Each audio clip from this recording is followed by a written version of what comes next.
ಈಗಾಗಲೇ ಅತಿಥಿಗಳೆಲ್ಲ ಬಂದು ಸೇರಿದ್ದಾರೆ.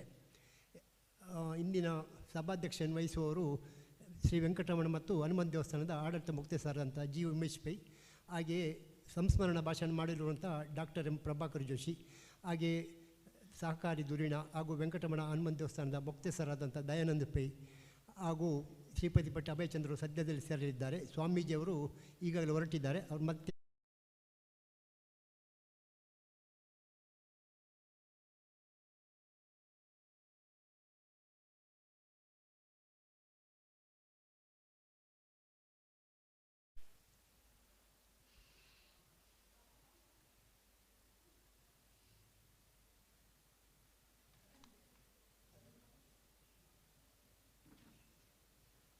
ಹಾಗೆಯೇ ಶ್ವೇತವಾಹನ ನಾಮಾಂಕಿತರಾದಂಥ ಧನಂಜಯ ಮೂಡುಬಿದ್ರೆ ಉದಯವಾಣಿಯ ಪತ್ರಿಕಾ ವರದಿಗಾರರು, ಇವರು ವೇದಿಕೆಗೆ ಬರಬೇಕಾಗಿ ಕೇಳಿಕೊಳ್ತಾ ಇದ್ದೇನೆ.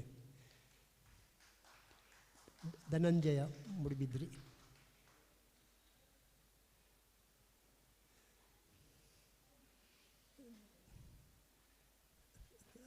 ಧನಂಜಯರು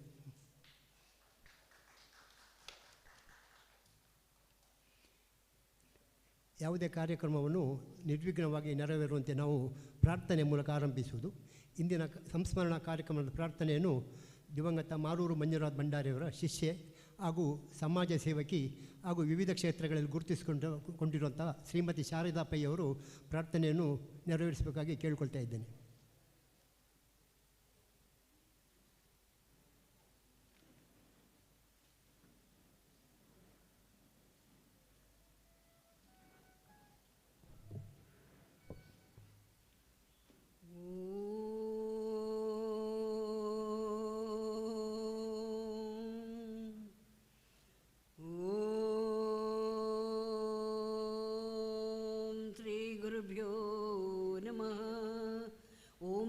गणेशाय नमः।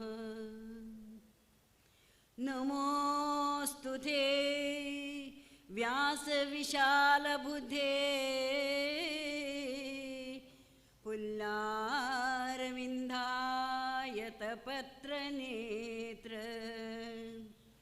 येन त्वया भारततैल्यपूर्णा प्रज्वालितो ज्ञानमयप्रदीप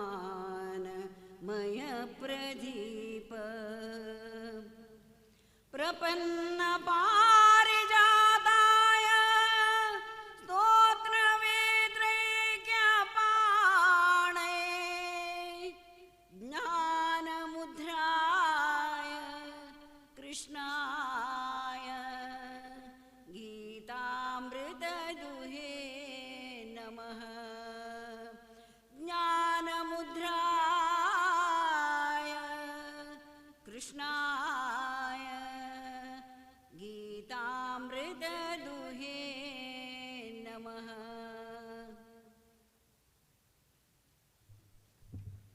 ಧನ್ಯವಾದಗಳು ಶಾರದೇವಿಯವರಿಗೆ. ನಮ್ಮದು ಅತಿಥಿಯಾಗಿ ಬಂದಂತಹ ಧನಲಕ್ಷ್ಮಿ ಇಂಡಸ್ಟ್ರೀಸ್ನ ಮಾಲಕರಾದಂಥ ಶ್ರೀಪತಿ ಭಟ್ರವರು ವೇದಿಕೆಗೆ ಬರಬೇಕಾಗಿ ಭಿನ್ನವಿಸಿಕೊಳ್ತಾ ಇದ್ದೇನೆ.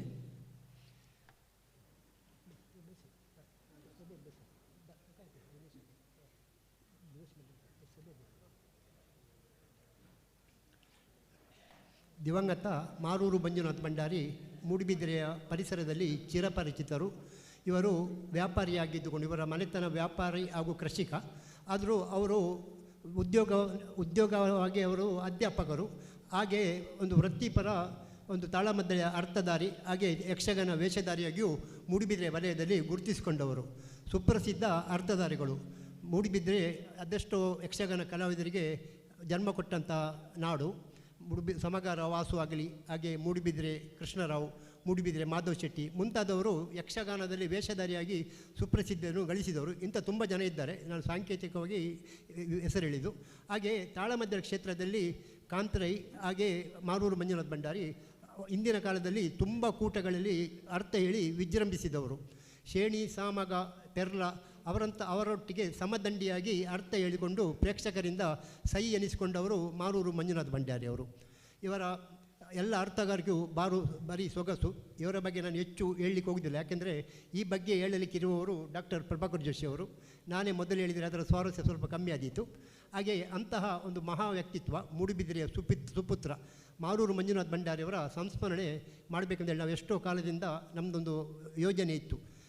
ಸಾಧಾರಣ 25 ವರ್ಷಗಳಿಂದ ಸುಪ್ರಸಿದ್ಧ ಅರ್ಥಧಾರಿಯಾದಂಥ ಇಂದು ಸಂಸ್ಮರಣ ಭಾಷಣ ಮಾಡಲಿರುವಂಥ ಡಾಕ್ಟರ್ ಪ್ರಭಾಕರ್ ಜೋಶಿ ಅವರು ಕಳೆದ 25 ವರ್ಷಗಳಿಂದ ನನಗೆ ಪ್ರತಿ ಸಲ ಕರೆ ಮಾಡಿ ಮಾರೂರು ಮಂಜುನಾಥ್ ಭಂಡಾರಿಯವರ ಸಂಸ್ಮರಣೆ ನೀವು ಮಾಡಬೇಕಂತೇಳಿ ಯಾವಾಗಲೂ ಅವರೊಂದು ಒತ್ತಾಸೆ. ಏನು ಕಾಲ ಕೂಡಿ ಬರಲಿಲ್ಲ. ಒಂದು 10-12 ವರ್ಷಗಳ ಹಿಂದೆ ಮಾಡುವುದಂತೇಳಿ ಎಲ್ಲ ತಯಾರಿಯಾಗಿತ್ತು. ಆದರೂ ಕೊನೆಗಳಿಗೆಲ್ಲಿ ಏನೋ ಒಂದು ವಿಘ್ನ ಬಂದು ನಂತರ ಅದು ಮಾಡಲಿಕ್ಕೆ ಆಗಿರಲಿಲ್ಲ. ನಂತರ ಇತ್ತೀಚೆಗೆ ನಾನು ಅವರ ಮಾರೂರು ಮಂಜುನಾಥ್ ಭಂಡಾರಿಯವರ ತಮ್ಮ ದಾಮೋದರ ಭಂಡಾರಿಯವರ ಸುಪುತ್ರರಾದಂಥ ರಾಘವೇಂದ್ರ ಭಂಡಾರ್ಕರ್ರಲ್ಲಿ ಮಗದೊಮ್ಮೆ ಈ ವಿಷಯವನ್ನು ಪ್ರಸ್ತಾಪಿಸಿದೆ. ಮಾರೂರು ಮಂಜುನಾಥ್ ಭಂಡಾರಿಯವರ ಅವರು ತೀರಿ ಹೋಗಿ 32 ವರ್ಷಗಳಾಗಿದೆ. ತುಂಬ ತಡವಾಯಿತು. ಆದರೂ ನಾವು ತಡವಾದರೂ ಮಾಡದೇ ಇರುವುದಕ್ಕಿಂತಲೂ ತಡವಾಗಿ ಆದರೂ ಮಾಡುವುದು ಉತ್ತಮ. ಯಾಕೆಂದರೆ ಗಾದೆ ಉಂಟು, ನಾವು ಹೋಗದೇ ಇರುವುದಕ್ಕಿಂತಲೂ ತಡವಾಗಿ ಆದರೂ ಹೋಗ್ಬೋದು, ನೋಡದೇ ಇರುವುದಕ್ಕಿಂತಲೂ ತಡವಾಗಿ ಆದರೂ ನೋಡಬಹುದು. ಹಾಗೆ ಇದೀಗ ಮಾಡುವಂಥದ್ದು ತಡವಾಗಿ ಆದರೂ ಸ್ವಲ್ಪ ಬೇಗದಲ್ಲಿ ಮಾಡಿದ್ದೇವೆ. ಅಂದರೆ ನಾನು ರಾಘವೇಂದ್ರ ಭಂಡಾರ್ಕರ್ಗೆ 1 ತಿಂಗಳಿಂದಷ್ಟೇ ಈ ಬಗ್ಗೆ ವಿಷಯ ತಿಳಿಸಿದ್ದೆ. ಈಗೀಗ ಒಂದು ಸಂಸ್ಮರಣೆ ಮಾಡಬೇಕು ಹೇಳಿ ಕೂಡಲೇ ಮಾರೂರು ಮಂಜುನಾಥ್ ಭಂಡಾರಿ ಸುಪುತ್ರರಾದಂಥ ಲಕ್ಷ್ಮೀಶ್ ಭಂಡಾರ್ಕರ್, ದಿನೇಶ್ ಭಂಡಾರ್ಕರ್ ಹಾಗೂ ಅವರ ಕುಟುಂಬಸ್ಥರೊಂದಿಗೆ ಸಮಾಲೋಚಿಸಿ ಡಿಸೆಂಬರ್ 10 ಆದೀತು ಕೊಡುವಾರೆ ಅಂತೇಳಿ ಕೇವಲ ಒಂದು 20 ದಿವಸದ ಹಿಂದೆ ತಿಳಿಸಿದರು. ನನಗೆ ತುಂಬ ಆಶ್ಚರ್ಯವಾಯಿತು, ಇಷ್ಟು ಶೀಘ್ರದಲ್ಲಿ ಅವರು ಒಂದು ಒಳ್ಳೆಯ ನಿರ್ಣಯವನ್ನು ಕೈಗೊಂಡಿದ್ದಾರೆ ಅಂತೇಳಿ. ಕಾಲಾವಕಾಶ ಕಮ್ಮಿ ಇತ್ತು, ಆದರೂ ಕೂಡಲಿ ಸಣ್ಣ ಕಾಲಾವಕಾಶದಲ್ಲಿ ನಾವು ಒಂದು ದೊಡ್ಡದಾದಂಥ ಕಾರ್ಯಕ್ರಮ ನೆರವೇರಿಸ್ತೇವೆ. ಅದಕ್ಕೆ ಹೇಳಿದ್ದು ತಡವಾಗಿ ಆದರೂ ಬೇಗ ಆಯಿತು ಅಂತೇಳಿ. ಹಾಗೆ ಇಂದು ನಾವು ಮಾರೂರು ಮಂಜುನಾಥ್ ಭಂಡಾರಿಯವರನ್ನು ಇಡೀ ಮೂಡುಬಿದಿರೆಯವರೇ ನೆನಪಿಸಬೇಕಾದಂಥ ಒಂದು ವ್ಯಕ್ತಿತ್ವವುಳ್ಳವರು. ಇಂದಿನ ಕಾಲದಲ್ಲಿ ಈ ಸಮಾಜ ಮಂದಿರದಲ್ಲಿ ದಸರಾ ಹಾಗೂ ಗಣೇಶೋತ್ಸವ, ಸಾರ್ವಜನಿಕ ಗಣೇಶೋತ್ಸವ ಈ 2 ಸಂದರ್ಭದಲ್ಲಿ ರಾತ್ರಿ ಇಡೀ ತಾಳಮದ್ದಳೆ ನೆರವೇರುತ್ತಿತ್ತು. ಆವಾಗ ಸುಪ್ರಸಿದ್ಧ ಕಲಾವಿದರ ಗಣನವೇ ಇಲ್ಲಿ ಸೇರ್ತಿತ್ತು. ಪುಂಡ್ಲಿಕ್ ಶೆಣೆಯವರ ಭಾಗವತಿಕೆಯೊಂದಿಗೆ ಶೇಣಿ, ಪೆರ್ಲ ಪಂಡಿತರು, ಕಾಂತರೈಗಳು, ರಾಮದಾಸ್ ಸಾಮಗರು, ದೊಡ್ಡ ಸಾಮಗರು, ಹಾಗೆ ಪ್ರಭಾಕರ್ ಜೋಶಿಯವರು, ಮೂಡಂಬಲಿ ಶಾಸ್ತ್ರಿಗಳು, ಹೀಗೆ ಘಟಾನುಘಟಿ ಕಲಾವಿದರು ಎಲ್ಲ ಸೇರುವಾಗ ಅವರೊಟ್ಟಿಗೆ ಮಾರೂರು ಮಂಜುನಾಥ ಭಂಡಾರಿಯವರು ಒಂದು ಹೆಸರು ಮೊದಲ ಸಾಲಿನಲ್ಲಿ ಕಾಣಿಸ್ತಿತ್ತು. ಆಗಿನ ಕಾಲದಲ್ಲಿ ಶೇಣಿ, ಪೆರ್ಲ, ಸಾಮಗ ನಂತರದ ಹೆಸರು ಮಾರೂರು ಮಂಜುನಾಥ್ ಭಂಡಾರಿಯರದು ಇದ್ದಾಗೆ ನನಗೆ ನೆನಪು. ಅಂದರೆ ಅವರದೊಂದು ವಿದ್ವತ್ತು ಅಂಥದ್ದಾಗಿತ್ತು. ಅವರು ಪಾಂಡಿತ್ಯ, ಅತ್ಯುತ್ತಮ ವಾಗ್ಮಿ, ಒಂದು ಪ್ರಸಂಗದ ನಡೆಯನ್ನು ತಿಳಿದುಕೊಂಡು ಪ್ರಸಂಗದ ಚೌಕಟ್ಟಿನಲ್ಲೇ ವಿಹರಿಸಿಕೊಂಡು ಆ ಮೂಲಕ ಒಂದು ಅರ್ಥವನ್ನು ಹೇಗೆ ನಾವು ಚೆನ್ನಾಗಿ ಹೇಳಬಹುದಂತೇಳಿ ಒಂದು ಶಿಸ್ತುಬದ್ಧವಾಗಿ ತೋರಿಸಿಕೊಟ್ಟವರು ಮಾರೂರು ಮಂಜುನಾಥ್ ಭಂಡಾರಿಗಳು. ಅವರ ಶೂರ್ಪನಖಿಯ ಪಾತ್ರವಂತೂ ಇವತ್ತಿಗೂ ಎಲ್ಲರೂ ನೆನಪಿನಲ್ಲಿಡುವಂಥದ್ದು. ಮೊನ್ನೆ ತಾನೇ ನಾನು ಯೂಟ್ಯೂಬ್ನಲ್ಲಿ ಅವರ ಒಂದು ಶೂರ್ಪನಖಿಯ ಒಂದು ಪಾತ್ರವನ್ನು ಕೇಳಿದೆ. ಯೂಟ್ಯೂಬ್ನಲ್ಲಿ ಅದು ಈಗಲೂ ಲಭ್ಯವಿದೆ. ಅದಕ್ಕೊಂದು ಚಿತ್ರಣವನ್ನು ಅವರು ಅದ್ಭುತವಾಗಿ ಕೊಟ್ಟಿದ್ದಾರೆ. ಒಂದು ಹಾಸ್ಯ ಮಿಶ್ರಿತವಾಗಿ ಶೂರ್ಪನಖಿಯ ಮಾನಸಿಕ ಸ್ಥಿತಿ ಏನುಂಟು ಅದೆಲ್ಲವನ್ನು ಚೆನ್ನಾಗಿ ಬಿಂಬಿಸುವಲ್ಲಿ ಅವರು ಆಧುನಿಕ ಶೂರ್ಪನಖಿ ಎಂಬ ಹೆಸರನ್ನು ಆ ಕಾಲದಲ್ಲಿ ಗಳಿಸಿದರು. ಶೂರ್ಪನಖ ಮಾನಭಂಗ ಪ್ರಸಂಗ ಇಟ್ಟರೆ ಶೂರ್ಪನಖಿ ಯಾರು ಅಂತ ಕೇಳಬೇಕಂತಲೇ ಇಲ್ಲ, ಮಾರೂರು ಮಂಜುನಾಥ್ ಭಂಡಾರಿ ಅಂತಲೇ ಅದಕ್ಕೊಂದು ಫಿಕ್ಸ್ ಆದಂಥ ಅದೊಂದು ಅವರ ರೋಲು. ಹಾಗೆ ಕೇವಲ ಅವರು ಒಂದೇ ಪಾತ್ರಕ್ಕೆ ಗಟ್ಟಿಯಾಗಿ ನಿಂತವರಲ್ಲ. ರಾವಣ, ಅಂಬೆ, ಹಾಗೆ ಅತಿಕಾಯ, ರುಕ್ಮಾಂಗದ, ತಾಮ್ರಧ್ವಜ ಇಂಥ ಅದೆಷ್ಟೋ ಪಾತ್ರಗಳನ್ನು ಅವರು ನಿರ್ವಹಿಸಿದ್ದಾರೆ. ಮೊನ್ನೆ ತಾನೇ ಜಬ್ಬಾರ್ ಸಮರ್ ಅವರು ಮಾತನಾಡುವಾಗ ಕಾಲ್ ಮಾಡುವಾಗ ಹೇಳಿದರು, ಕೊಡುವರೆ ಅವರ ತಾಮ್ರಧ್ವಜ ಒಂದು ಪಾತ್ರ ನೋಡಿದ್ದೆ ನಾನು ಪುತ್ತೂರಲ್ಲಿ, ಅದನ್ನು ನನಗೆ ಇಂದಿಗೂ ಮರೆಯಲಿಕ್ಕೆ ಆಗಲಿಲ್ಲ. ಅಂಥ ಉತ್ತಮ ತಾಮ್ರಧ್ವಜ ನಾನು ನೋಡಿದ್ದಿಲ್ಲ ಅಂತೇಳಿ ಜಬ್ಬಾರ್ ಸಮರ್ ಅವರೇ ಹೇಳಿದುಂಟು. ಹಾಗೆ ಅಂತಹ ಒಂದು ಉತ್ತಮ ಕಲಾವಿದರು. ಅವರ ಒಂದು ಸಂಸ್ಮರಣೆ ಮಾಡುವುದು ತುಂಬ ಒಂದು ಕಾಲೋಚಿತ ಹಾಗೂ ಕಲೋಚಿತವಾಗುವುದು. ತಡವಾಗಿ ಆದರೂ ನಾವು ಮಾಡಿದ್ದು ನಾವು ಮಾರೂರು ಮಂಜುನಾಥ್ ಭಂಡಾರಿಯವರಿಗೆ ಒಂದು ಸಲ್ಲಿಸುವಂಥ ಒಂದು ಗೌರವ ಅಂತ ತಿಳ್ಕೊಳ್ತಾ ಇದ್ದೇನೆ. ಹಾಗೆ ಇಂದಿನ ಆಶೀರ್ವಚನೆ ಮಾಡಲಿರುವವರು ಪರಮ ಪೂಜ್ಯರಾದಂಥ ಡಾಕ್ಟರ್ ಚಾರುಕಿಟ್ಟಿ ಭಟ್ಟಾರಕ ಪಂಡಿತಾಚಾರ್ಯವರ್ಯ ಸ್ವಾಮೀಜಿಗಳು, ಜೈನ ಮಠ ಮೂಡುಬಿದಿರೆ. ಇವರು ಈಗಾಗಲೇ ಆಗಮಿಸಿದ್ದಾರೆ. ಸ್ವಾಮೀಜಿಯವರಿಗೆ ಪ್ರಣಾಮಗಳೊಂದಿಗೆ ಅವರನ್ನು ವೇದಿಕೆಗೆ ಸ್ವಾಗತಿಸ್ತಾ ಇದ್ದೇವೆ.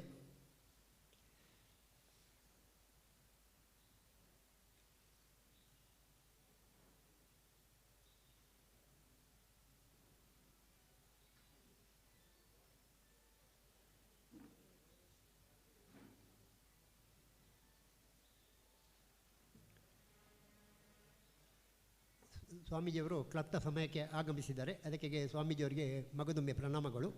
ಯಾಕಂದರೆ ಈಗ ದೀಪ ಪ್ರಜ್ವಲನ ಮಾಡಿಸುವಂಥ ಹೊತ್ತು, ದೀಪ ಪ್ರಜ್ವಲನ ಮಾಡುವ ಹೊತ್ತಿನಲ್ಲೇ ಸ್ವಾಮೀಜಿಯವರು ಒಂದು ದೀಪದ ಹಾಗೆ ನಮಗೆ ಬೆಳಕನ್ನು ಕೊಟ್ಟಿದ್ದಾರೆ. ಹಾಗಾಗಿ ಸ್ವಾಮೀಜಿಯವರಿಗೆ ಪ್ರಣಾಮಗಳು. ಈಗ ದೀಪ ಪ್ರಜ್ವಲನ ಸ್ವಾಮೀಜಿಯವರೊಂದಿಗೆ ಎಲ್ಲ ಅತಿಥಿಗಳು, ಅಧ್ಯಕ್ಷರು, ಅತಿಥಿಗಳು ದೀಪವನ್ನು ಪ್ರಜ್ವಲನ ಕಾರ್ಯದಲ್ಲಿ ನೆರವೇರಬೇಕಾಗಿ ಕೇಳಿಕೊಳ್ತಾ ಇದ್ದೇನೆ.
ದೀಪ ಪ್ರಜ್ವಲನದೊಂದಿಗೆ ಸಾಂಕೇತಿಕವಾಗಿ ಇಂದಿನ ಕಾರ್ಯಕ್ರಮ ಆರಂಭವಾಯಿತು.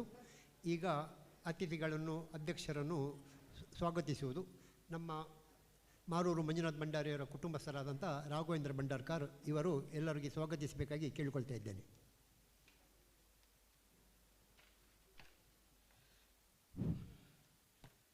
ಗುರು ಬ್ರಹ್ಮ ಗುರು ವಿಷ್ಣು ಗುರುರ್ದೇವೋ ಮಹೇಶ್ವರ ಗುರು ಸಾಕ್ಷಾತ್ ಪರಬ್ರಹ್ಮ ತಸ್ಮೈ ಶ್ರೀ ಗುರವೇ ನಮಃ. ಶ್ರೀ ವೆಂಕಟರಮಣ ಸ್ವಾಮಿ ದೇವರನ್ನು ಹಾಗೂ ಶ್ರೀ ಹನುಮಂತ ದೇವರನ್ನು ಭಕ್ತಿಯಿಂದ ನಮಿಸುತ್ತಾ, ಮೂಡುಬಿದ್ರೆಯ ಸುಪುತ್ರ, ಸುಪ್ರಸಿದ್ಧ ಅರ್ಥಧಾರಿಯಾಗಿದ್ದ ಹಾಗೂ ಹವ್ಯಾಸಿ ವೇಷಧಾರಿಯಾಗಿದ್ದ ಮಾರೂರು ಮಂಜುನಾಥ್ ಭಂಡಾರಿಯವರು ದೈವಾಧೀನರಾಗಿ ಸುದೀರ್ಘ 32 ವರ್ಷಗಳ ನಂತರ ಈ ಒಂದು ನಡೆಯುತ್ತಿರುವ ಮಾರೂರು ಮಂಜುನಾಥ್ ಭಂಡಾರಿ ಸಂಸ್ಮರಣಾ ಕಾರ್ಯಕ್ರಮಕ್ಕೆ ಸಾನ್ನಿಧ್ಯ ವಹಿಸಬೇಕಂತ ಹೇಳಿ ನಾವು ಮೂಡುಬಿದ್ರೆಯ ಪರಮಪೂಜ್ಯ ಸ್ವಸ್ತಿ ಶ್ರೀ ಡಾಕ್ಟರ್ ಚಾರುಕೀರ್ತಿ ಭಟ್ಟಾರಕ ಪಂಚಾಚಾರ್ಯವರ್ಯ ಮಹಾಸ್ವಾಮಿಗಳನ್ನು ಕೇಳಿಕೊಂಡಾಗ ಅವರು ಸಂತೋಷದಿಂದ ಒಪ್ಪಿದರು. ಮೊದಲು ಮಾರೂರು ಮಂಜುನಾಥ್ ಭಂಡಾರಿಯ ಬಗ್ಗೆ ಈ ಆಮಂತ್ರಣ ಪತ್ರಿಕೆಯನ್ನು ಓದುವಾಗ ಅವರು ಹೇಳಿದರು ಸ್ವಾಮಿಗಳು. ಅವರ ಬಗ್ಗೆ ನಾನು ಕೇಳಿ ತಿಳಿದುಕೊಂಡಿದ್ದೇನೆ. ಕ್ಯಾಸೆಟ್ಗಳು ಆಡಿಯೋಗಳು ಆವಾಗ ಅವರ ಸುಮಾರು ಅಷ್ಟು ಬಂದಿದ್ದಾವೆ. ಆದರೆ ಆ ಸಮಯದಲ್ಲಿ ನಾವು ಅವರು ಇರುವಾಗ ನಾವು ಪಟ್ಟಾಭಿಷೇಕ ಆಗಿರಲಿಲ್ಲ. ಆವಾಗ ನಾವು ಇದ್ದಿದ್ದರೆ, ಸ್ವಾಮಿಗಳಾಗಿದ್ದರೆ ಅವರ ಸಂಪರ್ಕ ನಮಗೆ ಆಗ್ತಿತ್ತು ಅಂಥೇಳಿ ಪರಮಪೂಜ್ಯ ಸ್ವಾಮೀಜಿಗಳು ನಮಗೆ ಈ ಕಾರ್ಯಕ್ರಮ ಯಶಸ್ವಿಯಾಗಲಿ ಅಂತೇಳಿ ಮಂತ್ರಾಕ್ಷತೆ ಕೊಟ್ಟು ಹರಿಸಿದ್ದಾರೆ. ಪರಮಪೂಜ್ಯ ಸ್ವಾಮೀಜಿಗಳ ಬಗ್ಗೆ ನಾನು ಏನು ಹೇಳಲಿಕ್ಕೆ ಇಲ್ಲ. ಯಾಕಂತೇಳಿದರೆ ಅವರು ಕಲಾ ಪೋಷಕರು, ಕಲಾಭಿಮಾನಿಗಳು, ಕಲಾವಂತಿಕೆ ಆಗರವೂ ಹೌದು ಅವರು. ನಾನು ಜ್ಯೋತಿಷ್ಶಾಸ್ತ್ರ ಮತ್ತು ವಾಸ್ತುಶಾಸ್ತ್ರ ಓದ್ತಿದ್ದಾಗ ನಮ್ಮ ಗುರುಗಳಾದ ಶೈಲೇಶ್ ಜೈನ್ರವರು ಆಗಾಗ ನನಗೆ ಕ್ಲಾಸ್ನಲ್ಲಿ ಸ್ವಾಮೀಜಿಗಳ ಬಗ್ಗೆ ಹೇಳ್ತಿದ್ದರು. ಅವಳ ಆರವಾದ ಜ್ಞಾನ, ಪಾಂಡಿತ್ಯ, ಅವರ ಪ್ರವಚನಗಳು, ಈ ಬಗ್ಗೆ ನಮಗೆ ಆಗಾಗ ಕ್ಲಾಸ್ನಲ್ಲಿ ನನ್ನ ಗುರುಗಳು ಹೇಳ್ತಿದ್ದರು. ಆಮೇಲೆ ಅವರ ಬರೆದಂಥ ಒಂದು ಪುಸ್ತಕವನ್ನು ಸಮೇತ ಪರಮ ಪೂಜ್ಯರೇ ಮಠದಲ್ಲಿ ಅದನ್ನು ಬಿಡುಗಡೆಗೊಳಿಸಿದರು. ಇಂಥ ನಮ್ಮ ಪರಮ ಪೂಜ್ಯರು ಇವತ್ತು ನಮಗೆ ಬರೋದಂದರೆ ನಿಜವಾಗಿ ಒಂದು ಹೆಮ್ಮೆ ಅಂತ ಹೇಳ್ತೇನೆ. ಅವರು ಆಗಮಿಸಿದ್ದಾರೆ. ಅವರಿಗೆ ಮಾರೂರು ಮಂಜುನಾಥ್ ಭಂಡಾರಿ ಕುಟುಂಬಸ್ಥರ ಪರವಾಗಿ, ಮಾರೂರು ನಡಿಗುತ್ತು ಕುಟುಂಬಸ್ಥರ ಪರವಾಗಿ ಹಾಗೂ ಯಕ್ಷ ಸಂಗಮದ ಪರವಾಗಿ ಹೃತ್ಪೂರ್ವಕವಾದ ಸ್ವಾಗತವನ್ನು ನಾನು ಬಯಸ್ತೇನೆ. ಪರಮ ಪೂಜ್ಯ ಸ್ವಾಮೀಜಿಯವರಿಗೆ ಮಾರೂರು ಮಂಜುನಾಥ್ ಭಂಡಾರಿಯವರ ಸುಪುತ್ರರಾದ ಎಂ ಲಕ್ಷ್ಮೀಶ್ ಭಂಡಾರ್ಕರ್ ಮತ್ತು ದಿನೇಶ್ ಭಂಡಾರ್ಕರ್ ಅವರು ಹಾರ ಸಮರ್ಪಿಸಿ, ಶಾಲು ಸಮರ್ಪಿಸಿ, ಫಲಪುಷ್ಪಗಳನ್ನಿತ್ತು ಗೌರವಿಸಬೇಕಾಗಿ ನಾನು ಕೇಳಿಕೊಳ್ಳುತ್ತೇನೆ.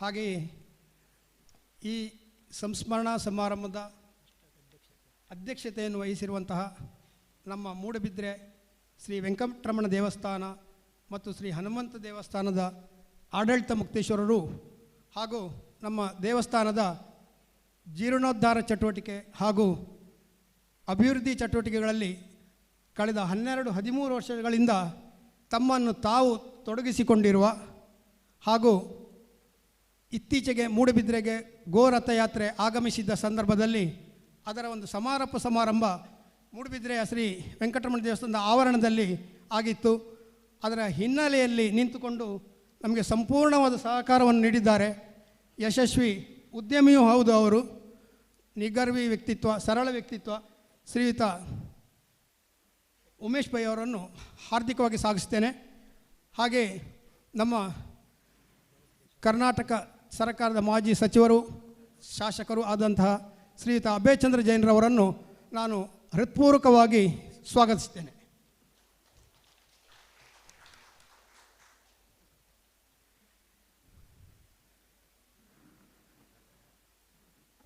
ಶ್ರೀಯುತ ಉಮೇಶ್ ಪೈ ಅವರಿಗೆ ಶಿವ ಭಂಡಾರ್ಕರ್ ಅವರು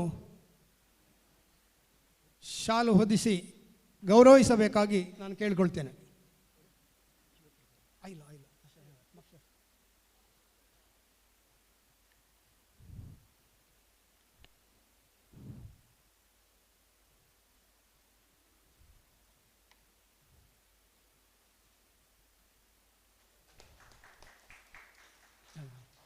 ಹಾಗೆ ಇವತ್ತಿನ ಒಂದು ಕೇಂದ್ರ ಬಿಂದು, ಕೇಂದ್ರ ಆಕರ್ಷಣೆ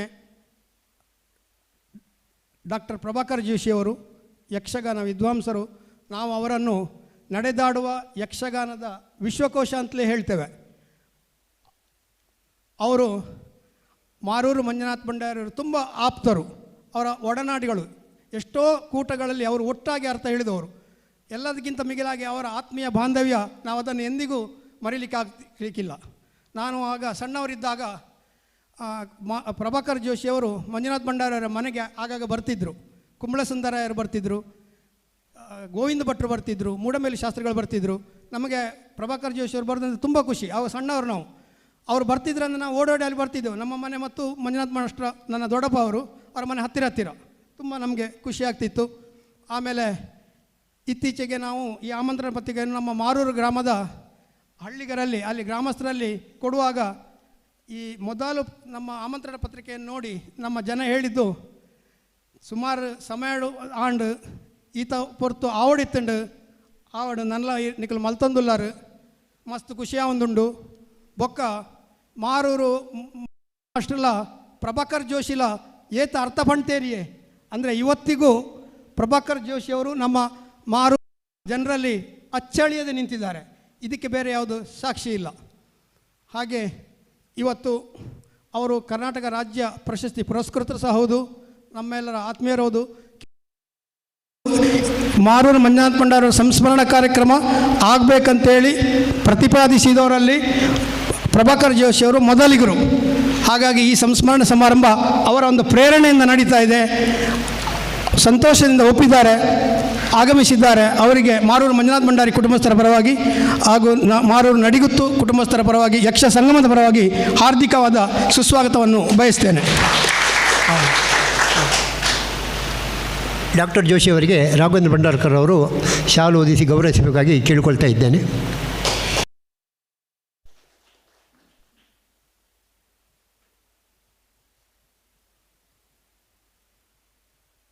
ನಮ್ಮ ಮುಖ್ಯ ಅತಿಥಿಗಳಾಗಿ ಅಭಯ್ ಚಂದ್ರ ಜೈನ್ರವರು ಕೂಡ ಆಗಮಿಸಿದ್ದಾರೆ.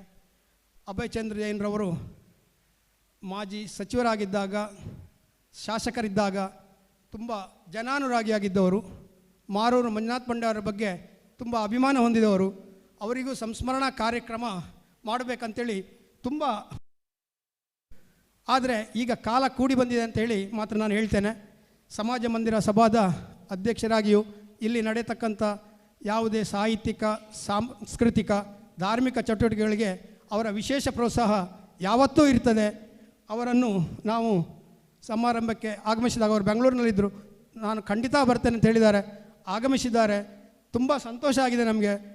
ಶ್ರೀಯುತ ಅಭಯಚಂದ್ರ ಜೈನ್ರವರಿಗೆ ಮಾರೂರು ಮಂಜುನಾಥ್ ಭಂಡಾರಿ ಕುಟುಂಬಸ್ಥರ ಪರವಾಗಿ ಹಾಗೂ ಮಾರೂರು ನಡಿಗುತ್ತು ಭಂಡಾರಕಾರ್ಸ್ ಕುಟುಂಬಸ್ಥರ ಪರವಾಗಿ, ಯಕ್ಷ ಸಂಘದ ಪರವಾಗಿ ಹಾರ್ದಿಕವಾದ ಸ್ವಾಗತವನ್ನು ಬಯಸ್ತೇನೆ. ಅವರಿಗೆ ಮಾರೂರು ಮಂಜುನಾಥ್ ಭಂಡಾರಿ ಸುಪುತ್ರರಾದ ಶ್ರೀಯುತ ಲಕ್ಷ್ಮೀಶ್ ಭಂಡಾರಕರ್ ಅವರು ಶಾಲು ಹೊದಿಸಿ ಗೌರವಿಸಬೇಕಾಗಿ ಕೇಳಿಕೊಳ್ತೇನೆ.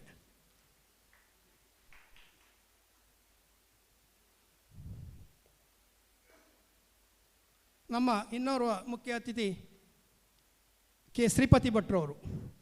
ಅವರು ನಾನು ಪರಿಚಯ ಮಾಡಬೇಕಾಗಿಲ್ಲ, ಜಿಲ್ಲಾದ್ಯಂತ ಚಿರಪರಿಚಿತರು. ಇತ್ತೀಚೆಗಷ್ಟೇ ಅವರಿಗೆ ಸಮಗ್ರ ಸಾಧನಾ ಪ್ರಶಸ್ತಿ ಸಹ ದೊರಕಿದೆ. ಮಾರೂರು ಮಂಜುನಾಥ್ ಭಂಡಾರಿ ಅವರ ಬಗ್ಗೆ ತುಂಬ ಒಂದು ಅಭಿಮಾನ ಹೊಂದಿದವರು.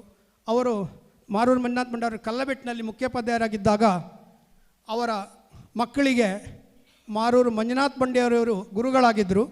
ನನ್ನ ತಂದೆಯವರಾದ ಎಂ ದಾಮೋದರ ಭಂಡಾರಿಯವರು ಅದೇ ಶಾಲೆಯಲ್ಲಿ ಸಹ ಶಿಕ್ಷಕರಾಗಿದ್ದರು. ಶ್ರೀಪತಿ ಭಟ್ರ ಮಕ್ಕಳಿಗೂ ಅವರು ಕೂಡ ಗುರುಗಳಾಗಿದ್ದರು.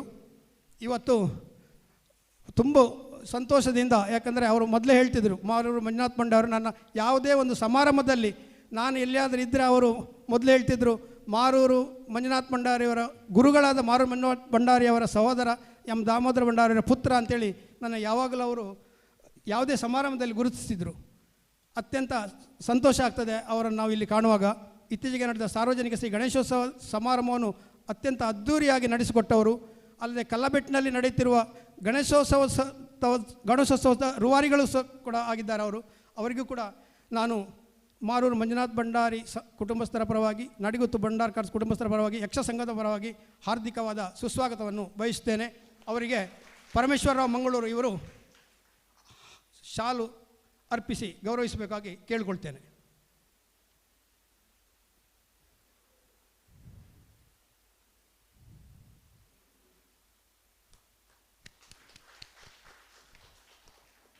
ನಮ್ಮ ಇನ್ನೋರ್ವ ಮುಖ್ಯ ಅತಿಥಿಗಳು ದಯಾನಂದ್ ಪೈಗಳು. ಇವರು ಸಹಕಾರಿ ಧುರೀಣರು.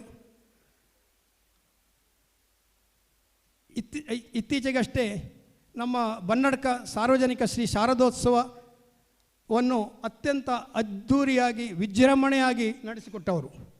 ಸುಮಾರು 6-7 ವರ್ಷದಿಂದ ಪಡುಮಾರನಾಡಿನ ಅಚ್ಚರ್ಪಲಿಕೆಯ ಶ್ರೀ ಗಣೇಶೋತ್ಸವ ಮಹೋತ್ಸವವನ್ನು ಅವರ ಅಧ್ಯಕ್ಷತೆಯಲ್ಲಿ ಅತ್ಯಂತ ಸುಂದರವಾಗಿ, ಅತ್ಯಂತ ವಿಜೃಂಭಣೆಯಿಂದ ಉಳಿತಾಯ ಮಾಡಿಕೊಟ್ಟಂಥ ಅಧ್ಯಕ್ಷರು ಅವರು.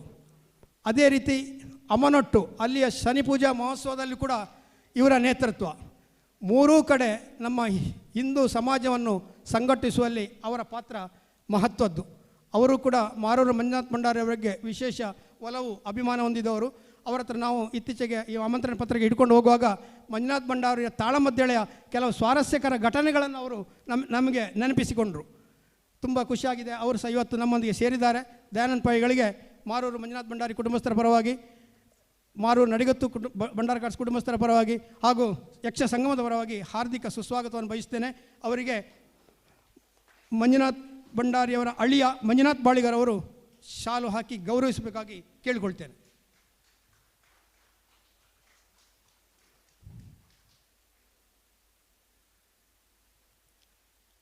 ಹಾಗೆ ನಮ್ಮ ಇನ್ನೊಬ್ಬ ಅತಿಥಿ ಧನಂಜಯರವರು. ಧನಂಜಯ ಮೂಡಬಿದ್ರೆ ಹೆಸರಿನಲ್ಲೇ ಒಂದು ಜೋಶಿದೆ. ಸುಮಾರು 1990 ಅಂತ ಕಾಣ್ತದೆ. ಹೊಸದಿಗಂತದಲ್ಲಿ ಅವರು ವರದಿಗಾರರಾಗಿದ್ದರು. ಆವಾಗ ನಾನು ಹೊಸದಿಗಂತ ಪತ್ರಿಕೆಗೆ ಒಂದು 15 ದಿವಸಗಳಿಗೊಮ್ಮೆ ಲೇಖನ ಬರೀತಿದ್ದೆ. ಅಲ್ಲಿಂದ ಇಲ್ಲಿಯವರೆಗೆ ನನ್ನ ಆತ್ಮೀಯರು ಶ್ರಮಜೀವಿ, ನಾನು ಅವರನ್ನು ಕರ್ಮಜೀವಿ ಅಂತ ಹೇಳೋದು ಉಂಟು.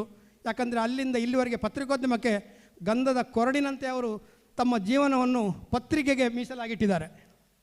ಅಂಥ ಧನಂಜಯವರು ಮಾರೂರು ಮಂಜುನಾಥ್ ಭಂಡಾರಿ ಬಗ್ಗೆ ವಿಶೇಷ ಒಲವನ್ನು ಹೊಂದಿದ್ದವರು, ಅಭಿಮಾನಿಗಳು. ಅವರು ನನಗೆ ಆಗಾಗ ಹೇಳ್ತಿದ್ದರು, ನಾನು ಮಂಜುನಾಥ್ ಭಂಡಾರಿ ಒಟ್ಟಿಗೆ ಒಂದು ವೇಷವನ್ನು ಮಾಡಿದ್ದೇನೆ ಅಂಥೇಳಿ.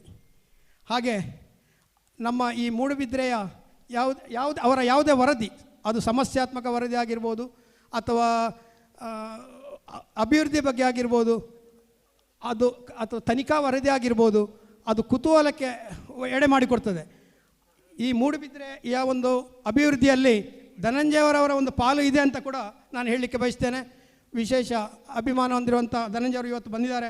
ಅವರಿಗೂ ಮಾರೂರು ಮಂಜುನಾಥ್ ಭಂಡಾರಿ ಪರವಾಗಿ, ನಡಿಗುತ್ತು ಭಂಡಾರ್ಕರ್ಸ್ ಕುಟುಂಬಸ್ಥರ ಪರವಾಗಿ ಹಾಗೂ ಯಕ್ಷ ಸಂಗಮದ ಪರವಾಗಿ ಹಾರ್ದಿಕವಾದ ಸುಸ್ವಾಗತವನ್ನು ಬಯಸ್ತೇನೆ.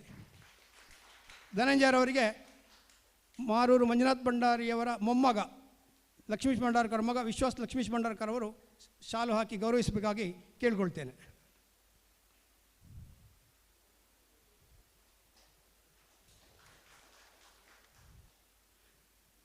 ಶ್ರೀಯುತ ಲಕ್ಷ್ಮೀಶ್ ಭಂಡಾರ್ಕರ್ ಮಾರೂರು ಮಂಜುನಾಥ್ ಭಂಡಾರಿಯವರ ಪುತ್ರ. ಇವರು ಕೂಡ ಯಕ್ಷಗಾನದಲ್ಲಿ ವಿಶೇಷ ಒಲವನ್ನು ಹೊಂದಿದವರು. ಒಂದು ಯಕ್ಷಗಾನದಲ್ಲಿ ಅವರು ಪಾತ್ರವನ್ನು ಮಾಡಿದ್ದಾರೆ. ಅನಿವಾರ್ಯ ಕಾರಣಗಳಿಂದಾಗಿ ಉದ್ಯೋಗ ನಿಮಿತ್ತ ಅವರು ಬಾಂಬೆಗೆ ಹೋದ ನಂತರ ಅವರಿಗೆ ಯಕ್ಷಗಾನದ ಹತ್ತಿರ ಯಕ್ಷಗಾನವನ್ನು ವೃತ್ತಿಯಾಗಿ ತಗೊಳ್ಳಿಕ್ಕೆ ಆಗಲಿಲ್ಲ. ಆದರೂ ಯಕ್ಷಗಾನದ ಬಗ್ಗೆ ಇವತ್ತಿಗೂ ಒಲ ಹೊಂದಿದ್ದಾರೆ. ಮಾರೂರು ಮಂಜುನಾಥ್ ಭಂಡಾರಿ ಸಂಸ್ಮರಣೆ ಬಗ್ಗೆ ನಾವು ಕೇಳಿಕೊಂಡಾಗ ತುಂಬ ಸಂತೋಷದಿಂದ ಒಪ್ಪಿ, ಅದು ಏನೇ ಆಗಲಿ ನೀವು ಮಾಡಲಿ, ವಿಳಂಬ ಆಗಿದೆ ಆದರೆ ಅದನ್ನು ಮರೆಯೋಣ, ಕಾಲ ಕೂಡಿ ಬಂದಿದೆ ಅಂತೇಳಿ ಇವತ್ತು ಮುಖ್ಯ ಕಾರಣಕರ್ತರಾಗಿದ್ದಾರೆ. ಅವರು ನಮ್ಮೊಂದಿಗಿದ್ದಾರೆ. ಅವರಿಗೂ ನಾನು ಯಕ್ಷ ಸಂಗಮದ ಪರವಾಗಿ ಹೃತ್ಪೂರ್ವಕವಾದ ಸ್ವಾಗತವನ್ನು ಬಯಸ್ತೇನೆ. ಲಕ್ಷ್ಮೀಶ್ ಭಂಡಾರ್ಕರ್ ಅವರಿಗೆ ಯಕ್ಷ ಸಂಗಮದ ಪರವಾಗಿ ಎಂ ಶಾಂತರಾಮ್ ಕುಡುವ ಅವರು ಶಾಲು ಹೊದಿಸಿ ಗೌರವಿಸಬೇಕಾಗಿ ಕೇಳಿಕೊಳ್ತೇನೆ.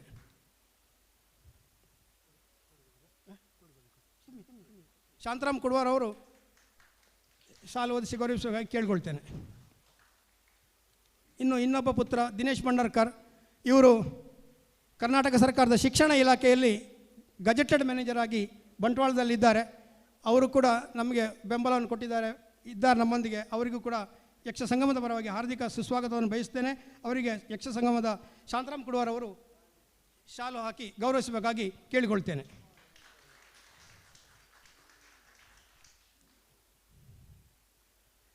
ಇನ್ನು ಇವತ್ತು ನಮ್ಮ ಒಂದು ಪ್ರಮುಖ ಆಕರ್ಷಣೆ ಶ್ರೀಮತಿ ಕಿರಣ್ ಆರ್ ಪೈ ಅವರು ಶಿವಮೊಗ್ಗದಿಂದ ಇಂದು ಭೀಷ್ಮ ಪರ್ವ ತಾಳಮದ್ದಳೆಯಲ್ಲಿ ಮಹಿಳಾ ಅರ್ಥಧಾರಿಯಾಗಿ ಭಾಗವಹಿಸಲಿಕ್ಕೆ ಇವತ್ತು ನಮ್ಮೊಂದಿಗಿದ್ದಾರೆ. ಸಾವಿರಾರು ಅವರು ಪ್ರದರ್ಶನವನ್ನು ಕೊಟ್ಟಿದ್ದಾರೆ. ನೂರಾರು ಮಹಿಳಾ ವಿದ್ಯಾರ್ಥಿಗಳಿಗೆ ಅವರು ಕಲಿಸ್ತಿದ್ದಾರೆ. ಪ್ರವಚನಕಾರಿಣಿಯೂ ಹೌದು. ತುಂಬ ಸಂತೋಷದಿಂದ ಒಪ್ಪಿ ಶಿವಮೊಗ್ಗದಿಂದ ಇಲ್ಲಿಗೆ ಬಂದಿದ್ದಾರೆ. ಅವರಿಗೆ ಸಹ ನಾನು ಮಾರೂರು ಮಂಜುನಾಥ್ ಭಂಡಾರಿ ಕುಟುಂಬದ ಪರವಾಗಿ ಹೃತ್ಪೂರ್ವಕವಾದ ಸ್ವಾಗತವನ್ನು ಬಯಸ್ತೇನೆ. ಅವರಿಗೆ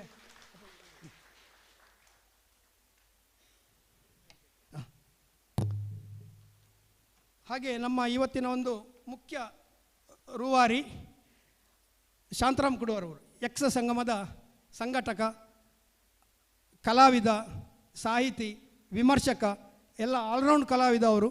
ಅವರ ಒಂದು ಮುಖ್ಯ ಪ್ರೇರಣೆಯಿಂದ ಕೂಡ ಇವತ್ತಿನ ಸಂಸ್ಮರಣಾ ಸಮಾರಂಭ ನಡೀಲಿಕ್ಕೆ ಆಗ್ತಾಯಿದೆ ಅಂತ ಹೇಳಲಿಕ್ಕೆ ಅತ್ಯಂತ ಸಂತೋಷಪಡ್ತೇನೆ. ಈ ಇಡೀ ಕಾರ್ಯಕ್ರಮದ ಜವಾಬ್ದಾರಿ ಹೊತ್ತವರು ಅವರಿಗೆ ಸಹ ಹೃತ್ಪೂರ್ವಕವಾದ ಸ್ವಾಗತವನ್ನು ಬಯಸುತ್ತಾ ಶ್ರೀಯುತ ಶಾಂತರಾಮ್ ಕುಡುವರವರಿಗೆ ಲಕ್ಷ್ಮೀಶ್ ಭಂಡಾರ್ಕರ್ ಅವರು ಶಾಲು ಓದಿಸಿ ಗೌರವಿಸಬೇಕಾಗಿ ಕೇಳಿಕೊಳ್ತೇನೆ.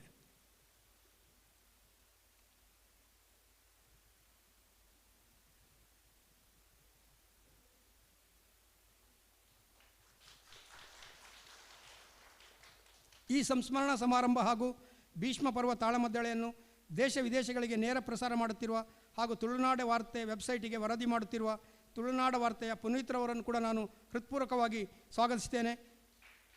ಶ್ರೀಯುತ ಪುನೀತ್ರವರನ್ನು ಮಾರೂರು ಮಂಜುನಾಥ್ ಭಂಡಾರಿ ಕುಟುಂಬಸ್ಥರ ಪರವಾಗಿ ಹಾರ್ದಿಕ ಸ್ವಾಗತವನ್ನು ಬಯಸ್ತೇನೆ. ಹಾಗೂ ದಿನೇಶ್ ಭಂಡಾರ್ಕರ್ ಅವರಿಗೆ ಶಾಲು ಹಾಕಿ ಗೌರವಿಸಬೇಕಾಗಿ ಕೇಳಿಕೊಳ್ತೇನೆ.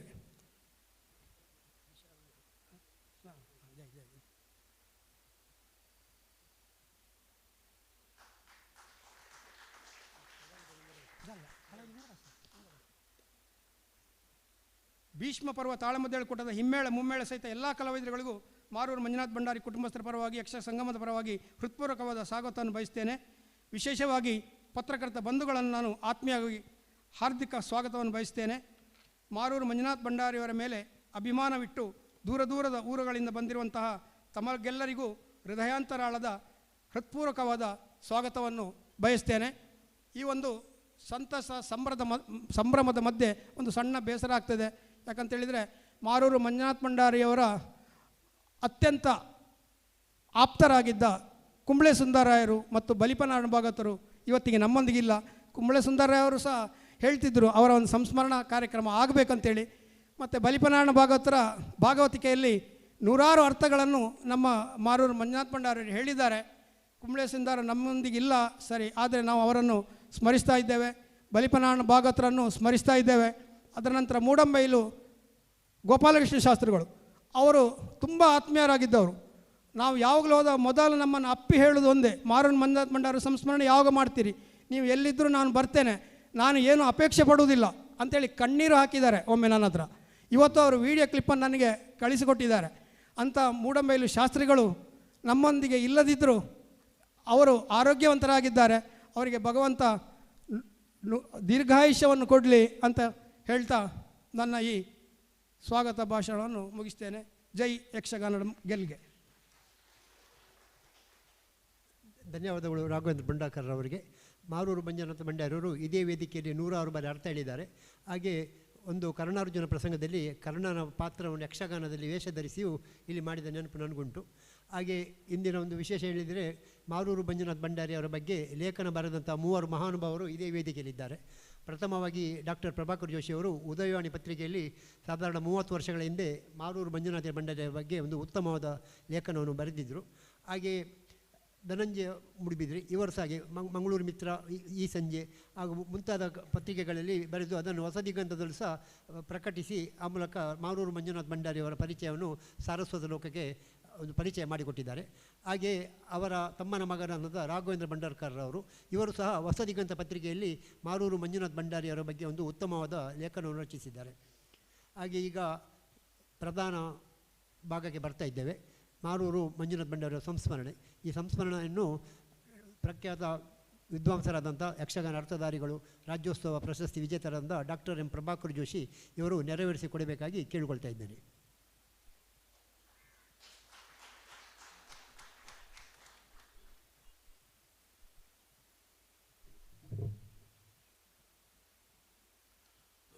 ವಾಗರ್ಥಾವ್ಯವ ಸಂಪೃಕ್ತೋ ವಾಗರ್ಥ ಪ್ರತಿಪತ್ತೆಯೇ ಜಗತಃ ಪಿತರೌ ವಂದೇ ಪಾರ್ವತಿ ಪರಮೇಶ್ವರೌ. ಮಾಧ್ಯಸ್ಥ ಭಾವಂ ವಿಪರೀತ ವೃತ್ತೌ ಸದಾ ಮಮಾತ್ಮ ವಿದಧಾತು ದೇವ. ಶ್ರೀ ಲಕ್ಷ್ಮೀ ನರಸಿಂಹಾಯ ನಮಃ. ಶ್ರೀಮದ್ ವೆಂಕಟನಾಥಾಯ ಶ್ರೀನಿವಾಸಾಯ ಮಂಗಲಂ.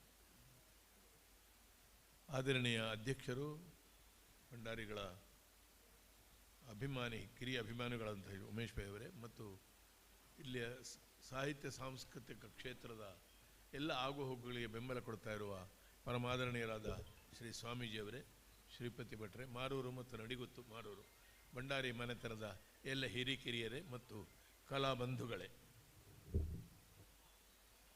32 ವರ್ಷದ ನಂತರ ಒಂದು ಸಂಸ್ಮರಣೆ ಕಾರ್ಯಕ್ರಮ ನಡೀತಾ ಇದೆ ಅನ್ನೋದು ತಡವಾಯಿತು ಅಂತ ಹೇಳಿದ್ದಾರೆ. ಆದರೆ ಅದನ್ನು ಇನ್ನೊಂದು ರೀತಿಯಲ್ಲಿ ತೆಕ್ಕೊಳ್ಬೋದು. 32 ವರ್ಷಗಳ ನಂತರ ಕೂಡ ಆ ವ್ಯಕ್ತಿಯನ್ನೊಂದು ಜೀವಂತ ನಮ್ಮೊಟ್ಟಿಗಿರೋ ವ್ಯಕ್ತಿಯಾಗಿ ನಾವು ಭಾವಿಸಿದ್ದೇವೆ ಅಂತ.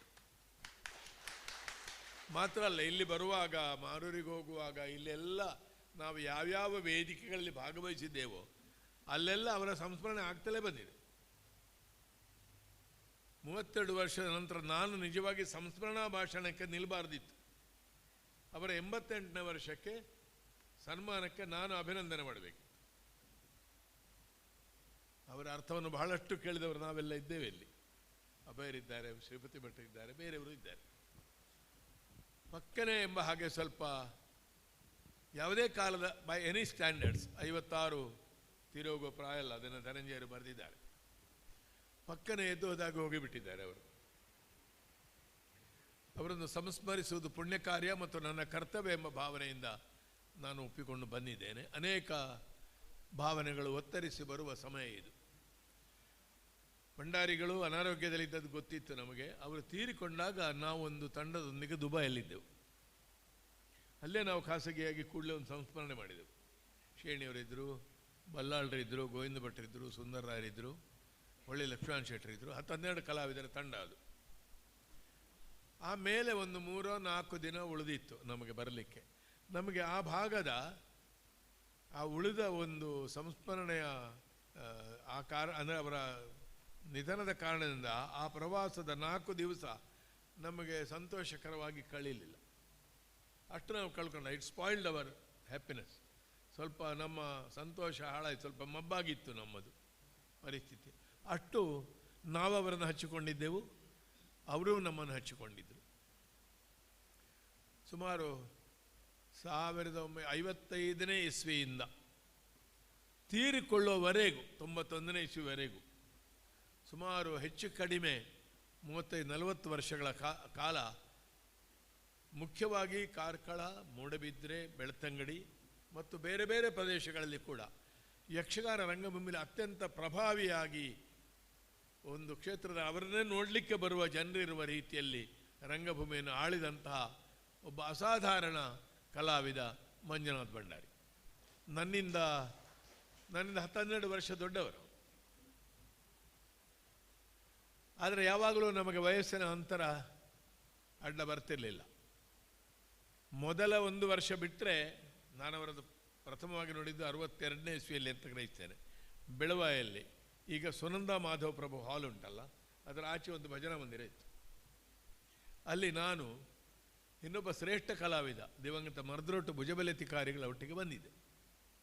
ಆಗ ಒಂದು ತಂಡವನ್ನೇ ಕರೆಯುವುದು, ಸ್ಪೆಷಲ್ ಕೂಟ ಅಂತ ನಾವು ಹೇಳೋದು. ಒಬ್ಬಿಬ್ಬರನ್ನು ಈಚೆಂದು ಕರೆದಿದ್ದರು. ಸ್ಮರಣೀಯರಾದ ಭಾಗವತ ಪುಂಡ್ಲಿಕ್ಷಣೆಯವರು ಇದ್ದರು, ಮೂಡುಬಿದಿರೆಯ 3 ಅಂತ ನಾನು ಹೇಳೋದು.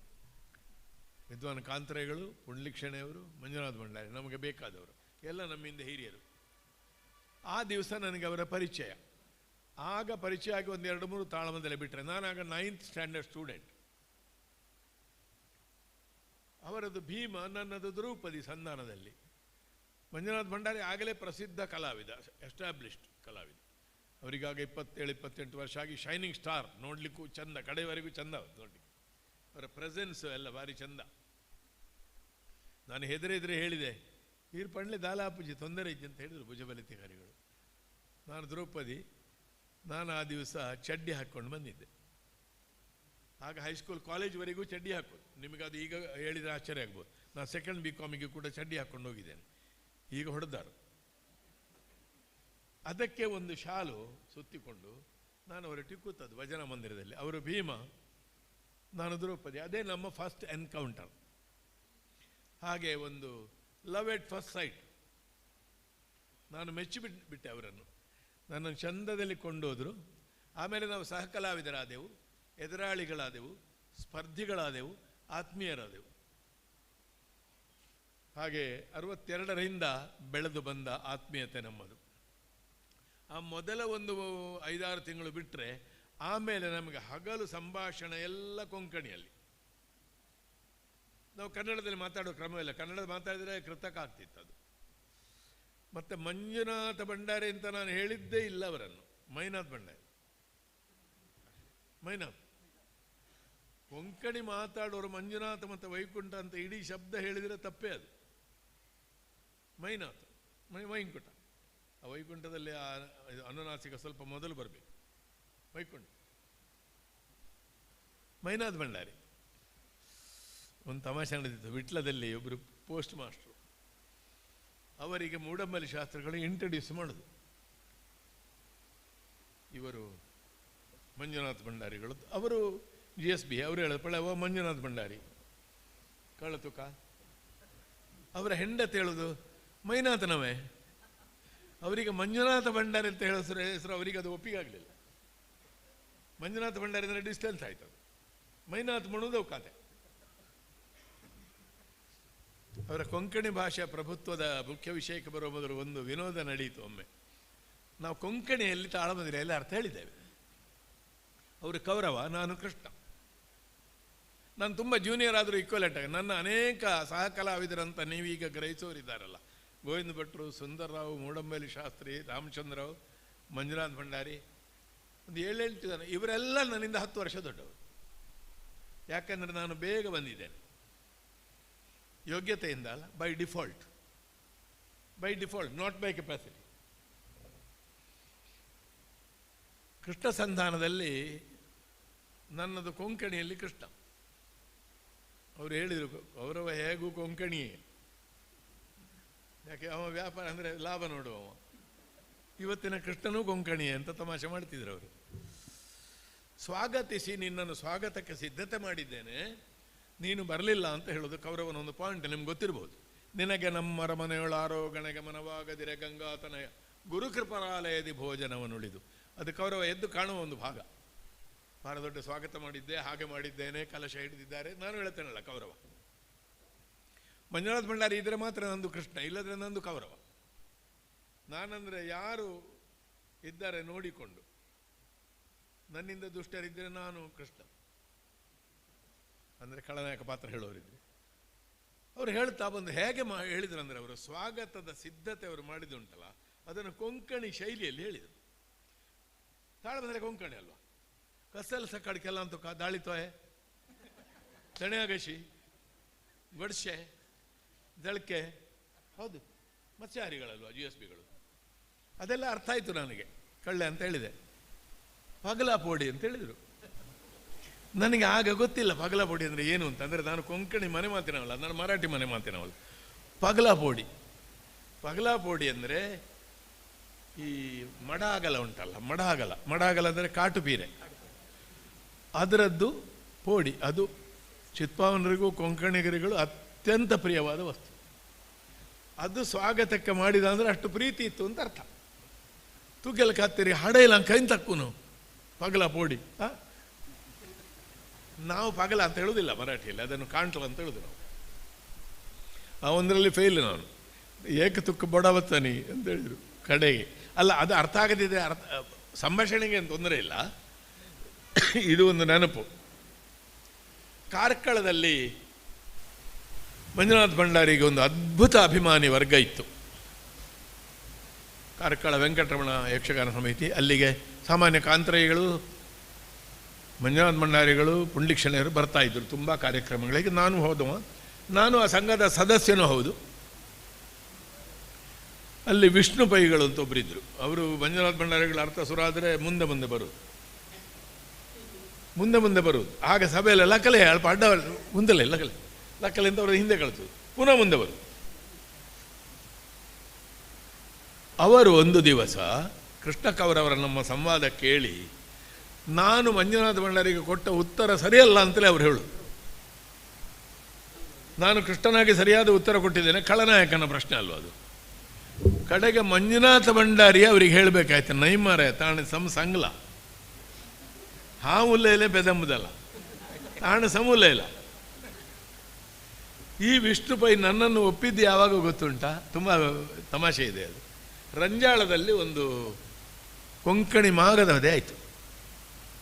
ಮಂಜುನಾಥ ಭಂಡಾರಿ ಮಾಗದ, ಎಂಥ ಮಾಗದ ಅದು, ಎಂಥ ಸ್ವರ, ಆ ಪ್ರೆಸೆನ್ಸು, ಉಪಸ್ಥಿತಿ, ಮಾಗದನ ಸ್ವಭಾವದ ಚಿತ್ರಣಲ್ಲ ತುಂಬ ಚೆನ್ನಾಗಿ ಮಾಡಿದ್ವಿ. ಪಾಂಡಿತ್ಯದಿಂದ ಮಾಗದ ಒಳಲು ಶಾಸ್ತ್ರಿಗಳ ಶ್ರೇಣಿಯವರ ಹೆಚ್ಚು ಚೆನ್ನಾಗಿ ಮಾಡಿರ್ಬೋದು. ಆದರೆ ಯಕ್ಷಗಾನದ ನೆಲೆಯ ಮಿತವಾದ ಪಾಂಡಿತ್ಯ ಮತ್ತು ಗಟ್ಟಿಯಾದ ಪ್ರಸಂಗ ಮಾಹಿತಿಯಲ್ಲಿ ಮಂಜುನಾಥ ಭಂಡಾರಿಯ ಮಾಗಧನನ್ನು ಅಷ್ಟೇ ಶ್ರೇಷ್ಠ ಅಂತ ನಾನು ಭಾವಿಸ್ತೇನೆ.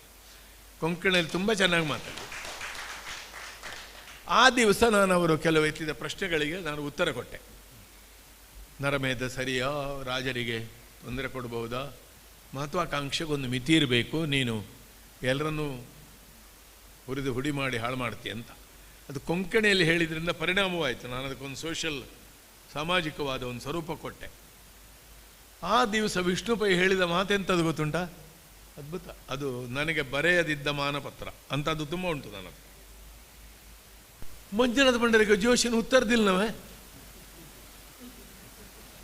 ಮಂಜುನಾಥ ಭಂಡಾರಿಗೆ ಜೋಶಿ ಉತ್ತರ ಕೊಟ್ಟ ಅನ್ನೋದು ಅವರಿಗೆ ವಿಸ್ಮಯ. ದಿಲ್ಲವ ಉತ್ತರ, ಕೈ ಉತ್ತರದಿಲ್ಲ. ಅದಕ್ಕೆ ಮಂಜುನಾಥ ಭಂಡಾರಿ ನಾಮಾರ ಆಯಿತು, ಉತ್ತರದಿತ್ತು ಉಂತಿತ್ಲು ವಾಡುಕರನಾಗ್ತೆ ಅಂದರೆ ನನ್ನ ಪಾಂಡಿತ್ಯ ಇಲ್ಲ ಅಂತ ಹೇಳಿದಾಗ ಆಯಿತು ಅಂತಾಯಿತು. ಮಂಜುನಾಥ ಭಂಡಾರಿಗೆ ಗಿಲ್ಟಿ ಆಯಿತು ಅದು ಕೇಳಿ. ಇಂಥ ಸೂಕ್ಷ್ಮ ಇತ್ತು ಅವರಲ್ಲಿ. ಅವರು ನೃತ್ಯವನ್ನು ಕಲ್ತಿದ್ದಾರೆ. ಅವರ ತಂದೆ ನರಸಿಂಹ ಭಂಡಾರಿ, ತಾಯಿ ರುಕ್ಮಾಬಾಯಿ, ಅವರ ಚಿಕ್ಕಪ್ಪ ಕೇಶವ ಭಂಡಾರಿ ಅವರು ಪುರಾಣ ಪ್ರವಚನ ಮತ್ತು ತಾಳ್ಮದಲ್ಲಿ ಅರ್ಥಗಾರಿಕೆಯಲ್ಲಿ ಪ್ರವೇಶ ಇದ್ದವರು. ಮತ್ತು ಅವರು ಹುಟ್ಟಿ ಬೆಳೆದ ಕ್ಷೇತ್ರ ಕೇವಲ GSB ಸಮಾಜದ ಮಧ್ಯೆ ಅವರು ಇದ್ದದಲ್ಲ, ಅವರು ತೋಳುವ ಸಂಸ್ಕೃತಿಯ ರೀತಿಯಲ್ಲಿ ಒಂದು ಭಾಗದಲ್ಲಿ ಬೆಳೆದವರು. ನಡಿಗುತ್ತು ಮಂಜುನಾಥ ಭಂಡಾರಿ ಎಂಥದ್ದು 3 ಗುತ್ತುಗಳಲ್ಲಿ ಇದು ನಡಿಗುತ್ತಿನಲ್ಲಿ 3 ಗುತ್ತು, ಅದರಲ್ಲಿ ಅಂದರೆ ಅರಮನೆ ಉಂಟು, ಆಚೆ ಪಡ್ಯಾರುಂಟು, ಭೂತಸ್ಥಾನ ಉಂಟು. ಅದು ತುಂಬ ಒಂದು ಪ್ರಾಚೀನ ಆರಾಧನೆಗಳ ಪದ್ಧತಿಗಳ ಕೇಂದ್ರ ಅದು. ಇವರು ಅಲ್ಲಿ ಗುರಿಕಾರರು. ಒಂದು ದಿವಸ ಓಡಿ ಓಡಿ ಬರ್ತಿದ್ರು ತಾಳಮದ್ರೆಯಿಂದ, ಅರ್ಧಕ್ಕೆ ಮುಗಿಸಿ ಓಡಿ ಕೈ ಮಾರ ಗಡ್ಬಿಡಿ ಬತ್ತ ಮೈ ಬುತ್ತ ವಚಾಸ ಬುತ್ತಕ ವಚಾಸ ಭೂತಕ್ಕೆ ಈ ಭಂಡಾರಿ ಎಂಥದಕ್ಕೆ ಹೋಗುದು? ಭಂಡಾರಿಗೂ ಭೂತಕ್ಕೂ ಏನು ಸಂಬಂಧ? ತುಗಲ್ ಗರ್ಕಡ್ ಭೂತ ಮಿಗಲ್ ಗರ್ಕಡ್ನ ಹಾವೇಚಿ ಅಂತ ಹೇಳಿದರು. ಹಾವೇ ಅಂತ ವಚಾಸ. ಅವರು ಅಲ್ಲಿ ಹೋಗಿ ಕೂತ್ಕೊಳ್ಬೇಕು. ಬಾಮ ಅಂದರೆ ಕತ್ತಿ ಮುಟ್ಟಿಸುವುದು. ಬಾಮ ಆದಾಗ ನನ್ನ ಹತ್ರ ಹೆಮ್ಮೆಯಿಂದಲೂ ದುಃಖದಿಂದಲೂ ಹೇಳಿದ್ದಾರೆ ಅವರು. ಹೌದು, ಬಾಮ ಅಂದರೆ ಸುಮಾರು ಖರ್ಚುಂಟು ಅದಕ್ಕೆ. ಬಾಮ ಮಳ್ಳರಿ ಹೊಡ ಮಗ ಸುಮಾರು ಖರ್ಚದಲ್ಲ ಹೊಡ್ನೆ ಅಂತ ಹೇಳಿದರು. ಮಾಡಿದ್ದಾರೆ. ಒಂದು ಭೂತಸ್ಥಾನದ ಅವರ ಬಾಮದ ಹಕ್ಕಿನ ಇದರಲ್ಲಿ ನಾವು ಹೋಗ್ತಾ ಇದ್ದಾಗ ಅಲ್ಲಿ ನಿಲ್ಲಿಸಿ ಕೋಲ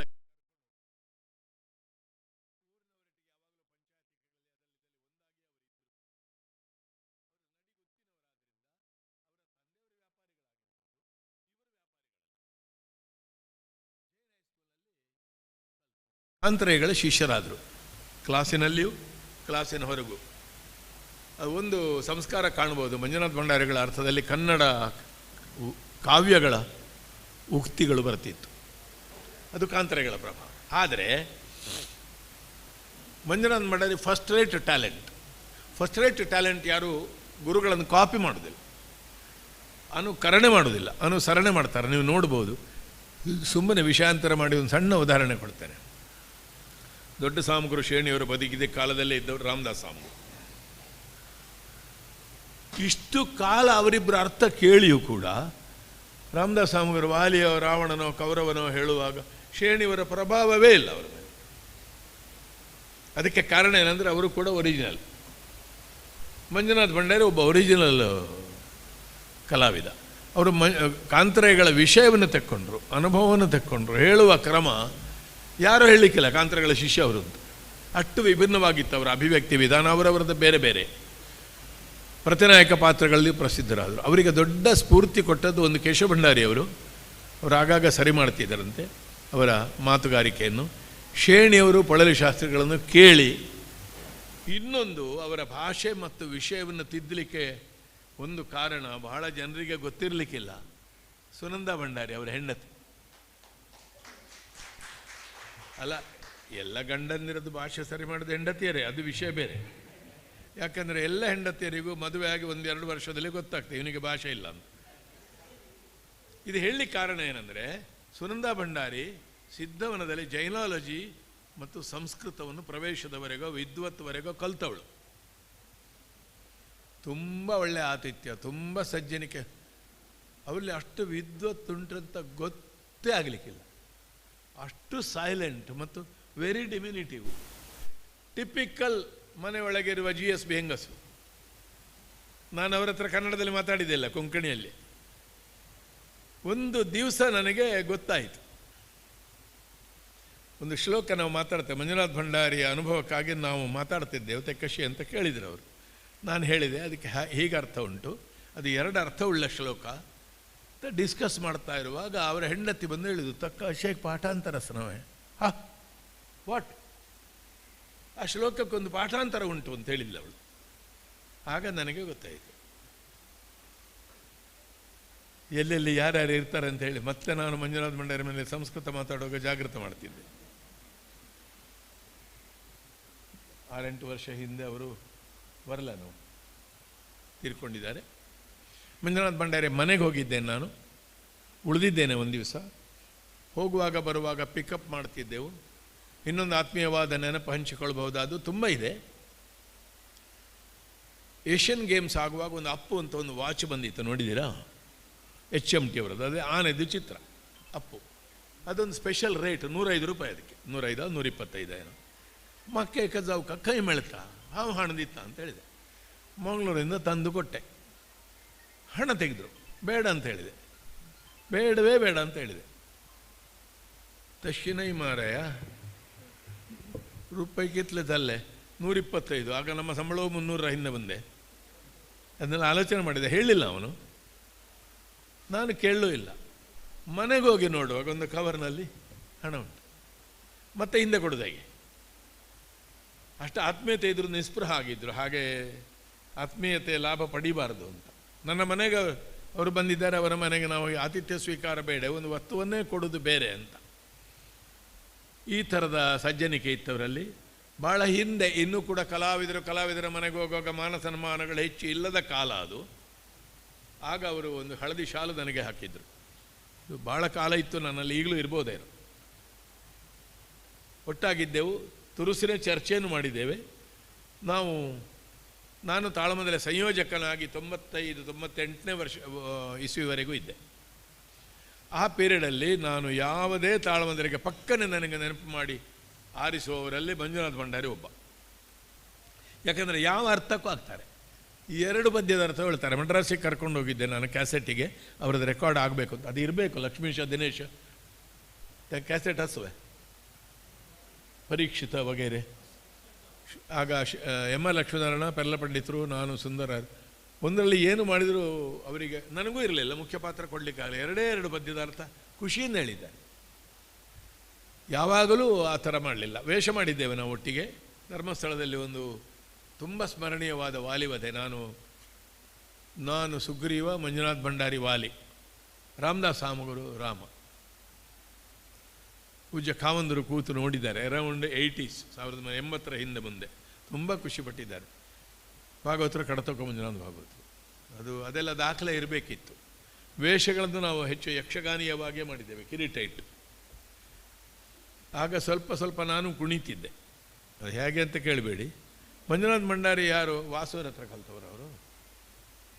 ಮೂಡುಬಿದ್ರೆ ವಾಸು ಮತ್ತು ಕಮಲಾಕ್ಷ ಯಾರ ಹತ್ರ ಕ್ರಮವಾಗಿ ಅವರು ಕಲ್ತವರು. ಅವರು ಕ್ಲಾಸ್ ಕೂಡ ಮಾಡಿದ್ದಾರೆ. ಕೊನೆಗೆ ಅನಾರೋಗ್ಯದಲ್ಲಿದ್ದಾಗ ಕೂಡ ಕಾರ್ಕಳದ ವೆಂಕಟರಮಣ ದೇವಸ್ಥಾನದಲ್ಲಿ ಇಲ್ಲಿ ಸುತ್ತಮುತ್ತ ಯಕ್ಷಗಾನದ ತರಗತಿಗಳನ್ನು ಅವರು ನಡೆಸಿದ್ದಾರೆ. ಇನ್ನೊಂದು ಮಂಜುನಾಥ ಭಂಡಾರಿ ವೈಶಿಷ್ಟ್ಯ ಅಂದರೆ, ಅವರು ದೊಡ್ಡ ತಾಳಮದ್ದಲೆಗೆ ಸಂದರೂ ಕೂಡ ಅವರು ಲೋಕಲ್ ತಾಳಮದ್ದಲೆಯನ್ನು ಬಿಡಲಿಲ್ಲ. ದೇವಸ್ಥಾನದ ಜಗಲಿಯಲ್ಲಿ, ಮನೆಯಲ್ಲಿ ಆಗೋದು, ಭಾಗವತಿಗೆ ಅದಕ್ಕೆ ಸರಿ ಇಲ್ಲ, ಮದ್ದಲೆ ಸರಿ ಇಲ್ಲ, ಅರ್ಥಧಾರಿ ಸರಿ ಇಲ್ಲ, ಅದನ್ನು ಎಣಿಸಲಿಲ್ಲ. ಅವರು ಬಂದು ಪ್ರೀತಿಯಿಂದ ಅರ್ಥ ಹೇಳ್ತಿದ್ರು. 3-4 ಸ್ತರಗಳು ಉಂಟಲ್ಲ ತಾಳಮದ್ದಲೆಯಲ್ಲಿ. ಮನೆ ತಾಳಮದ್ದಲೆ, ಬೀದಿ ತಾಳಮದ್ದಲೆ, ಸಂಘದ ತಾಳಮದ್ದಲೆ, ದೊಡ್ಡ ಸಣ್ಣ ಕೂಟ, ಎಲ್ಲದಕ್ಕೂ ಅವರು ಸರಸವಾಗಿ ಹೊಂದಿಕೊಳ್ತಿದ್ರು ಮತ್ತು ಖುಷಿಯಿಂದ ಹೋಗ್ತಿದ್ರು. ಆರ್ಥಿಕವಾಗಿ ಏನನ್ನೂ ಅಪೇಕ್ಷೆ ಮಾಡಿದವರೆಲ್ಲ ಯಾವಾಗಲೂ ಎದೃಚ್ಛಾ ಲಾಭ ಸಂತುಷ್ಟ, ತುಂಬ ಖುಷಿಯಲ್ಲಿ ಇದ್ದ ಮನುಷ್ಯ. ಎಲ್ರಿಗೂ ಬೇಕಾದವರಾಗಿದ್ದರು. ಶೇಣಿಯವರಿದ್ದ ಕೂಟದಲ್ಲಿ ಕೂಡ ಅವರು ಮಾಗಧ ವಾಲಿ ಹೇಳಿದ್ದಾರೆ, ಶೇಣಿಯವರು ರಾಮಕೃಷ್ಣ ಹೇಳಿ. 35ನೇ ಇಸ್ವಿಯಲ್ಲಿ 15 ವರ್ಷ, 50ನೇ ಇಸ್ವಿಯಲ್ಲಿ ಅರ್ಥ ಹೇಳಲಿಕ್ಕೆ ಶುರು ಮಾಡಿದ್ದಾರೆ.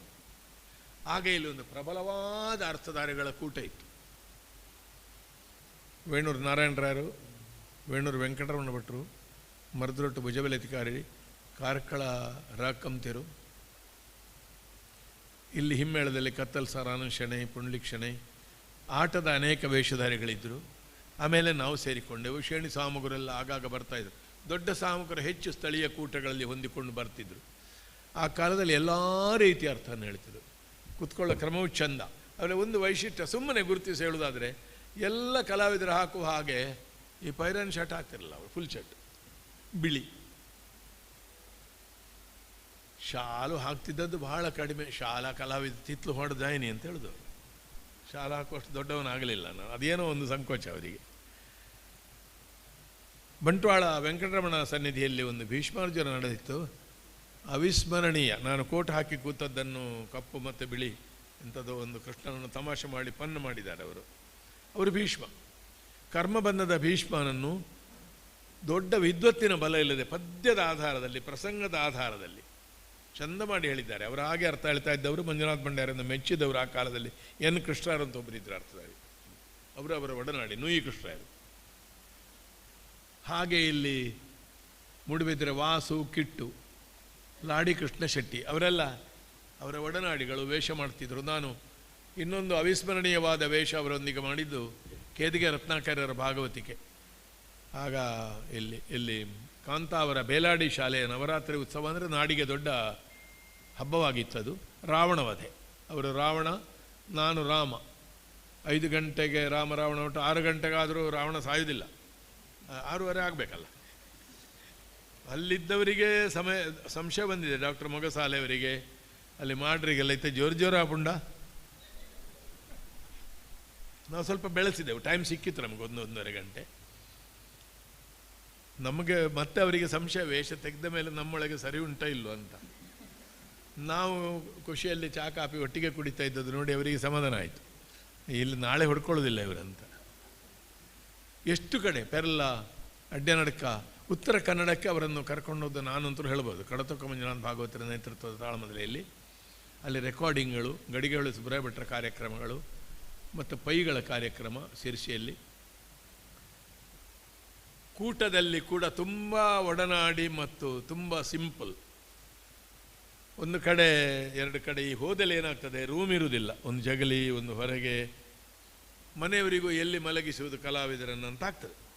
ಎಲ್ಲ ಮನೆಯಲ್ಲಿ ಇದ್ದದ್ದೇ ಅದು, ಇಂಥ ರೂಮಿಗೆ ನೀವೇ ಹೋಗಿ ಅಂತ. ಈಗ ಹಾಗೆ ಅಲಾಟ್ಮೆಂಟ್ ಅಲ್ಲ ಅದು. ಜಗಲಿಯಲ್ಲಿ ಕೆಲವರು ಸೋಫಾದಲ್ಲಿ, ಒಂದು ಕೋಣೆಯಲ್ಲಿ ಭರ್ತಿ ದಿಂಬು ಹಾಕಿ ಶೇಣಿಯವರು ಮಲಗಿದ್ದಾರೆ, ಒಂದು ದಿಂಬಿನ ಮೇಲೆ ಪೆರ್ಲ ಪಂಡಿತರಿದ್ದಾರೆ. ನಾನೇನು ಓದ್ತಾ ಕೂತಿದ್ದೇನೆ. ಮನೆ ಯಜಮಾನರಲ್ಲಿ ಕೇಳುವುದ, ಮಂಜುನಾಥ ಭಂಡಾರಿ ಅಂತ ಮಾಡಿದ, ಪ್ರಾಬ್ಲಮ್ ಸಾಲ್ವ್ ಮಾಡಿಬಿಟ್ರು ಅವರು. ಹೊರಗೆ ಜಗಲೆಯಲ್ಲಿ ಚಾಪೆ ಹಾಕಿ ಗಟ್ಟಿ ಗೊರಕೆ ಹೊಡೆದು, ನಿದ್ರೆ ಬರಲಿಲ್ಲ ಅವರಿಗೆ ನಿಜವಾಗಿ. ಇನ್ನು ಎಬ್ಬಿಸಿ ಅವರನ್ನು ಒಳಗೆ ನೀವು ಮಲ್ಕೊಳ್ಬೇಡಿ, ಹೊರಗೆ ಮಲ್ಕೊಳ್ಬೇಡಿ ಅಂತ ಆಗಬಾರ್ದು ಅಂತ ಹೊರಗೆ ಮಲ್ಕೊಂಡ್ರು ಅವರು. ಅಂದರೆ ಆತಿಥೇಯನ ಸಮಸ್ಯೆಯನ್ನು ತಿಳಿದು ಸಾಲ್ವ್ ಮಾಡಿದೆ. ಇದು ಒಂದು ಉದಾಹರಣೆ, ಇಂಥ ತುಂಬ ಇದೆ. ಮತ್ತು ಆಯಾಸ ಇಲ್ಲ. ಒಂದು ರಾತ್ರಿ 2 ವೇಷ, 2 ಅರ್ಥ, ಇಡೀ ರಾತ್ರಿ ಕಂಟಿನ್ಯೂಸ್. ಅವರು ಕೊಟ್ಟ ಕೊನೆ ಅರ್ಥ. ಅವರು 56 ವರ್ಷ ಅವರು ತೀರಿ ಹೋಗಲ್ಲ, 55ನೇ ವರ್ಷದಲ್ಲಿ ಅವರನ್ನು ನಾವು ಎಳ್ಕೊಂಡು ಹಾಗೆ ಕೊಂಡೋಗಿದ್ದೇವೆ. ಆಲಂತಡ್ಕ ರಾಮಕೃಷ್ಣ ಪ್ರಭು, ವಾಸ್ತುಪ್ರಭುಗಳ ತಾಳಮದಲೆಗೆ. ಅವನು ಜೌಕಾವೆ ಅಂತ 2 ಸಲ ಕೇಳಿದ, ತುಯ್ಯೋ ಅಂತ ಹೇಳಿದೆ, ಹೋದು.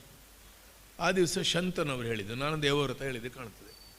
ಇಷ್ಟು ಚೆನ್ನಾಗಿ ಹೇಳಿದರು ಶಂತನು. ಧ್ವನಿಸಿದರೂ ಕೂಡ ಒಂದು ರೀತಿಯಲ್ಲಿ ಇನ್ನಷ್ಟು ಭೋಗವನ್ನು ಎಲ್ಲ ನಾವು ಅಪೇಕ್ಷಿಸಬೇಕಾ, ನಮಗೆ ಈ ಜಗತ್ತು ಬೇಕು ಅಂತ ಒಂದು ಶಂತನವಿನ ಭಾವನೆ. ತುಂಬ ಅಲ್ಲ, ಬಟ್ ಹಿ ಟಚ್ಡ್ ಇಟ್. ಅವರಿಗೇನೋ ಒಂದು ಗೊತ್ತಿತ್ತ ಅಂತ ಕಾಣ್ತದೆ ನನಗೆ ಮಾತಾಡುವಾಗ. ಅವರಿಗೆ ಔಷಧ ಉಪಚಾರದ ಸಂದರ್ಭದಲ್ಲಿ ಕೂಡ 1-2 ಸಜೆಷನ್ ಕೊಟ್ಟು ಆಯುರ್ವೇದದ ಔಷಧಿಗಳನ್ನೆಲ್ಲ ನಾನು ಸಲಹೆ ಮಾಡಿದ್ದೇನೆ, ತಂದು ಕೊಟ್ಟಿದ್ದೇನೆ. ಸಂವಾದಕ್ಕೆ ತುಂಬ ಒದಗುವ ಜನ. ಇದ್ದಷ್ಟು ಸಮಯ ಸಭೆಗೆ ಜೀವಂತ. ಅವರ ಶೂರ್ಪನಕ್ಕೆ ತುಂಬ ಪ್ರಸಿದ್ಧ. ಆಮೇಲೆ ಶೂರ್ಪನಕ್ಕೆ ಹೇಳಿದವ ನಾನು. ಮಂಜುನಾಥ ಭಂಡಾರಿ ಅವರ ಶೂರ್ಪನಕ್ಕೆ ಕೇಳಿದ ಯಾವುದೇ ಪ್ರೇಕ್ಷಕ ವರ್ಗದಲ್ಲಿಯೂ ನನ್ನ ಶೂರ್ಪನಕ್ಕೆ 2ನೇದ್ದೇ, ಫಸ್ಟ್ ಅಲ್ಲ. ಅವರ ಶೂರ್ಪನಕ್ಕಿಗೆ ನಾನು ರಾಮ ಹೇಳಿದ್ದೇನೆ, ರಾವಣ ಹೇಳಿದ್ದೇನೆ. ಆದರೆ ಅವರು ಪ್ರಸಿದ್ಧರಾದ ವೇದಿಕೆಯಲ್ಲಿ ನಾನು ಶೂರ್ಪನಕ್ಕೆ ಹೇಳಿದ್ದೇನೆ. ಕೊಂಕಣಿಯಲ್ಲಿ ಒಂದು ಶೂರ್ಪನಕ್ಕೆ ಹೇಳಿದ್ದಾರೆ ಅವರು, ಅದ್ಭುತ. ಒಂದು ಕೊಂಕಣಿ ಶೂರ್ಪನಕ್ಕೆ ಹೇಗೆ ಅಂತ ನೀವು ಕೊಂಕಣಿ ಬಲ್ಲವರ ಹತ್ರವೇ ಕೇಳಬೇಕು. ಕೊಂಕಣಿ ತಂಡ ಆಗೈತು.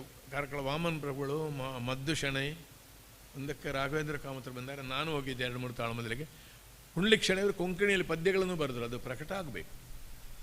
ಮಾರೂರು ಮಂಜುನಾಥ ಭಂಡಾರಿ ಪುಂಡ್ಲಿಕ್ ಶೆಣೈ ಸಂಸ್ಮರಣೆ ಸೀರೀಸ್ ಮಾಡ್ಬೋದು, 5 ಪ್ರಸಂಗ ಪ್ರಿಂಟ್ ಮಾಡಿಸಿ. 400 ಮೇಲೆ ನಾಟಕ ಬರೆದಿದ್ದಾರೆ ಅವರು, ಪುಂಡ್ಲಿಕ್ ಶೆಣೈಯವರು. ಕನ್ನಡ, ಕೊಂಕಣಿ, ತುಳು ಎಲ್ಲ ಪ್ರಿಂಟ್ ಮಾಡಲಿಕ್ಕೆ ಸಾಧ್ಯ ಇಲ್ಲ. ಒಂದು 30 ತೆಗೆದು ಒಂದು 89 ನಾಟಕ ಮಾಡ್ಬೋದು.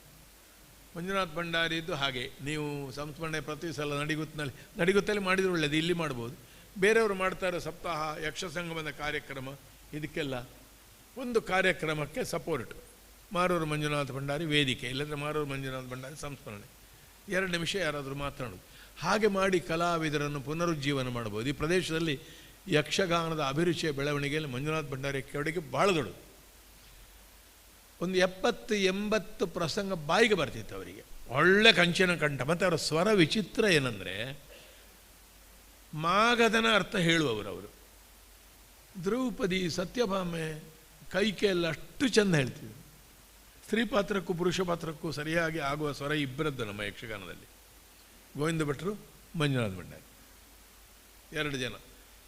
ಯಾಕೆ ನಾನು ಇದನ್ನು ಹೇಳಿದೆ ಅಂದರೆ ತಾಳಮದ್ದಳೆಯಲ್ಲಿ ಸ್ತ್ರೀ ಪಾತ್ರದ ಕೊರತೆ ಇತ್ತು ಒಂದು ಕಾಲಕ್ಕೆ. ಬಳ್ಳುಕರಾಯರು ಅಂತ ಒಬ್ಬರಿದ್ದರಂತೆ, ಎಮ್.ಆರ್. ಶಾಸ್ತ್ರಿಗಳಿದ್ದರು. ಆಮೇಲೆ ಯಾರೋ ಹೇಳ್ತಿದ್ರು, ಆ ಕೊರತೆಯನ್ನು ತುಂಬಿಸಿದವರು 3: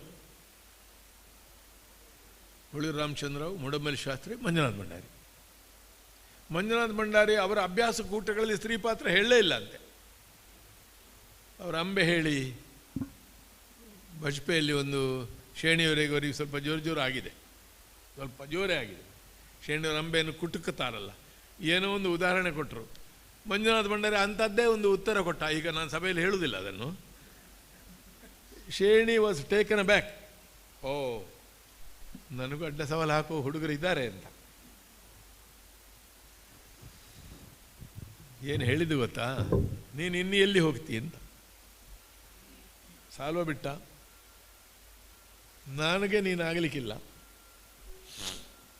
ಇನ್ನು ಎಲ್ಲಿ ಮನೆ ಮಾಡ್ತಿ. ಅರ್ಥ ಆಯ್ತಾ? ಹೇಗೆ ಬೇಕಾದರೂ ತಕ್ಕೊಳ್ಬೋದು.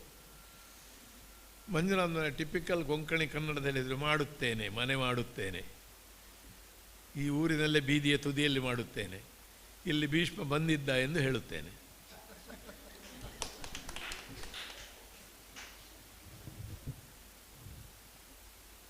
ಮಂಜುನಾಥ ಭಂಡಾರಿ ಶೈಲಿಯೇ ಹಾಗಾಗಿತ್ತು. ಒಳ್ಳೆ ಕನ್ನಡ, ಸಣ್ಣ ಸಣ್ಣ ವಾಕ್ಯ, ದೊಡ್ಡದು ಇತ್ತು.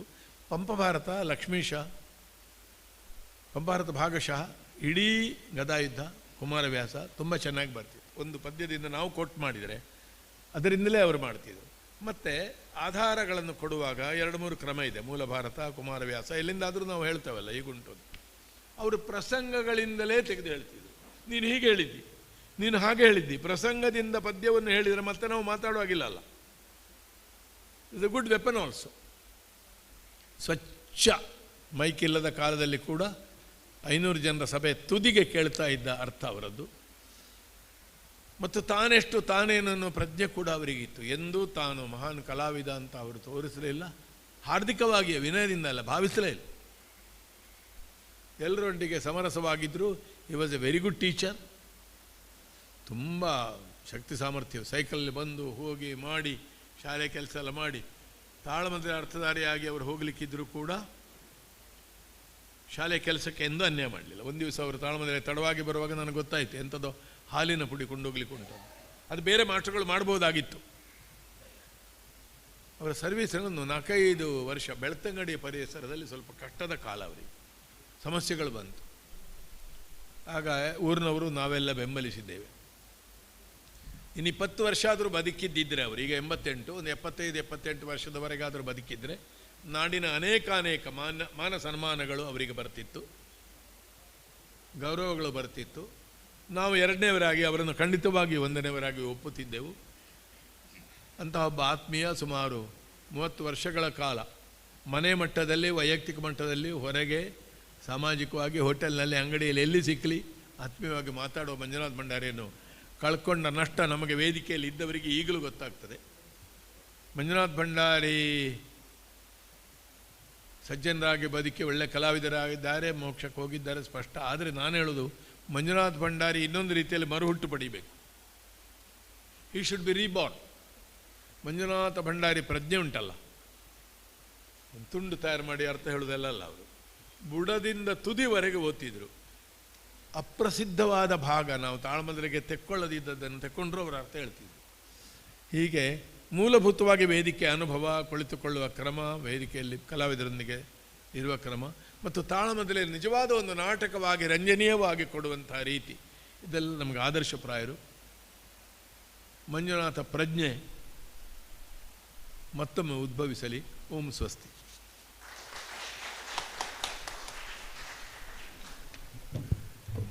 ಮಾರೂರು ಮಂಜುನಾಥ ಭಂಡಾರಿಯವರ ವ್ಯಕ್ತಿತ್ವವನ್ನು ಹಾಗೂ ವ್ಯಕ್ತಿತ್ವದ ಔನ್ನತ್ಯವನ್ನು ಚೆನ್ನಾಗಿ ನಮ್ಮೆದುರು ಕಟ್ಟಿಕೊಟ್ಟಂಥ ಡಾಕ್ಟರ್ ಪ್ರಭಾಕರ್ ಜೋಶಿ ಅವರಿಗೆ ಧನ್ಯವಾದಗಳು. ಮಾರೂರು ಮಂಜುನಾಥ ಭಂಡಾರಿಯವರು ಇಂದು ನಮ್ಮೊಂದಿಗೆ ಇಲ್ಲದಿದ್ದರೂ ಅವರ ನೆನಪುಗಳನ್ನು ಮೆಲುಕು ಹಾಕುವಲ್ಲಿ ಪ್ರಭಾಕರ್ ಜೋಶಿಯವರು ಯಶಸ್ವಿಯಾಗಿದ್ದಾರೆ. ಹಾಗೆ ಅವರ ಶೂರ್ಪನಖಿ ಪಾತ್ರ ಅತ್ಯಂತ ಪ್ರಸಿದ್ಧ, ಜೋಶಿಯವರು ಸಹ ಹೇಳಿದ್ದಾರೆ. ಅದರಲ್ಲಿ ಅವರೊಂದು ರಾಮನನ್ನು ಕಂಡು ಒಂದು ಮನುಷ್ಯರ ವಾಸನೆ ಬಂದಾಗ ಅದನ್ನು ಹೇಗೆ ತಿನ್ನುವುದಂತೇಳಿ ಅವರೊಂದು ವರ್ಣನೆ ಮಾಡಿ ಹೇಳ್ತಿದ್ರು. ಆಗ ಅದು ಈಗಿನ ಕಾಲದಲ್ಲಿ ನಾವು ಹೋಟೆಲ್ನಲ್ಲಿ ಮಾಂಸದ ಖಾದ್ಯವನ್ನು ತಯಾರಿಸುವಂಥ ವಿಧಾನ ಹೇಗೆ ಅಂತ ಹೇಳ್ಕೊಳ್ತಿದ್ರು. ಆಗ ತುಂಬ ಜನ ಕೇಳ್ತಿದ್ದುಂಟು, ಮಾರೂರು ಮಂಜುನಾಥ್ ಭಂಡಾರಿಯವರು ಬಹುಶಃ ಮಾಂಸಾಹಾರಿ ಇರಬೇಕೇನೋ ಅಂತೇಳಿ. ಯಾಕೆಂದರೆ ಅಷ್ಟು ಚೆನ್ನಾಗಿ ಅವರು ತಯಾರಿಸುವುದು ಹೇಗೆ ಅಂತೇಳಿ ಹೇಳ್ಕೊಡ್ತಿದ್ರು. ಆದರೆ ನಿಜವಾಗಿ ಅಂದರೆ ಅವರು ಸಸ್ಯಾಹಾರಿಗಳೇ. ಹಾಗೆ ಅದೊಂದೀಗ ನೆನಪು ಮರುಕಳಿಸ್ತು. ಈಗ ಮುಂದಿನ ಕಾರ್ಯಕ್ರಮ ಶುಭಾಶೀರ್ವಚನ ಡಾಕ್ಟರ್ ಚಾರುಕೀರ್ತಿ ಪಂಡಿತಾಚಾರ್ಯವರ ಸ್ವಾಮೀಜಿ ಇವರಿಂದ.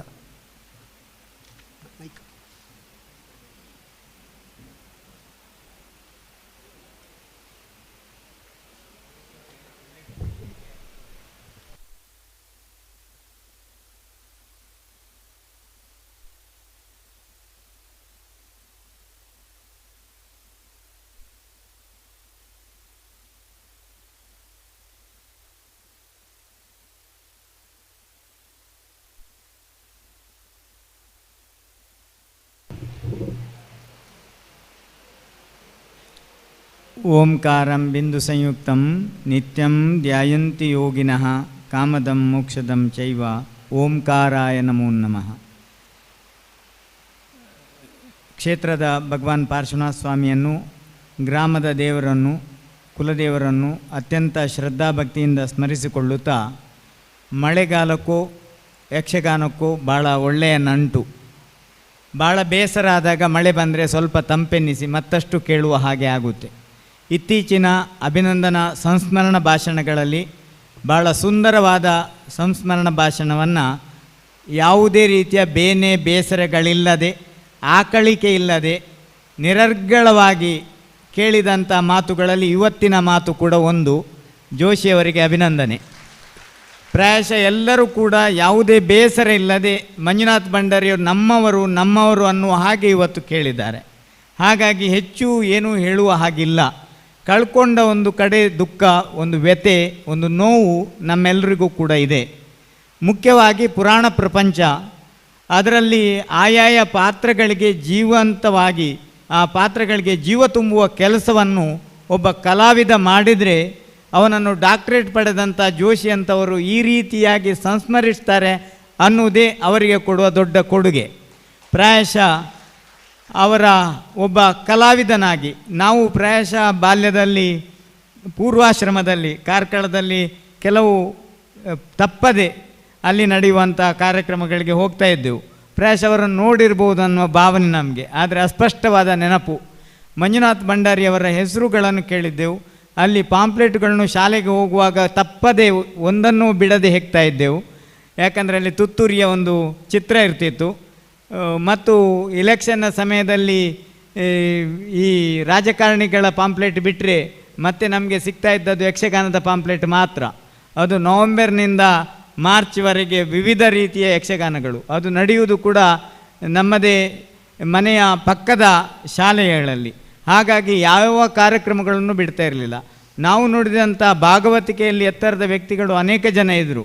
ಆದರೆ ಅದು ಬಲಿಪರು ಇದ್ದರು, ಅದೇ ರೀತಿಯಾಗಿ ಮಂಡೇಚ್ಚರಿದ್ದರು, ಇವರೆಲ್ಲರೂ ಇದ್ದರು. ಕಾಳಿಂಗನೌಡರು ಬಂದಾಗ ಇಡೀ ಸಭೆ ಎದ್ದು ನಿಲ್ತಾ ಇತ್ತು. ಆ ಒಂದು ಗೌರವ ಅದ್ಭುತವಾಗಿತ್ತು. ಅದೇ ರೀತಿಯಾಗಿ ಶೇಣಿಯವರಿಗೆ ತಾಳಮದ್ದಳೆಯಲ್ಲಿತ್ತು. ಆ ಮಾದರಿಯಲ್ಲಿ ಮಂತರೆಯ ಪಾತ್ರ ಮತ್ತು ಮಾಗಧನ ಪಾತ್ರ, ಕೌರವನ ಪಾತ್ರವನ್ನು ಮಂಜುನಾಥ್ ಭಂಡಾರಿಯವರು ತೋರಿಸಿಕೊಡ್ತಾ ಇದ್ದರು ಅನ್ನೋದನ್ನು ಕೌರವನಾಗಿ ಅತ್ಯಂತ ನಿಷ್ಠುರವಾಗಿರತಕ್ಕಂಥ ಜೋಶಿಯವರೇ ಒಪ್ಪಿರುವಾಗ ನಾವು ವಿಮರ್ಶೆ ಮಾಡೋದು ಅಗತ್ಯ ಇಲ್ಲ ಅಂತ ನಮ್ಮ ಭಾವನೆ. ಹಾಗಾಗಿ ನಮ್ಮ ಮೂಡುಬಿದ್ರೆಯಲ್ಲಿ ಒಬ್ಬ ತೆರೆಮರೆಯ ಒಳ್ಳೆಯ ವಿಮರ್ಶಕರಿದ್ದಾರೆ, ಅವ್ರ ಬಗ್ಗೆ ನಾವು ಹೇಳಬೇಕಾಗಿಲ್ಲ, ಕೊಡುವರೆ. ಹಾಗಾಗಿ ಇಂಥ ವ್ಯಕ್ತಿಗಳನ್ನು ಇರುವಂಥ ಒಂದು ಪುಸ್ತಕ ಖಂಡಿತ ಆಗಬೇಕು. ನಾವು ಭಂಡಾರ ಅಂತ ಹೇಳಿದರೆ ಟ್ರೆಷರ್ ಅಂತ ಅರ್ಥ, ಹಣಕ್ಕೆ ಯಾವುದೇ ಕೊರತೆ ಇಲ್ಲದವರು ಭಂಡಾರಿಗಳು. ಹಾಗಾಗಿ ಭಂಡಾರಕಾರರವರಲ್ಲಿ ಒಂದು ವಿಜ್ಞಾಪನೆ, ಅವರ ಕುಟುಂಬದವರು ಸೇರಿ ಭಂಡಾರಿಯವರ ಬರೆದಂಥ ಯಾವುದಾದ್ರೂ ನಾಟಕ ಇದ್ದರೆ, ಕೃತಿಗಳಿದ್ದರೆ ಅದನ್ನು ಬೆಳಕಿಗೆ ತರುವಂಥ ಕೆಲಸ ನಿಮ್ಮ ಸಂಸ್ಥೆಯಿಂದ ನಡೀಲಿ. ಮತ್ತು ನಮ್ಮ ಅನೇಕ ಜನ ಜಾತಿ ಮತ ಭೇದ ಇಲ್ಲದೆ ಯಕ್ಷಗಾನವನ್ನು ಬೆಳೆಸಿದ್ದಾರೆ. ಅದರಲ್ಲಿ ಸಾರಸ್ವತರಲ್ಲಿ ಭಂಡಾರಿಯವರ ಹೆಸರು ಅಗ್ರಜದಲ್ಲಿ ಸ್ಥಾನದಲ್ಲಿ ನಿಲ್ತದೆ ಅನ್ನುವ ಭಾವನೆ ನಮಗೆ. ಈ ನೆಲೆಯಲ್ಲಿ ಶ್ರೀಯುತ ಮಾರೂರು ಮಂಜುನಾಥ ಭಂಡಾರಿಯವರು ಯಕ್ಷಗಾನ ತಾಳಮದ್ದಳೆಗೆ ತನ್ನದೇ ಆದಂಥ ಕೊಡುಗೆಯನ್ನು ನಮ್ಮ ಜೈನ ಹೈಸ್ಕೂಲಿನ ಕಾಂತರೈಗಳ ವಿದ್ವಾನ್ ಕಾಂತರೈಗಳ ವಿದ್ಯಾರ್ಥಿಗಳಾಗಿ ಎಲ್ಲರ ಒಂದು ಪ್ರೀತಿಗೆ ಪಾತ್ರರಾಗಿ ಕಾಂತದಂತೆ ಆಕರ್ಷಕ ವ್ಯಕ್ತಿಯಾಗಿ ಈ ಊರಿಗೆ ದೊಡ್ಡ ಗೌರವವನ್ನು ತಂದುಕೊಟ್ಟಿದ್ದಾರೆ. ಅವರನ್ನು ಬೆಳೆಸಿದಂಥ ಮತ್ತು ಅವರ ಎಲ್ಲ ಮಾತಿಗೆ ಮನ್ನಣೆಯನ್ನು ಕೊಟ್ಟಂಥ ಅವರ ಕುಟುಂಬದವರಿಗೆ ಮತ್ತು ಅವರ ಮಿತ್ರವರ್ಗಕ್ಕೆ ಎಲ್ಲರಿಗೂ ಭಗವಂತನ ಶ್ರೀರಕ್ಷೆ ಇರಲಿ. ಇವರ ಹೆಸರಿನಲ್ಲಿ ಪ್ರತಿ ವರ್ಷ ಕುಟುಂಬದವರು ಮತ್ತು ಅವರ ಮಿತ್ರ ಬಳಗದವರು ಸೇರಿ ಯಕ್ಷಗಾನ ತಾಳಮದ್ದಳೆ ಕಾರ್ಯಕ್ರಮಗಳನ್ನು ನೀವು ನಿರಂತರ ನಡೆಸಬೇಕು. ಸಮಾಜ ಮಂದಿರದಲ್ಲೂ ನಡೆಸಿ, ನಮ್ಮ ಮಠದಲ್ಲೂ ಅವಕಾಶ ಇದೆ ಅಂತ. ಯಾಕಂದ್ರೆ ನಾವು ಹೇಳಿದರೆ ಅಭಯಚಂದ್ರ ಹೇಳ್ತಾರೆ ಈ ಮಠದವರು ಇಲ್ಲೇ ಮಾಡಿ ಅಂತ ಹೇಳ್ತಾರೆ. ಅದಕ್ಕಾಗಿ ನಾವು ಹೇಳುವುದು ಅಲ್ಲೂ ಕೂಡ ಮಠದಲ್ಲೂ ಕೂಡ ನಿಮ್ಮ ಕಾರ್ಯಕ್ರಮಗಳು ನಡೀಲಿ ಅನ್ನೋ ಭಾವನೆಯನ್ನು ಮಾಡ್ತಾ ಭಾಳ ಸುಂದರವಾಗಿ ಅವರ ಒಂದು ಯಕ್ಷಗಾನದ ಅರ್ಥವಾಗಿ ಪಾತ್ರವಾಗಿ ಅವರು ಹೇಗೆ ಎಲ್ಲ ರೀತಿಯ ಪಾತ್ರಕ್ಕೆ ಜೀವ ತುಂಬ್ತಾ ಇದ್ವು ಅನ್ನುವ ಕಥೆಯನ್ನು ಮಾತ್ರ ಹೇಳಿದ್ದಲ್ಲದೆ ಒಬ್ಬ ನೈಜ ವ್ಯಕ್ತಿಯಾಗಿಯೂ ಕೂಡ ಒಬ್ಬ ಧಾರ್ಮಿಕನಾಗಿ ಒಂದು ಪುರಾಣಕ್ಕೆ ಒತ್ತಾಗಿ ಸಭ್ಯನಾಗಿ ಹೇಗುವುದು ಸಾಧ್ಯ, ಒಬ್ಬ ವ್ಯಕ್ತಿತ್ವವನ್ನು ಹೇಗೆ ರೂಪಿಸುವುದು ಅನ್ನುವುದ್ರ ಅವರ ಒಳ್ಳೆಯ ವ್ಯಕ್ತಿತ್ವವನ್ನು ಇವತ್ತು ಅನಾವರಣ ಮಾಡಿದ್ದಾರೆ ಜೋಶಿಯವರು.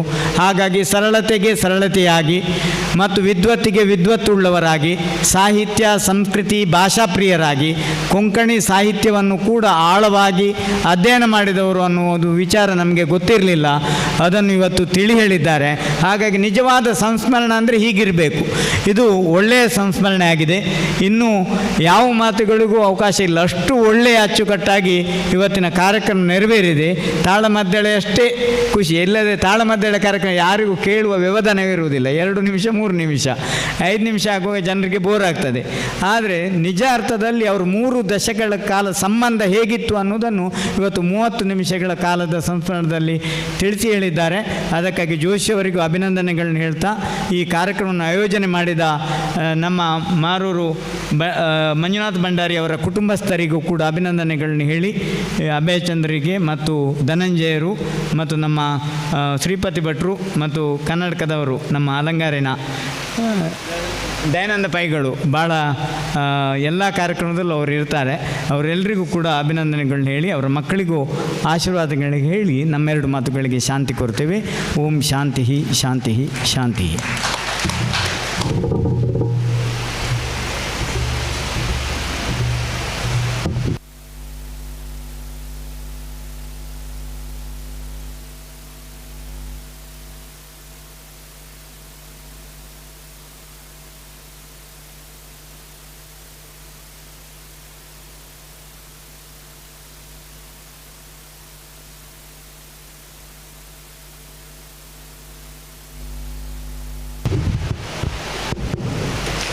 ಸಮಯದ ಮಿತಿಯನ್ನು ಅರಿತು ಚಿಕ್ಕದಾದರೂ ಚೊಕ್ಕವಾಗಿ ಆಶೀರ್ವಚನ ನೀಡಿದಂಥ ಸ್ವಾಮೀಜಿಯವರಿಗೆ ಪ್ರಣಾಮಗಳು.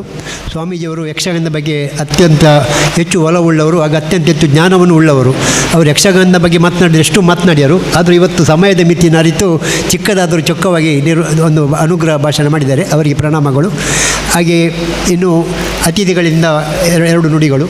ನಮ್ಮ ಮೂಡುಬಿದಿರೆಯ ಯಕ್ಷಗಾನ ಪೋಷಕರು ಹಾಗೂ ಮಾಜಿ ಸಚಿವರು ಹಾಗೆ ಮಾರೂರು ಮಂಜುನಾಥ ಭಂಡಾರಿಯವರ ಅಭಿಮಾನಿಗಳಾದಂಥ ಶ್ರೀಯುತ ಕೆ ಅಭಯಚಂದ್ರ ಅವರು 2 ನುಡಿಗಳನ್ನು ಆಡಬೇಕಾಗಿ ಕೇಳಿಕೊಳ್ತಾ ಇದ್ದೇನೆ.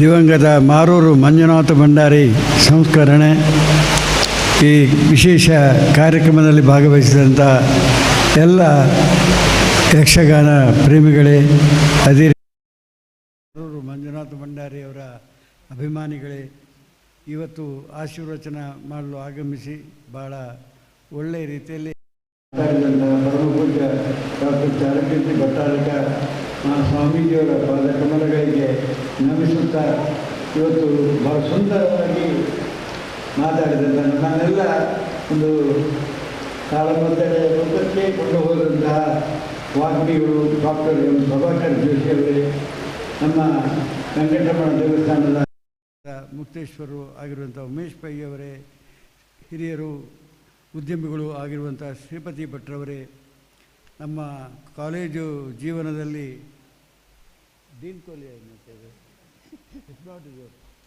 ಭಾಳ ಚತುರನಾಗಿದ್ದಂಥ ದಯಾನಂದ್ ಪೈ ಅವರು ಆವಾಗ ಹಿಪ್ನಾಟಿಸಮ್ ಎಂಬ ಒಂದು ಇದು ಇಲ್ಲಿ ಒಬ್ಬ ಡೀನ್ ಕೊಹ್ಲಿ ಅಂತ ನಮ್ಮ ಜಿಲ್ಲೆಗೆ ಬಂದಿದ್ದ. ಅವರು ಭುವನೇಂದ್ರ ಕಾಲೇಜಿಗೆ ಹೋಗ್ತಾಯಿದ್ರು. ಆವಾಗ ಡೀನ್ ಕೊಹ್ಲಿಯ ಪಾತ್ರವನ್ನು ಹಿಪ್ನಾಟಿಸಮ್ ಮಾಡುವಂಥ ಕರಗತ ಮಾಡಿ ಮಂಜುನಾಥ್ ಪೈ ನಮ್ಮ ದಯಾನಂದ್ ಪೈ ಅವರು ಭಾಳ ಪಡೆದಿದ್ದರು ಎಂಬುದನ್ನು ಕೂಡ ಇಲ್ಲಿ ನೆನಪಿಸುತ್ತಾ ನಮ್ಮ ಪತ್ರಕರ್ತ ಮಿತ್ರ ಧನಂಜಯ ಮೂಡುಬಿದ್ರಿಯವರೇ, ಲಕ್ಷ್ಮೀಶ್ ಭಂಡಾರ್ಕರ್ ಅವರೇ, ದಿನೇಶ್ ಭಂಡಾರ್ಕರ್ ಅವರೇ, ಶಾಂತಾರಾಮ್ ಕುಡುವಾರ್ ಅವರೇ, ರಾಘವೇಂದ್ರ ಭಂಡಾರ್ಕರ್ ಅವರೇ, ಶಿವ ಭಂಡಾರ್ಕರ್ ಅವರೇ. ಯಾಕೆಂದರೆ ಮಾರೂರು ಅಂತ ಹೇಳಿದ ಕೂಡಲೇ ಎಲ್ಲ ಭಂಡಾರ್ಕರ್ ಫ್ಯಾಮಿಲಿ ಒಂದು ಕುಟುಂಬವೇ ಮಾರೂರಿನಲ್ಲಿ ಇದ್ದರು. ನಮ್ಮ ಜೈನ್ ಸ್ಕೂಲ್ನಲ್ಲಿ ಭಾಳ ಹೆಚ್ಚಿನ ಸಂಖ್ಯೆಯಲ್ಲಿ ವಿದ್ಯಾರ್ಥಿಗಳು ಆ ಕಾಲದಲ್ಲಿ ಇದ್ದರು ಎಂಬುದನ್ನು ಕೂಡ ನೆನಪಿಸಿಕೊಂಡು ಇವತ್ತು ಭಾಳ ಸುಂದರವಾಗಿ ಅವರ ಬಗ್ಗೆ ವಿಮರ್ಶೆ ಆಯಿತು. ಕೊಂಕಣಿ ಭಾಷೆಯಲ್ಲಿ ನಮ್ಮ ಪ್ರಭಾಕರ್ ಜೋಶಿಯವರು ಯಾವ ರೀತಿ ಇವರು ಭಂಡಾರ್ಕರ್ ಮಾತಾಡ್ತಾಯಿದ್ರು, ಅವರೊಡನೆ ನಾವು ಕೂಡ ಕೊಂಕಣಿ ಭಾಷೆಯಲ್ಲೇ ಸಂಭಾಷಣೆ ಮಾಡ್ತಾ ಇದ್ದದನ್ನು ಭಾಳ ಸುಂದರವಾಗಿ ವಿವರಿಸಿದರು. ಇವತ್ತು ಯಕ್ಷಗಾನ ನೋಡಿದಷ್ಟೇ ಸಂತೋಷ ನಮಗೆ ಇಲ್ಲಿ ಜೋಶಿಯವರ ಮಾತನ್ನು ಕೇಳಿ ಆಯಿತು ಎಂಬುದನ್ನು ಇಲ್ಲಿ ವ್ಯಕ್ತಪಡಿಸುತ್ತಾ, ನಮ್ಮ ಸಮಾಜ ಮಂದಿರದಲ್ಲಿ ದಸರಾ ಸಾಹಿತ್ಯ ಸಮ್ಮೇಳನ 74 ವರ್ಷಗಳಿಂದ ನಡೆದಿದೆ. ಅದರಲ್ಲಿ ಒಂದು ದಿನ ಯಕ್ಷಗಾನ ಪರ್ಮನೆಂಟಾಗಿ ಯಕ್ಷಗಾನ ಈ ತಾಳಮದ್ದಳೆ ಕೂಡ ನಡೀತಾ ಇತ್ತು. ನಮ್ಮ ಗುರುಗಳಾದಂಥ ಕಾಂತರಯ್ಯವರು ಅದರಲ್ಲಿ ಪ್ರಮುಖವಾದಂಥ ಶ್ರೇಣಿಯವರು, ಅದೇ ರೀತಿ ನಮ್ಮ ಮಂಜುನಾಥ್ ಭಂಡಾರಿಯವರೆಲ್ಲ ಆ ಕಾಲದಲ್ಲಿ ಭಾಗವಹಿಸ್ತಾ ಇದ್ದರು ಎಂಬುದನ್ನು ಕೂಡ ನೆನಪಿಸುತ್ತಾ, ಇಲ್ಲಿ ಪುಂಡಲೀಕ್ ಶೆಣೆಯವರ ವಿಷಯ ಕೂಡ ಬಂತು. ಪುಂಡಲೀಕ್ ಶೆಣೆಯವರು ಮೂಡುಬಿದ್ರೆಯ ಯಾವುದೇ ನಾಟಕದಲ್ಲಿ ಇದ್ದರೆ ಅದನ್ನು ತರಬೇತಿ ಮಾಡುವಂಥ ಕೆಲಸ ಪುಂಡಲೀಕ್ ಶೆಣೆಯವರು ಆ ಕಾಲದಲ್ಲಿ ಮಾಡ್ತಾಯಿದ್ದರು ಎಂಬುದನ್ನು ನೆನಪಿಸಿಕೊಂಡು ನಮಗೆಲ್ಲ ಈ ಕಾರ್ಯಕ್ರಮದಲ್ಲಿ ಭಾಗವಹಿಸುವಂಥ ಅವಕಾಶ ಮಾಡಿಕೊಟ್ಟಂಥ ನಮ್ಮ ಭಂಡಾರ್ಕರ್ ಕುಟುಂಬಸ್ಥರಿಗೆ ವಂದಿಸುತ್ತಾ, ಇಂತಹ ಚಿಂತನೆ ಆಗಬೇಕಾಗಿದೆ. ಇವತ್ತು ಹೊಸ ಯುಗದಲ್ಲಿ ನಾವಿದ್ದೇವೆ, ಆದರೆ ಹಿಂದಿನ ಕಾಲದಲ್ಲಿ ಯಾವ ರೀತಿ ಇಂತಹ ಯಕ್ಷಗಾನದ ಮುಖಾಂತರ ನಾವು ರಾಮಾಯಣ ಮಹಾಭಾರತದ ಕಥೆಗಳನ್ನು ಕೇಳ್ತಾ ಇದ್ದೆವು ಎಂಬುದು ಕೂಡ ಇಂದಿನ ಹೊಸ ಸಮಾಜದ ಯುವಕರು ತಿಳ್ಕೊಳ್ಬೇಕು. ಅದಕ್ಕಾಗಿ ಇಂತಹ ಯಕ್ಷಗಾನಗಳು ನಡೀತಾ ಇರಬೇಕು ಎಂಬುದನ್ನು ಇಲ್ಲಿ ವ್ಯಕ್ತಪಡಿಸಿ, ಅದರಲ್ಲಿ ಇವತ್ತು ದಕ್ಷಿಣ ಕನ್ನಡ ಜಿಲ್ಲೆಯಲ್ಲಿ ಅತಿ ಹೆಚ್ಚು ಯಕ್ಷಗಾನಗಳು ನಡೆಯುವುದಿದ್ದರೆ ಅದು ಮೂಡುಬಿದ್ರೆಯಲ್ಲಿ. ಒಂದು ಕಡೆಯಿಂದ ಸಮಾಜ ಮಂದಿರ, ಇನ್ನೊಂದು ಕಡೆಯಿಂದ ಜೇನಿ ಮಠ. ಪೂಜ್ಯ ಸ್ವಾಮೀಜಿಯವರು ಕನಿಷ್ಠ 10-15 ಯಕ್ಷಗಾನಗಳನ್ನಾದರೂ ಪ್ರತಿ ವರ್ಷ ನಡೆಸುವಂಥ ಕೆಲಸ ಮಾಡಿಕೊಂಡು ಬಂದಿದ್ದಾರೆ. ಅವರಿಗೆ ಭಾಳ ಯಕ್ಷಗಾನ ತಾಳಮದ್ದಳೆ ಭಾಳ ಆಸಕ್ತಿ ಇದೆ ಎಂಬುದನ್ನು ಕೂಡ ವ್ಯಕ್ತಪಡಿಸಿ, ಇವತ್ತು ಭಾಳ ಸಮಯದ ನಂತರ ಮಾರೂರು ಮಂಜುನಾಥ್ ಭಂಡಾರಿ ಅವರನ್ನು ನೆನಪಿಸುವಂಥ ಕೆಲಸ ಇವತ್ತು ಆಗಿದೆ. ಅದಕ್ಕಾಗಿ ಅವರ ಕುಟುಂಬಸ್ಥರಿಗೆ ಅಭಿನಂದನೆಗಳನ್ನು ಸಲ್ಲಿಸಿ, ಅದರಲ್ಲಿ ಕೂಡ ಧನಂಜಯ ಮೂಡುಬಿದ್ರೆಯವರು ಅವರ ಬಗ್ಗೆ ತುಂಬ ಬರಹಗಳನ್ನು ಕೂಡ ಬರೆದಿದ್ದಾರೆ. ಅವರಿಗೂ ಕೂಡ ವಂದನಿಸುತ್ತಾ ನನ್ನ ಮಾತಿಗೆ ವಿರಾಮ ಹಾಡ್ತೇನೆ. ಜೈ ಹಿಂದ್, ಜೈ ಕರ್ನಾಟಕ. ಚುಟುಕಾಗಿ 2 ಹಿತನುಡಿ ಉಳಿದಂಥ ಅಭಯಚಂದ್ರರಿಗೆ ಧನ್ಯವಾದಗಳು. ಈಗ ಮಾರೂರು ಮಂಜುನಾಥ್ ಭಂಡಾರಿ ಅವರ ಭಾವಚಿತ್ರಕ್ಕೆ ವೇದಿಕೆಯಿರುವಂಥ ಅತಿಥಿಗಳಿಂದ ಪುಷ್ಪಾಂಜಲಿ ಸಮರ್ಪಣೆ ಹಾಗೂ ಎಲ್ಲ ಪ್ರೇಕ್ಷಕರು ಪುಷ್ಪಾಂಜಲಿ ಸಮರ್ಪಣೆ ಮಾಡುವ ಅವಕಾಶವಿದೆ. ಅದರ ಕಾರ್ಯಕ್ರಮ ಅಸ್ತವ್ಯಸ್ತ ಆಗುವ ಕಾರಣ ಕೊನೆಯಲ್ಲಿ ಎಲ್ಲ ಪ್ರೇಕ್ಷಕರು ಮಾರೂರು ಮಂಜುನಾಥ್ ಭಂಡಾರಿ ಭಾವಚಿತ್ರಕ್ಕೆ ಪುಷ್ಪಾಂಜಲಿಯನ್ನು ಸಮರ್ಪಿಸಬಹುದು. ಈಗ ಅತಿಥಿಗಳಿಂದ ಪುಷ್ಪಾಂಜಲಿ ಸಮರ್ಪಣೆ.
ಈಗ ಶ್ರೀಯುತ KP ಶ್ರೀಪತಿ ಭಟ್ರವರು ಮಾರೂರು ಮಂಜುನಾಥ್ ಭಂಡಾರಿ ಅವರಿಗೆ 2 ಮಾತನಾಡಬೇಕು ಕೇಳಿಕೊಳ್ತಾ ಇದ್ದೇನೆ. ಶ್ರೀಪತಿ ಭಟ್ರ ಊರಿನವರೇ ಮಾರೂರು ಮಂಜುನಾಥ್ ಭಂಡಾರಿ ಅವರಿಗೆ ಅವರೊಂದಿಗೆ ತುಂಬ ಒಡನಾಟವೂ ಇದೆ, ತುಂಬ ಪರಿಚಯವೂ ಇದೆ.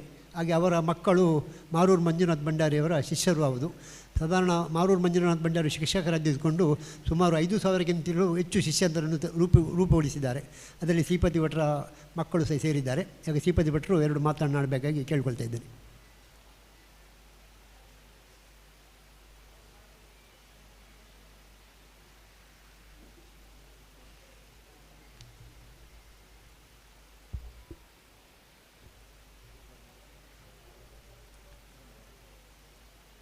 ದಿವಂಗತ ಮಾರೂರು ಮಂಜುನಾಥ ಭಂಡಾರಿ ಅವರ ಸಂಸ್ಮರಣಾ ಸಮಾರಂಭದಲ್ಲಿ ನಮಗೆಲ್ಲ ಆಶೀರ್ವಚನ ಮಾಡಿರುವಂಥ ಪರಮ ಪೂಜ್ಯ ಡಾಕ್ಟರ್ ಚಾರುಕೀರ್ತಿ ಭಟ್ಟಾರಕ ಪಂಡಿತಾಚಾರ್ಯ ಮಹಾಸ್ವಾಮೀಜಿ ಅವರಿಗೆ ಸಾಷ್ಟಾಂಗ ನಮಸ್ಕಾರ ಮಾಡುತ್ತಾ, ವೇದಿಕೆಯಲ್ಲಿ ಉಪಸ್ಥಿತರಿರುವಂಥ ಆತ್ಮೀಯ ಅಭಯಚಂದ್ರ ಜೈನ್ರವರೇ, ಹಾಗೆ ಸಮಾರಂಭದ ಅಧ್ಯಕ್ಷರಾದಂಥ ಉಮೇಶ್ ಪೈ ಅವರೇ, ದಯಾನಂದ್ ಪೈ ಅವರೇ, ಧನಂಜಯರವರೇ, ಹಾಗೆ ಈ ಒಂದು ಕಾರ್ಯಕ್ರಮವನ್ನು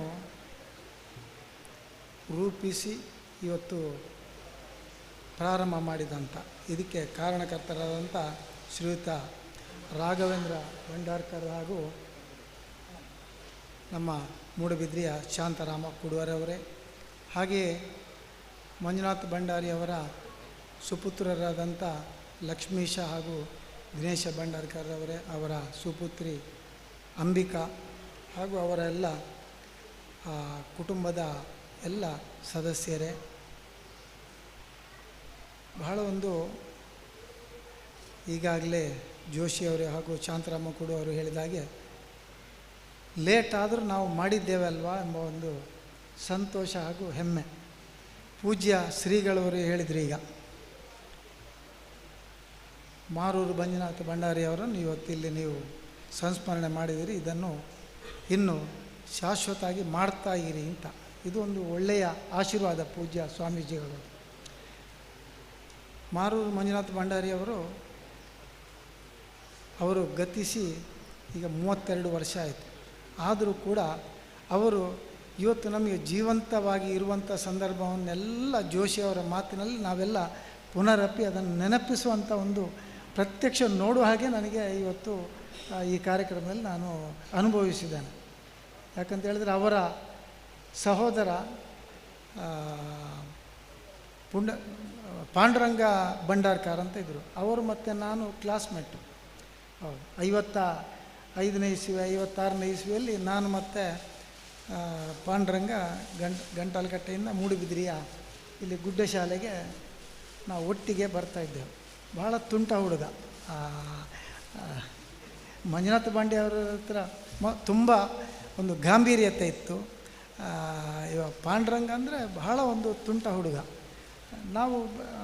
ನಾನು ಆವಾಗ ಬರ್ತಿದ್ದದ್ದು 5ನೇ ಕ್ಲಾಸಿಗೆ, ಮೂಡುಬಿದ್ರಿಗೆ 5ನೇ ಮತ್ತು 6ನೇ ಕ್ಲಾಸಿಗೆ ಬುತ್ತಿ ಹಿಡ್ಕೊಂಡು ನಾವು ಒಟ್ಟಿಗೆ ಬೆಳಿಗ್ಗೆ ಸುಮಾರು ಅಲ್ಲಿಂದ ಒಂದು 7-7ವರೆಗೆ ಹೊರಟ್ರೆ ಇಲ್ಲಿಗೆ 9ವರೆಗೆ ಬಂದು ಮುಟ್ತಿದ್ದೆವು.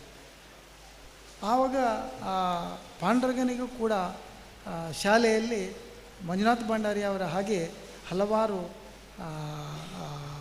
ಭಾಗವತಿಗೆ ಹೇಳುವಂಥ ಒಂದು ಹುಚ್ಚು ಒಂದು ರೀತಿಯ ಕ್ಲಾಸಿನಲ್ಲಿ ನಡೀತಾ ಇತ್ತು. ಎಲ್ಲಿಯಾದರೂ ಕ್ಲಾಸಿನಲ್ಲಿ ಅಧ್ಯಾಪಕರು ಬರೋದು ಲೇಟ್ ಆದರೆ ಎದ್ದು ಹೋಗಿ ಒಂದು ಭಾಗವತಿಗೆ ಹೇಳೋರು. ಅದು ಇಡೀ ಕ್ಲಾಸಿಗೆ ಮಾತ್ರ ಅಲ್ಲ, ಇತರ ಕ್ಲಾಸಿಗಳಿಗೂ ಸಮೇತ ಅದು ಆ ಶಬ್ದ ಕೇಳ್ತಿತ್ತು. ಅಂಥ ಒಂದು ಅದ್ಭುತ ಕ್ರಿಯೆ ಇವ್ರ ಹತ್ರ ಪಾಂಡುರಂಗರ ಹತ್ರ ನಾನು ಕೇಳ್ತಾ ಇದ್ದೆ. ಅದಲ್ಲದೆ ಅವರಿಗೆ ಒಂದೊಂದು ಸಾರಿ ಉದಾಸೀನ ಆದರೆ ಇನಿ ಶಾಲೆ ಪೋಪಣ ಬುಡ್ಚಿಯ ನಮ್ಮ ಕೊಡಂಜ ಕಲ್ಲಿಗೆ ಪೋಯಿ ಅಂತೇಳಿ ನನ್ನನ್ನು ಕೊಡಂಜ ಕಲ್ಲಿಗೆ ಬುತ್ತಿ ಹಿಡ್ಕೊಂಡು ಸೀದಾ ಶಾಲೆಗೆ ಬರೋದು ಬಿಟ್ಟು ಆ ನಾಯಿ ಬಸ್ತಿ ಹತ್ರ ಸೀದಾ ಕೊಡಂಜ ಕಲ್ಲಿಗೆ ಕರ್ಕೊಂಡೋದ್ರು. ಕೊಡಂಜ ಕಲ್ಲಿಗೆ ಕರ್ಕೊಂಡೋಗಿ ಅಲ್ಲೇ ಬುತ್ತಿಯನ್ನು ಊಟ ಮಾಡಿ ನಾನು, ಪಾಂಡುರಂಗ ಮತ್ತು ನಮ್ಮ ಜೊತೆ ಇನ್ನೊಬ್ಬ ಸುಬ್ರಾಯಪ್ಪ ಅಂತ ಗಂಟಾಲಕಟ್ಟೆ ಅವರು, ನಾವು 3 ಜನ ಸಹ ಸೀದಾ ಹೋದದ್ದು ಇದಕ್ಕೆ ಕೊಡಂಜ ಕಲ್ಲಿಗೆ. ಅಲ್ಲಿ ಕೂತು ಬುತ್ತಿ ಊಟ ಮಾಡಿ, ಅಲ್ಲಿ ಒಂದು ಸ್ವಾಮಿಗಳಿದ್ದರು, ಅಲ್ಲಿ ಒಂದಷ್ಟು ಮಂಗಗಳಿಗೆ ಮಧ್ಯಾಹ್ನ ಅನ್ನ ಕೊಡ್ತಿದ್ರು. ಅದೆಲ್ಲ ಮುಗಿದು ಸರಿಯಾದ ಶಾಲೆ ಬಿಡುವ ಹೊತ್ತಿಗೆ ಮನೆಗೆ ಹೋಗಿ ಮುಟ್ಟೋದು. 5:05 ಹೋಗ ಗಂಟೆಗೆ ಮುಟ್ಟಿದ್ದು. ಇದೊಂದು ಅವಿಸ್ಮರಣೀಯ ಒಂದು ನೆನಪು ನನಗೆ. ಹಾಗೆ ಮುಂದಕ್ಕೆ ನಾನು ವಯಸ್ಕನಾದ ನಂತರ ನಮ್ಮ ಕಲ್ಲಬಿಟ್ಟು ಶಾಲೆಗೆ ನನ್ನ ಮಕ್ಕಳನ್ನು ಸೇರಿಸುವಂಥ ಸಂದರ್ಭದಲ್ಲಿ ಮಂಜುನಾಥ ಭಂಡಾರಿ ಅವರು ಅಲ್ಲಿ HM ಆಗಿ ಹೆಡ್ ಮಾಸ್ಟರ್ ಆಗಿ ಬಂದಿದ್ದರು 84-85ನೇ ಇಸ್ವಿಯಲ್ಲಿ. ಬಹಳ ಗೌರವಯುತವಾದಂಥ ಒಬ್ಬ ಅಧ್ಯಾಪಕರು, ಬಹಳ ಸರಳ ಸಜ್ಜನಿಕೆ. ಆ ಸಂದರ್ಭದಲ್ಲಿ ಸುಮಾರು ಒಂದು 7-8 ವರ್ಷ ನಮ್ಮ ಕಲ್ಲಬೆಟ್ಟು ಶಾಲೆಯಲ್ಲಿ ಸ್ಕೂಲ್ ಡೇ ಆಗಿರಲಿಲ್ಲ. ಆ ಸಂದರ್ಭದಲ್ಲಿ ಮಂಜುನಾಥ ಭಂಡಾರಿ ಅವರು ಬಂದ ನಂತರ ಒಂದೇ ವರ್ಷದಲ್ಲಿ ನನ್ನ ಹತ್ರವೇ ಬಂದು ಹೇಳಿ, ಇರನ್ನೆಲ್ಲ ಜೋಕ್ಲು ಬರ್ಪಿರತ್ತ ಒಂದು ಸ್ಕೂಲ್ ಡೇ ಮಲ್ಪುಗ ಭಟ್ರೆ ಲಾಯ್ಕ್ ಹಾಕ್ಕೊಂಡು ಜೋಕ್ಲೆ ಪೂರ ಹಾಕ್ಲ ಆಟೋಟ ಸ್ಪರ್ಧೆಲೇನು ಪೂರ ಮಲ್ತದ್ದು ಸ್ಕೂಲ್ ಡೇ ಮಲ್ಪುಗ ಅಂತ ಹೇಳಿದರು. ಆಗ್ಬೋದು, ನನ್ನಿಂದ ಏನಾಗಬೇಕು ಅದನ್ನು ನಾವು ಮಾಡುವ, ಆ ಸ್ಕೂಲ್ ಡೇ ಮಾಡುವಂಥ. ಹಾಗೆ ಆ ಸ್ಕೂಲ್ ಡೇಗೆ ನಮ್ಮ ಹೊಸಂಗಡಿಯ ಅರಸರನ್ನು ಸಮೇತ ಕರ್ಕೊಂಡು ಬಂದು ಭಾಳ ವಿಜೃಂಭಣೆಯಲ್ಲಿ ನಾವು ಸ್ಕೂಲ್ ಡೇಯನ್ನು ಮಾಡಿದ್ದೇವೆ. ಆ ನಂತರದ ದಿವಸಗಳಲ್ಲೂ ಕೂಡ ಭಾಳ ನನ್ನ ಮನೆಯ ಅವರ ಹಾಗೆ ನನ್ನ ಹತ್ರ ಭಾಳ ಒಂದು ಆತ್ಮೀಯತೆಯಲ್ಲಿ ಇದ್ದಂಥವ್ರು. ಅವರ ಮಕ್ಕಳೆಲ್ಲ ಲಕ್ಷ್ಮೀಶ್ ಆಗಲಿ, ದಿನೇಶ್ ಆಗಲಿ, ಅಂಬಿಕಾ ಆಗಲಿ, ಸುನಂದಮ್ಮ, ಹಾಗೆ ಮಂಜುನಾಥರು ಎಲ್ಲ ನಮ್ಮ ಮನೆಯ ಮಂದಿ. ಹಾಗೆ ನಮ್ಮ ಊರಿಗೆ ಒಬ್ಬ ಹಿರಿಯರಾಗಿ ಅವರ ತಂದೆಯವರು ಮಾರೂರಿನಲ್ಲಿ ಒಂದು ಬಂಡಸಾಲೆ ಅಂತಲೇ ಇತ್ತು. ನರಸಿಂಹ ಭಂಡಾರ್ಕರು, ರಾಮಚಂದ್ರ ಭಂಡಾರ್ಕರು ಅವರೆಲ್ಲ ಒಳ್ಳೆಯ ಉತ್ತಮವಾದಂಥ ವ್ಯಾಪಾರಸ್ಥರು.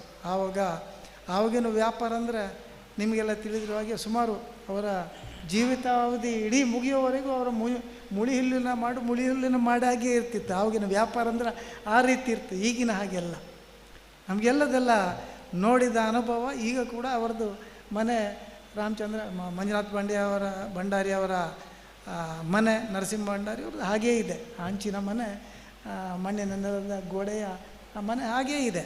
ಯಾಕಂದರೆ ಆವಾಗ ಎಲ್ಲರ ಹತ್ರ ಒಂದು ಪ್ರೀತಿ ವಿಶ್ವಾಸದ ಒಂದು ಎಲ್ಲ ವಿಚಾರಗಳಲ್ಲಿ ನಾವೆಲ್ಲ ನೋಡ್ಕೊಳ್ತಾ ಇದ್ದೆವು. ಹಾಗೆ ಮಂಜುನಾಥ ಭಂಡಾರಿ ಅವರು ಇತರ ಸಂದರ್ಭದಲ್ಲಿ ಶಾಲೆಯಲ್ಲಿ ಬೇರೆ ಕಡೆಯಲ್ಲಿ ನಮ್ಮ ಹತ್ರ ಮಾತಾಡುವ ಕ್ರಮಕ್ಕೂ ಇದೇ ಸಮಾಜ ಮಂದಿರದಲ್ಲಿ ದಸರಾ ಸಂದರ್ಭದಲ್ಲಿ ಆಗ್ತಿರುವಂಥ ಯಕ್ಷಗಾನಕ್ಕೆ ಬಂದಾಗ ಅವರು ಮಾತಾಡುವಂಥ ಒಂದು ಶೈಲಿಯನ್ನು ನೋಡುವಾಗ ನಮಗೆ ಅವರ ಸ್ವರವನ್ನು ಕೇಳಿ ನನಗೆ ಹೆದರಿಕೆ ಆಗ್ತಿತ್ತು. ಅವರ ಒಂದು ಆ ಶಬ್ದದ ಕಂಠ ಅಂದರೆ ಈಗಾಗಲೇ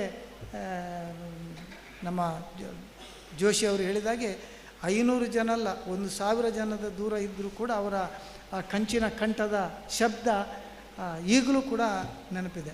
ಇಡೀ ಸಮಾಜ ಮಂದಿರದಲ್ಲಿ ಆಗುವಂಥ ಕಾರ್ಯಕ್ರಮದಲ್ಲಿ ಅವರು ಬಂದು ಕೂತಾಗ ಕೂತ್ಕೊಂಡು ಬಂದು ಒಂದು ಬೈರಾಸ ಹಾಕ್ಕೊಂಡು ಅವರು ಕೂತ್ಕೊಳ್ಳುವಂಥ ಒಂದು ಶೈಲಿ ಭಾಳ ಅದ್ಭುತವಾಗಿತ್ತು. ಅವರ ಮಾತಿನ ವೈಖರಿ, ಸ್ವರ, ಎಲ್ಲದಕ್ಕಿಂತಲೂ ಅವಳ ಸ್ವರ ಕಂಚಿನ ಕಂಠ ಅಂತ ಹೇಳ್ತಾರೆ. ಭಾಳ ಒಂದು ಉತ್ತಮ ರೀತಿಯ ಅರ್ಥಗಾರಿಕೆ. ಭಾಳ ವೇದಿಕೆಯಲ್ಲಿ ಇರುವಂಥ ಸಂದರ್ಭದಲ್ಲಿ ಆ ಪಾತ್ರಕ್ಕೆ ಜೀವವನ್ನು ತುಂಬಿಸ್ತಿದ್ರು. ಅದೇ ರೀತಿ ಕೆಳಗೆ ಬಂದಾಗ ಯಾವುದೇ ಅಹಂ ಬಿಮ್ಮು ಬುಮ್ಮು ಯಾವುದಿಲ್ಲದೆ ಅತೀ ಸರಳ ಸಜ್ಜನಿಕೆ ಒಬ್ಬ ಸಾಮಾನ್ಯ ಮನುಷ್ಯರಾಗಿ ಅವರು ಇರ್ತಿದ್ರು ಅಂತ. ಯಾವತ್ತೂ ಬಿಳಿ ಶರ್ಟು ಬಿಳಿ ಧೋತಿಯಲ್ಲೇ ಇದ್ದು ಅತೀ ಸರಳ ಸಜ್ಜನಿಕೆಯ ಒಬ್ಬ ವ್ಯಕ್ತಿಯಾಗಿ ನಮ್ಮ ಊರಿನಲ್ಲಿ ಭಾಳ ಒಬ್ಬ ಶ್ರೇಷ್ಠ ವ್ಯಕ್ತಿಯಾಗಿ ಅವರು ಇದ್ದಂಥ ಒಬ್ಬ ಪುಣ್ಯಾತ್ಮ.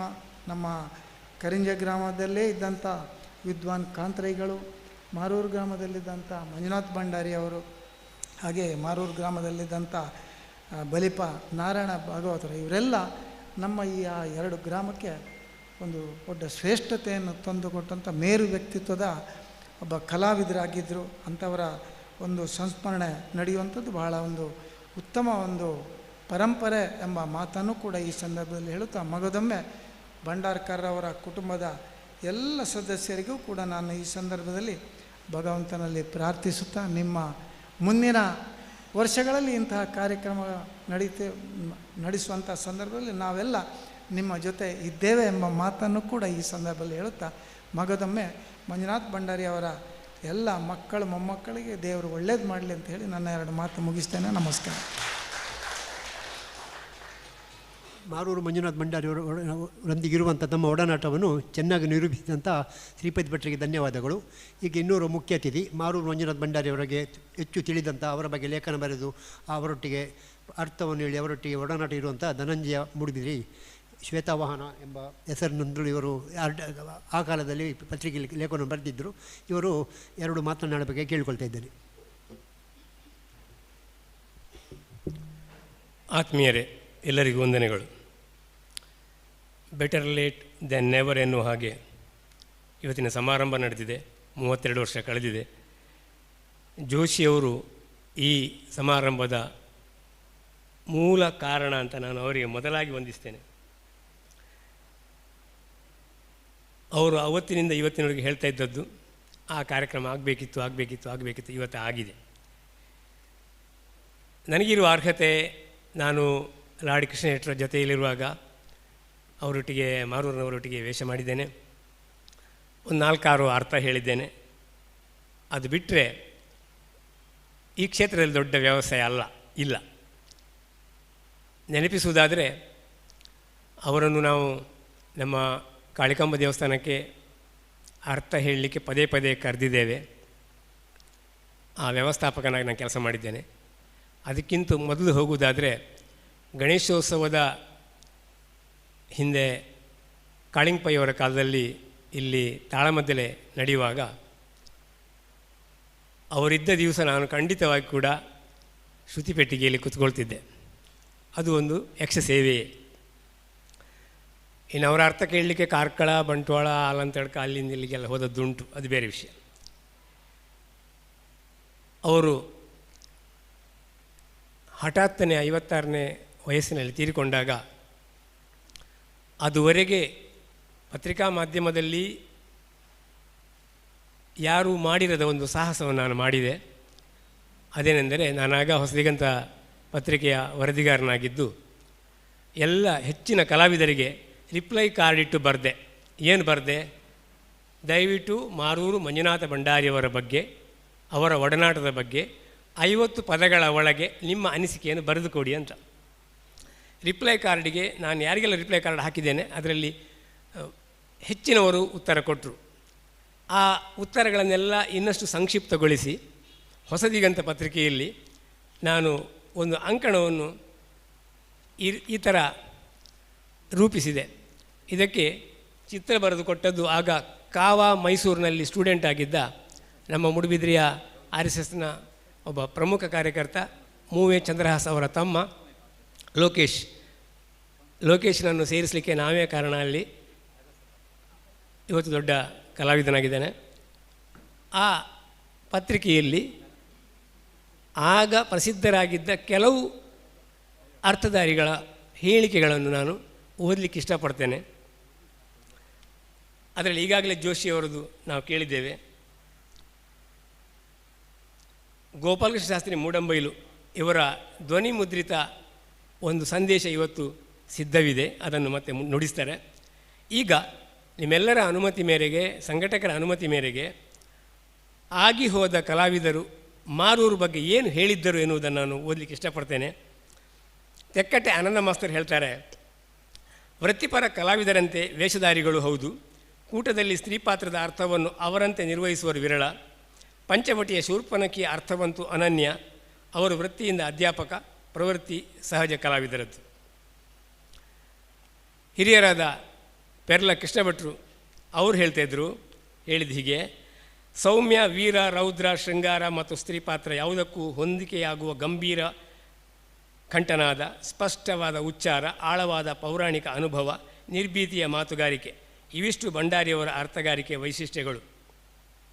ಯಾವುದೇ ಪ್ರಸಂಗದ ಯಾವುದೇ ಪಾತ್ರವನ್ನಾದರೂ ನಿರ್ವಹಿಸಬಲ್ಲೆ ಎನ್ನುವ ಆತ್ಮವಿಶ್ವಾಸ, ವಾದದಲ್ಲಿ ಎಂತಹ ಎದುರಾಳಿಗೂ ಅಂಜದ ಧೈರ್ಯ, ತಿಳಿಯದವರನ್ನು ಸಂಪರ್ಕಿಸಿ ವಿನಯದಿಂದ ತಮ್ಮ ಜ್ಞಾನ ಭಂಡಾರವನ್ನು ವಿಸ್ತರಿಸಬೇಕೆನ್ನುವ ಜಿಜ್ಞಾಸೆ, ಒಡನಾಡಿಗಳೊಂದಿಗೆ ಸ್ನೇಹಪೂರ್ಣ ನಡವಳಿಕೆ ಇವೆಲ್ಲ ಅವರ ಗುಣವಿಶೇಷಗಳು. ಪೆರ್ಲ ಕೃಷ್ಣ ಭಟ್. ಇನ್ನು ಮಲ್ಪೆ ರಾಮದಾಸ್ ಸಾಮಗರು ಹೀಗೆ ಹೇಳಿದರು, ಇದಿರಾಳನ್ನು ಹೆದರಿಸಿಯೋ ಅಥವಾ ಅಡ್ಡ ಮಾತನಾಡಿಯೋ ದಾರಿ ತಪ್ಪಿಸಿ ತಾನು ಗೆದ್ದೆನೆಂದು ಬೀಗುವ ದುರ್ಬುದ್ಧಿಯನ್ನು ನಾನು ಭಂಡಾರಿಯವರಲ್ಲಿ ಕಂಡದ್ದಿಲ್ಲ. ತಾನು ವಹಿಸಿದ ಪಾತ್ರದಲ್ಲಿ ತನ್ಮಯತೆಯೇ ಅವರ ಶೈಲಿ. ಒಮ್ಮೆ ಧರ್ಮಾಂಗದನ ಪಾತ್ರದಲ್ಲಿ ತಾನು ಕಣ್ಣೀರಿಟ್ಟು ರುಕ್ಮಾಂಗದನಾಗಿದ್ದ ನನ್ನ ಗಂಟಲು ಕಟ್ಟಿದ ಅವರ ಅರ್ಥಗಾರಿಕೆಯನ್ನು ಕೌಶಲವೆನ್ನಬೇಕೋ ತಾಧ್ಯಾತ್ಮವೆನ್ನಬೇಕೋ ನನಗೆ ತಿಳಿಯೋದು. ಅದೇ ನಮ್ಮ ನಡುವಿನ ಕೊನೆಯ ಅರ್ಥ ಆಗಿತ್ತು ಅಂತ ಮಲ್ಪೆ ರಾಮದಾಸ್ ಸ್ವಾಮಿಗಳು ಹೇಳ್ತಾರೆ. ಇನ್ನು ಕುಂಬಳೆ ಸುಂದರರಾವ್ ಅವರು ಹೇಳ್ತಾರೆ, ಸಾಮಾನ್ಯವಾಗಿ ಖಳನಾಯಕ ಪಾತ್ರವನ್ನು ನಿರ್ವಹಿಸುವ ಪಾತ್ರಧಾರಿ ಸ್ತ್ರೀ ಪಾತ್ರವನ್ನು ನಿರ್ವಹಿಸುತ್ತಾನೆ ಎಂದರೆ ಊಹೆಗೂ ಹೊರತಾದ ವಿಚಾರ. ಉಳಿದ ಪಾತ್ರಧಾರಿಗಳು ನಿದ್ರೆ ಮಾಡಿ ತಮ್ಮ ಪಾತ್ರಕ್ಕಾಗುವಾಗ ಎದ್ದು ಬರುತ್ತಿದ್ದರೆ ಇವರು ತಮ್ಮ ಪಾತ್ರ ಯಾವ ಹೊತ್ತಿಗೆ ಇರಲಿ ಉಳಿದವರ ಮಾತುಗಳನ್ನೂ ಕೇಳಬೇಕೆಂಬ ಮನೋವೃತ್ತಿಯವರು. ವಾದಕ್ಕೆ ನಿಂತು ಹಗರಣವನ್ನು ಸೃಷ್ಟಿ ಮಾಡಿದ ಪರಂಪರೆ ಭಂಡಾರಿಯವರಿಗೆ ಇರಲಿಲ್ಲ. ಪಾಂಡಿತ್ಯ ಪ್ರದರ್ಶನದ ಚಪಲ ಅವರ ಜೀವಮಾನದಲ್ಲಿ ಇರಲಿಲ್ಲ. ಕುಂಬಳೆ ಸುಂದರರಾವ್. ಇನ್ನು ರಮಾನಂದ ಬನಾರಿ ಕಾಸರಗೋಡು ಕಡೆಯವರು.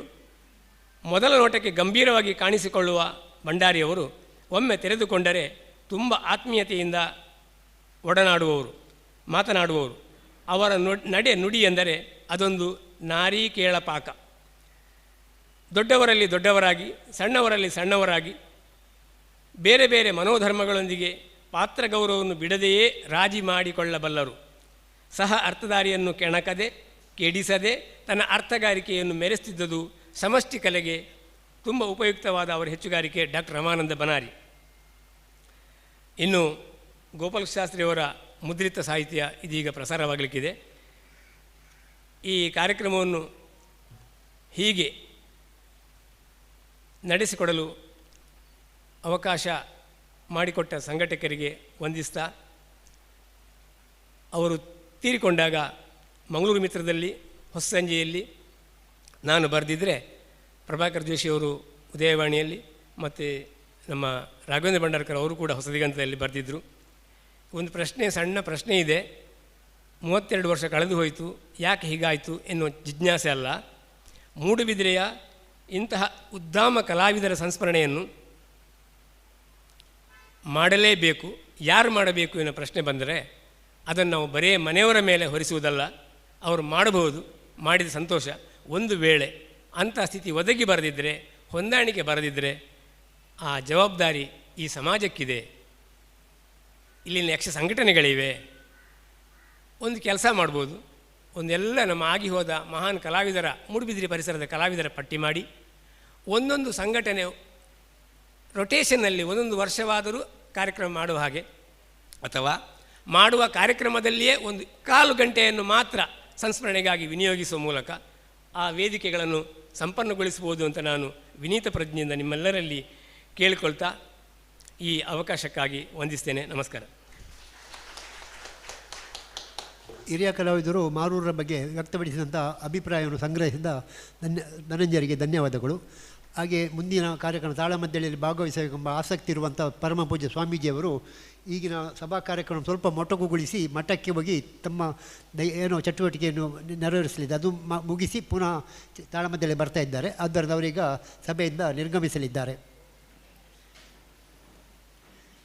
ಹಾಗೆ ಇನ್ನೋರ್ವ ಮುಖ್ಯ ಅತಿಥಿಯಾದಂಥ ದಯಾನಂದ್ ಪೈ ಇವರು 2 ಮಾತನಾಡಬೇಕಾಗಿ ಕೇಳಿಕೊಳ್ತಾ ಇದ್ದೇನೆ.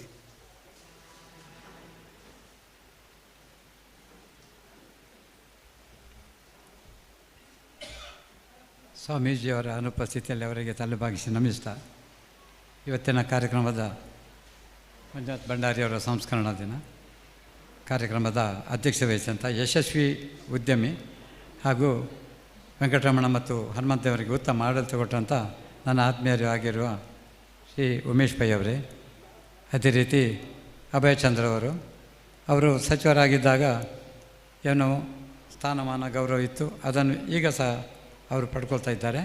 ಅವರು ಮಾಡಿದ ಸತ್ಕಾರ್ಯ ಒಳ್ಳೆಯತನದಿಂದ ಆ ಒಂದು ಸ್ಥಾನಮಾನ ಅವರಿಗೆ ಈಗಲೂ ಇದೆ, ಮಂತ್ರಿ ಅಲ್ಲಿದ್ದು. ಅದೇ ರೀತಿ ಶ್ರೀಪತಿ ಭಟ್ರು, ನಾವು ಇದೇ ಹಾಲ್ನಲ್ಲಿ ಒಂದು ಗಣೇಶೋತ್ಸವ ಇತ್ತು, ಅಮರನಾಥ ಶೆಟ್ಟರ ನಂತರ ಹೇಗೆ ಮುಂದುವರಿಸೋದು ಯಾರು ಅಂತ ಹೇಳುವಾಗ ಸರ್ವಾನುಮತದಿಂದ ಶ್ರೀಪತಿ ಭಟ್ರನ್ನು ಅಧ್ಯಕ್ಷರನ್ನಾಗಿ ಅವರ ನೇತೃತ್ವದಲ್ಲಿ ಇಡೀ ಸಮಿತಿಯ ಸಕ್ರಿಯ ಪಾಲ್ಗೊಳ್ಳುವಿಕೆಯಿಂದ ಅತ್ಯುತ್ತಮವಾಗಿ ಮಾಡ್ತಾ ತಮಗೆಲ್ಲ ಗೊತ್ತಿದೆ. ಅದೇ ರೀತಿ ಪ್ರಭಾವಿ ಪತ್ರಕರ್ತ ನಮ್ಮ ಧನಂಜಯವರು, ನನ್ನ ಆತ್ಮೀಯರು, ಮಂಜುನಾಥ್ ಭಂಡಾರಿಯವರ ಸುಪುತ್ರರು, ಅವರ ಸುಪುತ್ರಿ ಅಂಬಿಕಾ ಪಂಡಿತ್ರವರು, ಅದೇ ರೀತಿ ಇಲ್ಲಿ ಎಲ್ಲ ನೆರೆದಿರುವ ಹಿರಿಯವರು, ಮಂಜುನಾಥ್ ಭಂಡಾರಿಯವರ ಅಭಿಮಾನಿಗಳು. ಈ ಒಂದು ಯಕ್ಷಗಾನ ತಾಳಮದ್ದಳೆ ನಮಗೆ ಚಿಕ್ಕಂದಿನ ನನಗಂತೂ ಭಾಳ ಆಸಕ್ತಿ. ನಮಗೆ ರಾಮಾಯಣ ಮಹಾಭಾರತ ಪುರಾಣಗಳನ್ನು ಓದಿದರೆ ತಲೆಗೆ ಎಷ್ಟು ಸ್ವಲ್ಪ ಹೋಗ್ತದೆ. ಬಟ್ ಈ ಕಾರ್ಯಕ್ರಮಗಳಲ್ಲಿ ಭಾಗವಹಿಸಿದರೆ ಎಲ್ಲ ಪ್ರತಿಯೊಂದು ವಿಚಾರ ಕೂಡ ಸರಿಯಾಗಿ ಅರ್ಥ ಆಗ್ತದೆ, ನೆನಪುಳಿತದೆ.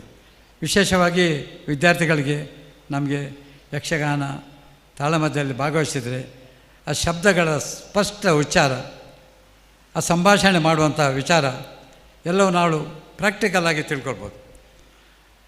ಯಕ್ಷಗಾನ ಉದಾಹರಣೆಗೆ ಕೋರ್ಟ್ನಲ್ಲಿ ನಾವು ನೋಡ್ತಾ ಇದ್ದೇವೆ, ಸ್ಪಿರಿಟೆಡ್ ವಕೀಲರು ಭಾಳಷ್ಟು ಎದುರು ಮಾತಾಡ್ಕೊಳ್ತಾರೆ, ಘರ್ಷಣೆ ಆಗ್ತದೆ, ಏರು ಧ್ವನಿಯಲ್ಲಿ ಅಲ್ಲಿ ಇಲ್ಲಿ ಕೂಡ ನಾನು ಚಿಕ್ಕಂದಿನ ನೋಡಿದುಂಟು. ಆದರೆ ಅರ್ಥಧಾರಿಗಳು ಮಾತಾಡುವಾಗ ಸ್ವಲ್ಪ ಲೈನ್ ದಾರಿ ತಪ್ಪಿದರೆ ಎದುರೇಟು ಹೇಗೆ ಕೊಡಬೇಕು ಅಂತೇಳಿ. ಆದರೆ ಸ್ವರ ಏರಿಕೆ ಇಲ್ಲ, ಸಾಗರದಂತೆ ಮಾತಾಡ್ತಾ ಇದ್ದಾರೆ ಭಾಳಷ್ಟು. ಬಟ್ಟು ಅಂಥದ್ದು ಸನ್ನಿವೇಶ ಕೂಡ ನಾನು ಚಿಕ್ಕಂದಿನಲ್ಲಿ ಒಂದೆರಡು ಕಡೆ ನೋಡಿದ್ದು ಉಂಟು. ಈ ಒಂದು ಕಾರ್ಯಕ್ರಮ ತಾಳಮದ್ದಳೆಯಲ್ಲಿ ನಾನು ಇತ್ತೀಚೆಗೆ ಯಕ್ಷಗಾನ ತಾಳಮದ್ದಳೆ ಚಿಕ್ಕಂದಿನಿಂದ ತುಂಬ ಹೋಗ್ತಿದ್ದೆ, ಈಗ ಇಲ್ಲ. ನಮ್ಮ ಶಾಂತರಾಮ್ ಕೊಡುವವರೊಂದು ತಾಳಮದ್ದಳೆ ಆಯಿತು ಗೌರಿ ದೇವಸ್ಥಾನದಲ್ಲಿ, ಕಂಸವಧೆ. ಅದರಲ್ಲಿ ಅಗಸ ಒಂದು ಪಾತ್ರ ಮಾಡಿದರು, ಭಾಳ ಒಳ್ಳೆಯದಾಗಿ ಮಾಡಿದ್ದಾರೆ. ಅದು ಈಗ ಪಕ್ಕ ನೆನಪಿಗೆ ಬಂತು. ಈ ಒಂದು ಕಾರ್ಯಕ್ರಮ ಯಶಸ್ವಿಯಾಗಿ ನೆರವೇರಿತು. ತಮಗೆಲ್ಲ ಅವಕಾಶ ವಂದಿಸ್ತಾ, ಅವರ ಕುಟುಂಬದ ಅವ್ರ ಮಕ್ಕಳಿಗೆ ಶುಭವನ್ನು ಹಾರೈಸ್ತಾ, ತಮಗೂ ಶುಭವನ್ನು ಹಾರೈಸ್ತಾ ಅವಕಾಶ ವಂದಿಸಿ ನಾನು 2 ಮಾತುಗಳು ಮುಗಿಸ್ತೀನಿ. ದಯಾನಂದ ಪೈಗಳಿಗೆ ಧನ್ಯವಾದಗಳು. ಈಗ ಮಾರೂರು ಮಂಜುನಾಥ್ ಭಂಡಾರಿಯವರ ಸಮಕಾಲೀನರು ಹಾಗೂ ಅವರೊಂದಿಗೆ ಹಲವಾರು ಕೂಟಗಳಲ್ಲಿ ಅರ್ಥ ಹೇಳಿದಂಥ ಸುಪ್ರಸಿದ್ಧ ಕಲಾವಿದರಾದಂಥ ಮೂಡಂಬೇಲು ಗೋಪಾಲಕೃಷ್ಣ ಶಾಸ್ತ್ರಿಯವರು ಇಂದಿನ ಸಭೆಗೆ ಭಾಗವಹಿಸಬೇಕಂತೇಳಿ ಅವರಿಗೆ ಉತ್ಕಟವಾದಂಥ ಹಂಬಲವಿತ್ತು. ಆದರೂ ಆರೋಗ್ಯದ ಸಮಸ್ಯೆಯಿಂದಾಗಿ ಅವರಿಗೆ ಭಾಗವಹಿಸಲಿಕ್ಕೆ ಆಗದಿದ್ದರೂ ಅವರು ತಮ್ಮ ಈ ಕಾರ್ಯಕ್ರಮದ ಯಶಸ್ಸಿನ ಬಗ್ಗೆ ತಮ್ಮ 2 ನುಡಿಗಳನ್ನು ಮೊಬೈಲ್ನಲ್ಲಿ ಆಡಿಯೋ ಮೂಲಕ ಕಳಿಸಿದ್ದಾರೆ. ಅದನ್ನೀಗ ಸಭಿಕರು ಪ್ರೇಕ್ಷಕರು ಕೇಳಬೇಕಾಗಿ ವಿನಂತಿಸ್ತೇನೆ.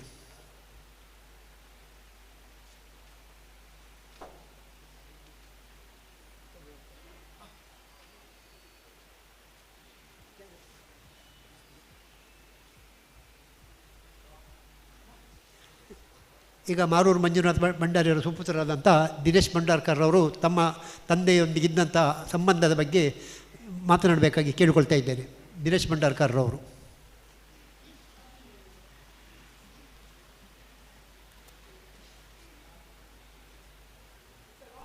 ಪರಮ ಪೂಜ್ಯ ಭಟ್ಟಾರಕ ಸ್ವಾಮೀಜಿಯವರಿಗೆ ವಂದಿಸ್ತಾ, ವೇದಿಕೆಯಲ್ಲಿ ಇಂದಿನ ಅಧ್ಯಕ್ಷತೆಯನ್ನು ವಹಿಸಿರುವ ಜಿ ಉಮೇಶ್ ಪೈ ಅವರಿಗೆ ವಂದಿಸ್ತಾ, ಹಾಗೆ ನನಗೆ ಪ್ರಥಮವಾಗಿ ಉದ್ಯೋಗ ನೀಡಿದ ಶ್ರೀಪತಿ ಭಟ್ರಿಗೆ ವಂದಿಸ್ತಾ, ಮತ್ತು ವೇದಿಕೆಯಲ್ಲಿ ಆಸೀನರಾಗಿರುವ ಎಲ್ಲ ಗಣ್ಯರಿಗೆ ವಂದಿಸ್ತಾ, ಈ ಕಾರ್ಯಕ್ರಮ ಪ್ರಾರಂಭ ಆಗಲಿಕ್ಕೆ ಕಾರಣಕರ್ತರು ಶ್ರೀಯುತ ಶಾಂತರಾಮ್ ಕೊಡುವರು ಮತ್ತು ನನ್ನ ಚಿಕ್ಕಪ್ಪನ ಮಗನಾದ ರಾಘವೇಂದ್ರ ಭಂಡಾರ್ಕರ್. ನಮಗೂ ಅನೇಕ ವರ್ಷದಿಂದ ಆಸೆ ಇತ್ತು ಕಾರ್ಯಕ್ರಮ ನಡೆಸಬೇಕಂತ, ಆದರೆ ಮುಂದುವರಿಸ್ಕೊಂಡು ಹೋಗುವವರು ಯಾರು ಎನ್ನುವ ಒಂದು ಜಿಜ್ಞಾಸೆ ಇತ್ತು. ಹಾಗಾಗಿ ಕಾರ್ಯಕ್ರಮ ನಡೆಸಲಿಕ್ಕೆ ಸ್ವಲ್ಪ ತಡ ಆಯಿತು. ನಮ್ಮ ತಂದೆ ಮಾರೂರು ಮಂಜುನಾಥ್ ಭಂಡಾರಿಯವರು ಹೆಚ್ಚಿನವರಿಗೆ ಪರಿಚಯ ಇರೋದೇ ಶೂರ್ಪನಖಿ ಭಂಡಾರಿ ಅಂತಲೇ. ಮಾರೂರು ಅಂತ ಹೇಳಿದರೆ ಪೇಪರಲ್ಲಿ ಒಂದು ಸಣ್ಣ ತುಣುಕು ಕಂಡ್ರೆ ಸಾಕು, ಅವರ ಅರ್ಥ ಕೇಳಲಿಕ್ಕೆ ಜನ ಬರ್ತಾಯಿದ್ರು. ಕಾರ್ಕಳದ ವೆಂಕಟರಮಣ ಯಕ್ಷಗಾನ ಕಲಾಮಂಡಳಿಯಲ್ಲಿ ಅವರು ತರಬೇತಿಯನ್ನು ನೀಡಿದ್ದಿದೆ. ಹಾಗೆ ಪ್ರತಿ ವರ್ಷ ಬಂಟ್ವಾಳ ತಿರುಮಲ ವೆಂಕಟರಮಣ ಸ್ವಾಮಿ ದೇವಸ್ಥಾನ, ಎಡನೀರು ಮಠದಲ್ಲಿ ಶ್ರೀ ಕೇಶವಾನಂದ ಭಾರತಿಗಳು ಪ್ರತಿ ವರ್ಷ ಅವರಿಗೆ ಕರೆಸ್ತಾಯಿದ್ರು. ಹಾಗೆ ಧರ್ಮಸ್ಥಳ ವೀರೇಂದ್ರ ಹೆಗಡೆಯವರು ಪ್ರತಿ ವರ್ಷ ಅವರನ್ನು ಕರೆಸಿ ಶಾಲು ಹೊದಿಸಿ ಒಳ್ಳೆಯ ಸಂಭಾವನೆಯನ್ನು ಕೊಟ್ಟು ಕಳಿಸ್ತಾಯಿದ್ರು.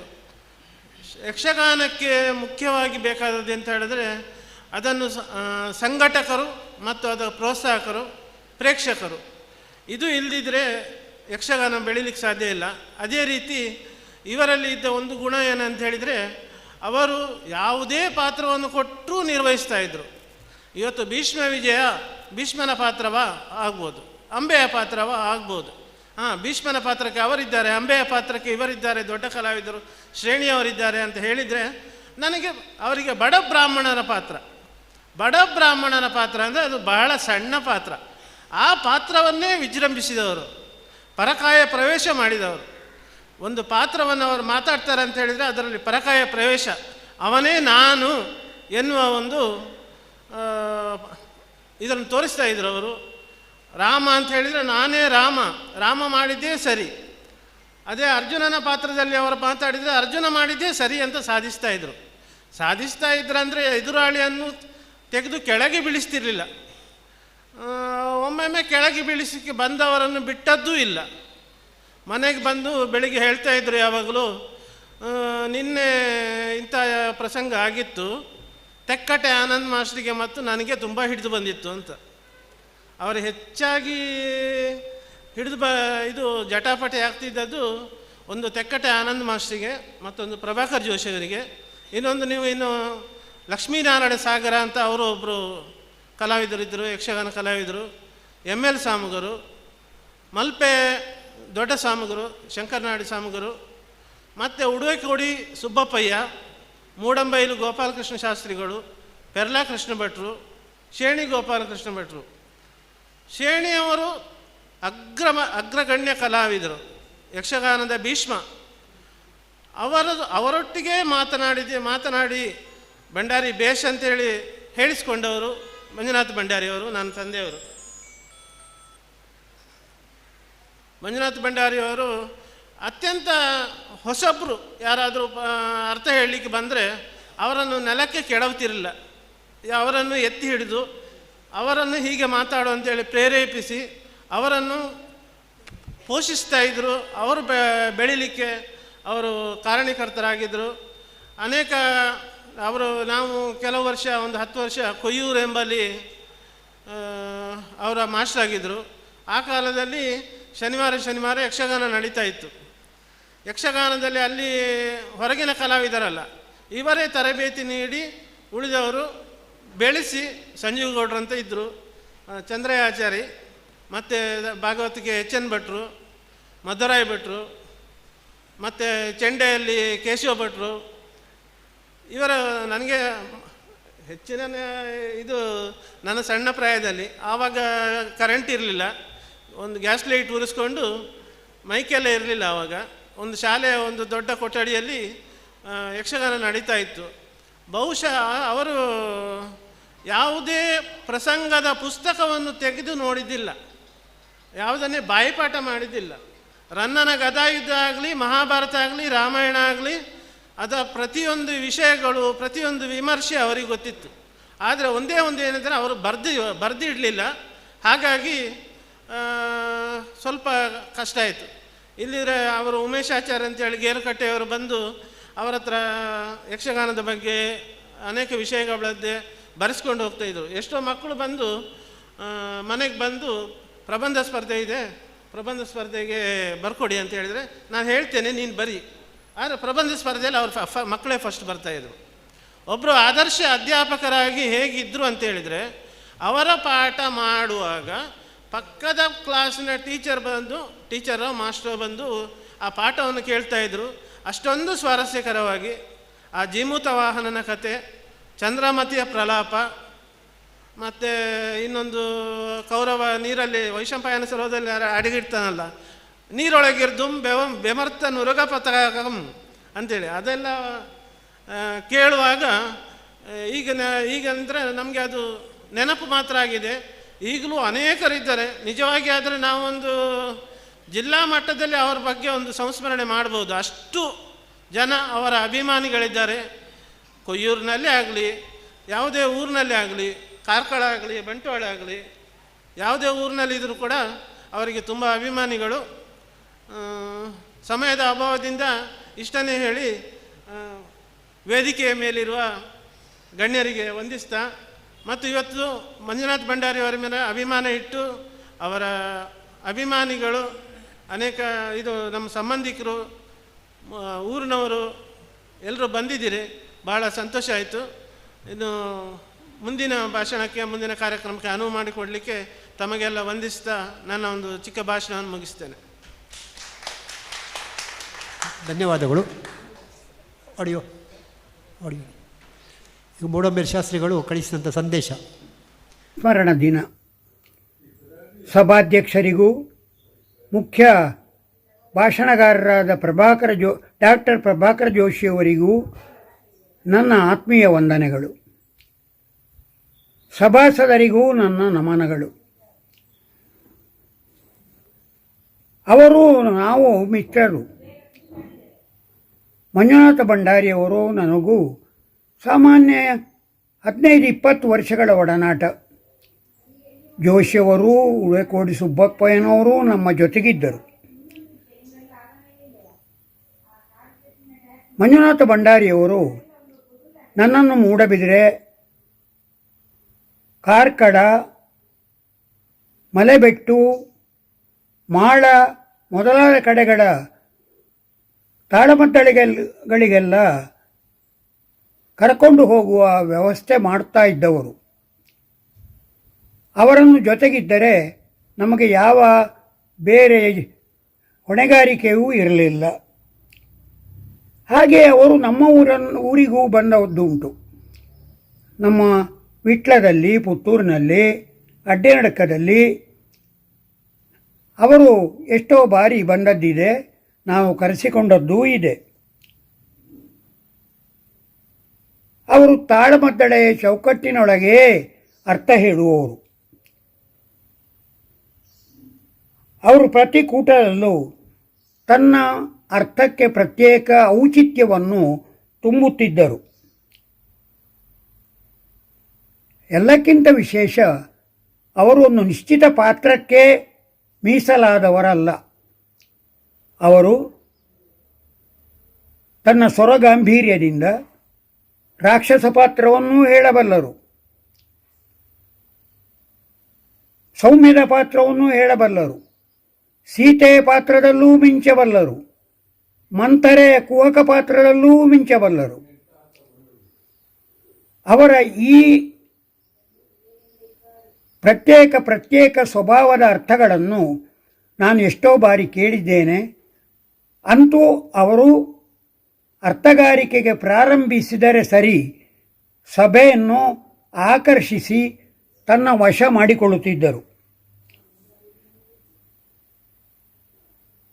ಅವರ ಹಸನ್ಮುಖ ಪ್ರತಿಯೊಬ್ಬರನ್ನು ಕೂಡ ತನ್ನ ಕಡೆಗೆ ಸೆಳೆಯುವುದರಲ್ಲಿ ಅದೆಷ್ಟು ಶಕ್ತವಾಗಿತ್ತು ಅಂತ ನಾನು ನಮ್ಮ ಪರಿಯಾಲ್ ತಡಕದ ಒಂದು ತಾಳಮದ್ದಳೆಯಲ್ಲಿ ಅವರ ಅರ್ಥವನ್ನು ಕೇಳಿ ಅನೇಕರು ಹೇಳಿದ್ದನ್ನು ಕೇಳಿದ್ದೇನೆ.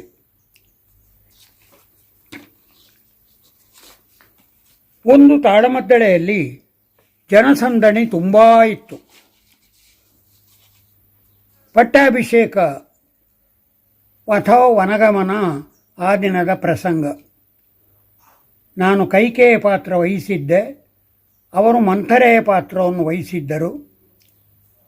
ಅವರು ಮಾತು ಪ್ರಾರಂಭಿಸುತ್ತಲೇ ಕದ್ದಾಲಿಸುವುದು ತಪ್ಪು ಎಂದು ಹೇಳುತ್ತಾರೆ ಎಂದು ಪ್ರಾರಂಭಿಸಿದರು. ಈ ಮಾತಿನ ವೈಶಿಷ್ಟ್ಯ, ಸ್ವರಭಾರ, ಅದರಲ್ಲಿ ತುಂಬುತ್ತಿದ್ದ ಅವರ ನಗು, ಇದು ಅತ್ಯಂತ ರೋಚಕವಾಗಿತ್ತು.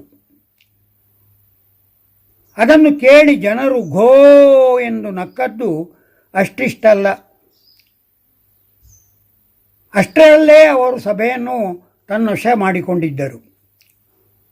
ಕೈಕೆ ಹಾಗೂ ಮಂಥರೆಯ ಸಂಭಾಷಣೆಯನ್ನು ಅವರು ಜನರಂಜನೆಗೆ ಅನುಕೂಲವಾಗಿ ತಳಪಾಯವನ್ನು ಹಾಕಿಕೊಟ್ಟರು. ಅಷ್ಟು ಮಾತ್ರವಲ್ಲದೆ ಆ ತಾಳಮದ್ದಳೆಯ ಇತಿಹಾಸದಲ್ಲೇ ಸುಪ್ರಸಿದ್ಧವಾಯಿತು. ಮಂಜುನಾಥ ಭಂಡಾರಿಯವರು ಆತ್ಮೀಯ ಮಿತ್ರರು. ಅವರಿಗೆ ಮೂಡಬಿದಿರೆಯ ಎಷ್ಟೋ ಮಂದಿ ಮಿತ್ರರು, ರಾಜಕೀಯವಾಗಿಯೂ ಕೂಡ ಅವರಿಗೆ ಹತ್ತಿರದ ಸಂಬಂಧವಿದ್ದವರು. ಅಂದರೆ ಇವರ ಮಾತಿಗೆ ಬೆಲೆ ಇತ್ತು. ಒಮ್ಮೆ ನನಗೆ ಶಾಸಕರಾಗಿದ್ದ ಅಮರನಾಥ ಶೆಟ್ಟಿಯವರಿಂದ ಒಂದು ಅಗತ್ಯದ ಪ್ರಯೋಜನವಾಗಬೇಕಿತ್ತು. ಅದೇನು ಕಾನೂನು ಬಾಹಿರವಲ್ಲ. ಆದ ಕಾರಣ ಮಂಜುನಾಥ ಭಂಡಾರಿಯವರು ಅಲ್ಲಿಗೆ ನನ್ನನ್ನು ಕರಕೊಂಡು ಹೋಗಿ ತಕ್ಷಣವೇ ಅದನ್ನು ಮಾಡಿಸಿಕೊಟ್ಟಿದ್ದರು. ಅಷ್ಟು ಮಾತ್ರವಲ್ಲದೆ ಅವರು ಅನಾರೋಗ್ಯದಿಂದ ಬಳಲುತ್ತಿದ್ದಾಗ ಮಣಿಪಾಲದ ಆಸ್ಪತ್ರೆಗೆ ನಾನು ಹೋಗಿದ್ದೆ. ತುಂಬ ಮಾತಾಡಿದಾಗ ನನ್ನ ಕೈಗಳೆರಡನ್ನು ಅವರ ಕೈಗಳಲ್ಲಿ ಇಟ್ಟುಕೊಂಡರು. ಶಾಸ್ತ್ರಿಗಳು ತಾಳಮದ್ದಲೆಗೆ ಹೋಗ್ತಾ ಇದ್ದೀರಲ್ಲ, ಸಂತೋಷವಾಯಿತು. ನಾವೆಲ್ಲ ಎಷ್ಟೋ ಕಡೆ ಒಟ್ಟಾಗಿದ್ದವರು. ಈಗ ನಾನು ಸ್ವಲ್ಪ ಸೋತಿದ್ದೇನೆ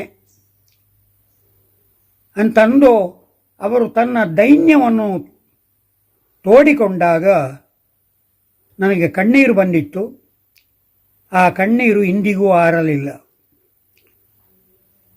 ತನ್ನ ಸಹ ಕಲಾವಿದರನ್ನು ಎಂದಿಗೂ ಅವರು ದೂರುತ್ತಿದ್ದವರಲ್ಲ.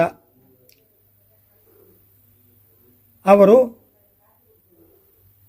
ಇವತ್ತಿಗೂ ಸಹ ಕಲಾವಿದರಲ್ಲಿ ಯಕ್ಷಗಾನ ಕೂಟಗಳಲ್ಲಿ ಜೀವಂತವಾಗಿದ್ದಾರೆ ಎಂದೇ ನನಗೆ ಅನ್ನಿಸ್ತಾ ಇದೆ.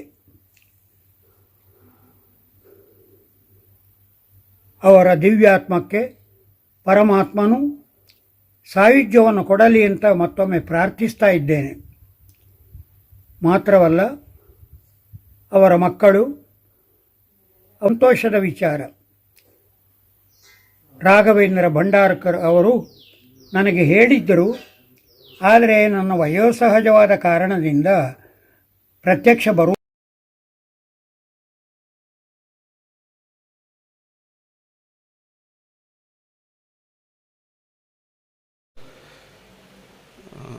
ಈಗಾಗಲೇ ನಿರ್ಗಮಿಸಿದ ಅಭಯ್ಚಂದ್ ಜೈನ್ ಅವರಿಗೂ ವಂದಿಸುತ್ತಾ, ಸಂಸ್ಮರಣ ಭಾಷಣ ಮಾಡಿದ ಶ್ರೀ ಎಂ ಪ್ರಭಾಕರ್ ಜೋಶಿಯವರೇ, ನನ್ನ ಆತ್ಮೀಯ ಶ್ರೀಪತಿ ಭಟ್ರವರೇ, ಎಂ ದಯಾನಂದ್ ಪೈ ಅವರೇ, ನನ್ನ ಕಾಲೇಜ್ ಸಹಪಾಠಿ ಶ್ರೀ ಧನಂಜಯ್ ಮುಡಬಿದ್ರಿಯವರೇ, ಶ್ರೀ ಲಕ್ಷ್ಮೀಶ್ ಭಂಡಾರ್ಕಾರ್ರವರೇ, ಎಂ ದಿನೇಶ್ ಭಂಡಾರ್ಕಾರ್ರವರೇ, ನನ್ನ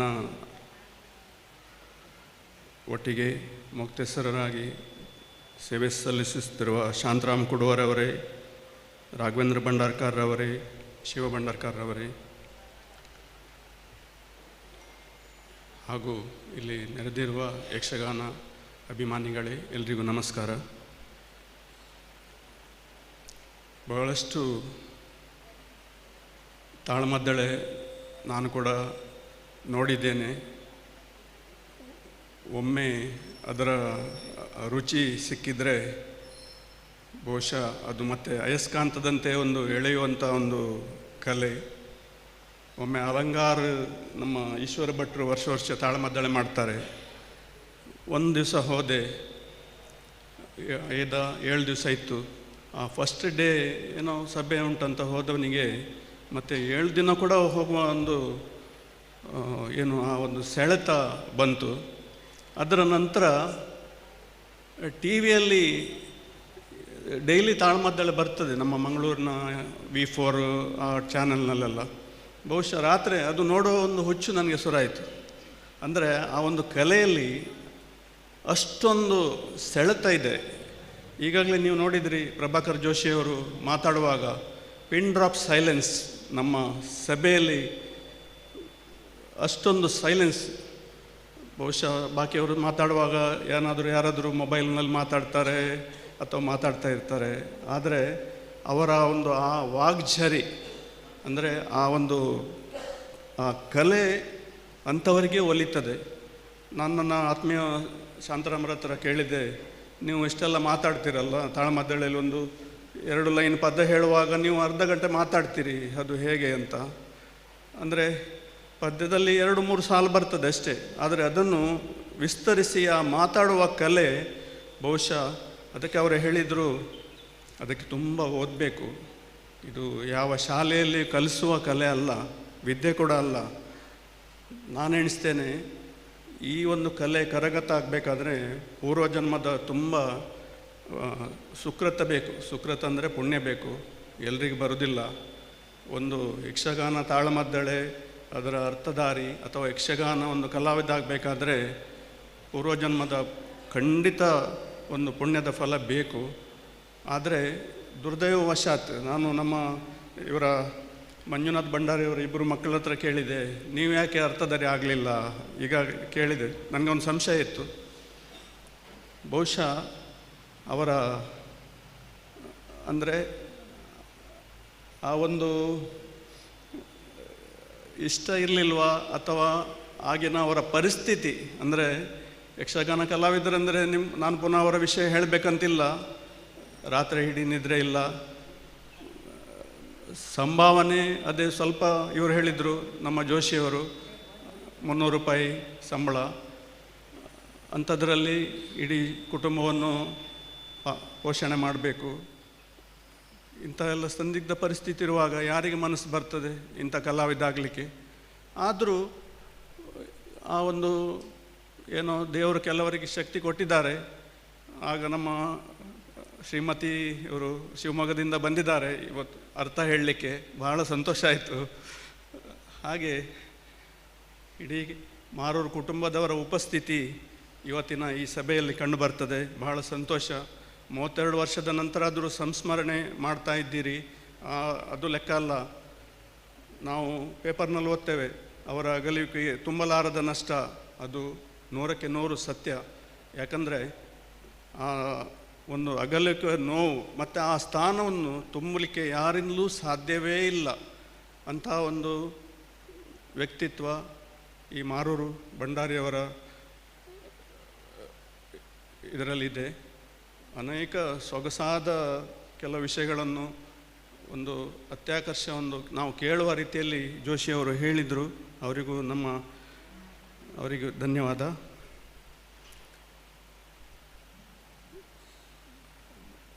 ಇಂತಹ ಕಾರ್ಯಕ್ರಮ ಇನ್ನು ಮುಂದೆಯೂ ಅನೇಕ ರೀತಿಯಲ್ಲಿ ಜರುಗಲಿ.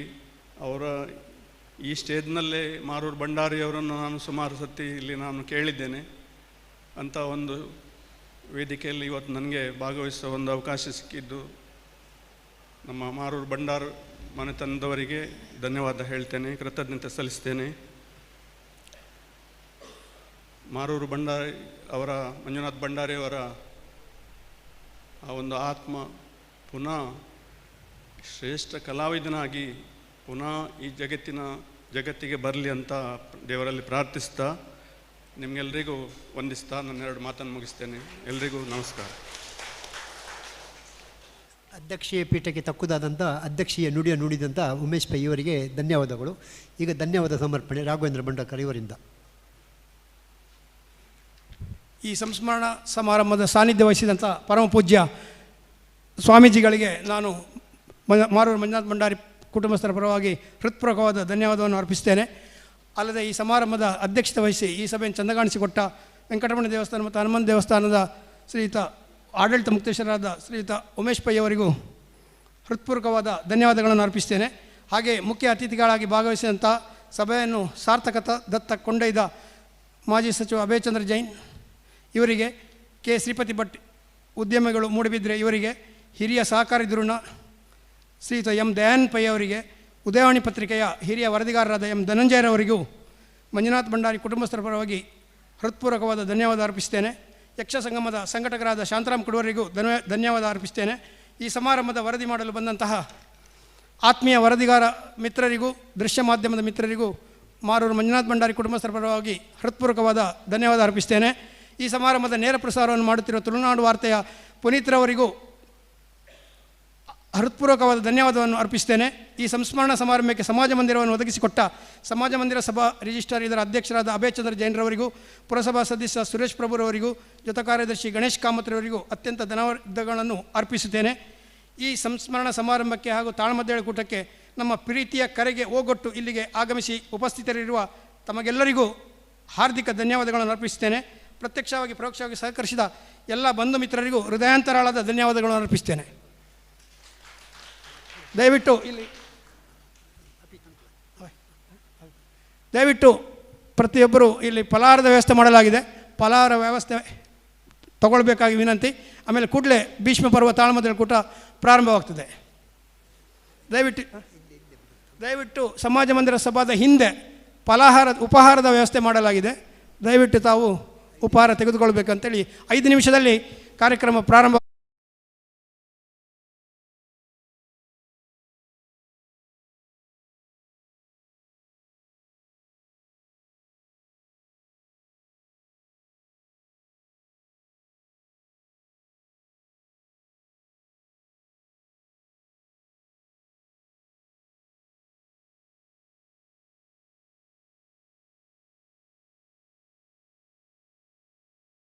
ಪುಷ್ಪಾರ್ಚನೆ ಮಾಡುವವರು ಮಾಡ್ಬೋದು. ಹಾಗೂ ಉಪಹಾರವನ್ನು ತೆಗೆದುಕೊಂಡ ಕೂಡಲೇ ಇಲ್ಲಿ ಭೀಷ್ಮ ಪರ್ವ ತಾಳಮದ್ದಳೆ ಕೂಟ ಪ್ರಾರಂಭವಾಗ್ತದೆ.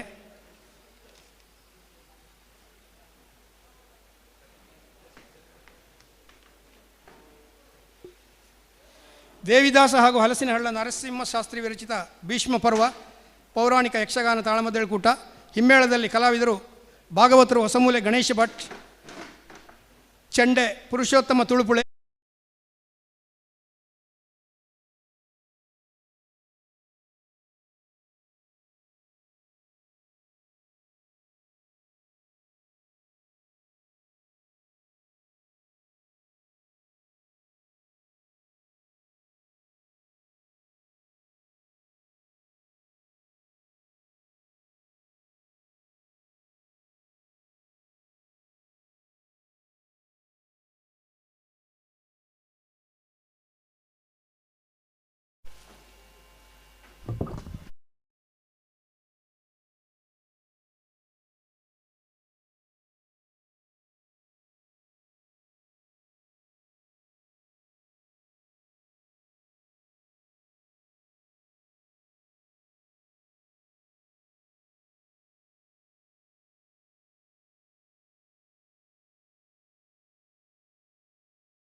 ಈಗ ದೇವಿದಾಸ್ ಹಾಗೂ ಹಲಸಿನಹಳ್ಳಿ ನರಸಿಂಹಶಾಸ್ತ್ರಿ ವಿರಚಿತ ಭೀಷ್ಮ ಬರುವಂಥ ಪೌರಾಣಿಕ ಯಕ್ಷಗಾನ ತಾಳಮದ್ದಲ ಕೂಟ ನಿಮ್ಮ ಎದುರು ಪ್ರಸ್ತುತಗೊಳ್ಳಲಿದೆ.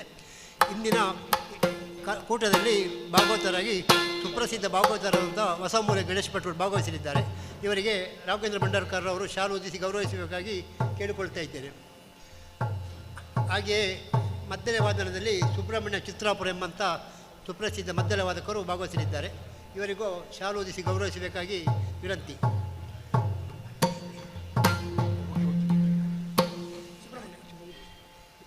ಚೆಂಡೆ ವಾದನದಲ್ಲಿ ನಮ್ಮವರೇ ಪುರುಷೋತ್ತಮ್ ತುಳುಬಳೆ, ಇವರು ಎಕ್ಸಲೆಂಟ್ ಕಾಲೇಜಿನ ಲೆಕ್ಚರರ್ ಆಗಿದ್ದಾರೆ. ಇವರಿಗೆ ರಾಘವೇಂದ್ರ ಭಂಡಾರ್ಕರ್ ಶಾಲು ಹೊದಿಸಿ ಗೌರವಿಸಬೇಕಾಗಿ ಕೇಳಿಕೊಳ್ತಾ ಇದ್ದೇನೆ. ಹಾಗೆಯೇ ಚಕ್ರತಾಳದಲ್ಲಿ ರವಿಪ್ರಸಾದ್ ಶೆಟ್ಟಿ ಮೂಡಿಬಿದ್ರಿ, ಇವರಿಗೆ ಶಾಲು ಹೊದಿಸಿ ಗೌರವಿಸಬೇಕಾಗಿ ಕೇಳಿಕೊಳ್ತಾ ಇದ್ದೇನೆ.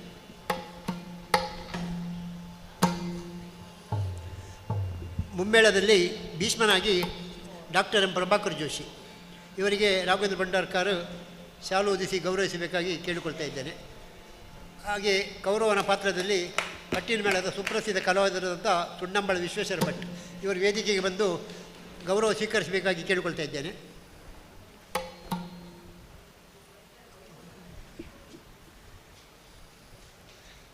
ಹಾಗೆ ಅರ್ಜುನನಾಗಿ ಶಿರಂಕಲು ಪಶುಪತಿ ಶಾಸ್ತ್ರಿ, ಇವರು ವೇದಿಕೆಗೆ ಬಂದು ಗೌರವ ಸ್ವೀಕರಿಸಬೇಕಾಗಿ ಕೇಳಿಕೊಳ್ತಾ ಇದ್ದೇನೆ.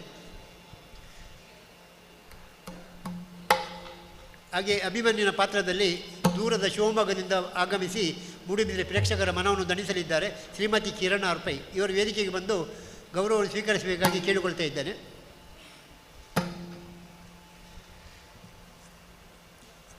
ಸರ್ಪಂಗಳ ಈಶ್ವರ್ ಭಟ್ರು ಇನ್ನು ಕೆಲವು ಕ್ಷಣದಲ್ಲಿ ನಮ್ಮದಿಗೆ ಸೇರಲಿದ್ದಾರೆ. ಅವರಿಗೆ ಶ್ರೀಕೃಷ್ಣನ ಪಾತ್ರ, ಅವರಿಗೆ ಮತ್ತೆ ಶಾಲು ಹೊದಿಸಿ ನಾವು ಗೌರವಿಸ್ತೇವೆ.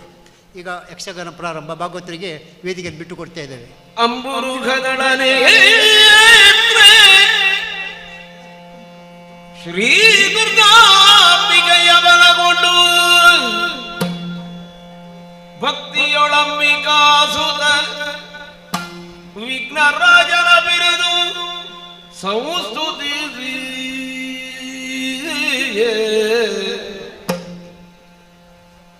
ಅಂಬುನಿಧಿಯಾತ್ಮಗೆ ಕೈ ಮುಗಿದು ಅಂಬುಜಾಸನ ಮಾಣಿಯರ ಪಾದಾಂಬುಜಗೆ ಮೊಣಮೊಡುದ ವರ್ಣಿಬನಿ ಕಥಾಮೃತವ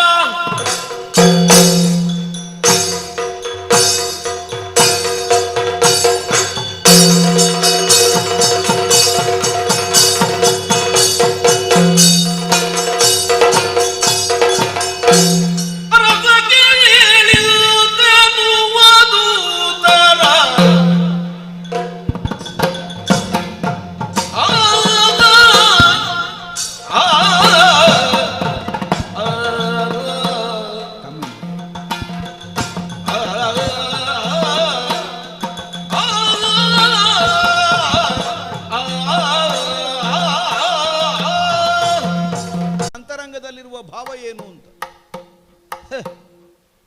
ಜನ ಬಂದದ್ದು ಸೂರ್ಯನ ಮೊಮ್ಮಗನದ್ದು.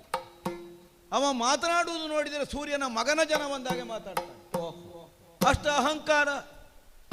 ಹಾಗಿದ್ರೆ ಏನು? ಒಬ್ಬ ದೂತನಾದವನ ಮನೋಗತ ಏನು ಅನ್ನುವುದಲ್ಲ ಪ್ರಧಾನ ಆಗುವುದು. ಹಾಗೊಬ್ಬ ದೂತ ಸಿದ್ಧನಾಗುತ್ತಾನೆ ಅಂತ ಆದರೆ ಕಳುಹಿಸಿದವನ ಮನೋಸ್ಥಿತಿ ಹೇಗೆ, ಇದನ್ನಲ್ಲೋ ಯೋಚಿಸಬೇಕಾಗುವುದು.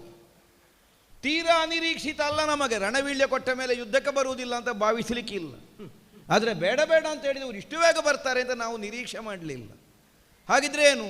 ಅಪವಾದಕ್ಕೆ ಸುಯೋಧನ ಹೀಗೆ ಮಾಡಿ ಒಂದು ಯುದ್ಧದಲ್ಲಿ ತಾವು ಭಾಗವಹಿಸೋಣ ಅನ್ನುವಂತಹ ನಿರ್ಣಯಕ್ಕೆ ಅವರು ಬಂದಿದ್ದಾರೆ ಅನ್ನುವುದು ಸ್ಪಷ್ಟ. ಆದ್ದರಿಂದಲೇ ಸ್ವಲ್ಪ ರಭಸದಿಂದಲೇ ಮಾತಾಡಿ ದೂತರನ್ನು ಹಿಂದಕ್ಕೆ ಕಳುಹಿಸಿದ್ದು. ಆಚಾರ್ಯರಾದ ದ್ರೋಣರು ಸೇರಿದಂತಹ ಹಿತೈಷಿಗಳು ಇವರೆಲ್ಲರ ಮಧ್ಯದಲ್ಲಿ ನನ್ನ ಮನಸ್ಸಿನ ಅಭಿಪ್ರಾಯವನ್ನು ಪ್ರಕಟಿಸಿದೆ. ಯುದ್ಧವೇ, ಸೇನೆ ಬೇಕಾದ ಹಾಗೆ ಸಂಗ್ರಹ ಆಗಿದೆ. ಇಷ್ಟ ಆದ ಮೇಲೆ ಮತ್ತಿನ್ನು ಯೋಚನೆ ಮಾಡಲಿಕ್ಕೇನುಂಟು. ಆದರೆ ಸರ್ವಸೇನೆಯನ್ನು ಮುನ್ನಡೆಸಬಲ್ಲಂತಹ ಸರ್ವಸಮ್ಮತಿಗೆ ಒಳಗಾಗಬಹುದಾದ ಒಬ್ಬ ನಾಯಕ ಬೇಕಾದದ್ದು ಮುಖ್ಯ. ಯಾರು ಅನ್ನೋ ಹಾಗೆ ಪ್ರಶ್ನೆಯನ್ನು ಕೇಳಿದ ಕಾಲಕ್ಕೆ ನಮ್ಮ ಮಿತ್ರನಾದಂತಹ ಕರ್ಣ ಉತ್ಸಾಹವನ್ನು ಪ್ರಕಟಿಸಿದ.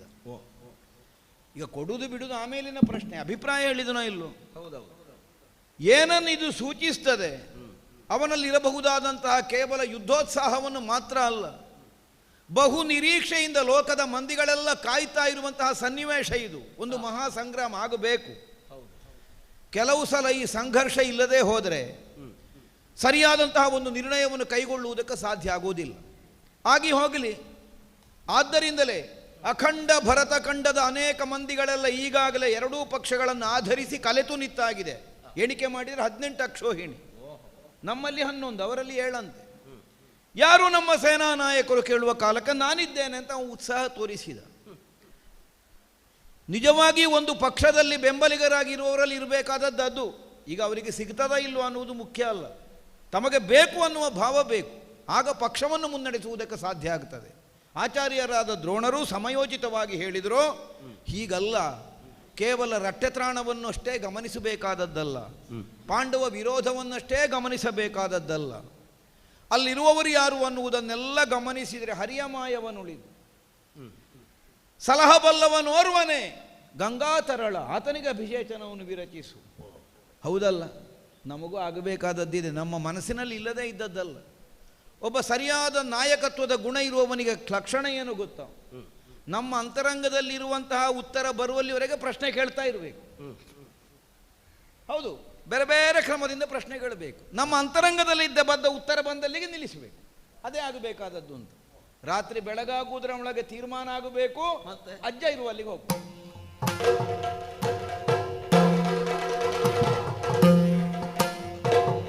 ಆ ದಿವಸ ರಾತ್ರಿಯಲಿಯ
ರಾತ್ರಿ ಮುಂದುವರಿಯಲಿ, ನಾಳೆ ಹಗಲು ಬರುವುದೇ ಬೇಡ. ಇದು ಭೀಷ್ಮರಿಗಿದ್ದ ಭಾವ. ನಾವೇನಾಗಾದರೆ ಬೆಳಕಿನ ವಿರೋಧಿಗಳ? ಕತ್ತಲೆ ಕಳೆದು ಬೆಳಕು ಹರಿಯಲಿ ಅಂತಲೇ ವೈದಿಕವಾದ ಪ್ರಾರ್ಥನೆ. ಆದರೆ ನಾನು ಬಯಸುತ್ತಿರುವುದು ಈ ರಾತ್ರಿ ಮುಂದುವರಿಯಲಿ. ಈ ರಾತ್ರಿ ಕಳೆದು ಬೆಳಗಾದರೆ ನಾನೇನು ನೋಡಬೇಕು? ಸಂಧಾನಕ್ಕೆ ಬಂದಂತಹ ಸ್ವಾಮಿ ಶ್ರೀಕೃಷ್ಣ ರಣವೀಳ್ಯವನ್ನು ಸ್ವೀಕರಿಸಿದ ಮೇಲೆ ನಮ್ಮ ಎಲ್ಲ ಭರವಸೆಗಳು ಕುಸಿದು ಬಿದ್ದವು. ಸುದೀರ್ಘವಾದ ಬದುಕಿನಲ್ಲಿ ನೋಡುತ್ತಾ ಬಂದೆ ಈ ಕುಲದ ಏಳು ಬೀಳುಗಳನ್ನು.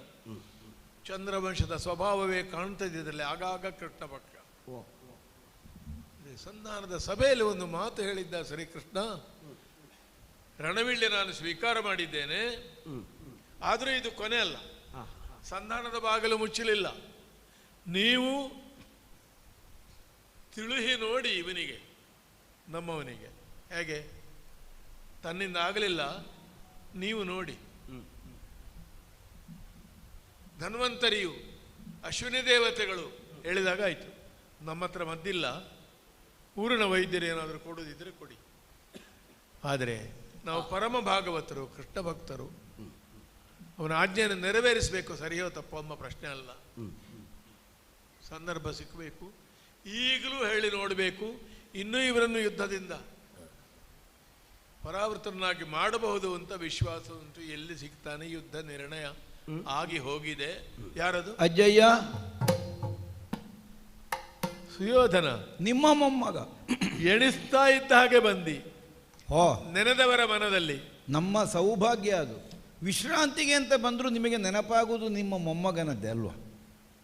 ಹೌದು ಮಗು. ಓ, ಇಂಥ ಮೊಮ್ಮಕ್ಕಳಿರುವಾಗ ಹೇಗೆ ವಿಶ್ರಾಂತಿ ಬಂದೀತು? ಅಜ್ಜ, ನಿಮ್ಮ ಕಾಲಲ್ಲಿ ಉಂಟು, ಒಂದು ನಮಸ್ಕಾರ ಮಾಡ್ತೇನೆ ನಾನು. ಮೇದಿನಿಪ. ಹಾಗೆಲ್ಲ ನಮಸ್ಕಾರ ಮಾಡಬಾರ್ದು. ಬಾ. ಓ, ಸಂತೋಷದಿಂದಲೇ ಅಪ್ಪಿಕೊಂಡಿದ್ದೇನೆ. ಓಹೋ, ಕೂತ್ಕೋ. ಓ, ಸಂದರ್ಭವನ್ನು ಎಣಿಸಿದರೆ, ನಿಮ್ಮ ಆಗಮನವನ್ನು ಎಣಿಸಿದರೆ ನೀನು ಹೌದು ನಿಜಲಿ ಬಂದ ಕಾರಣ ನೀನು ನಿಜಲಿ ಬಂದ ಕಾರಣ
ಕೈ ಮುಗಿಯುವುದ ಕುರುಕ್ಷೋಣಿ ಗೈದಿದನಂತೆ ರಿಪುಮಣ ಸೇನೆ ಗೈದ ರಿಪುಕ್ಷೋಣಿ ಗೈದಿದನಂತೆ ರಿಪುಮಣ ಸೇನೆ ಗೈದ ನೀನು ನಿಜಲಿ ಬಂದ ಕಾರಣ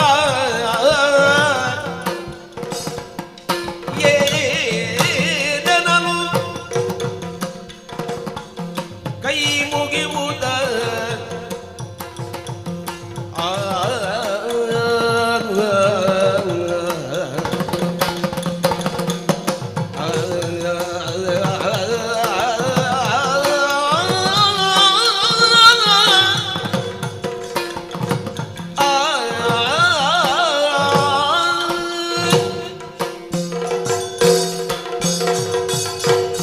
ಸುಯೋಧನ, ಅಜ್ಜಯ್ಯ, ದುರ್ಯೋಧನ ಎರಡೂ ಹೌದು. ಹೌದು. ನೀನು ಈ ಹೊತ್ತಿಗೆ ಬರಬಾರದಿತ್ತ? ನೀನು ಯಾವಾಗಲೂ ನನ್ನಲ್ಲಿ ಬರಬಹುದು ಮಗು. ಹಗಲು ರಾತ್ರಿ ಅನ್ನುವ ಭೇದ ಇಲ್ಲದೆ ಅಜ್ಜನ ಅಂತಃಪುರವನ್ನು ಸೇರುವಂತಹ ಮುಕ್ತ ಅವಕಾಶವನ್ನು ನೀವು ಮೊಮ್ಮಕ್ಕಳಿಗೆ ಒದಗಿಸಿಕೊಟ್ಟರೆ ದೇಶಕಾಲ ಪಾತ್ರ ಪರಿಸ್ಥಿತಿ ಸ್ಥಾನ ಮಾನ ಎಲ್ಲ ನೋಡ್ಬೇಕಪ್ಪ. ನೀನು ಯಾರು? ನನ್ನ ಮೊಮ್ಮಗ ಅನ್ನೋದೊಂದು ಮುಖ. ಹೌದು. ಶೋಣಿಪತಿ, ಮೇದಿನಿಪ, ಅದಾಗಿಯೇ ವ್ಯವಹರಿಸಿ ಅದಾಗುವುದಕ್ಕೆ ಹೊರಟವ. ನಿಶಿತ ಕಾಲವೂ ಹೌದು, ನಿಶಿಯ ಕಾಲವೂ ಹೌದು. ಹೀಗೆ ತಿರುಗಬಾರ್ದು ಮಗು. ನಾಯಕತ್ವಕ್ಕೊಂದು ಗೌರವ ಮರ್ಯಾದೆ ಬೇಕು. ಸಮಾಲೋಚನಾ ಸಭೆಗೋ ಅಲ್ಲ ವೈಯಕ್ತಿಕವಾಗಿಯೋ ನಾನು ಕರೆದರೆ ಬರಬೇಕಾದವ. ಮುಖದಲ್ಲಿಯೂ ಏನೋ ವ್ಯತ್ಯಾಸ ಉಂಟು. ನಿನ್ನ ಧೀರೋದಾತ್ತವಾದ ನಡವಳಿಕೆ ಏನಿತ್ತೋ ಸ್ವಲ್ಪ ವ್ಯತ್ಯಾಸ. ಹಿಂಜರಿಕೆ ಅಂತ ನಾ ಹೇಳುವುದಿಲ್ಲ, ಚಿಂತೆ ಇರಲಿಕ್ಕಿಲ್ಲ, ಚಿಂತನೆ ಇರಬಹುದು. ಈ ಹೊತ್ತಿಗೆ ಓಡೋಡಿ ಬಂದವನಂತೆ. ಏನೋ ಒಂದು ಕರ್ತವ್ಯಕ್ಕೋ ಅಲ್ಲ ದಿಕ್ಕುಗಟ್ಟೋ ಸಮಸ್ಯೆಗೆ ಪರಿಹಾರ ಇಲ್ಲದೆಯೋ ಬಂದ ಹಾಗುಂಟಲ್ಲ. ಈ ಹೊತ್ತಿಗೆ ಯುದ್ಧದ ವಾತಾವರಣ ಅವಿದಿದೆ, ಕಾರ್ಮೋಡ ಉಂಟು, ಇನ್ನೇನು ಗುಡುಗು ಸಿಡಿಲು. ಬಾರದಿರ್ಲಿ ಅಂತ ನಮ್ಮದು ಇದ್ರೂ ಆಶಯ ಬರುವುದೇ. ಏನು ಬಂದಿ ಮಗು ಇಲ್ಲಿ ಅಜಯ್ಯ? ಮುಖ ನೋಡಿ ಮನಸ್ಸನ್ನು ಓದುವಂತಹ ಸಾಮರ್ಥ್ಯವನ್ನು ತಾವು ಹೊಂದಿದವರು. ಈ ಕಣ್ಣು ಅರಿಯದಿದ್ರು ಕರಳು ಅರಿಯುತ್ತದೆ, ಗೊತ್ತಾಗ್ತದೆ. ಏನೋ ಒಂದು ಆತಂಕ ಉದ್ವಿಗ್ನತೆಯನ್ನು ಹೊಂದಿಯೇ ನಾನು ಬಂದಿದ್ದೇನೆ. ನೀವು ಹೇಳಿದ್ದೆಲ್ಲ ಸರಿಯೇ, ಅರಸೊತ್ತಿಗೆಗೆ ಸಂಬಂಧಿಸಿದ ವಿಷಯವಾದರೂ ಆಸ್ಥಾನದಲ್ಲಿ ಅಜ್ಜ ಬರಲಿ ಅಂತ ನಾನು ಬಯಸಿದರೆ ತಾವಲ್ಲಿ ಕಾಣಿಸಿಕೊಳ್ತೀರಿ. ಆದರೆ ಕೇವಲ ಅರಸೊತ್ತಿಗೆ ಒಂದು ದೃಷ್ಟಿಯಿಂದ ಮಾತ್ರ ನಾನು ಬಂದದ್ದಲ್ಲ, ಬಾಂಧವ್ಯದ ದೃಷ್ಟಿ. ಬಾಂಧವ್ಯದ ದೃಷ್ಟಿ ಅಂತ ಹೇಳುವಾಗ ಹೇಗೆ? ನೀವು ಅಲ್ಲಿಗೆ ಬರಬೇಕಾದದ್ದಲ್ಲ, ನೀವಿದ್ದಲ್ಲಿಗೆ ನಾನೇ ಬರಬೇಕಾದದ್ದು. ಅಂದರೆ ಅದು ಎರಡು ಮುಖ. ಊರಿಗೆ ಅರಸನಾದರೂ ತಾಯಿಗೆ ಮಗ, ತಾಯಿಗೆ ಮಗನಾದರೂ ಊರಿಗೆ ಅರಸ, ಪೀಠಾಧಿಪತಿ ಮಹಾರಾಜ. ಮಾರ್ಗಕ್ರಮಣವನ್ನು ಮಾಡುವಾಗ ಸಾರ್ವಜನಿಕವಾಗಿ ತಂದೆಯಾದರೂ ಏನು ಮಾಡಬೇಕು? ತಾವೇ ಆಗಾಗ ಪಾಠ ಮಾಡ್ತಾ ಇದ್ದವರಲ್ಲೂ ಅಜ್ಜಯ್ಯ. ಬಹಳ ನಿಷ್ಠೂರವಾದದ್ದು ಈ ಕ್ಷಾತ್ರ ಅಂತ ಹೇಳಿದರೆ. ಸಿಂಹಾಸನದಲ್ಲಿ ಕುಳಿತವನಿಗೆ ತನ್ನವರು ಪರರು ಅನ್ನುವಂತಹ ಭೇದ ಭಾವದಿಂದ ಕಾಣಲಿಕ್ಕೆ ಆಗುವುದಿಲ್ಲ. ತಮ್ಮ ಬದುಕಿನ ಲಕ್ಷ್ಯಕ್ಕನುಸಾರವಾಗಿಯೇ ಮುಂದಕ್ಕೆ ಸಾಗಬೇಕಾಗುತ್ತದೆ. ಕ್ಷತ್ರಿಯತ್ವ ಮತ್ತು ಧರ್ಮ ಬಹಳ ಕಟ್ಟುನಿಟ್ಟು ಮಗನೇ. ಅಲ್ಲ, ಎಲ್ಲ ನಿಮ್ಮ ಮಾರ್ಗದರ್ಶನದಲ್ಲಿ, ನಿಮ್ಮ ನೆರಳಿನಲ್ಲಿ ನಮಗೆ ಸಾಧ್ಯವಾದಷ್ಟು ನಮ್ಮ ಬದುಕಿನಲ್ಲಿ ನಾವು ಅಳವಡಿಸಿಕೊಳ್ಳುವುದು, ಮತ್ತೆ ಅದಕ್ಕಿಂತ ಹೆಚ್ಚಂತದ್ದು. ಅಜ್ಜಯ್ಯ, ಬರಬೇಕಾದಂತಹ ಅನಿವಾರ್ಯತೆ ಬಂದು. ಹೌದೇ? ಸ್ಪಷ್ಟ ಮಾತಿನಿಂದ ಹೇಳುವುದಾದ್ರೆ, ಇವತ್ತು ನಿಮ್ಮ ಬಳಿಗೆ ನಾನು ಈ ಹೊತ್ತಿಗೆ ಬರ್ತೇನೆ ಅಂತ ಸ್ವಲ್ಪ ಹೊತ್ತು ಮೊದಲು ನನಗೇ ಗೊತ್ತಿರಲಿಲ್ಲ. ಹೌದು, ಸ್ವಲ್ಪ ಹೊತ್ತಿಗೆ ಮೊದಲು ನನಗೇ ಗೊತ್ತಿರಲಿಲ್ಲ. ಅನಿರೀಕ್ಷಿತವಾಗಿ ಅನಿವಾರ್ಯವಾಗಿ ನಿಮ್ಮಲ್ಲಿಗೆ ಬರಬೇಕಾದಂತಹ ಒಂದು ಸ್ಥಿತಿ ಸಿದ್ಧವಾಗಿ ಹೋಯಿತು. ಏನು ಏನು ಕೆಲವು ಸಲ ಹಾಗೆ ಅಂತ ಕಾಣ್ತದೆ ಅಜ್ಜಯ್ಯ. ಅಲ್ಲ, ನಿಮ್ಮ ಜೀವನಾನುಭವ ಅಲ್ಲ ನಮ್ಮದ್ದು. ನಾವು ನಿರೀಕ್ಷಿಸದೇ ಇದ್ದದ್ದೆಲ್ಲ ನಮ್ಮ ಬದುಕಿನಲ್ಲಿ ಬಂದು ಹೋಗುದು. ಅದೇ ಈಗ ನಿಶಿಯಲ್ಲಿ ಬಂದಿ, ನೀ ಲೋಕಕ್ಕೆ ಬಂದದ್ದು ನಿಶಿಯಲ್ಲೇ. ಈಗ ನಿಶಿಯಲ್ಲಿ ಬಂದಿದ್ದಿ. ಚಂದ್ರವಂಶಕ್ಕೆ ನಿಶಿಯ ಕಾಲ ಬಂದಿತ್ತ ಅಲ್ಲ ಆವತ್ತು. ಉತ್ತರಾಧಿಕಾರಿಗಳೇ ಇರಲಿಲ್ಲ ಆ ಕಾಲಕ್ಕೆ. ಯಾರು ಪ್ರಶ್ನೆ ಹುಟ್ಟಿದ್ದು? ಆ ಕಾಲದಲ್ಲಿ ನಾನು ಹುಟ್ಟುವಂತಹ ಒಂದು ಸನ್ನಿವೇಶ ಸಿದ್ಧಾಗಿ ಹೋಯಿತು. ಬಹುಶಃ ಹಾಗೇ ಇರಬೇಕು. ಇನ್ನೂ ಅದರ ಸರಿಯಾದ ಚಂದ್ರೋದಯ ಆಯಿತು. ಚಂದ್ರೋದಯ ಆಯಿತು, ಬೆಳಕು ಕಾಣಲಿಕ್ಕೆ ಇನ್ನೂ ಸಾಧ್ಯ ಆಗಲಿಲ್ಲ ಅಲ್ಲ, ಹೇಳಿದ್ದು ನಾನು. ಹಾಗಾಗ್ತಾ ಉಂಟು, ಹೋಗಲಿ. ಈಗ ನಿಮ್ಮ ಬಳಿಗೆ ಬರಬೇಕಾದಂತಹ ಸನ್ನಿವೇಶ ಸೃಷ್ಟಿಯಾದದ್ದು ಯಾಕೆ? ನಮಗೆ ಅನಿರೀಕ್ಷಿತವಾದದ್ದು ಒದಗಿದ್ದು ಯಾವುದು? ರಣವೀಳ್ಯ ಮೊನ್ನೆ ನಾನೇ ಕೊಟ್ಟದ್ದು, ನಿಮಗೂ ಗೊತ್ತಿದೆ. ಆದರೂ ಅದನ್ನು ಸ್ವೀಕರಿಸಿ ಒಂದು ಯುದ್ಧ ನಡೆದು ಹೋದಿತು ಅನ್ನುವ ಬಗ್ಗೆ ಪೂರ್ಣ ವಿಶ್ವಾಸ ರಣವೀಳ್ಯ ತೆಕ್ಕೊಂಡವನಿಗೂ ಇರಲಿಲ್ಲ ತೆಕ್ಕೊಳ್ಳುವ ಕಾಲಕ್ಕೆ. ಯಾಕೆಂದರೆ ಮತ್ತೊಂದು ವಾಕ್ಯ ಹೇಳಿ ಹೋದನಲ್ಲ ಅಲ್ವ? ಇನ್ನು ಮುಂದೆ ಒಂದು ಅವಕಾಶ ಉಂಟು ಅನ್ನುವ ಹಾಗೆ ನಿಮಗೊಂದು ಅವಕಾಶವನ್ನು ಒದಗಿಸಿ ಅವ ಹೋದ. ಹಾಗಿದ್ರೆ ಏನು, ಸ್ವೀಕರಿಸಿದ ಅವನಲ್ಲಿಯೂ ನಡೆದೇ ನಡೆಯುತ್ತದೆ ಅನ್ನುವುದರ ಬಗ್ಗೆ ಭರವಸೆ ಅಲ್ಲ. ಕೊಡುವಂತಹ ನನ್ನಲ್ಲಿಯೂ ಮನಸ್ಸಿನ ಮೂಲೆಯಲ್ಲಿ ಒಂದು ಸಂಶಯ ಇತ್ತು. ರಣವೀಳ್ಯ ನಾನು ಕೊಟ್ಟದ್ದು ಹೌದು, ಆದರೆ ಇದು ಯುದ್ಧ ಆಗುತ್ತದೆ ಅನ್ನುವುದಕ್ಕೆ ವಿಶ್ವಾಸ ಇಲ್ಲ ಅಂತ. ಯಾಕೆ ವಿಶ್ವಾಸ ಇಲ್ಲ? ಆ ತನಕ ಧರ್ಮರಾಯ ಹೇಳಿಕೊಂಡು ಬಂದಂತಹ ಹೇಳಿಕೆಗಳೇ ಅದಕ್ಕೆ ಆಧಾರ. ಯುದ್ಧ ಬೇಡ, ಬಡತನ ಆದರೂ ಆದೀತು, ನಾವು ಸುಖವಾಗಿದ್ದೇವೆ ಅನ್ನುವ ವರ್ತಮಾನ ಸಿಕ್ಕಿದರೆ ಸಾಕು, ಹೀಗೆಲ್ಲ ಹೇಳಿದ್ದು ಕೇವಲ ನಾಲಗೆಯ ತುದಿಯ ಮಾತು ಅಂತ ಈಗಲೂ ಅಜ್ಜಯ್ಯ ಗೊತ್ತಾದದ್ದು. ಅಂದರೆ ಕುರುಕ್ಷೇತ್ರದಲ್ಲಿ ಬಂದು ಬಿಡಾರ ಆಗಿದೆ.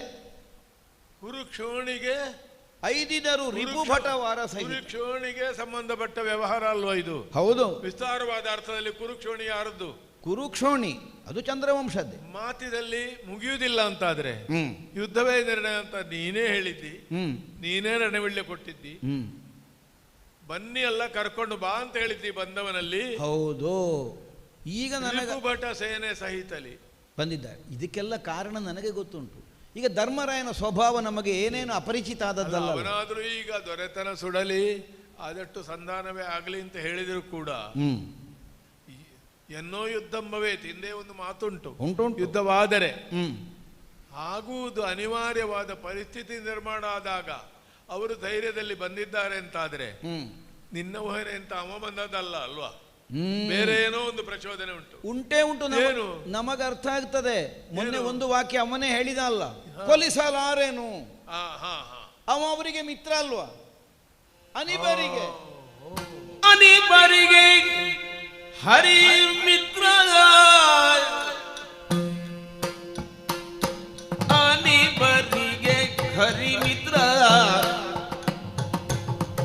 ನಮ್ಮಯ ಘನವಿಲ್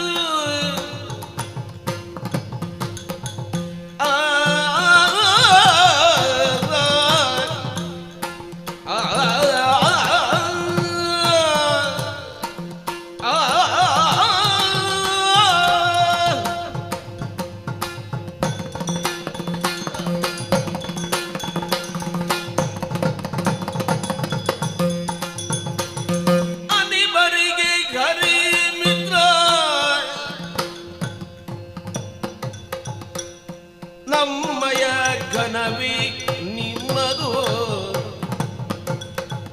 ನಮ್ಮಯ ಘನವಿವು ನಿಮ್ಮದು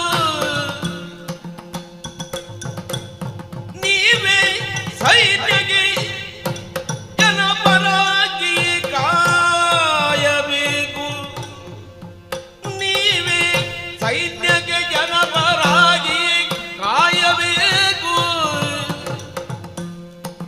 ಎಂದೆನಲು ಉಸಿದ್ದ ಜನಪರಾಗಿ ಕಾಯಬೇಕೆಂದೆನಲು ಉಸಿದ್ದ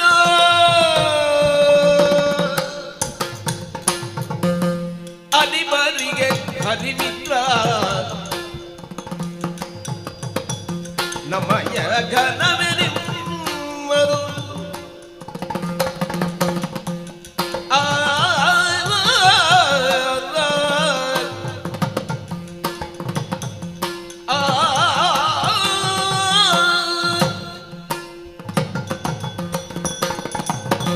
ಅಜ್ಜಯ್ಯ, ಮೊನ್ನೆ ತನಕವೂ ಯುದ್ಧಕ್ಕೆ ಹಿಂದೇಟು ಹಾಕುತ್ತಿದ್ದಂತಹ ಧರ್ಮಜನೋ ಪಾಂಡವರು ಇಂದಿನ ದಿನ ತಮ್ಮಲ್ಲಿದ್ದಂತಹ ಸೇನೆಯನ್ನೆಲ್ಲ ಮೇಳೈಸಿ ಕುರುಕ್ಷೇತ್ರದಲ್ಲಿ ಬಂದು ಬಿಡದಿಯನ್ನು ಹೂಡುತ್ತಾರೆ.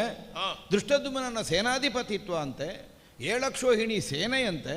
ಅದು ನೋಡು ಪ್ರಭುತ್ವ. ಓ, ಒಂದು ಕೈಯಲ್ಲಿ ಎಂಥದ್ದು ಸಂಧಾನದ ನವಿಲುಗರಿಯನ್ನು ಶಂಖವನ್ನು ಹಿಡ್ಕೊಂಡು ಬಂದ. ಹೌದು, ಹಿಂದಿನಿಂದ ಶಸ್ತ್ರ ಇರಬೇಕು. ಯಾವುದೇ ರಾಷ್ಟ್ರ ಯಾವುದೇ ಪಕ್ಷ ಸಂಧಿಯನ್ನು ಮುಂದಿಡುವಾಗ ಹಿಂದೆ ಶಸ್ತ್ರ ಬಲ ಬೇಕು. ನಿರಾಕರಿಸಿದೊಡನೆ ಬಂದರು ಅಲ್ವ ಅವರು, ಅಂದ್ರೆ ಹೊರಟಿದ್ದಾರೆ. ಅಂದ್ರೆ ಅರ್ಥ ಏನು? ಮೊನ್ನೆಯವರೆಗೂ ಶಾಂತಿ ಸಂಧಾನ ಅಂದದ್ದು ಮನಪೂರ್ವಕವಾಗಿ ಆಗಿ ಅಲ್ಲ ಅಂತಲೇ ಅರ್ಥ. ಆದ್ದರಿಂದಲೇ ಕೈಯಲ್ಲಿ ಒಂದು ಬೆತ್ತ ಹಿಡ್ಕೊಂಡೇ ಶಾಂತಿ ಶಾಂತಿ ಹೇಳಿದ್ದು. ಇಷ್ಟು ದಿವಸ ಅವರು ಕಾಲಯಾಪನೆ ಮಾಡಿದ್ದೇ ಸೇನಾ ಸಂಗ್ರಹಕ್ಕೆ ಬೇಕಾಗಿ ಅನ್ನೋದು ಸ್ಪಷ್ಟವೇ. ಕಾಡಾಡಿಗಳಾದಂತಹ ಪಾಂಡವರಿಗೆ ಒಂದೇ ಸಲಕ್ಕೆ ಬಲವಂತರಾದಂತಹ ನಮ್ಮನ್ನು ವಿರೋಧಿಸಿ ಗೆಲುವನ್ನು ಕಂಡುಕೊಳ್ಳುವುದಕ್ಕೆ ಬೇಕಾದಂತಹ ಬೆಂಬಲ ಎಲ್ಲಿ ಸಿಗುತ್ತದೆ? ಅದಕ್ಕೆ ಬೇಕಾಗಿ ಸ್ವಲ್ಪ ಕಾಲಯಾಪನೆ ಮಾಡಿ. ಅದೆಲ್ಲ ರಾಜಕಾರಣದಲ್ಲಿ ಇದ್ದದ್ದೇ ಅಲ್ವ ಅಜ್ಜಯ್ಯ, ನಿಮಗೆ ಗೊತ್ತಿಲ್ಲದೇನುಂಟು. ನಾವು ಸದೃಢರಾಗ್ಲಿಲ್ವೋ ಆ ಕಾಲಕ್ಕೆ ಸ್ವಲ್ಪ ಕಾಲಯಾಪನೆಯನ್ನು ಮಾಡಬೇಕಾಗ್ತದೆ. ಅವರಿಗೆ ಸೇನಾಪತಿಯು ನಿರ್ಣಯ ಆಗಿದೆ ಅಲ್ವಾ? ಅಲ್ಲಿ ಎಲ್ಲ ನಿರ್ಣಯ ಮಾಡಿ ಬಂದು ಕುರುಕ್ಷೇತ್ರ ರಣಧಾರಿಣಿಯನ್ನು ಸೇರಿದ್ದಾರೆ. ಅದು ರಾಜತ್ವ. ಎಂಥದ್ದು? ನಮ್ಮದು ಎಂಥದ್ದು ಆಗಲಿಲ್ಲ, ಆಗಬೇಕಾಗಿಯೇ ಇಲ್ಲ. ಈಗ ಆಗಬೇಕಾದದ್ದು ಯಾಕೆ? ಹೊಸ ಸೇನೆ ತೆಕ್ಕೊಂಡು ಬಂದು ಎಲ್ಲರಿಗೂ ಸಮ್ಮತವನ್ನು ಸೂಚಿಸಬಹುದಾದಂತಹ ಒಬ್ಬಾತ ನಾಯಕನನ್ನು ಆರಿಸಬೇಕಾದಂತಹ ಹೊಣೆ ಬರುವುದು ಯಾವಾಗ ಕೇಳಿದರೆ ಹೊಸ ಸಂಗ್ರಹದಲ್ಲಿ ಮಾತ್ರ. ಅದು ನಮ್ಮಲ್ಲಿ ಆ ಪ್ರಶ್ನೆಯೇ ಇಲ್ಲ. ಅಂದರೆ ನಮ್ಮಯ ಘನವೇ ನಿಮ್ಮದು. ಅಂದರೆ ಇಲ್ಲಿ ಮತ್ತೆ ಹೊಸತು ಸಿದ್ಧ ಮಾಡಲಿಕ್ಕೆ ಅಂತ ಏನಿಲ್ಲಲ್ಲ. ಇದು ಒಬ್ಬೊಬ್ಬರ ಹತ್ರವೂ ಹೀಗೆ ಹೇಳುವುದ ನೀನು? ಅಲ್ಲ, ಪ್ರತಿಯೊಬ್ಬರ ಹತ್ರ ಹೇಳುದು ಇದು ನಿಮ್ಮದೇ, ಇನ್ನೊಬ್ಬರ ಹತ್ರ ಅದು ನೀವು ಹೇಳಿದ ಹಾಗೆ. ಆಗ ಈಚೆ ಇರುವುದಿಲ್ಲ. ಮೂರನೇವನ ಹತ್ರ ಹೋಗುವಾಗ ಇವರಿಬ್ಬರು ಇರುವುದಿಲ್ಲ. ಸ್ಪಷ್ಟ ಮಾತಿನಿಂದ ಹೇಳ್ತೇನೆ, ಒಬ್ಬೊಬ್ಬರ ಹತ್ರ ನಾನು ಹೀಗೆ ಹೇಳಿದ್ದಲ್ಲ. ನಮ್ಮಲ್ಲಿರುವ ಒಬ್ಬೊಬ್ಬರ ಅಭಿಪ್ರಾಯವೇನು ಗೊತ್ತುಂಟ? ಒಬ್ಬೊಬ್ಬರ ಅಭಿಪ್ರಾಯವು ನೀವೇ ನಮ್ಮ ಜನಪರು, ನೀವೇ ನಮ್ಮ ಸೇನಾ ನಾಯಕರು. ಈ ಅಭಿಪ್ರಾಯ ಕೇವಲ ನನ್ನೊಬ್ಬನ ತೀರ್ಮಾನದಿಂದ ಬಂದದ್ದು ಅಂತ ಅರ್ಥ ಅಲ್ಲ. ಸಮಾಲೋಚನಾ ಸಭೆಯನ್ನು ಮಾಡಿದೆ. ಎಲ್ಲರ ಸಮಕ್ಷದಲ್ಲಿ ಪ್ರಶ್ನೆಯನ್ನು ಮುಂದಿಟ್ಟೆ. ಯಾರು ಸೇನೆಯನ್ನು ಮುನ್ನಡೆಸುವುದಕ್ಕೆ ಅರ್ಹತೆ ಇದ್ದವರು ಯಾರಾಗ್ತಾರೆ? ನಮ್ಮಲ್ಲಿ ಸೇನಾಧೀಶರು ಹೇಳಬೇಕು ಅನ್ನೋ ಹಾಗೆ ಕೇಳಿದಂತಹ ಕಾಲಕ್ಕೆ ಅಲ್ಲ, ಈಗ ಉತ್ಸಾಹದಿಂದ ಕರ್ಣಾದಿಗಳೆಲ್ಲ ಒಂದು ಎದ್ದು ಧೈರ್ಯ ಹೇಳಿದ್ರು, ನಾವಿದ್ದೇವೆ, ಅದು ಬಿಡಿ, ಕೊಡಬೇಕಿತ್ತು. ಅಲ್ಲ, ಆಗಲ್ಲ. ಕೇವಲ ನನಗೆ ಇಷ್ಟದವ ಅನ್ನುವಂತಹ ಕಾರಣಕ್ಕಾಗಿ ಒಬ್ಬನನ್ನು ಸೇನಾಧಿಪತಿ ಮಾಡಬೇಕಾದದ್ದಲ್ಲ. ಎಷ್ಟಂದ್ರೂ ನಿಮ್ಮ ಮೊಮ್ಮಗಲ್ವ ನಾನು. ಇದಕ್ಕೆ ಈ ವಿಷಯದಲ್ಲಿ ಹೌದೌದು. ಈಗ ಸ್ನೇಹ ಮತ್ತೊಂದೆಲ್ಲ ಇರಲಿ, ಅದು ಮನೆಯೊಳಗೆ ಸಂಬಂಧಪಟ್ಟದ್ದು. ಆದರೆ ಲೋಕವ್ಯವಹಾರಕ್ಕಾಗುವಾಗ ಸರ್ವಸಮ್ಮತಿಯನ್ನು ಹೊಂದಿದವನೇ ಆಗಬೇಡುವ ನಾಯಕ. ಈಗ ಅವನ ನಾಯಕತ್ವದ ಬಗ್ಗೆ ನಮ್ಮಲ್ಲೇ ಆಕ್ಷೇಪ ಉಂಟು. ಆದರೆ ಹರಿಯ ಮಾಯವನ್ನಾದರೂ ಉಳಿದು ನಮ್ಮ ಸೇನೆಯನ್ನು ಮುನ್ನಡೆಸಿ ಬಲ್ಲಿ ವಿಜಯವನ್ನು ಒದಗಿಸಿಕೊಡಬಹುದಾದಂಥ ಅರ್ಹತೆ ಇರುವ ಒಬ್ಬನೇ ಒಬ್ಬ ವ್ಯಕ್ತಿ ಹುಡುಕಬೇಕಾದದ್ದಿಲ್ಲ ಅನ್ನುವ ಹಾಗೆ ದ್ರೋಣಾಚಾರ್ಯರೇ ತಮ್ಮ ಬಗ್ಗೆ ಪ್ರಶಂಸಾ ವಾಕ್ಯವನ್ನು ಹೇಳಿದರು. ನನ್ನ ಬಗ್ಗೆಯ? ಹೌದು. ಅಲ್ಲ, ಈಗ ದ್ರೋಣರು ಹೇಳಿದ ಮೇಲೆ ನನಗೆ ಗೊತ್ತಾದದ್ದು ಅಂತ ನಾನು ಹೇಳಿದ್ದಲ್ಲ, ನನಗೆ ಮೊದಲೇ ಗೊತ್ತುಂಟು ನೀವೇ ಅಂತ. ದ್ರೋಣರು ಹೇಳಿದರು ಅಂತ. ದ್ರೋಣರು ಹೇಳಿದರು, ನಿನಗೆ ಗೊತ್ತಿತ್ತು? ಹೌದು. ದ್ರೋಣರಿಗೂ ಗೊತ್ತಿತ್ತು ಅಂತ ನಿನಗೆ ಗೊತ್ತಾಯಿತು? ಅಲ್ಲ, ಹಾಗಲ್ಲ, ದ್ರೋಣರು ನಿರ್ಮಾಶ್ಚರ್ಯದಿಂದ ಹೇಳಿದರು. ಈಗ ದ್ರೋಣರಿಗೂ ಅರ್ಹತೆ ಉಂಟು, ಆದರೆ ಅವರು ನನಗೆ ಕೊಡು ಅಂತ ಹೇಳಲಿಲ್ಲ. ಭೀಷ್ಮರೇ ಆಗಬೇಕಾದದ್ದು. ಯಾಕೆಂದರೆ ಸರ್ವಸಮ್ಮತಿ ಎಲ್ಲವೂ ನಿಮ್ಮ ಕಡೆಗೆ ಉಂಟು ಅನ್ನುವುದು ಸ್ಪಷ್ಟವಾದ ಮೇಲೆ ಅವರಿಗೆ ಯಾರೇ ಮಿತ್ರನಾಗಿರಲಿ, ಈಗ ಹರಿಯ ಮೈತ್ರಿಯಿಂದಲೇ ಅವರು ಬಂದಿದ್ದಾರೆ. ನಮಗೊಂದು ಪಂಥಾಹ್ವಾನವನ್ನು ಮೊನ್ನೆ ಸಂಧಾನಕ್ಕೆ ಬಂದವ ಹೇಳಿದ, ಅದಲ್ಲ, ಈಗ ಸಂಧಾನಕಾರನಾಗಿ ಬಂದವ ಮಾತಾಡಬೇಕಾದಂತಹ ಭಾವ ಹಾಗ ಕೊಲಿಸಲಾರ ಎಂಥದ್ದು ಬೆರಳೆತ್ತಿ ಮಾತಾಡು ನಾವು ನಮ್ಮ ಹತ್ರ. ಆದರೆ ಅವನು ಅವರಿಗೆ ಸಂಧಾನಕಾರನಲ್ಲ, ಮಿತ್ರನೂ ಹೌದಲ್ಲ. ಹೌದೌದು, ಅವರ ಮಿತ್ರತ್ವವನ್ನೇ ಮೆರೆಸಲಿಕ್ಕೆ ಬಂದದ್ದು ಇಲ್ಲಿಗೆ. ನಮ್ಮನ್ನು ಹೆದರಿಸಿ ನೋಡು, ನಿಮ್ಮ ಮೊಮ್ಮಗ ನಾನು ಹೆದರಿಯನು, ನಾನು ಇನ್ನೊಬ್ಬರಿಗೆ ಹೆದರಿಕೆ ಹುಟ್ಟಿಸಿಯನು, ನಾನು ಹೆದರುವುದಕ್ಕುಂಟು. ವಾಕ್ಯಗಳ ಅನುಪೂರ್ವಿ ಹೀಗೆಲ್ಲ ಮಾಡ್ಲಿಕ್ಕೆ ಆಗ್ತದೆ? ಹೌದು ಅಲ್ಲ, ಹೇಳಿದ್ ನಾನು. ಹಾಗಾಗಿಯೇ ರಣಕ್ಕೆ ಬೆದರುವನಲ್ಲ ಅಂತ ಮೊನ್ನೆ ನಾನು ಅವನಷ್ಟಕ್ಕೆ, ಅವ ಒಂದು ಬೆರಳು ತೋರಿಸಿದ್ರೆ ನಾನು 5 ಬೆರಳು ತೋರಿಸಿದ್ದೇನೆ. ಮತ್ತೆ ರಣವಿಜಯ ಕೊಟ್ಟಿದ್ದೆ. ಅಜಯ್ಯ, ಈಗ ನೀವೇ ಸೇನಾಧಿಪತಿಗಳಾಗಿ ನಮ್ಮನ್ನು ರಕ್ಷಿಸಿ. ಬೇರೆ ಬೇರೆ ಭಾವಗಳೆಲ್ಲ ಒಟ್ಟೊಟ್ಟಿಗೆ ಬರ್ತದೆ. ಹೇಳಿದ್ಯಾರು? ದ್ರೋಣರು. ಹೌದು. ಸುಮ್ಮನೆ ಒಂದು ಹೇಳುದು, ನಾನು ಗ್ರಹಿಸುವುದು ಅವರಿಗೆ ನನ್ನ ಮೇಲೆ ಏನಾದರೂ ವೈರ ಉಂಟ ಅಂತ ನನ್ನನ್ನು ಮುಂದಿಟ್ಟದ್ದು. ಅಲ್ಲ, ಈಗ ಸನ್ಮಾನ ಮಾಡುವುದೆಲ್ಲ ವೈರದಲ್ಲಿ ಅಂತ ಹೇಳುದ ನೀವು? ಕೆಲವು ಸಲ ಹಾಗಾಗ್ತದೆ. ಸನ್ಮಾನ ಅಲ್ಲ, ಹೊಣೆಗಾರಿಕೆಯನ್ನು ಹೊರಿಸಿ ಚಂದ ನೋಡುವುದು. ಬಂದರೇನೋ ಬಂದರೆ ಪಾಂಡವರು ಬಂದರೆ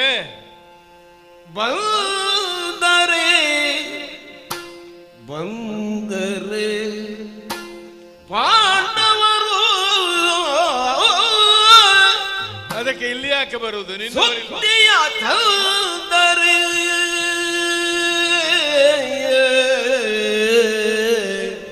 ಮುಂದಿನವರೆಗಿನ ಸುದ್ದಿ ಇದರಲ್ಲಿ ಉಂಟು ಮಗು. ನಿನ್ನವರು ನಿನಗೆ ಏನೆಂದು ಬಾಜಯ ಕೊಟ್ಟು ಈ ಕರ್ಣಾದಿನ ಎದುರು ಎಷ್ಟು ನಾಯಕರಿದ್ದಾರೆ ನಿನ್ನಲ್ಲಿ, ಒಬ್ಬೊಬ್ಬರು ಸಮರ್ಥರು. ನಿನಗೇನೆಂದು ಭಾಷಯ ಕೊಟ್ಟರೀ ಕರ್ಣಾದಿ ನಾಯಕರು ಕೊಟ್ರಲ್ಲ ಇವತ್ತು ಮತ್ತು ಈ ಸಂತತಿಗೆ. ಸಂತತಿಗರುಗರಲ್ಲ ಇಂದು ಸಂತತಿಗರಲ್ಲ ಅಂತ ಆಗ್ಲಿಕ್ಕುಂಟ? ಬಂದರೆ ಏನ ಪರಾಧವೇ ಇಂದು ಸಂತತಿಗರುವರಲ್ಲ ಬಂದಡಿ ಏನ ಪರಾಧವೇ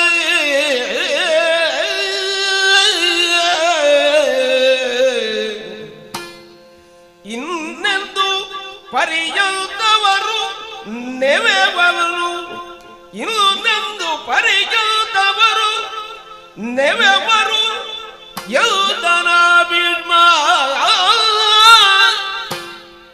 ಬಂದರೆ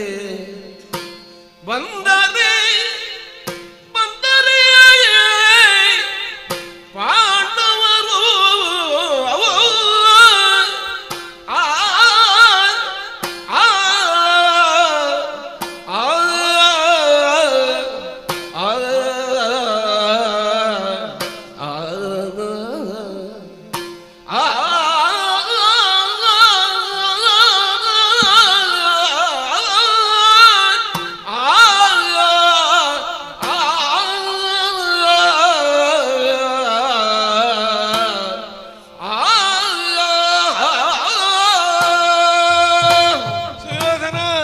ಅಜ್ಜಯ್ಯ, ನಿನ್ನ ಮಂಡನೆ ರೀತಿಯಲ್ಲಿ ಖಂಡಿಸಲಿಕ್ಕೂ ಮನಸ್ಸು ಬರುವುದಿಲ್ಲ ಮಗು.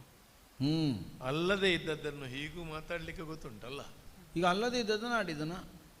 ಪಾಂಡವರು ಬಂದರು ಎನ್ನುವುದೊಂದು ಆಕ್ಷೇಪಾರ್ಹವಾದ ವಿಷಯದಾಗ ಮಾತಾಡ್ತೀಯಲ್ಲ. ಬಂದರು ಅನೆಬರಿಗೆ ಹರಿಮಿತ್ರ ಗೊತ್ತಿಲ್ಲದ್ದು ಅದು.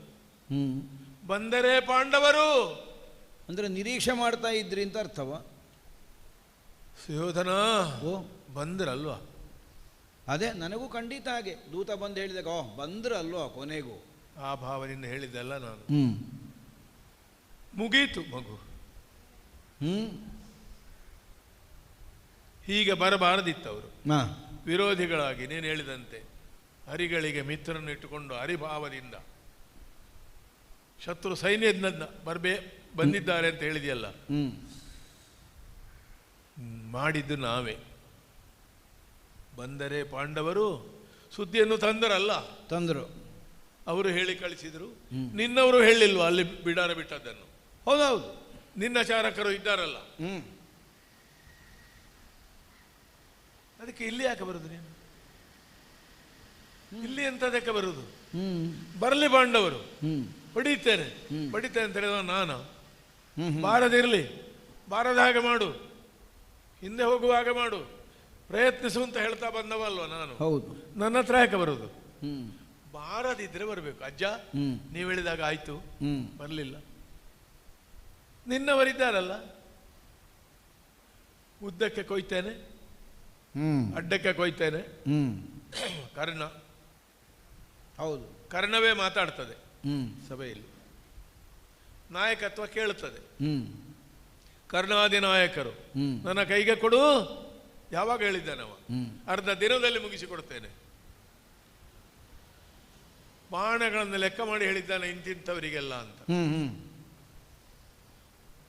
ಮತ್ತೆ ಒಟ್ಟಿಗಿದ್ದಾರಲ್ಲ, ಹೀಗೆ ಮಾಡಿ ತಿರುಗಿಸಿದ ಕೂಡಲೇ ಇಡೀ ರಾಜ್ಯ ತಿರುಗುವವರು. ಹೌದೌದು, ಶಕುನಿ. ಹಾ, ಅಲ್ಲಿಗೆ ಒಬ್ಬ ಕೃಷ್ಣ, ಇಲ್ಲಿ ಒಬ್ಬ ಶಕುನಿ ಮಾವ. ನಿನ್ನ ಹೋಲಿಕೆ ಚಂದ. ಸರ್ವ ಸಾಮರ್ಥ್ಯದ ಮಹಿಮೆಯ ಸ್ವರೂಪ ಅವನು. ಇದರಲ್ಲಿ ಶಕುನಿಯಲ್ಲಿ ಕು ಒಂದು ಹೆಚ್ಚಾಗಿದೆ. ಮೊದಲನೇ ಮತ್ತು ಕೊನೆ ಅಕ್ಷರ ಸೇರಿಸಬೇಕು. ನಿನ್ನದು ವಿಚಿತ್ರ ರಾಜ್ಯಭಾರ. ಹೆಣ್ಣು ಕೊಂಡೋದವರು ಇಲ್ಲಿಯೇ, ಹೆಣ್ಣು ಕೊಟ್ಟವರು ಇಲ್ಲಿಯೇ, ಹೋಗುವುದಿಲ್ಲ. ಓಡಿಸ್ಬೇಕಿತ್ತು ಅವನನ್ನು. ಅದೇ ನನ್ನ ಸಂಬಂಧಕ್ಕೆ ಬಂದವರು ಯಾರು ಮತ್ತೆ ಬಿಟ್ಟು ಹೋಗುವುದೇ ಇಲ್ಲ. ವಿಶ್ವಬಂಧುತ್ವ ಅಂದ್ರೆ ಇದಲ್ವಾ? ಮತ್ತೊಬ್ಬ ಎಂಥದ್ದು? ಸೈಂಧವ. ಸೈಂಧವ ಊಟಕ್ಕೆ ಇಷ್ಟಿದ್ರೆ ಒಳ್ಳೇದು. ಹೌದು, ಅದಕ್ಕಿಂತ ರುಚಿ ಬೇರೆ ಇಲ್ಲ ಅಂತ ಒಂದು ಗಾದೆ ಮಾತುಂಟು. ಉಪ್ಪಿಗಿಂತ ರುಚಿ ಇಲ್ಲ. ಉಪ್ಪು ಹೆಚ್ಚಾದ್ರೆ ಮತ್ತೆ ರುಚಿ ಬೇಡ. ಹೌದು, ಇಡೀ ಬಿಸಾಡುದೆ. ಅಲ್ಲ, ರುಚಿ ಬರ್ಲಿಕ್ಕೂ ಕೆಡಿಸಲಿಕ್ಕೂ ಅದೇ ಸಾಕು ಅಂತ ಅರ್ಥ. ಮತ್ತೊಬ್ಬ ದುಶ್ಯಾಸನ. ಶಾಸನವೇ ದುಶ್ಯಾಸನ ಆದರೆ ಮತ್ತೆ ದುರ್ಯೋಧನಿಗೆ ಅತಿಯಾದ ಆತ್ಮವಿಶ್ವಾಸ ಬಾರದೆ ಒದೀತ. ಏನೆಂದು ಭಾಷೆಯ ಕೊಟ್ಟರೆ ಕರ್ಣಾದಿ ನಾಯಕರು? ಮುಗಿಸ್ತೇವೆ, ಈಗ ಹೋಗಿ ಬಿಡಬೇಕಿತ್ತು ನೀನು ಇಷ್ಟರೊಳಗೆ. ಏನು ಮಗು? ಅಲ್ಲ, ಬಂದ್ರಲ್ಲ ಅವರು ಅಂತ ಏನು ಮಾತಾಡ್ತೀನಿ ನೀನು? ಯಾವಾಗ ಬರಬೇಕಿತ್ತು? ಇಂದು ಬಂದರು, ಇಂದು ಸಂತತಿಗೆ ಅರ್ಹರಲ್ಲ. ಓ, ಏನೆಲ್ಲ ಮಾಡಿದಿ, ಏನೆಲ್ಲ ಆಯಿತು ನಾವು ವಿವರಿಸುವುದಿಲ್ಲ. ಒಂದು ಹೇಳ್ತೇನೆ, ಇಷ್ಟು ಒಳ್ಳೆ ವಿರೋಧ ಪಕ್ಷ ಇದ್ದದ್ರಿಂದ ನಿನಗೆ ಆಯುಷ್ಯ ಹೆಚ್ಚಾಗಿದೆ. ವಿರೋಧಿಗಳು ಸಜ್ಜನರಾಗಿದ್ದರೆ ಆಯುಷ್ಯ ಹೆಚ್ಚಾಗ್ತದೆ. ಸಭೆಯ ಮಧ್ಯದಲ್ಲೇ ಇದ್ದ ಹರಿವಾಣಂ ಮುದ್ದ ಮಾಡಿ ಹೇಳಿದ್ದಾನೆ, ಇದು ಕೌರವನ ಗಂಟ್ಲಾಗಬೇಕಿತ್ತು. ಹೌದಾ? ಆದರೂ ಧರ್ಮರಾಜ ಏನು ಮಾಡಿದ?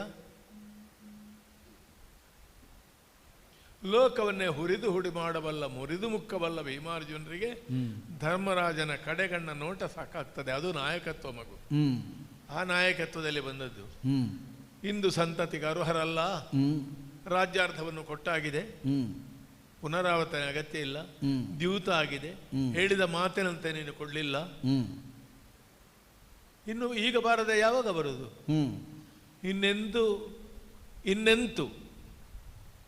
ಇನ್ನೆಂದು ಎಷ್ಟು ಕಾಲ ಅವರು ನವೆಯಲ್ಲಿ ಅಲ್ಲ. ಇದನ್ನು ನೋಡಿ ಇನ್ನೆಂತು ನವೆಯಲ್ಲಿ ನಾವೆಲ್ಲ ಅರ್ಹತೆಯಿಂದ ಸಿಕ್ಕಬೇಕಾದ್ದು. ಒಬ್ಬ ರಾಜಕುಮಾರನು, ದೇವತೆಗಳಿಂದ ಹುಟ್ಟಿದವರು ಪಾಂಡವರಂತಹ ಸಜ್ಜನರು ಬಿಡು, ಸಾಮಾನ್ಯ ವ್ಯಕ್ತಿಯಾದವನು ಅನುಭವಿಸಬಾರದು. ಅಷ್ಟೆಲ್ಲ ಪ್ರತಿಕೂಲಗಳನ್ನು ಅನುಭವಿಸಿದರು. ಕಾಡಿನಲ್ಲಿ ಹುಟ್ಟಿದರು, ಪುನಃ ಬೆಂಗಾಡಾಗಿದ್ದ ಒಂದು ಪ್ರದೇಶವನ್ನು ಸೇರಿ ಅದನ್ನು ಅದ್ಭುತವಾಗಿ ನಂದನವಾಗಿ ರೂಪಿಸಿದರು. ಕಾಡಿನಲ್ಲಿ ಕಷ್ಟಪಟ್ಟರು. ಇಲ್ಲಿಯೂ ನಿನ್ನ ಕೈಯಿಂದ ಏನೆಲ್ಲ ಆಗಬೇಕು, ಏನೆಲ್ಲ ಆಗಬಾರದು, ಎಲ್ಲವೂ ಆಯಿತು. ಈಗಲೂ ಅವರು ಬಂದದ್ದನ್ನು ಆಕ್ಷೇಪಿಸ್ತೀಯಲ್ಲದೆ, ಅವರು ಹೀಗೆ ಬಾರದೆ ಮೈತ್ರಿ ಭಾವದಿಂದ ಬರಬೇಕಾಗಿತ್ತು, ಹಾಗೆ ನಾನು ಮಾಡಬೇಕಾಗಿತ್ತು ಅಂತ ನಿನಗೆ ಕಾಣುವುದಿಲ್ಲಲ್ಲ ಮಗನೇ? ಅಜ್ಜಯ್ಯ, ಓ ನೀವು ಹೇಳಿ, ನೀವು ಹೇಳಿ ಅಂದರೆ. ಆದರೆ ನಾನು ಹೇಳಿದ್ದನ್ನು ಕೇಳಿ ಮಾತ್ರ. ಕೇಳಿದ ಮೇಲೆ ಪುನಃ ಹೇಳಬೇಕು. ಕೇಳು ಮುತ್ತಯ್ಯ ನೀನು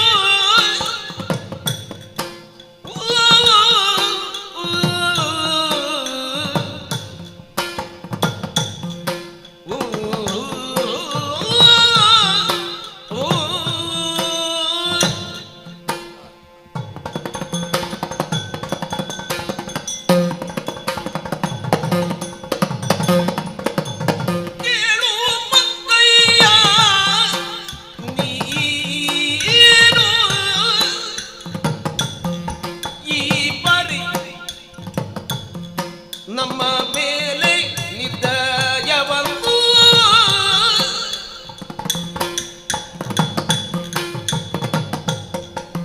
ತಾಳಿದ ಬಳಿ ಕೆಮ್ಮನು,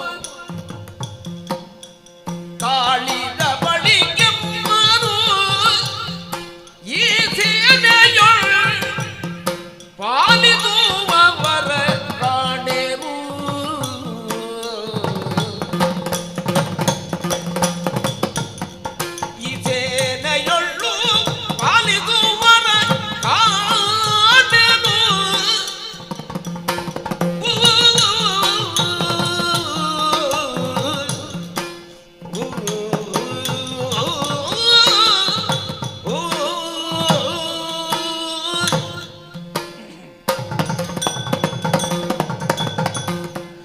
ಅಜ್ಜಯ್ಯ, ಸುಯೋಧನ,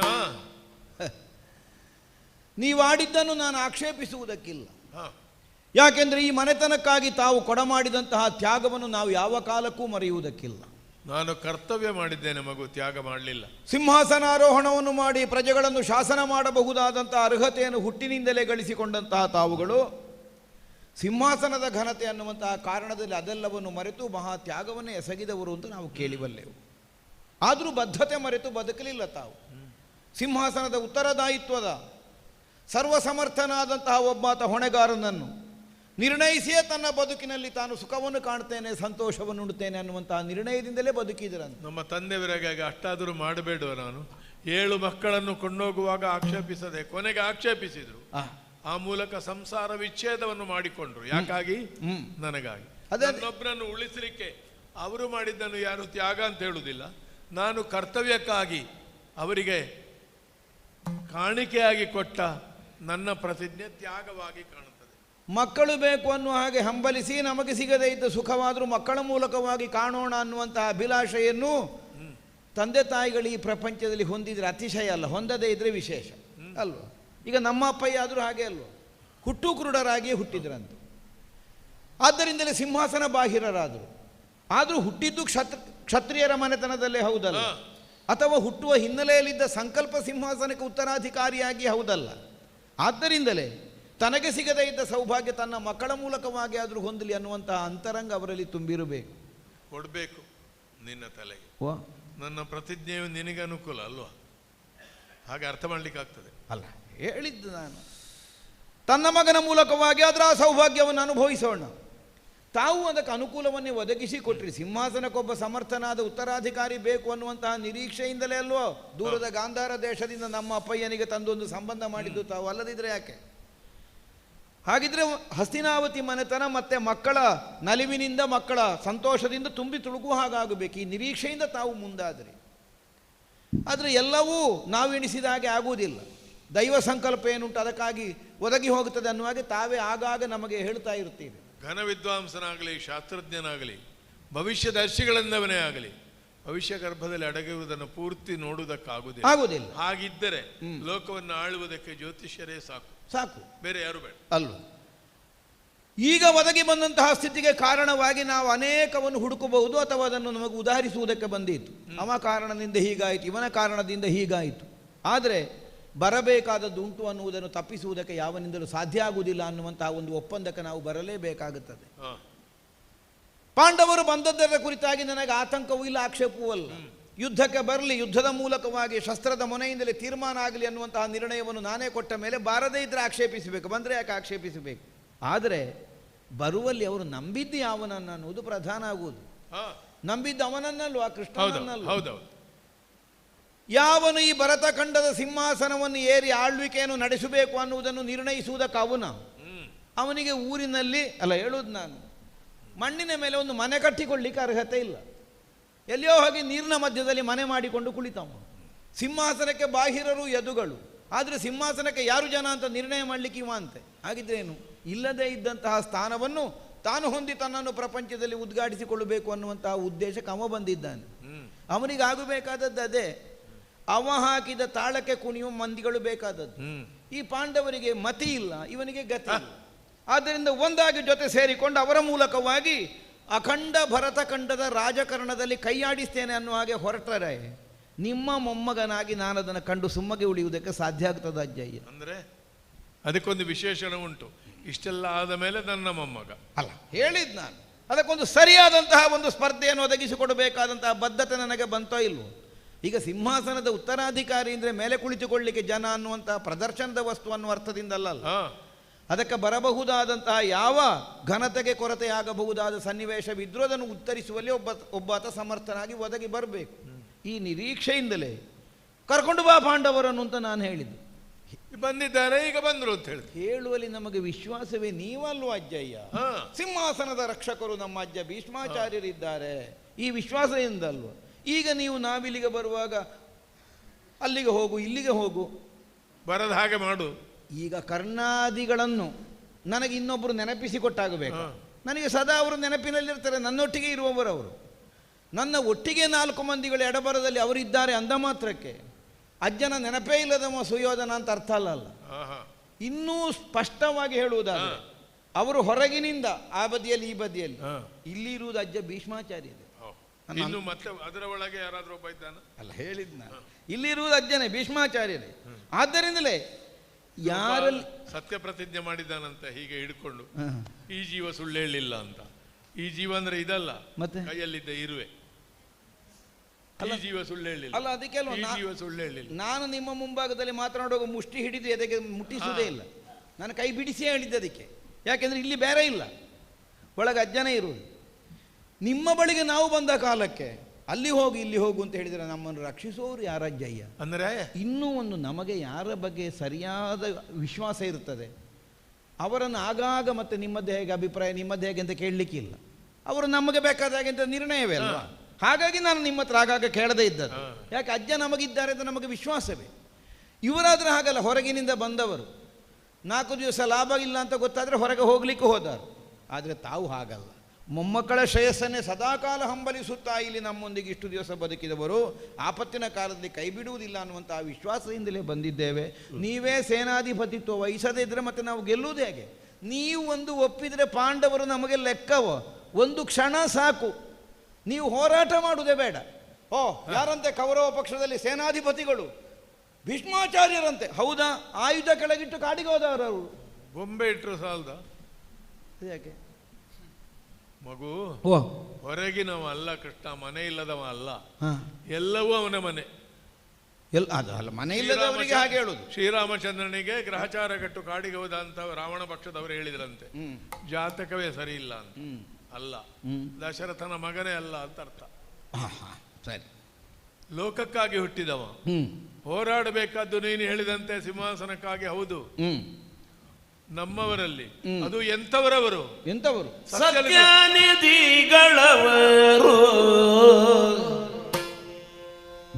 ಸತ್ಯನಿಧಿಗಳವರು, ಮುರಮದನನ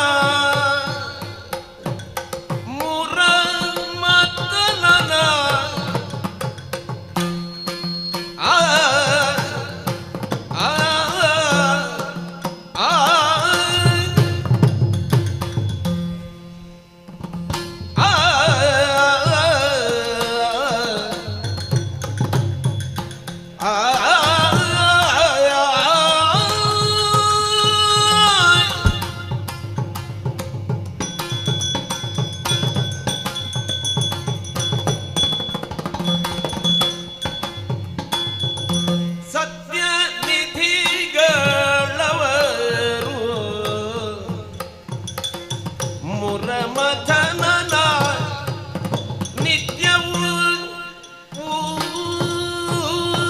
ಪೂಜಿಪರೋ ಮುರಮಥನನ ನಿತ್ಯವೂ ಪೂಜಿಪರೋ ಸತ್ಯನಿಧಿಗಳವರು ಸತ್ಯನಿಧಿಗಳವರು ಮುರಮಥನನ ನಿತ್ಯವೂ ಪೂಜಿಪರು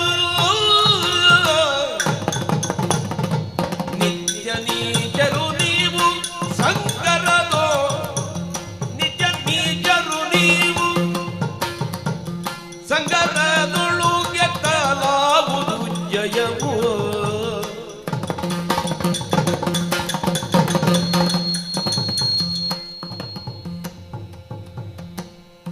ಸತ್ಯನಿಧಿಗಳವರು ಮುರಮಥನನ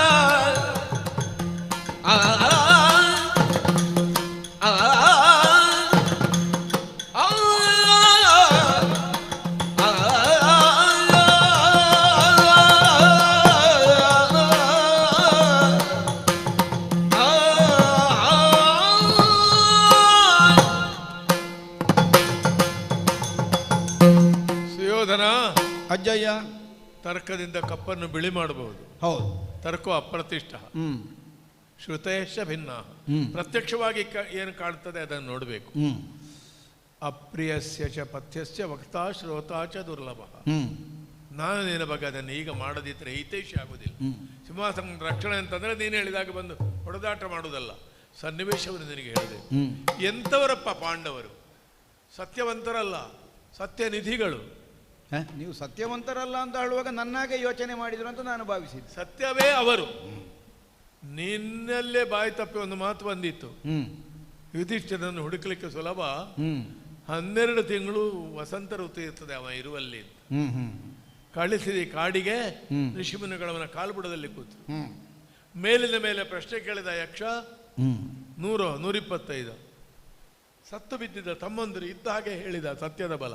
ಸತ್ಯ ಮಾತಾ ಪಿತಾ ಜ್ಞಾನಂ ಧರ್ಮೋ ಭ್ರಾತ ದಯಾಸಖ ಶಾಂತಿ ಪತ್ನಿ ಕ್ಷಮಾಪುತ್ರ ಷಡೇತೆ ಮಮ ಬಾಂಧವ.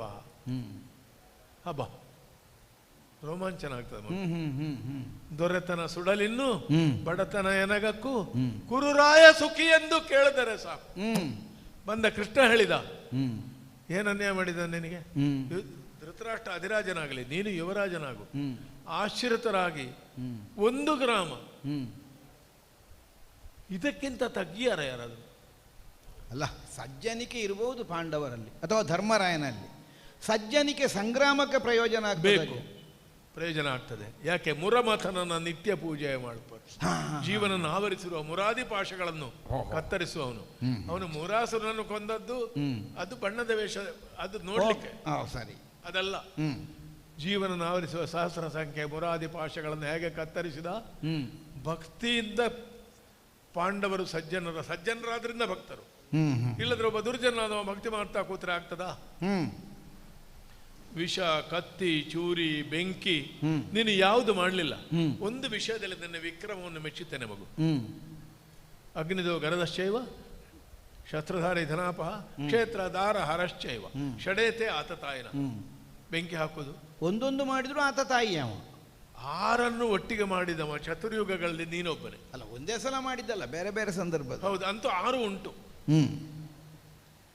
ತುಂಬಿದ ಸಭೆಯಲ್ಲಿ ಮನೆಯ ದೀಪವನ್ನು ಬೆಳಗುವುದಕ್ಕೆ ಬಂದವಳ ವಸ್ತ್ರದ ಮೊಳಲೆಕ್ಕೆ ಹಾಕಿದ್ರೆ ನೀವು. ಅದೇ ಹೊಸ್ತಿಲಿ ಮನೆಗಿಂತ ಎತ್ತರ ಇರಬಾರ್ದು. ಕೃಷ್ಣನ ತಂಗಿಯವಳು ಮುಟ್ಟಿದ ಕೂಡಲೇ ಅಕ್ಷಯ ಆಯಿತು. ಘನ ವೀರನಾದ ದುಶ್ಯಾಸನನಿಂದ ಆಗಲಿಲ್ಲ. ಇದೇನು ತೋರಿಸ್ತದೆ? ಎಲ್ಲೆಲ್ಲಿ ಪಾಂಡವರು ಸೋತಿದ್ದಾರೆ ಅಲ್ಲಿ ಕೃಷ್ಣ ಉದ್ಧರಿಸಿದ್ದಾನೆ. ಸಾದರದಳು ಪಾಂಡು ಜಾತರ ಪರಿಧಿಹ ಛೇದಿಸಿಹನು ಕಂಸಾದಿಗಳ. ಅದೇ ಹೌದಾದ್ರೆ ಮತ್ತೆ ಇವರು ಮೊನ್ನೆ ಈಗ 12 ವರ್ಷ ಬಹುಭಾರ ಹರಣಾಯಚ. ಮತ್ತೀಗ ಇವರು ಕಾಡಿನಲ್ಲಿ ತಿರುಗಾಡಿದ್ದು ಯಾಕೆ? ದ್ಯೂತದಲ್ಲಿ ಯಾಕೆ ಅವರಿಗೆ ಗೆಲುವು ಬರಲಿಲ್ಲ? ಸಲಹುವ ಹೌದಾದ್ರೆ ಮಾಡಬಹುದಿತ್ತಲ್ಲ. ಕೆಟ್ಟದನ್ನೇ ಆಲೋಚಿಸಿ ಏನಿಲ್ಲ, ಯಾರೋ ಕೊಟ್ಟದ್ದನ್ನು ಇವರು ಅನುಭವಿಸುವಾಗ ಅವ ಹೇಳಿಕೊಳ್ಳುದು ನನ್ನಿಂದಲಾಗಿ ಸಿಕ್ಕಿದೆ ಅಂತ ಅಷ್ಟೇ ಇರುವುದು. ಇನ್ನೊಂದು ಸೇರಿಸು. ಧರ್ಮರಾಯ ಪಾಪಿ ಅಲ್ವಾ, ಆದ್ರಿಂದ ಕಾಡಿನಲ್ಲಿ ಕಷ್ಟ ಬಂತು. ಮತ್ತೆ ಇನ್ನೂ 2 ಪಾಪಿಗಳನ್ನು ತೋರಿಸ್ತೇನೆ ನಿನಗೆ. ಹರಿಶ್ಚಂದ್ರ ಮತ್ತು ನಳ ಪಾಪಿಗಳಲ್ಲ ಅವರು. ಅವರು ಪಟ್ಟಷ್ಟು ಕಷ್ಟ ಪುಷ್ಕಳನಿಗೂ ಇನ್ನೊಬ್ಬನಿಗೂ ಆಗಿದ. ಅದು ಇವನಿಗೂ ಯಾರೋ ಋಷಿಮುನಿಗಳೆಲ್ಲ ಹೇಳಿದ್ರಂತೆ, ನಿನ್ನದು ದೊಡ್ಡ ವಿಷಯ ಅಂತ ಭಾವಿಸಬೇಡ, ನಿನಗಿಂತ ಹೆಚ್ಚು ಕಷ್ಟಪಟ್ಟವರು ಇದ್ದಾರೆ ಪ್ರಪಂಚದಲ್ಲಿ ಅಂತ.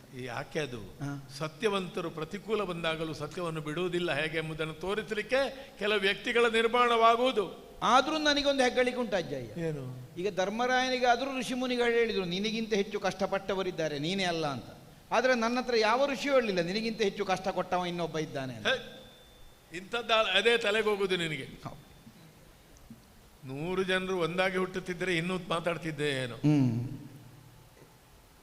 ಹೀಗೆ ಹರಿಭಕ್ತರಾಗಿ ಎಲ್ಲ ಕಷ್ಟಗಳನ್ನು ದಾಟಿ ನಿಂತು ಪುನಃ ಪುನಃ ಲೋಕದಲ್ಲಿ ತಗ್ಗಿದವನಿಗೆ ಮಹಾಕೋಪಿಷ್ಟ ಭೀಮಸೇನ ನಿನ್ನ ಪರಮಶತ್ರು, ಅವನಾದ್ರೂ ಪ್ರತಿಜ್ಞೆ ಮಾಡುವಾಗ ಏನ್ ಹೇಳಿದ? ತೊಡೆ ಮುರಿತೇನೆ ಯಾವಾಗ?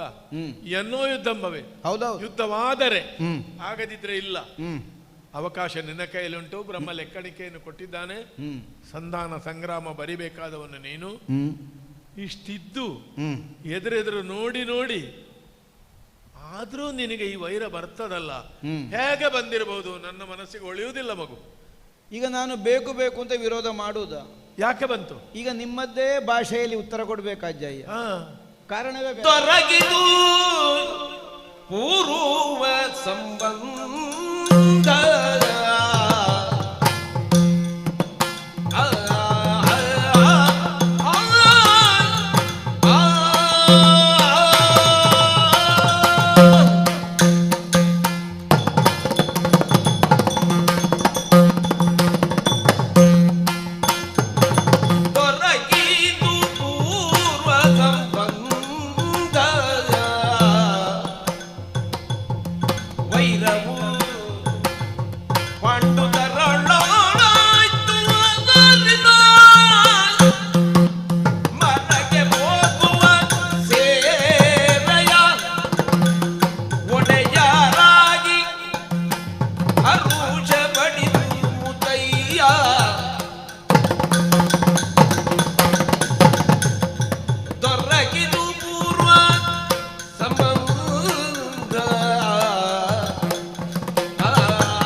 ಅಜ್ಜಯ್ಯ, ವಾಸುದೇವ ಭಕ್ತನ ಮೊಮ್ಮಗನಿಗೆ ಹೇಗೆ ಬಂತಿದ್ದು? ಏನು ಮಾಡುವ? ಯಾರ ಮೊಮ್ಮಗ ಯಾರ ಮಗ ಅನ್ನುವುದರಿಂದ ಒಬ್ಬನಿಗೆ ಬುದ್ಧಿ ಬರುವುದಲ್ಲ.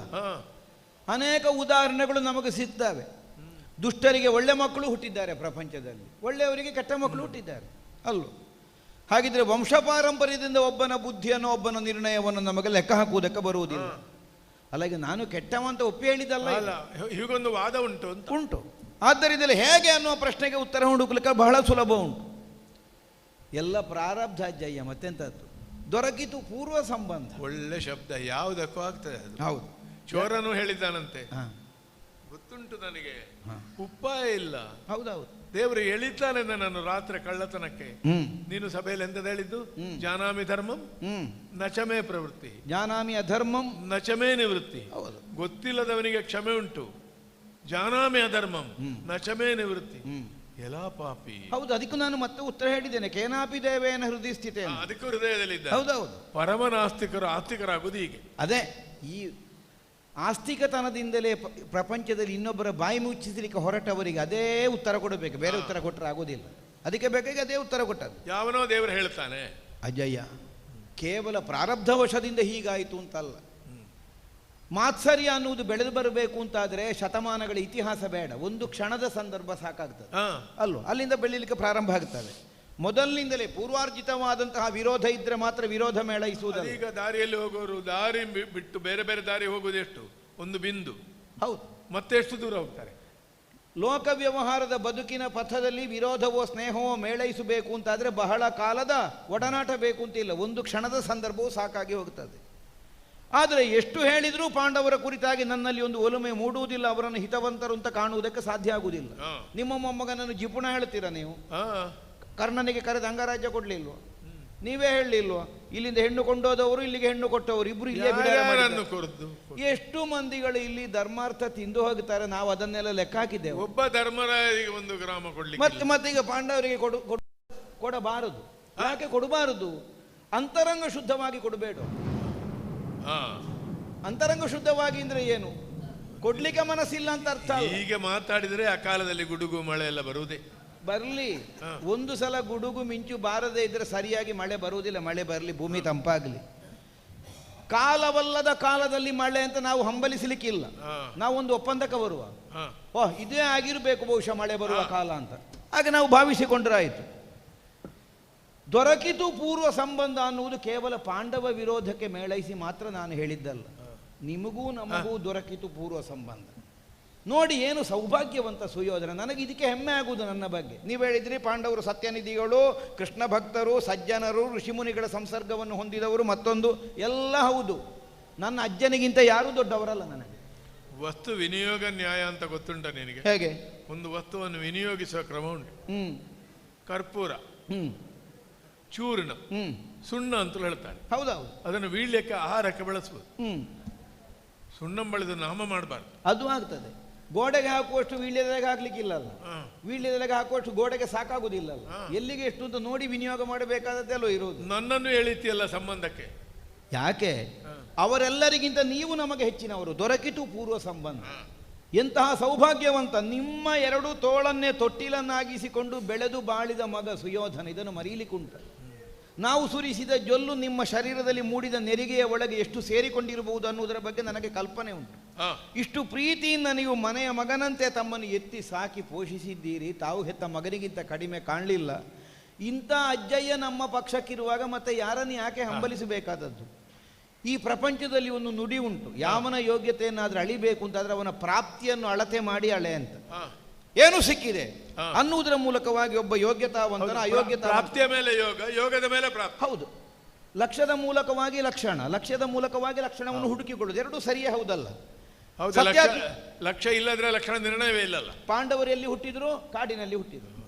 ಪಾಂಡವರು ಹೆಚ್ಚು ದಿವಸ ಎಲ್ಲಿ ಬದುಕಿದ್ರು? ಕಾಡಿನಲ್ಲೇ ಬದುಕಿದ್ರು. ಯಾರ ಸಹವಾಸ ಸಿಕ್ಕಿದ್ರು? ಗೆಡ್ಡೆಗೆಣಸು ತಿಂದೆ ಅಲ್ವೋ ಬದುಕಿದ್ದು. ತಿರುಗಿಸು ಏನು ತಿರುಗಿಸು? ಕಾಡಿನಲ್ಲಿ ಹುಟ್ಟಿದ್ರು, ಕಾಡಿನಲ್ಲೇ ಬೆಳೆದ್ರು. ಆದರೂ ಕೃಷ್ಣನ ಅನುಗ್ರಹ ಸಿಕ್ಕಿತು. ಅದೇ ಯಾರ್ಯಾರ ಮನೆಯ ಹಾಲು ಮೊಸರು ತಿಂದು ಹೊಟ್ಟೆ ತುಂಬಿಸಿಕೊಳ್ಳುವನ ಸಹಾಯ ಅಲ್ಲೂ ಸಿಕ್ಕಿದ್ದು. ಯಾರ್ಯಾರ ಮನೆಗೆ ಹಾಲು ಮೊಸರು ಕಳಿಸುವವನ ಸಹಾಯ ಸಿಕ್ಕಿತ? ನನಗೆ ಅದನ್ನು ಕೇಳೋದು. ನಾನೆಲ್ಲಿ ಹುಟ್ಟಿದೆ?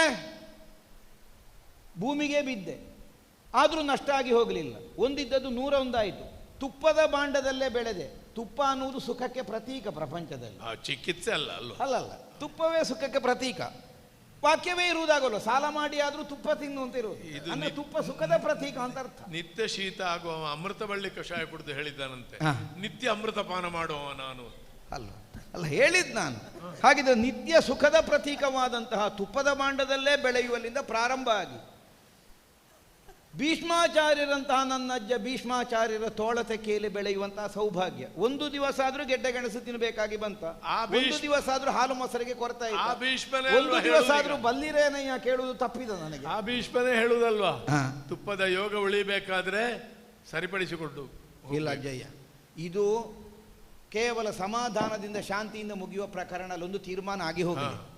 ನಿಮಗೂ ಒಂದು ಪೂರ್ವ ಸಂಬಂಧ ಉಂಟು ಈ ಸಿಂಹಾಸನಕ್ಕೆ, ಹೊಣೆ ಉಂಟು. ಯಾಕೆಂದ್ರೆ ನೀವು ಬಿಟ್ಟು ಕೊಟ್ಟದ್ರಿಂದ ನಾವೀಗ ಜಗಳ ಮಾಡೋದು. ಅಲ್ಲದಿದ್ರೆ ನಮಗೆ ಇಲ್ಲಲ್ಲ, ಇದು ನೀವು ಬಿಟ್ಟು ಕೊಟ್ಟಿದ್ದೀರಿ. ಈಗ ನಮಗಂತ ನಾವು ಹೊಡೆದಾಡಲಿಕ್ಕೆ ಪ್ರಾರಂಭಿಸಿದ್ದೇವೆ. ಇದಕ್ಕೊಂದು ಸರಿಯಾದ ನಿರ್ಣಯದ ಹರಿಕಾರರಾಗಿ ತಾವೇ ಮುಂದೆ ನಿಲ್ಲಬೇಕು. ಯಾರಿಗೆ ಬೇಕಾದ್ರೆ ಆಗಲಿ, ನನಗೆ ಸಿಗುವುದಾದ್ರೆ ನನಗೆ, ಪಾಂಡವರಿಗೆ ಸಿಗುವುದಾದ್ರೆ, ನಾನು ಬದುಕಿದ್ದಾಗುವುದಿಲ್ಲ, ನಾನು ಸತ್ತ ಮೇಲೆ ಅವರಿಗೆ ಸಿಗುವುದ್ರೆ ನಮಗೂ ಅದು ಸಂತೋಷವೇ, ಆಕ್ಷೇಪ ಇಲ್ಲ. ಸತ್ತ ಮೇಲೆ ಸಂತೋಷ ಅಲ್ಲ ಹೇಳಿದ್ ನಾನು. ಆದರೂ ನೀವೇ ಸೇನಾಧಿಪತಿಗಳಾಗಿ ಇದ್ದುಕೊಂಡು ಇದಕ್ಕೊಂದು ಸರಿಯಾದ ತೀರ್ಮಾನವನ್ನು ಮಾಡಿ. ಪೂರ್ವ ಸಂಬಂಧದಿಂದ ನಾನು ಸಿಂಹಾಸನದ ರಕ್ಷಕ. ಹೌದು. ಅದರ ಒಟ್ಟಿಗೆ ಒಂದು ಸಂಬಂಧ ಉಂಟು ನನಗೆ. ಹಿರಿಯನಾಗಿ ಅಜ್ಜನಾಗಿ ಹೇಳುವ ಅಧಿಕಾರ ಪರಾವರ್ತಿತಗೊಳಿಸಲಿಕ್ಕೆ ಈ ಸೇನಾಪತಿತ್ವವನ್ನು ಎಲ್ಲಿ ಬೆಳೆಸಬೇಕು ಎಲ್ಲಿ ಬೆಳೆಸಬಾರದು ಅಂತ ಒಂದು ವಿವೇಕ ಈ ಸಲ ಆಗುವುದಿಲ್ಲ ಅಂತ ಹೇಳಬಾರ್ದು. ನಿನಗೆ ಮಕ್ಕಳಾಯ್ತು ಮೊಮ್ಮಕ್ಕಳಾಯ್ತು ಹೇಳಬಾರ್ದು ನಾನು, ಆದರೆ ಆ ಶಬ್ದವೇ ಹೇಳಬೇಕು. ಯಾವುದಜ್ಜ? ನಿನಗೆ ಅದುವೇ. ನೀವು ಏನು ಬೇಕಾದ್ರೂ ನಿನಗೆ ಮರುಳೆ ಸೇನಾಧಿಪತಿಗಳಾಗಬೇಕು. ಎಲೆ ಮರುಳೆ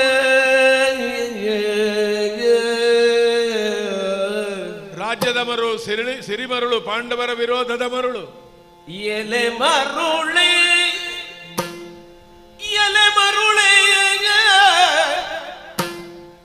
ಕರ್ಣಾದಿ ಸುಭಟರ ಬಳಸಿನಲಿ ಕೇಡಾದೆ. ಅವರು ಸುಭಟರು, ಆದ್ರೆ ನೀನು ಅವರನ್ನು ಬಳಸಿದ್ದು ಸರಿ ಇಲ್ಲ. ಕರ್ಣಾದಿ ಸುಭಟರ ಬಳಸಿನಲಿ ಕೇಡಾದೆ.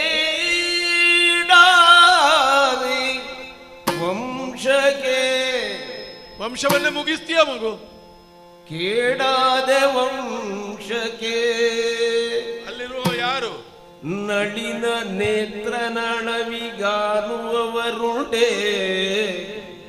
ಇಲ್ಲೆಲ್ಲ ಎಲ್ಲ ಕಡೆ ನಳಿನ ನೇತ್ರನ ಅಳವಿಗಾನುವವರುಂಟೆ. ಲೋಕದಲ್ಲಿ ಎಲೆ ಮರುಳೆ ಕರ್ಣಾದಿ ಸುಭಟರ ಬಳಸಿನಲಿ ಕೇಡಾದೆ ವಂಶಕ್ಕೆ. ನಳಿನ ನೇತ್ರನ ಅಳವಿಗಾನುವವರುಡೆ ಲೋಕದಲ್ಲಿ.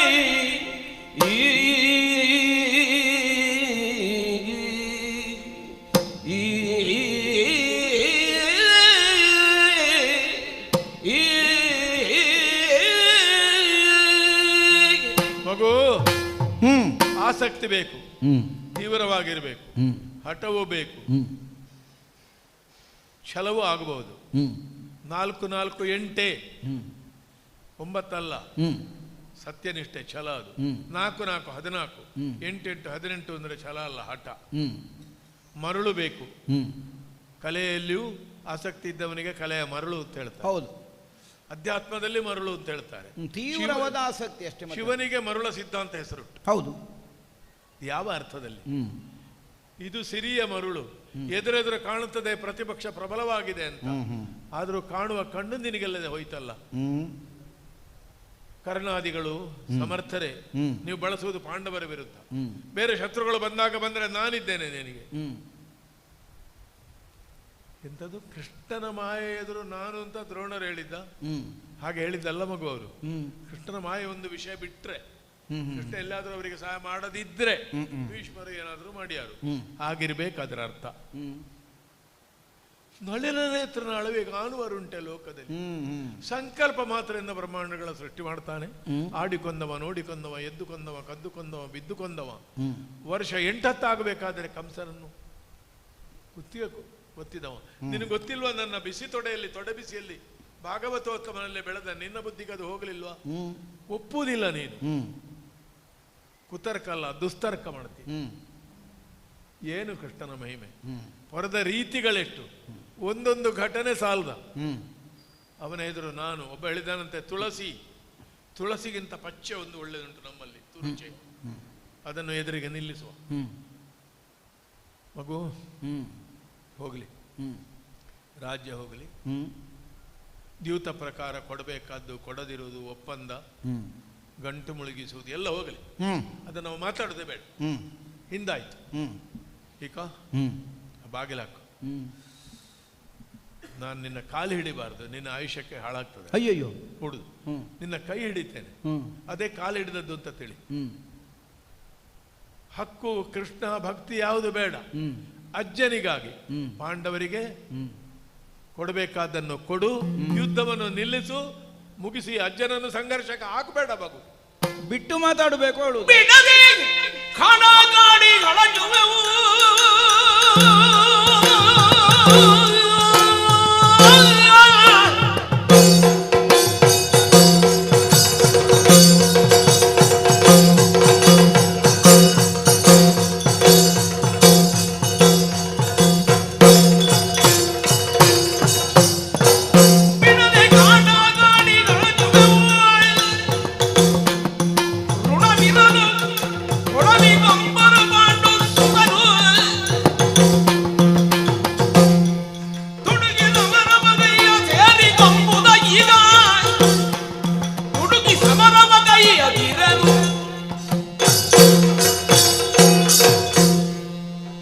ಅಜ್ಜಯ್ಯ,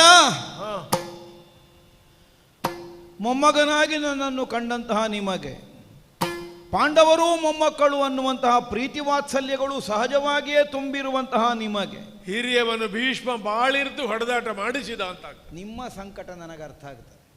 ಅರ್ಥ ಆಗದೇ ಇದ್ದದ್ದಲ್ಲ. ಹೇಗಪ್ಪ ಹಿರಿಯವನಾಗಿದ್ದುಕೊಂಡು ಇದನ್ನು ನಾನು ಒಪ್ಪಲಿ, ಅಂಗೀಕರಿಸಲಿ ಅಂತಹ ಒಂದು ಸಂದಿಗ್ಧ ಸನ್ನಿವೇಶವನ್ನು ನೀವು ಉಣ್ಣುತ್ತಾ ಇದ್ದೀರಿ. ಈಗ ನನ್ನ ಅಜ್ಜನನ್ನು ಸಂಕಟಕ್ಕೆ ಸಿಲುಕಿಸಬೇಕು ಅಂತ ನನ್ನ ಹತ್ರ ಹಠ ಉಂಟ? ಇಲ್ವೇ ಇಲ್ಲ.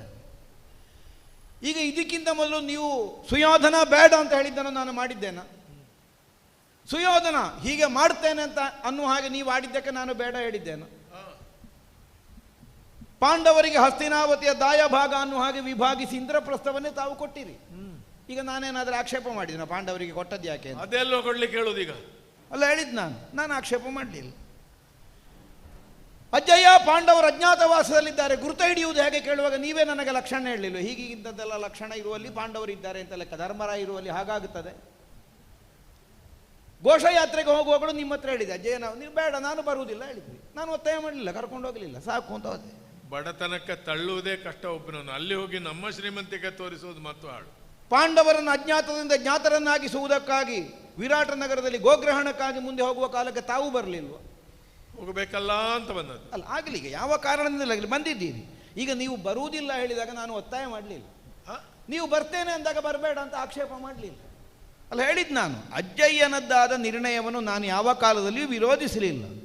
ಇದಕ್ಕಿಂತ ಮೊದಲೆಲ್ಲ ಹೇಗೆ ಕೇಳಿದರೆ ನಾನು ಮಾಡುವುದನ್ನೆಲ್ಲ ನಿಮ್ಮ ಹತ್ರ ಕೇಳಿ ಮಾಡಿದ್ದಲ್ಲ, ಮಾಡಿದ ಮೇಲೆ ಹೇಳಿದ್ದುಂಟು, ನಿಮಗೆ ಗೊತ್ತಾದದ್ದುಂಟು. ಆದರೆ ಅದಕ್ಕೆ ಮತ್ತೆ ಪ್ರತಿ ಉತ್ತರವನ್ನು ಕೊಟ್ಟು ಸಮರ್ಥನೆ ಮಾಡಲಿಕ್ಕೆ ನಾನು ಹೊರಡಲಿ. ಈಗ ಬಿಡು ಅಂತ ಹೇಳಿದನಲ್ಲ ಅಜ್ಜಯ್ಯ, ಈ ಸಲವನ್ನು ನಿಮ್ಮ ಹತ್ರ ಹೇಳಿಯೇ ಪ್ರಾರಂಭ ಮಾಡುವ ಅಂತ ನಿಮ್ಮ ಹತ್ರ ಹೇಳಲಿಕ್ಕೆ ಇಲ್ಲಿಗೆ ಬಂದದ್ದು, ಬಿಡುವುದಕ್ಕಾಗಿ ಅಲ್ಲ. ಬಿಡದೆ ಕಾಡಿ ಹಳಚುವೆನು ನಿರ್ಣಯ ಮಾಡಿ ಆಗಿದೆ. ತಾವು ಹೇಳಿದರೆ ಶ್ರೀಕೃಷ್ಣ ಅಂದರೆ ಸಾಮಾನ್ಯನಲ್ಲ, ಮುರಾದಿ ಪಾಶಗಳನ್ನು ಕತ್ತರಿಸುವ, ಕಂಸಾದಿಗಳನ್ನು ಕೊಂದು ಕಳೆದಿದ್ದಾನೆ, ಆದಿನಾರಾಯಣ ಇದ್ದಾನೆ, ಇಳೆಯ ಭಾರ ಕಳೆಯುವುದಕ್ಕೆ ಬಂದವ, ಪಾಂಡವ ಮೈತ್ರಿಯನ್ನು ಘೋಷಿಸಿದ್ದಾನೆ, ಯಾವ ಕಾಲಕ್ಕೂ ಪಾಂಡವರನ್ನು ಸೋಲಿಕ್ಕೆ ಬಿಡುವುದಿಲ್ಲ. ಒಂದು ಪಾದ ನಾನು ಹೇಳಲಿಲ್ಲ, ಜಾತ ಕಂಸವಧಾರ್ಥಾಯ ಬಹುಭಾರ ಹರಣಾಯ ಚ ಪಾಂಡವಾನಾಂ ಹಿತಾರ್ಥಾಯ, ಬೇಡ ಹೇಳುವುದು ಬೇಡ, ಕೌರವಾನಾಂ ಹೋಗಲಿ ಹೇಳುವುದಿಲ್ಲ. ಈಗ ಆಗಲಿ, ಅದೇ ಕಾರಣಕ್ಕೆ ಹೌದಾದರೂ ನಾವು ಅಂಜುವುದು ಯಾಕೆ? ನನಗೆ ಹೆದರಿಕೆ ಇಲ್ಲ ಅದರಲ್ಲಿ. ಬದುಕಿದ್ದು ಸಾವನ್ನು ಸ್ವೀಕರಿಸುವುದಕ್ಕೆ ನಾನು ಸಿದ್ಧನಲ್ಲ. ಸತ್ತು ಬದುಕೇನು ಅದು ಕೌರವ. ಹೇಗೆ ಸತ್ತು ಬದುಕುವುದು ಅಂದರೆ ತುಡುಕಿ ಸಮರವಗೈಯದೇರೇನು. ಒಂದು ಕಾರಣದಿಂದ ಒಂದು ಕಾರ್ಯದಲ್ಲಿ ನಾನು ಪ್ರಾರಂಭಿಸಿದ್ದೇನೆ ಅಂತ ಆದರೆ ಮತ್ತೆ ನನ್ನ ಪ್ರಾಣವೇ ಹೋಗಲಿ, ಆ ಕಾರಣದಿಂದ ನಾನು ಹಿಂದೆ ಬರುವುದಕ್ಕಿಲ್ಲ. ಒಂದು ಮಾತನ್ನು ತಾವು ಆಡಿದ್ರಿ, ನಿಲುಮೆಯನ್ನು ಬದಲಿಸಬೇಕಾಗುತ್ತದೆ ಬದುಕಿನ ಸಂದಿಗ್ಧವಾದ ಸನ್ನಿವೇಶದಲ್ಲಿ. ರಾಜನೀತಿ ಹಾಗೆ ಅಲ್ವಾ? ಇಲ್ಲ, ನನಗೆ ವಿಭೀಷಣ ಆಗಬೇಕು ಅನ್ನೋ ಹುಚ್ಚಿಲ್ಲ, ನಾನು ರಾವಣನೇ, ಅನುಮಾನವೇ ಇಲ್ಲ. ಆಪತ್ತು ಬಂತು ಅನ್ನುವಂತಹ ಕಾಲಕ್ಕೆ ಬದುಕಲಿಕ್ಕೆ ಬೇಕಾಗಿ ಹೋಗಿ ಕೊಲ್ಲಿಕ್ಕೆ ಬಂದವನ ಕಾಲು ಹಿಡಿದು ಬದುಕುವಂತಹ ಬುದ್ಧಿ ಇಲ್ಲ ನಿಮ್ಮ ಮೊಮ್ಮಗನಾದ ಸುಯೋಧನನಿಗೆ. ಬರುವ ಸಾವನ್ನಾದರೂ ಎದೆಯೊಡ್ಡಿಯೇ ಸ್ವೀಕರಿಸುವುದಕ್ಕೆ ಸಿದ್ಧ. ಛಲವೇ ಪಾಂಡವ ವಿರೋಧ ಅನ್ನುವುದು, ನೆಲದ ಅಪೇಕ್ಷೆ ಅಲ್ಲ. ಪಾಂಡವ ವಿರೋಧ ಅನ್ನೋದು ಸುಯೋಧನನ ಛಲ. ಆದರೆ ನಮಗೆ ಸಂದಿಗ್ಧ ಬಂದದ್ದೆಂಥದ್ದು, ನಿಮಗೂ ಅವರು ಮೊಮ್ಮಕ್ಕಳು, ನಿಮಗೂ ಪ್ರೀತಿ ಉಂಟು. ನೀವೀಗ ಕೊನೆಯ ಹಂತಕ್ಕಾಗುವಾಗ ಬೇಡ ಮಗನ ಹಿಡಿದರೆ ನಮಗೆ ಕುತ್ತಿಗೆ ಹಿಡಿದಾಗ ಆಗ್ತದೆ. ಅದಕ್ಕೆ ನಿಮ್ಮನ್ನೇ ಸೇನಾಧಿಪತಿಗಳನ್ನಾಗಿ ಮಾಡುವ ಈ ನಿರ್ಣಯ ನನ್ನನ್ನೇ ಮುಂದೆ ಇಡುವ ಅಲ್ಲ ಹೇಳಿದ್ ನಾನು. ಈಗ ನಿಮ್ಮನ್ನೇ ಮುಂದೆ ಇಟ್ಟುಕೊಂಡ್ರೆ ಆಗ ನಮಗೆ ಆ ಸಂದಿಗ್ಧ ಇಲ್ಲ. ಆದರೆ ತಾವು ಹೇಳ್ತೀರಿ ಆಗುವುದೇ ಇಲ್ಲ, ನನಗೆ ಹಿರಿಯವನಿಗೊಂದು ಅಪವಾದ ಬರ್ತದೆ, ನನ್ನ ಅಜ್ಜನಿಗೆ ಅಪವಾದ ಬರಿಸಿ ನಮ್ಮ ಮೊಮ್ಮಗನಿಗೆ ಬದುಕಬೇಕಾ? ಒತ್ತಾಯ ಇಲ್ಲ. ನೀವು ಸೇನಾಧಿಪತಿಗಳಾಗಬೇಕು ಅನ್ನೋದು ಒತ್ತಾಯ ಅಲ್ಲ, ನಿರೀಕ್ಷೆ ಆಗುವುದು. ಈಗ ನೀವು ಆಗೋದಿಲ್ಲ, ಆಯ್ಕೆ ನಿಮಗೆ ಬಿಟ್ಟದ್ದು. ಸಿಂಹಾಸನ ಬೇಕೋ ಬೇಡೋ ಅಂತಲೇ ನೀವು ಆಯ್ಕೆ ಮಾಡ್ತೀರಂತೆ, ಮತ್ತೆ ಸೇನಾಧಿಪತಿತ್ವ ಬೇಕೋ ಬೇಡ ಹೇಳಲಿಕ್ಕೆ ನಾನು ಯಾರು? ಬೇಡ ನನಗೆ ಅಂತ ನೀವು ಬಿಡುವುದಾದ್ರೂ ಆಕ್ಷೇಪ ಇಲ್ಲ. ಆದರೆ ನನ್ನದ್ದು ಹೋರಾಟವೇ. ನಾನು ಹೀಗೆ ಇರುವುದರಿಂದ ಯುದ್ಧ ನಿಲ್ಲುವುದಿಲ್ಲ. ಯುದ್ಧ ಹೇಗೂ ಮಾತ್ರ ಅಲ್ಲ ಅಜ್ಜಯ್ಯ, ಎಲ್ಲಿಯವರೆಗೆ ಪಾಂಡವ ವಿರೋಧ ಕೇಳಿದರೆ, ಒಂದು ವೇಳೆ ಪಾಂಡವರ ಕುರಿತಾಗಿ ನಿಮ್ಮಲ್ಲಿ ಮಮತೆ ಉಕ್ಕಿ ಹರಿದು ಇಷ್ಟು ದಿವಸ ನೀವು ನಮ್ಮೊಟ್ಟಿಗೆ ಇದ್ರಿ ಅಲ್ಲ, ಹೇಳಿದ್ದು ನಾನು. ಈಗ ನೀವು ತಕ್ಷಣಕ್ಕೆ ನಾನು ಪಾಂಡವರ ಕಡೆಗೆ ಮಗ ಅಂತೇಳಿ ಹೊರಟು ಹೋದರೂ ನಾನು ಯುದ್ಧ ಮಾಡುವುದೇ. ಇವನಿಗೆ ಹೇಳಿ ಪ್ರಯೋಜನ ಇಲ್ಲ. ತಿಳುಹಿ ಫಲವೇನು? ಅಂತ್ಯಕಾಲ ಬಂತು, ನನಗೂ ನಿನಗೂ ಈ ವಿಷಯಕ್ಕೂ. ಮಗು, ತಿಳುಹಿ ಫಲವೇನು? ಅಂತ್ಯಕಾಲದೇ ನಾನು ನಿರೀಕ್ಷೆ ಮಾಡಿದ್ದೆ. ಸಿಂಹಾಸನದ ರಕ್ಷಣೆ ವಸ್ತುವಿನ ರಕ್ಷಣೆ ಹೌದು. ಅಲ್ಲಿ ಯಾರೇ ಕೂತಿರ್ಲಿ, ಹೌದು, ಮಾತಿಗೆ ಕುಂಟನಾಗ್ಲಿ ಕುರುಡನಾಗ್ಲಿ ಅಧರ್ಮಿ ಆಗಲಿ ರಕ್ಷಿಸ್ಬೇಕು. ನಾವು ಮನಸ್ಸು ಕೊಟ್ಟೆ ಅಂತ ಹೇಳಲಿಕ್ಕಿಲ್ಲ, ಮನಸ್ಸು ಪಾಂಡವರದ್ದು ಸರಿ ಅಂತ ಹೇಳ್ತದೆ. ತಲೆಯ ತೆತ್ತೇನು ನಿನ್ನ ನನಗೆ ಆಯ್ತು. ನಿಮ್ಮ ವಾಕ್ಯಕ್ಕೆ ಒಂದೇ ಅರ್ಥ ಅಲ್ಲ, ಕೆಲವು ಅರ್ಥ ಉಂಟು. ನಮಗೆ ಅರ್ಥ ಆಗುವಾಗ ಹೊತ್ತು ಬಹಳ ಆಗಿ ಆಗ್ತದೆ, ಕಷ್ಟ ಆಗೋದು ಅಲ್ಲ. ನಿನ್ನಾಗಲ್ಲ. ಅಲ್ಲ ಅಜ್ಜಯ್ಯ, ಇವ ಹುಡುಗ ಆಯ್ತು ಮಾಡ್ತೇನೆ ಅಲ್ಲ. ಅದೇ ಈ ಹುಡುಗ ಏನಾದರೂ ಹೋಗುದಿಲ್ಲ, ಕರ್ಮ ಹೋಗ್ಲಿ ಅತ್ಲಾಗಿಂತ ಒಪ್ಪಿದ್ದ ಅಂತ. ಈಗ ಇದು ಮನಸ್ಸಿದ್ದು ಒಪ್ಪಿದಾಗೆ ಕಾಣುವುದಿಲ್ಲ ನನಗೆ, ಕಾಣುವಾಗ ತಪ್ಪು ತಿಳ್ಕೊಂಡು ಮಗು. ಓ ಅರಿಯೇ ಕೌರವ. ಭೀಷ್ಮರನ್ನು ನೀವು ಯಾರೂ ಅರ್ಥ ಮಾಡಲಿಲ್ಲ. ನನ್ನ ದೊಡ್ಡ ಸಮಸ್ಯೆ ಅಂದ್ರೆ ನನ್ನ ಕಾಲದಲ್ಲಿ ಇದ್ದವರೆಲ್ಲ ಇಲ್ಲ. ಈ ಮಧ್ಯದಲ್ಲಿ ನಾವು ಯಾಕೆ ಇದ್ದೇವೆ, ಕೃಷ್ಣ ನಮ್ಮನ್ನು ಹೇಗೆ ಇಟ್ಟಿದ್ದಾನೆ, ನಾನೊಂದು ತೀರ್ಮಾನ ಮಾಡಿದ್ದೇನೆ. ಅರಿಯೇ ಕೌರವ ಎನ್ನ ಸತ್ವವ ಪರೀಕ್ಷಿಸು ನಾಳೆಯಿಂದ. ಮನಸ್ಸಿಲ್ಲದೆ ಮಾಡಬೇಕಲ್ಲ ಅಂತಲ್ಲ, ಹೊರಟ ಮೇಲೆ ನಾನು ಕ್ಷತ್ರಿಯನೇ. ಎತ್ತಿದ ಈ ಧನುಸ್ಸು ಇದು ಅಳತೆ, ನಮಗೆ ಹೊತ್ತೆಲ್ಲ ಬೇಡ. ಆ ಸೇನಾಪತಿಯ ಕಿರೀಟವು ಅಳತೆ ಉಂಟಲ್ವ, ಅದೇ ಆದೀತು ನನಗೆ. ಧನುಸ್ಸನ್ನು ನಾರೀಬಂಧ ಮಾಡಿ, ನಾನು ನಾರೀಬಂಧ ಮಾಡಿದವ ಅಲ್ಲ, ಬದುಕಿನಲ್ಲೇ ಇಲ್ಲ, ಇದರಲ್ಲಿ ಮಾಡ್ತೇನೆ. 10,000 ವಕುಟವರ್ಧನ ಶಿರಸ್ಸಿಡುತ್ತೆ ದಿವಸಕ್ಕೆ. ಫಲನೆ ಪಿಡಿಯಂ ಚಕ್ರವನೆಂಬ ಚಕ್ರಿಯಂ ಇಳಾ ಚಕ್ರಂ ಭಯಂಗೊಳುವಿರಂ ಪಿಡಿಪೆಂ ಕರ ಚಕ್ರವಂ. ಅಯ್ಯೋ ಅದು ಆಯ್ತು ಅಲ್ಲ, ಹೇಳಿದ್ ನಾನು. ಹೇಗಾದ್ರೂ ಕಷ್ಟಪಟ್ಟ ಅಸಂಭವವಾದ್ದನ್ನು ಮಾಡಿ ಏನು. ಆಗ ನೀನು ಕೇಳು, ನಿನಗೆ ಹೇಳಿದ ಮಾತುಂಟ ಅಂತ. ಮೇಲೊಬ್ಬ ಕೂತಿದ್ದಾನಂತೆ, ದೊಡ್ಡ ಬ್ರಹ್ಮಚಾರಿ ಅರ್ಜುನ ರಥದಲ್ಲಿ. ಅಲ್ಲ, ಆದ್ರೂ ನೀವು ಕಡಿಮೆ ಬ್ರಹ್ಮಚಾರಿಗಳಲ್ಲ. ಅದೇ ಆ ಬ್ರಹ್ಮಚಾರಿಗಳಿಗೂ ಹರಿಭಕ್ತರಿಗೂ ನಾವು ದೊಡ್ಡವರು ಅಂತ ಇರ್ತದೆ, ನಾರದರಿಗೂ ಉಂಟಂತೆ ನಾನು ದೊಡ್ಡ ಭಕ್ತ ಅಂತ. ಈಗಿನವರು ಏನು ಎಲ್ಲ ರಂಗಗಳಲ್ಲಿ ಉಂಟು, ಈಗ ಏನಿಲ್ಲ. ಆ ಕಾಲದಲ್ಲಿ ಸಂದಿತು. ಹೌದು, ಬಾಣ ಹೊಡೆದು ಆ ಬ್ರಹ್ಮಚಾರಿಗಿಂತ ಇವನ ಕಡಿಮೆ ಅಲ್ಲ ಅಂತ ಮಾಡಿ ಏನು. ಅರ್ಜುನ ರಥ ಮುಂದೆ ಬರುದಂತೆ, ಚಕ್ರ ಹಿಂದೆ ಹೋಗುವ ಕ್ರಮ ಇಲ್ಲ. ಆ ಚಕ್ರ ತಿರುಗುವುದೇ ಮುಂದೆ, ಆ ರಥದ ಸ್ವಭಾವ. ಎಣ್ಗಾವುದ ಹಾರಿಸ್ತೇನೆ ಹಿಂದೆ.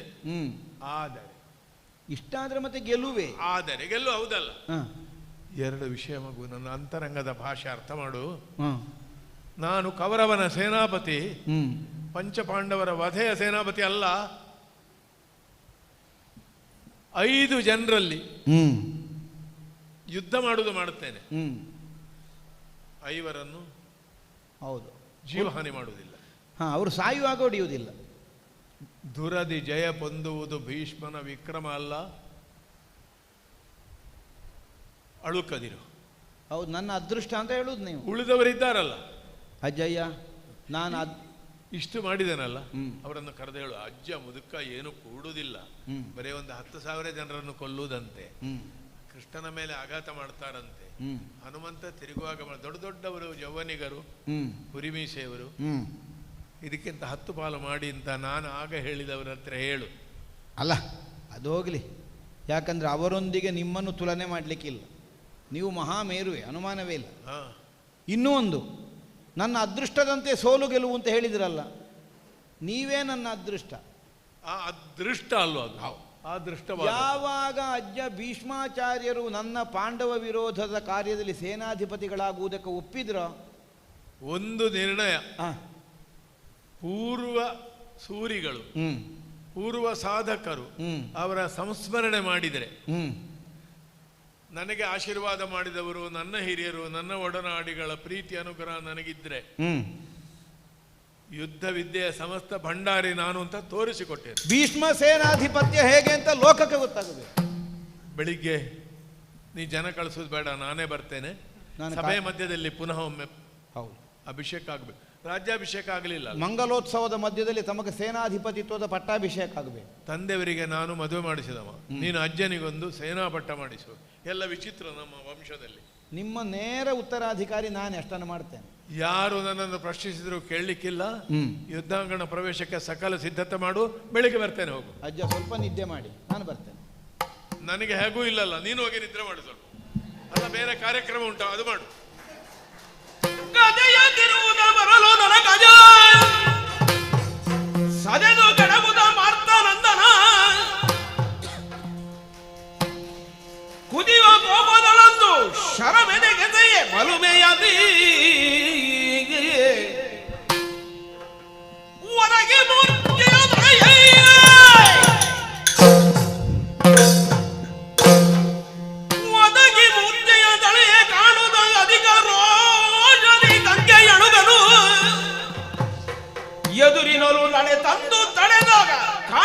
ಅಭಿಮನ್ಯು.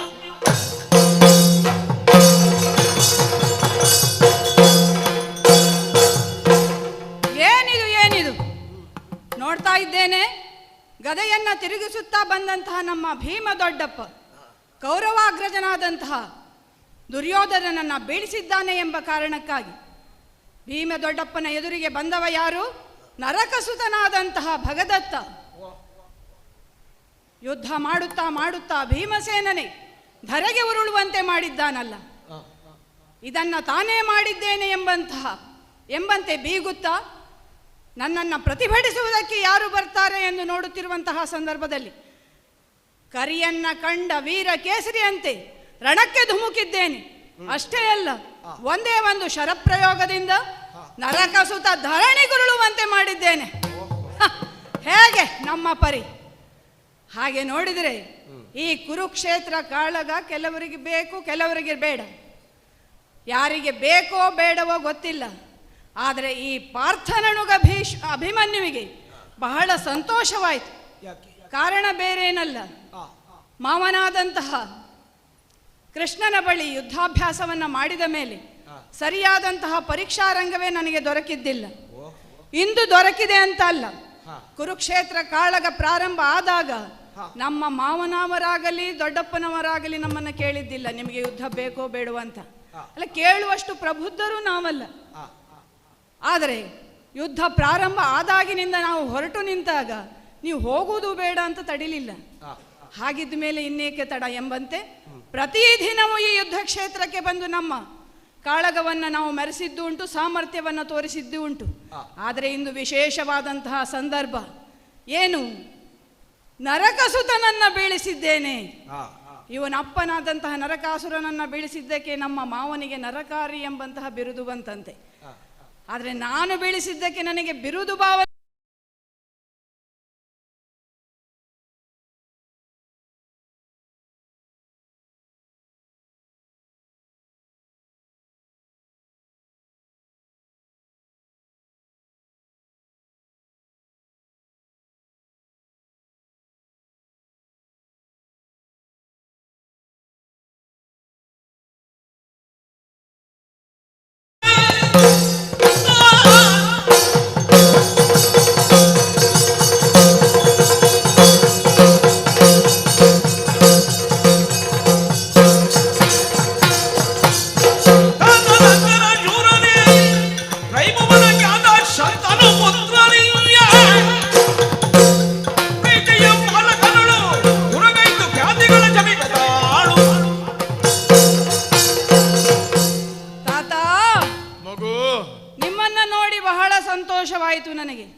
ನನಗೆಷ್ಟು ಸಂತೋಷ ಆಯಿತು ಅಂತ ವಿವರಿಸಲಿಕ್ಕೆ ಸಾಧ್ಯ ಇಲ್ಲ ಮಗು. ಹೌದಾ ಅಜ್ಜಯ್ಯ? ಆದರೆ ಪಶ್ಚಾತ್ತಾಪವಾಗ್ತದೆ. ಕುರುಕ್ಷೇತ್ರದ ವೈಚಿತ್ರ್ಯ ನೋಡು. ಅತಿ ಹಿರಿಯ ಯೋಧ ನಾನು, ಅತಿ ಕಿರಿಯ ಯೋಧ ನೀನು. ಒಂದೇ ವಂಶದವರು ಎದುರಾಗಿದ್ದೇವಲ್ಲ, ಏನು ಮಾಡುವ? ದೇವರಿಟ್ಟದ್ದು. ಎದುರಾಗುವುದಕ್ಕೆ ಇಂತಹ ಒಂದು ಕಣ ಸಿದ್ಧವಾಯಿತಲ್ಲ, ಅದೇ ನನಗೆ ಆಶ್ಚರ್ಯ. ಅಜಯ್ಯ, ಇಂತಹ ಸೇನಾನಿ ನೀವು ಅಂತ ಹೇಳಲಿಕ್ಕೆ ಆಗುವುದಿಲ್ಲ. ಈ ಕ್ಷೇತ್ರದಲ್ಲಿ ಮಹಾಪ್ರಬುದ್ಧರು ತಾವು. ನಿಮ್ಮ ಮುಂದೆ ಒಂದು ಪರ್ವತದ ಕೆಳಗಿನ ಒಂದು ಹರಳು ಕಲ್ಲು ನಾನು ಅಂತ ಹೇಳಿದ್ರೆ ತಪ್ಪಾಗ್ಲಿಕ್ಕಿಲ್ಲ. ಜೊತೆಗೆ ಆದ್ರೆ ನಮ್ಮ ವಂಶದಲ್ಲೇ ಬಂದ ಕಿರಣ ಅಲ್ವಾ, ಅದಕ್ಕೂ ಅಷ್ಟೇ ಶಕ್ತಿ ಬಂದಿತ್ತು. ಅದು ನಿಮ್ಮ ಅಭಿಮಾನ ಅಜಯ. ಅಜಯ, ಹೀಗಿರುವಾಗ 11 ಅಕ್ಷೋಹಿಣಿ ಸೇನೆಗೆ ನಾಯಕ ನೀವು. ಅಂದರೆ ಇಡೀ ಕುರುಬಲದಲ್ಲಿ ನಿಮ್ಮಂತಹ ನಾಯಕ ಇನ್ನೊಬ್ಬನಿಲ್ಲ ಎಂಬುದಾಗಿ ಅವರೆಲ್ಲರೂ ಒಪ್ಪಿಕೊಂಡ ಹಾಗಾಯಿತು. ಅಂತಿದ್ದು ಕೂಡ ಇಂದು ಬಂದದ್ದು ಹೇಗೆ? ನೀವು ಸೇನಾ ನಾಯಕತ್ವವನ್ನು ವಹಿಸುವಂತಹ ಸಂದರ್ಭದಲ್ಲಿ ನೀವು ಮಾತು ಕೊಟ್ಟದ್ದಂತೆ ಎತ್ತಿದಂತಹ ಧನುಸ್ಸನ್ನು ಕೆಳಗಿಳಿಸುವುದರ ಒಳಗೆ ದಿನವೊಂದಕ್ಕೆ 10,000 ಮುಕುಟವರ್ಧನರ ತಲೆಯನ್ನು ಉರುಳಿಸ್ತೇನೆ ಎಂಬುದಾಗಿ. 9,000 ಮುಗಿಸಿದ್ದೇನೆ, ಈಗ ಮುಗಿಸ್ತಿದ್ದೆ. ನೀನು ಅಡ್ಡ ಬಂದು ಉಪದ್ರ ನನಗೆ ಇದು. ಅಜಯ, ಮೊಮ್ಮಗ ಬಂದಿದ್ದಾನೆ, ಸ್ವಲ್ಪ ಸಾವರಿಸಿಕೊಳ್ಳಿ. ಮೊಮ್ಮಕ್ಕಳು ಬಂದ್ರೆ ಉಳಿದ ಎಲ್ಲ ಕೆಲಸ ಅಜ್ಜಂದಿರು ಬಿಡಬೇಕು ಅಂತ ಲೆಕ್ಕ. ಸ್ವಲ್ಪ ನನಗಾಗಿ ಸ್ವಲ್ಪ ಸಮಯವನ್ನ ಮೀಸಲಿಡಿ ಅಂತ ಹೇಳುವುದು. ಹಾಗಿದ್ದ ಮೇಲೆ ತಾತ ಸಂಗರ ಶೂರನೇ ಎನ್ನುವುದರಲ್ಲಿ ಎರಡು ಮಾತಿಲ್ಲ. ಸಂಶಯ ಅಲ್ಲ. ಸಂಗರ ಶೂರನೇ ಅಲ್ಲ, ಪ್ರಶ್ನಾರ್ಥಕ ಅಲ್ಲ, ಸಂಗರ ಶೂರನೇ ಸಿದ್ಧವಾದಂತ ಮಾತು. ಅಜಯ, ತಾತ ಸಂಗರ ಶೂರನೇ ಹೌದು, ತ್ರಿಭುವನ ಖ್ಯಾತರು ಹೌದು, ಶಂತನು ಪುತ್ರರು ಹೌದು. ಹೇಗೆ ನೀವು ವಿದ್ಯಾಭ್ಯಾಸವನ್ನು ಮುಗಿಸಿ ಬಂದಂತಹ ಸಂದರ್ಭದಲ್ಲಿ ನಿಮ್ಮ ತಂದೆಯವರು ಚಿಂತಾಕ್ರಾಂತರಾಗಿದ್ದರಂತೆ. ತಂದೆಯ ಚಿಂತೆಗೆ ಏನು ಕಾರಣ ಎಂದು ಮಂತ್ರಿಮಂಡಲವನ್ನು ಕೇಳಿದಾಗ ಸರಿಯಾದಂತಹ ಉತ್ತರ ಅವರಿಂದ ನಿಮಗೆ ಬರಲಿಲ್ವಂತೆ. ಚಿಂತೆಯ ಬೇರನ್ನು ಹುಡುಕಿಕೊಂಡು ಹೊರಟಂತಹ ತಮಗೆ ಎದುರಾದದ್ದು ದಾಶರಾಜನಾದಂತಹ ಕಂದರ. ಅವನ ಮಗಳಾದಂತಹ ಸತ್ಯವತಿ ದೇವಿಯವರನ್ನು ಶಂತನು ಮಹಾರಾಜರಿಗೆ ಮದುವೆ ಮಾಡಿಕೊಡಬೇಕಾದಂತಹ ಸಂದರ್ಭದಲ್ಲಿ ಮುಂದಿಟ್ಟಂತಹ 3 ಬೇಡಿಕೆಗಳನ್ನು ಪೂರೈಸುವರೇ ತಾವು ಮಾಡಿದಂತಹ ಭೀಷಣವಾದಂತಹ ಪ್ರತಿಜ್ಞೆ ಅಷ್ಟ ದಿಕ್ಕುಗಳಲ್ಲೂ ಪ್ರತಿಧ್ವನಿಸಿದಂತೆ ಅಲ್ಲಿಯವರೆಗೆ ದೇವವ್ರತ ನಾಮಾಂಕಿತರಾದಂತಹ ತಾವು ಭೀಷ್ಮ ಭೀಷ್ಮ ಎಂಬುದಾಗಿ ನಭೋವಾಣಿ ಮೊಳಗಿದ ಮೂಲಕ ತದನಂತರ ನೀವು ಭೀಷ್ಮರಾದಿರಿ. ಹೌದು ಮಗು, ಲೋಕದಲ್ಲಿ ಎಲ್ಲರೂ ಹೊಗಳಿದ್ರು, ಮೊಮ್ಮಕ್ಕಳು ಹೊಗಳಿದ್ರೆ ಒಂದು ಆಗುವ ಸಂತೋಷ ಬೇರೆ. ಗೊತ್ತಿದ್ದ ಕಥೆಯೇ. ಅಜಯ, ನಾನು ಮಾಡಿದ್ದು ತ್ಯಾಗ ಅಲ್ಲ ಮಗು, ಮಗುವಾಗಿ ನೀ ತಿಳ್ಕ. ನಮ್ಮ ತಂದೆಯವರು ಹೆಂಡತಿಯನ್ನೇ, ಯಾರು ಗಂಗಾಭವಾನಿ ತ್ರಿಪಥಗಾಮಿನಿ ಲೋಕೋದ್ಧಾರಿಣಿ, ಅವಳನ್ನೇ ಬಿಡುವುದಕ್ಕೆ ಸಿದ್ಧರಾದರು. ಯಾಕೆ ನನ್ನನ್ನು ಉಳಿಸಲಿಕ್ಕೆ.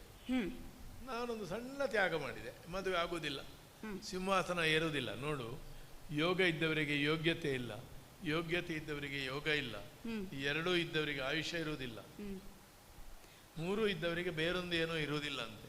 ಇದು ನೀವು ಇತಿಹಾಸ ಸೇಡು ತೀರಿಸ್ತದೆ ನೋಡು. ಈ ವಯಸ್ಸಿನವರೆಗೆ ಅಖಂಡ ಬ್ರಹ್ಮಚಾರಿಯಾಗಿ ನಾನು ಉಳಿದದ್ರಿಂದಲೇ ನಮ್ಮ ಮುಂದಿನ ತಲೆಮಾರಿನವರೆಲ್ಲ ನಿನ್ನಾಗಿದ್ದವರು 16ಕ್ಕೆ ಮದುವೆ ಆಗ್ತಾರೆ. ಅಜಯ, ಇದು ನಿಮ್ಮ ಅನುಭವದ ಮಾತು. ಪ್ರತಿಯೊಂದು ಘಟನೆಯನ್ನ ಧನಾತ್ಮಕವಾಗಿ ನೋಡಿಕೊಂಡಾಗ ಹೀಗೆ ಆಗ್ತದೆ, ಋಣಾತ್ಮಕವಾಗಿ ನೋಡಿಕೊಂಡಾಗ ಬೇರೆ ರೀತಿ ಆಗ್ತದೆ. ಅಜಯ, ಏನೇ ಇರಲಿ, ನಿಮ್ಮ ಬದುಕನ್ನ ಪೀಠಕ್ಕಾಗಿ ತ್ಯಾಗ ಮಾಡಿದ್ದೀರಿ ಎಂಬ ಕಾರಣಕ್ಕಾಗಿ ಮರಣ ಇಚ್ಛೆಯದ್ದಾಯಿತಂತೆ ನಿಮ್ಮದು. ತಂದೆಯವರು ವರ ಕೊಟ್ರಂತೆ. ಬದುಕು ಯಾವುದಕ್ಕಾಯಿತು? ಪೀಠಕ್ಕಾಯಿತು. ಆದ ಕಾರಣ ಪೀಠಕ್ಕಾಗಿಯೇ ನೀವು ಪೀಠವನ್ನು ಸಂರಕ್ಷಿಸಬೇಕು ಎಂಬ ಕಾರಣಕ್ಕಾಗಿ.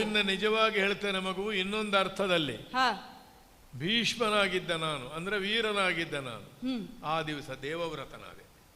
ದೇವವ್ರತನಾಗಿದ್ದವನು ಭೀಷ್ಮನಾದೆ.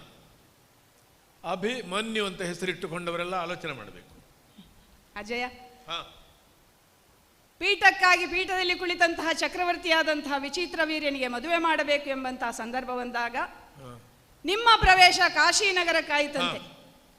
ಅಲ್ಲಿ ನೆರೆದಿದ್ದಂತಹ ಅರಗುವರರೆಲ್ಲ ನಿಮ್ಮನ್ನ ನೋಡಿದಾಕ್ಷಣ ಕೈಯಲ್ಲಿದ್ದಂತಹ ಧನುರ್ಬಾಣಗಳನ್ನ ನೆಲಕ್ಕೆಸೆದ್ರಂತೆ. ಅದು ವರ್ಚಸ್ಸು ಮಗು. ಒಬ್ಬ ಸಭೆಯಲ್ಲಿ ಬರುವಾಗ ಎದ್ದು ನಿಲ್ಲುವುದು. ಶೂರನನ್ನು ನೋಡಿದ ಕೂಡಲೇ ಆಯುಧ ತ್ಯಾಗ ಹೋರಾಟ ಮಾಡಿ ಸೋಲಿಸುವುದು ವೀರತ್ವವೇ. ಅದಕ್ಕಿಂತ ಭೀಷ್ಮತ್ವ ಅದಕ್ಕೆ ಹೆದರಿದಂತಹ ಹಾಗೂ ಗೌರವ ಕೊಟ್ಟಂತಹ ಅವರು ಧನುರ್ಬಾಣಗಳನ್ನು ನಿಮ್ಮ ಪಾದದ ಮೂಲದಲ್ಲಿ ಹಾಕಿದ್ರಂತೆ. ಅಂದ್ರೆ ತ್ರಿಭುವನ ಖ್ಯಾತರು ಹೌದು. ಇಂತಹ ಸಾಧನೆಯನ್ನೆಲ್ಲ ಮಾಡಿದಂತಹ ನೀವು ಪ್ರೀತಿ ಎಂಬಾಲಕನು ಕೋಪದಿಂದ ಅಲ್ಲ, ಪ್ರೀತಿಯಿಂದ ಇದುವರೆಗೆ ನಿಮ್ಮ ಭೇಟಿ ಆದದ್ದಿಲ್ಲ. ನನ್ನ ಪೌರುಷವನ್ನ ಇದುವರೆಗೂ ನೀವು ಕಂಡವರಿದ್ದೀರಿ, ಇಂದು ಮಾಡಿದಂತಹ ಸಾಧನೆಯನ್ನು ಕಂಡವರಿದ್ದೀರಿ. ಇದನ್ನ ನೋಡಿ ನನ್ನ ಬೆನ್ನು ಚಪ್ಪರಿಸುವುದಕ್ಕಾಗಿ ಬಂದಿರೋ ಅಥವಾ ಪ್ರೀತಿ ಯಾರಲ್ಲಿ?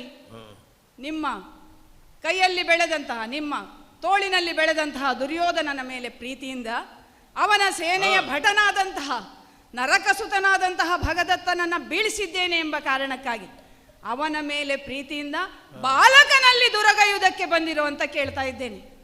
ನೀವು ಪ್ರೀತಿಯಿಂದ ಬನ್ನಿ ಅಥವಾ ಕೋಪದಿಂದ ಬನ್ನಿ, ಯಾವುದರಿಂದ ಬಂದರೂ ಕೂಡ ನಿಮ್ಮನ್ನ ಶಮಿಸುವಂತಹ ಛಾತಿ ಈ ಪಾರ್ಥನನುಗ ಅಭಿಮನ್ಯುವಿಗಿದೆ. ಹೆದರಲಿಕ್ಕಿಲ್ಲ. ಪಾರ್ಥಿ ಮಗು ಪರಿಷ್ಕಾರ ಮಾಡುವ ಒಳ್ಳೆ ಮಾತು. 3 ಗುರುಗಳ ಹತ್ರ ಕಲ್ತದ್ದು ಸುಮ್ಮನೆ ಅಲ್ಲ ನೀನು. ಅರ್ಜುನನು ಕಲಿಸಿದ್ದಾನೆ, ಶ್ರೀಕೃಷ್ಣನಿಂದಲೂ ಪಾಠ ಆಗಿದೆ. ಮತ್ತೊಂದು ಕೇಳಿದೆ, ಅದು ಪೂರ್ತಿ ಗೊತ್ತಾಗಲ್ಲ ನನಗೆ. ಗರ್ಭದಲ್ಲಿ ನಿದ್ರಿಸ್ತಾ ಇದ್ದಾಗಲೂ ಹೂಗುಟ್ಟಿದ್ದೀಯಂತೆ ನೀನು. ತಾತ ಸಂಗರ ಶೂರನೇ, ತ್ರೈಭುವನ ಖ್ಯಾತ ಶಂತನು ಪುತ್ರನೇ. ನನಗದು ಸಂತೋಷ. ತ್ರೈಭುವನ ಖ್ಯಾತ ಭೀಷ್ಮನೇ ಅಂತ ಹೇಳಿಲ್ಲ, ಶಂತನು ಪುತ್ರನೇ. ಪ್ರೀತಿಂ ಬಾಲಕನುಳು ದುರಗೈವ ಖಾತಿಗಳ ಶಮಿಪೆ. ಪ್ರೀತಿಯಿಂದ ಮಾಡಿದರೆ ಆಗುವುದೇ. ಆದರೆ ನೀನು ಅದಕ್ಕೊಂದು ಕಾವ್ಯಾತ್ಮಕವಾದ ಮಾತನ್ನು ಹೇಳಿದಿ. ನನ್ನ ಕಡೆಯಿಂದ ಸೋತ ನರಕಜ. ನಾವೆಲ್ಲ ಅದೇ ನರಕ ಜರೆ. ಕಾಣುವುದು ಅವನ ಮೇಲಿನ ಪ್ರೀತಿಯಿಂದ ಬಂದನೋ ಅಲ್ಲ ದುರ್ಯೋಧನನ ಮೇಲಿನ ಪ್ರೀತಿಯಿಂದ ಬಂದನೋ ಒಂದೊಂದು ಬರೆದಿಡಬೇಕು ಮಗು. ಸನ್ನಿವೇಶ ಒಳ್ಳೆದಿದ್ರು ಒಂದೇ ಅರಮನೆಯಲ್ಲಿ ನಾವೆಲ್ಲ ಇರ್ತಿದ್ರೆ ಉಳಿದ ಮೊಮ್ಮಕ್ಕಳಿಗೆ ಹೇಳ್ತಿದ್ದೆ ನೋಡಿ, ಮೊಮ್ಮಕ್ಕಳು ಅಂದ್ರೆ ಹೀಗೆ ಮಾತಾಡಬೇಕು ಅಂತ. ಏನು ಮಾಡುವ? ಕೇಳಿದ್ದೇನೆ, ಕಂಡಿದ್ದೇನೆ, ಮಗು ತರಳನಾದರು ರಣದಲ್ಲಿ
ಔಪಚಾರಿಕವಾಗಿ ಮೊಮ್ಮಗ, ನಿಜವಾಗಿ ಮರಿಮಗ.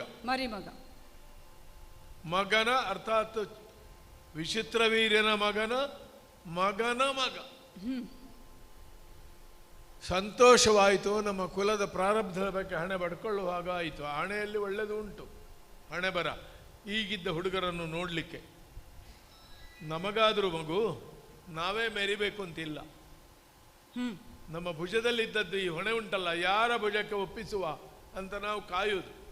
ಹಾಗೆ ಕೊಟ್ಟು ಹೋಗುವ ಕ್ರಮ ಇಲ್ಲ ಕ್ಷತ್ರಿಯರಲ್ಲಿ. ಯೋಗ್ಯತೆ ತೋರಿಸಬೇಕು ಉಂಟು ಅಂತ. ತರಳನಾದರೂ ರಣದಲ್ಲಿ ಈಗಾಗಲೇ ಪೆಸರು ಪಡೆದ ದುರಧೀರ. ವ್ಯೂಹ ಭೇದನವೇ ಮೊದಲಾದದ್ದನ್ನು ಈ ಪ್ರಾಯಕ್ಕೆ ಕಲಿತುಕೊಂಡಿದ್ದೀಯಂತೆ. ನಮ್ಮ ದುರ್ಯೋಧನ ಭಟರನ್ನು ಲೆಕ್ಕ ಮಾಡುವಾಗ ನಿರ್ಮತ್ಸರದಿಂದ ಹೇಳಿದ್ದಾನೆ. ಕೆಲವು ಸಲ ಕೆಣಕುವುದು ನಂಜೆಲ್ಲ ಉಂಟವನಲ್ಲಿ. ಸೌಭದ್ರೋ ದ್ರೌಪದೇಯಾಶ್ಚ ಸರ್ವ ಏವ ಮಹಾರಥ. ಪಾಂಡವರು 5 ಜನ ಮಾತ್ರ ಅಲ್ಲ, ಉಪಪಾಂಡವರು ಸುಭದ್ರೆಯ ಮಗನೂ ಕೂಡ. ಹಾಗೆ ಹೇಳಿದ್ದಾನೆ ಮಹಾರಥ. ಯುದ್ಧ ಪ್ರಸಕ್ತಿಯಲ್ಲಿ ಮಗು ಕ್ಷತ್ರಿಯರಲ್ಲಿ, ಬ್ರಾಹ್ಮಣರಲ್ಲಿ ವೈದಿಕವಾದ ತರ್ಕ ವಾಕ್ಯಾರ್ಥ ಎಲ್ಲ ಇದ್ದಾಗೆ, ವೈಶ್ಯರಲ್ಲಿ ವ್ಯವಹಾರದ ಸ್ಪರ್ಧೆ ಇದ್ದಾಗೆ, ಸ್ಪರ್ಧೆ ಏಕರೂಪದಲ್ಲಿ ಇರುವುದಿಲ್ಲ. ಸೋಲಿಸಬೇಕು ಅಂತ ಮಾಡೋ ಸ್ಪರ್ಧೆ ಒಂದು. ನನಗೇನು ರಾಜ್ಯವ, ಇನ್ನು ಕೋಶವ, ಇನ್ನು ಪಡೀಲಿಕ್ಕೆ ಎಂಥದ್ದುಂಟು ಮಗು? ಒಂದು ಆಸೆ ಉಂಟು. ಏನಜ್ಜಯ್ಯ? ನಿನ್ನ ಅಪ್ಪಯ್ಯನ ಪ್ರಸಿದ್ಧಿ ಈಗಾಗಲೇ ಉಂಟು.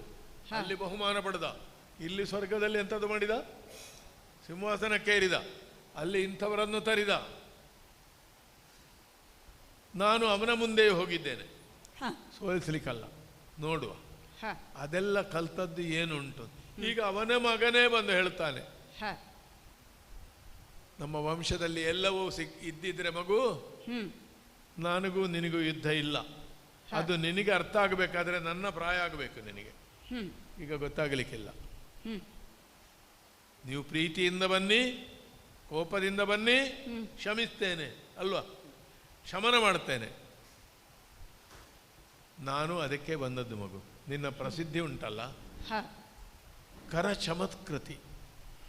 ಈಗಿನ ಹುಡುಗರೆಲ್ಲ ಬಹಳ ಕಲ್ತಿದ್ದಾರಂತೆ. ಪಾಂಡವರ ಮಕ್ಕಳು ಮುಂದೆ ರಾಜ್ಯಾಧಿಕಾರಿಗಳಾಗಿಯೋ ವೀರರಾಗಿಯೋ ಮೆರೆಯುವುದಕ್ಕೆ ಯೋಗ್ಯತೆ ಉಳ್ಳವರು.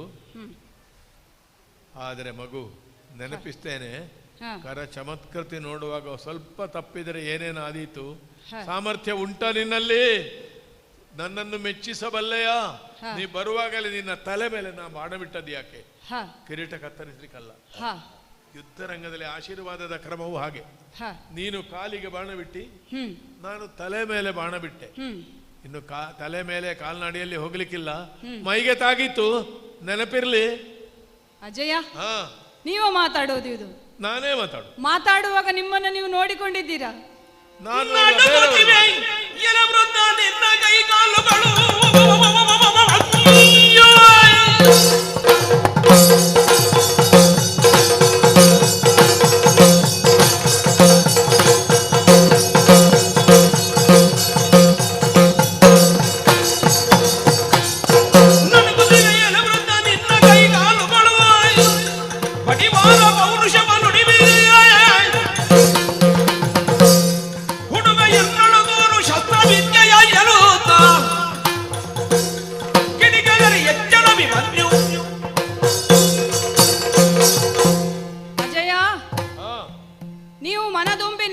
ಅಭಿಮಾನದ ಮಾತನಾಡುವಾಗ ನಿಮ್ಮ ಪರಿಸ್ಥಿತಿಯು ನನಗೂ ಆಗುವುದುಂಟು.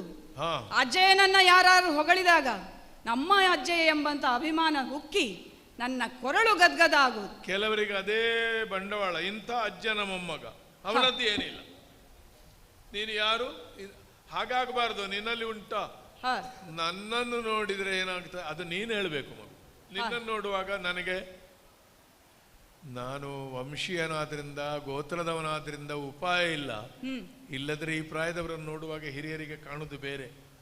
ನಮ್ಮಲ್ಲೆಲ್ಲ ಉಂಟು, ಸಾಲು ಸಾಲಾಗಿ ಒಂದಿವನಿಗೆ ಕೊಡಬಹುದು ಅಂತ. ನಮಗೆ ಆ ಭಾಗ್ಯವೂ ಇಲ್ಲ, ಮಾಡಿಸುವ ಭಾಗ್ಯವೂ ಇಲ್ಲ. ನಿನಗೆ ನನ್ನನ್ನು ನೋಡುವಾಗ ಅಭಿಮಾನ ಹೇಳುವುದು. ಅಜಯ, ಚಿಕ್ಕವನಿದ್ದಾಗ ನಿಮ್ಮ ಸಂಪರ್ಕ ನನಗಾಗಿದ್ದಿದ್ರೆ ನಿಮ್ಮ ಕೈ ಹಿಡಿದು ಹಸ್ತಿನಾವತಿಯಲ್ಲಿ ತಿರುಗುತ್ತಾ ಇಲ್ಲಿ ಆದಂತಹ ಐತಿಹಾಸಿಕ ಪ್ರದೇಶಗಳನ್ನು ನಿಮ್ಮ ಬಾಯಿಗೆ ಮೂಲಕ ಚರಿತ್ರೆಯನ್ನು ಕೇಳಬೇಕು ಅಂತಹ ಆಸೆ. ಅಷ್ಟೇ ಅಲ್ಲ, ನೀವು ಹೇಳುವಂತಹ ಕಥೆಗಳು ನಮ್ಮ ವಂಶದ ಪ್ರಸಿದ್ಧರು, ಅದನ್ನೆಲ್ಲ ಕೇಳಬೇಕು ಅಂತ ಆಸೆ ಆಗ್ತಾ ಇತ್ತು ಚಿಕ್ಕಂದಿನಲ್ಲಿ. ಏನು ಮಾಡೋ, ನಿನ್ನ ಅಪ್ಪನಿಗೆ ಹೇಳಿದ್ದೇನೆ, ಅವನ ಮೂಲಕ ನಿನಗೆ ತಿಳಿಲಿ. ಮುಂದಿನ ತಲೆಮಾರಿಗೆ ಹೇಳಲಿಕ್ಕೆ ನನ್ನ ಹಣೆಯಲ್ಲಿ ಬರೀಲಿಲ್ಲ ಮಗು, ನಾವು ಬೇರೆ ಬೇರೆ ಆಗಿ ಹೋದೆವು. ಅಂತಹ ಯಾವ ಅವಕಾಶಗಳು ನಮ್ಮ ಬದುಕಿನಲ್ಲಿ ಬಂದದ್ದಿಲ್ಲ ಅಜಯ್. ಈಗ ಎದುರಾಗಿದ್ದೇವೆ. ಈಗ ಹೇಳ್ತೀರಿ ಸಾಧ್ಯ ಇದೆಯೋ ನಿನ್ನಿಂದ ಅಂತ? ಒಂದು ಶರಕೀಡೆಕುವರ, ಒಂದು ಶರಕೀಡೆಕುವರ ಹೇಳಬಾರ್ದು. ಸಣ್ಣ ಸಿಟ್ಟು ಬಂದು ತುಂಡು ಬಾಣ ತೆಗೆದ್ರೆ ಅಜಯ ಏನಾದೀತು? ನನಗೆ ದುರಂತ ಆದೀತು. ನಿನ್ನ ಅಪ್ಪ ಇದ್ದಾನೆ, ಅವ ಆದ್ರೆ ಒಂದು ನಾನು 10 ಬಾಣ ಬಿಡುವಾಗ 8 ಆದ್ರೂ ಬಿಟ್ಟ, ಅವನನ್ನು ಕಳಿಸು. ಅಪ್ಪನನ್ನು ಕಳಿಸ್ಬೇಕು. ಅಜಯ, ನೀನು ಹೋಗಿ ಹಿಂದಿನಿಂದ ಎಣಿಕೆ ನೋಡು, ಅಜ್ಜ ಹೇಗೆ ಬಾಣ ಬಿಡುವುದು ಆಗದ? ಅಜಯ, ನಿಮ್ಮ ಮುಂದೆ ಈ ಮಾತನ್ನು ಹೇಳಬಾರದು ಅಂತ ಇದೆ, ಯಾಕಂದ್ರೆ ಅಷ್ಟು ಪ್ರಬುದ್ಧ ನಾನಲ್ಲ. ಆದ್ರೆ ನಿಮ್ಮ ಪರಿಸ್ಥಿತಿಯನ್ನು ನೋಡುವಾಗ ಹೇಳಬೇಕು. ಏನ್ ಹೇಳಿದ್ರು ಮೊಮ್ಮಗ ಹೇಳುವುದಲ್ವ? ಹೆಚ್ಚಿನವರು ಹಾಗೆ. ನಾನು ಹೇಳ್ತೇನೆ ಈಗ, ಹೇಳ್ಬಾರ್ದು ಅಂತ ಹೇಳಿದ್ರೆ ಹೇಳ್ತಾನಂತ ಖಂಡಿತವೇ ಅಲ್ಲ. ನೀವು ಬೇಸರ ಮಾಡಬಾರ್ದು. ಬೇರೆಯವರ ವಿಷಯ ಮಾತಾಡುವಾಗ ಹೇಳುವ ಕ್ರಮ ಉಂಟು, ಅವರ ವಿಷಯ ನಮಗೆ ಯಾಕೆ? ಅಲ್ಲ, ನಾನು ಹೇಳಬಾರ್ದು, ಇಲ್ಲಿ ಬನ್ನಿ ಅಂದ್ರೆ ಹೇಳಲಿಕ್ಕೆ ಹೇಳುವುದು. ಅಲ್ಲ, ಕೆಲವೊಮ್ಮೆ ಸತ್ಯ ವಿಷಯ ತಿಳಿದಾಗ ಹೇಳಿದ ಮೇಲೆ ಪುನಃ ಹೇಳಲಿಕ್ಕುಂಟು. ನಮಗೆ ಯಾಕೆ ಯಾರ್ಯಾರ ವಿಷಯ ಆಗಲ್ಲ. ಇದು ಅಲ್ಲ, ನನ್ನನ್ನು ನೋಡುವಾಗ ನಿನಗೆ ನೆಗೆ ಬರ್ತದ? ಅಲ್ಲ, ಸತ್ಯ ವಿಷಯ ಹೇಳುವಾಗ ಬೇಸರ ಆಗಬಾರ್ದು ಅಂತ ಹೇಳುವುದು. ಸತ್ಯವನ್ನು ಹೇಳಬೇಕು. ಹೌದು, ಸತ್ಯಂ ಬ್ರೂಯಾತ್ ಪ್ರಿಯಂ ಬ್ರೂಯಾತ್. ಯುದ್ಧರಂಗದಲ್ಲಿ ಎದುರಾಳಿಯ ಪ್ರಾಬಲ್ಯವನ್ನು ಹೇಳಬೇಕು, ದೌರ್ಬಲ್ಯವನ್ನು ಹೇಳಬೇಕು. ಹೇಳು ಮಗು. ನೀವು ನಿಂತಿದ್ದು ನೋಡುವಾಗ ಕಾಲು ನಡುಗ್ತಾ ಉಂಟು ಅಜ್ಜಯ್ಯ ನಿಮ್ದು. ಅದು ವಯಸ್ಸಾಗಿ ನಡುಗ್ತಾ ಇರುವುದು ಅಥವಾ ಕೋಪಕ್ಕೋ ಅಥವಾ ಸಿಟ್ಟಿನಿಂದಲೂ ಅಲ್ವಾ ಛಾತಿಯಿಂದ ಯುದ್ಧ ಮಾಡ್ತೇನೆ ಎಂಬುದಕ್ಕೂ ಗೊತ್ತಾಗ್ತಾ ಇಲ್ಲ. ಉಳಿದದನ್ನೆಲ್ಲ ಹೇಳು, ಆಮೇಲೆ ಹೇಳ್ತೇನೆ. ಒಂದು ಕಾಲು ನಡುಗುತ್ತದೆ, ಕೈ ನಡುಗುತ್ತದೆ. ಕೈ ಧನಸ್ಸನ್ನು ಹಿಡಿದಿದ್ದೀರಿ. ಅದು ನೋಡುವಾಗ ನನಗೆ ಅದು ನಿಮ್ಮ ದೇಹಕ್ಕೆ ಊರುಗೋಲಾಗಿ ನಿಂತಿದೆಯೋ ಅಂತ ಅನ್ನಿಸುವುದು. ದಂಟಿಂಗೆಣೆ ಅದು ಹೀಗೆ ಬಿಡುವಾಗ ಎಲ್ಲೆಲ್ಲಿ ಹೋಗಿ ಹೌದು, ವಿರೋಧ ಪಕ್ಷದವರಿಗೆ ಸುಲಭವೇ. ಹಾಗೆ ಆದ್ರೆ ಈಗ ನೋಡ್ತಾ ಇದ್ದವರಿಗೆ ಕಷ್ಟ. ಅವರ ಮೇಲೆ ಬರ್ತದೆ ಅಂತ ಗೊತ್ತಿಲ್ಲ, ಇವನಿಗೆ ಬಿಟ್ಟದ್ದು ಅವನಿಗೆ ಬಿಡು. ಅಲ್ಲ, 9,000 ಹಾಗೆ ಆದದ್ದಂತ. ಕಾಲು ನಡುಗುತ್ತದೆ, ಯಾರ್ಯಾರಿಗೂ ನಿಲ್ಲುವುದಿಲ್ಲ. ಹಾಗೆ ಆಮೇಲೆ ನಾನು ಸೇರಿಸ್ತೇನೆ. ಹುಬ್ಬುಗಳನ್ನು ಬಟ್ಟೆಯಲ್ಲಿ ಕಟ್ಟಿದ್ದೇನೆ. ಹೌದು, ಕಣ್ಣು ಬಿಟ್ಟಿದ್ದೀರೋ ಮುಚ್ಚಿದ್ದೀರೋ ಗೊತ್ತಾಗ್ತಾ ಇಲ್ಲ. ಗುರುಗಳು ಹೇಳಿದ್ದಾರೆ ಜಗತ್ತನ್ನು ಕಣ್ಣು ಬಿಟ್ಟು ನೋಡಬೇಕು ಅಂತ, ಹಾಗೆ ಎತ್ತಿ ಕಟ್ಟಿದ್ದು. ದೃಷ್ಟಿ ಕೇಂದ್ರೀಕೃತ ಆಗಬೇಕಲ್ಲ, ಚಕ್ಷುವಿನ ಶಕ್ತಿ ಅಷ್ಟಿದ್ರೆ ಮಾತ್ರ ಯಾರಿಗೆ ನೀವು ನಿರ್ದಿಷ್ಟವಾಗಿ ಬಾಣ ಬಿಡ್ತೀರೋ. ಮಾತ್ರ ಒಬ್ಬನೇ ಕಾಣುತ್ತೆ, ಬೆರಳು 5 ಕಾಣುತ್ತದೆ, ದೃಷ್ಟಿ ಸ್ವಚ್ಛ ಉಂಟು. ಅಜಯ, ಹಾಗೆ ಇಂತಹ ಅವಸ್ಥೆಯಲ್ಲಿ ಕೇಳ್ತಾ ಇದ್ದೀರಿ, ಒಂದು ಶರ ಕೀಡೆ ಕುವರ, ಒಂದು ಶರ ಅಲ್ಲ, ತುಂಡು ಬಾಣ. ಅಜಯ ತೆಗೆದು ಸೈ. ಅಜಯ, ಮಂತ್ರವು ಬೇಡ, ಅಂತದ್ದು ಬೇಡ, ಬಿಸಾಡಿದ್ರೆ ಅಲ್ಲ, ಇರಬಹುದು ನಿಮ್ಮ ಸಾಮರ್ಥ್ಯದ ಮುಂದೆ ಹಾಗಿರಬಹುದು. ಆದರೆ ಯಾವ ಬಾಣವನ್ನು ಬಿಡುವುದಕ್ಕೆ ಪ್ರಬುದ್ಧತೆ ಇಲ್ಲದವ ಧನುಷಂಕಾರ ಮಾಡುವಾಗ ಗಂಧರ್ವಲೋ ಕೇಳಿದಿದೆ ಮಗು. ಹಾ, ಅಲ್ಲ ಇರಬಹುದು, ನಡಗಿದ್ದವರು ಆಗ ವಯಸ್ಸಿದ್ದ ಕಾಲದಲ್ಲಿ. ಅಜಯ, ಈಗ ವಯಸ್ಸಾಗಿದೆ, ಇಂತಹ ಸಂದರ್ಭದಲ್ಲಿ ಯಾವುದೋ ಅಭ್ಯಾಸ ಇಲ್ಲದವ ಈ ಕುರುಕ್ಷೇತ್ರ ಕಾಳಗಕ್ಕೆ ಪ್ರವೇಶ ಮಾಡ್ಲಿಕ್ಕೆ ಸಾಧ್ಯವೇ ಅಜಯ? ಸಾಧ್ಯ ಇಲ್ಲ. ಅದು ಅಲ್ಲದೆ ಇಷ್ಟು ದಿನದಿಂದಲೂ ಯುದ್ಧ ಮಾಡ್ತಾ ಇದ್ದೇನೆ, ನಿಮ್ಮ ಎದುರಿಗೆ ಯುದ್ಧವನ್ನ ಮಾಡಿ ಈತನನ್ನ ಬೀಳಿಸಿದ್ದೇನೆ, ಇದೆಲ್ಲ ಗೊತ್ತಿದ್ದು ಕೇಳ್ತಾ ಇದ್ದೀರಿ. ಇಷ್ಟು ದಿವಸವೂ ನಿನ್ನ ಯುದ್ಧ ನೋಡಿದ್ದೇನೆ, ಅದರ ಒಂದು ನೋಡಿದ್ದೇನೆ, ನೀನಲ್ಲ ನಿನ್ನ ಮಾವ ಇದ್ದಾನಲ್ಲ, ಅವನು ನಿನ್ನ ಅಪ್ಪನನ್ನೇ ಪೂರ್ತಿ ನನ್ನ ಎದುರು ತರಲಿಕ್ಕೆ ಧೈರ್ಯ ಮಾಡಲಿಲ್ಲ, ತಪ್ಪಿಸಿಕೊಂಡು ಹೋಗ್ತಾನೆ. ನಿನಗೆ ಗೊತ್ತಾಗ್ಲಿಕ್ಕೆ ಹೇಳಿದ್ದು. ಅಜಯ, ಹೀಗೆ ನಡುಗುವ ನಾನು ನನ್ನಲ್ಲಿ ಯುದ್ಧಕ್ಕೆ ಬರ್ತಾ ಇದ್ದೀರಿ. ಅಜಯ, ಈ ಯುದ್ಧದಲ್ಲಿ ಯಾರಿಗೆ ಲಾಭ ಹೆಚ್ಚು ಗೊತ್ತುಂಟೋ? ನನಗೇ ಲಾಭ. ಹೇಗೆ? ಹೇಗೆ? ಇಷ್ಟು ದಿನದ ತನಕ, ಇಷ್ಟು ವರ್ಷ ನಿಮ್ಮ ಎಲ್ಲರಲ್ಲಿ ಗಳಿಸಿರುವಂತಹದ್ದು ಮಹಾಕೀರ್ತಿ. ಸುರನರರೋಗರಿಂದ ಅಧಿಕ ಭೀಷ್ಮ. ನರಲೋಕದಲ್ಲಿ, ಉರಗಲೋಕದಲ್ಲಿ ನಿಮ್ಮಂತಹ ಖ್ಯಾತಿಯನ್ನ ಪಡೆದವರು, ಸಾಮರ್ಥ್ಯವನ್ನ ಹೊಂದಿದವರು ಬೇರೆ ಇಲ್ಲ. ಎಲ್ಲರನ್ನು ಗೆದ್ದವ ಅಲ್ವೋ? ಅಂತಹ ಖ್ಯಾತಿ ಗೆದ್ದರೆ ಕ್ಷತ್ರಿಯಲ್ಲಿ ಒಂದು ನ್ಯಾಯ ಉಂಟು. ಏನ ಜ್ಞಾತೇನ ಸರ್ವಂ ಜ್ಞಾತಂ ಅಂತ ಹೇಳಿದಾಗ ಏನ ಜಿತೇನ ಸರ್ವಂ ಜಿತಂ. ಎಲ್ಲರನ್ನು ಗೆದ್ದವರನ್ನು ಹೊಡೆದರೆ ಎಲ್ಲರನ್ನು ಗೆದ್ದಾಗಾಯ್ತು. ಅದೇ ಆ ಲಾಭ ನನಗಾಗ್ತದೆ, ಆ ಲಾಭ ನನಗಾಗ್ತದ ಅಂತ ಇವತ್ತು. ಅದಕ್ಕಾಗಿ ಹೇಳ್ತಾ ಇರುವುದು, ಅಲ್ಲೆಲ್ಲ ಗಳಿಸಿದಂತಹ ಕೀರ್ತಿಯನ್ನ ನನ್ನಲ್ಲಿ ಕಳೆದುಕೊಳ್ತೀರೋ ಅಥವಾ ರಥವನ್ನ ಬೇರೆ ಕಡೆ ಹಾರಿಸ್ತೀರೋ? ಸಂತೋಷ ಆಯ್ತು ಮಗು, ಹಾಲು ಕುಡಿದಾಗಾಯ್ತು. ಸುರರ ನರೋರುಗ ಮಧ್ಯದಿ ಧರಿಸಿದರ ಕೀರ್ತಿಯನ್ನು ಕಳಕೊಂಬೆಯ ಒಂದು. ನಡುಗುತ್ತಿವೆ ಎಲೆ ವೃದ್ಧ ನಿನ್ನ ಕೈಕಾಲುಗಳು. ಎಂಥದ್ದು ನಾನು ಬಡಿವಾರ ಪೌರುಷವನ್ನು ಹೇಳುದ? ಕಾಲ ಬಂದೊದ್ದೆ. ಒಂದು ಲೋಕದ ವಿನೋದದ ಮಾತು ಹೇಳ್ತೇನೆ ಮಗು. ಈ ಮುದುಕರನ್ನು ತಲೆ ನಡುಗುತ್ತದೆ, ಚರ್ಮ ಸುಕ್ಕುಗಟ್ಟಿದೆ ಅಂತ ಹೇಳೋರಿದ್ದಾರಲ್ಲ, ಅವರನ್ನು ಮೆಚ್ಚಿ ದೇವರೊಂದು ಆಶೀರ್ವಾದ ಕೊಡ್ತಾನಂತೆ, ನೀವು ಮುದುಕರಾಗಬಾರದು ಅಂತ. ಹೇಗೆ ಬೇಕಾದ್ರೆ ಅರ್ಥ ಮಾಡೋದು. ನನ್ನ ಕೈ ನಡುಗುತ್ತದೆ, ಕಾಲು ನಡುಗುತ್ತದೆ ಅಲ್ವಾ? ರಾಮಚಂದ್ರನ ಚರಣಯುಗ ನಡುಗುತ್ತಾ ಇದ್ದಂತೆ. ಭೂಮಿ ಎಳುತ್ತಾ ನಿಷ್ಪ್ರಕಂಪನ ನಿನ್ನ ತಂದೆ. ನನ್ನ ಕಾಲು ಕೈ ನಡುಗುವುದು ಯಾಕೆ ಗೊತ್ತುಂಟ? ಯಾಕಜ್ಜೆ? ಹೀಗಿದ್ದ ಹುಡುಗರಿಗೆ ಹೊಡಿಬೇಕಲ್ಲ ಅಂತ.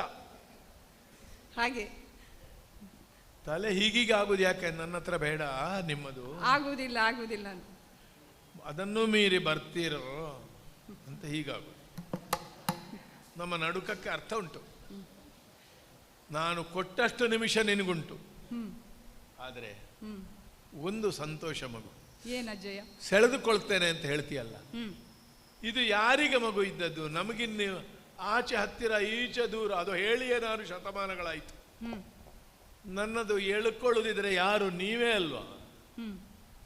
ನಿನ್ನ ಅಪ್ಪನು, ನೀನು. ಈಗ ನಿಮಗೆ ಸ್ಪರ್ಧೆ. ಅವನು ಅದೇ ಹೇಳುದು, ಅಜಯ ನಿಮ್ಮದು ನನಗೆ. ಈಗ ಅಪ್ಪನನ್ನು ಮೀರಿ ನೀನು ಬರ್ತಿ ಅಂತಾದ್ರೆ ಕೊಡುವುದಕ್ಕೆ ನಾನು ಸಿದ್ಧ. ಆದರೆ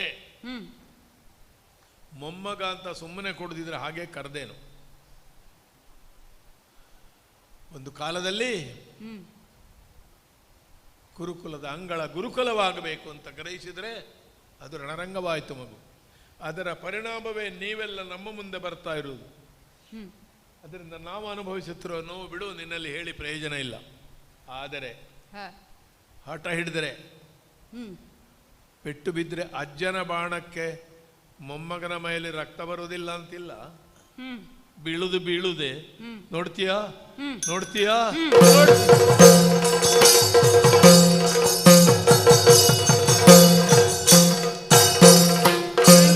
ಸೆರೆಯು ಸಿಕ್ಕಿದಾರರೆ ಅಭಿಮನ್ಯುವೆಂದೆನುತವ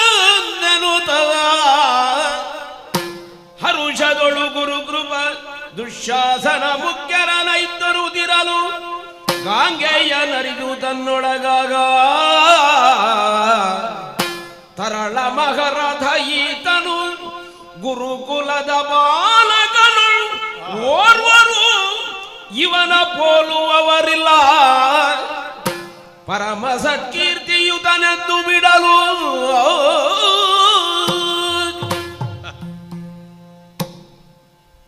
ಒಂದು ಬಾಣ ಪ್ರಯೋಗ ಮಾಡಿದೆ, ಬಾಣ ಬಿಟ್ಟ, ಹೋರಾಟ ಮಾಡಿದ. ಬಲೆ ಕುರುಕುಲದ ಬಾಲಕರು. ದುರ್ಯೋಧನಿಗೆಟ್ಟು 100. ಈ ತೂಕಕ್ಕೆ ಬರಲಿಕ್ಕಿಲ್ಲ. ಸಿಡಿಲ ಮರಿ ಇದು. ಏನು ಈ ಪ್ರಾಯದಲ್ಲೇ ಬಾಣ ಪ್ರಯೋಗದ ಕೌಶಲ. ಗದೆ ಖಡ್ಗ ಎಲ್ಲ ಪ್ರಯೋಗ ಮಾಡಿದ. ನಾನು ಕೈಯಿಂದಲೇ ಮುರಿದು ಅವನನ್ನು ಸೆರೆ ಹಿಡಿದದ್ದು ಯಾಕೆ? ಇಲ್ಲಿ ಎಂಥದ್ದು ಶಲ್ಯ. ಮತ್ತೆ ಯಾರು ಉಳಿದವರು? ಅಶ್ವತ್ಥಾಮ. ಅಭಿಮನ್ಯು ಸೆರೆ ಸಿಕ್ಕಿದ, ಅಭಿಮನ್ಯು ಸೆರೆ ಸಿಕ್ಕಿದ. ನಾ ಸೆರೆ ಹಿಡಿದದಲ್ಲ, ಮತ್ತೆ ಅಪ್ಪಿಕೊಳ್ಳುವ ಯೋಗ ಇಲ್ಲ ನನಗೆ.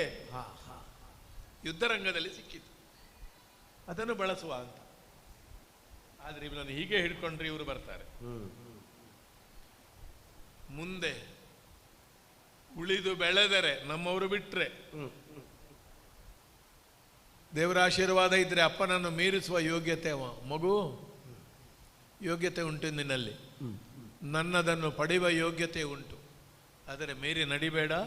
ವಾಯುವ್ಯಾಸ್ತ್ರದಿಂದ ಯುದ್ಧರಂಗದ ಮಧ್ಯದಿಂದ ಹಿಂದೆ ಬಿದ್ದಿದೆ.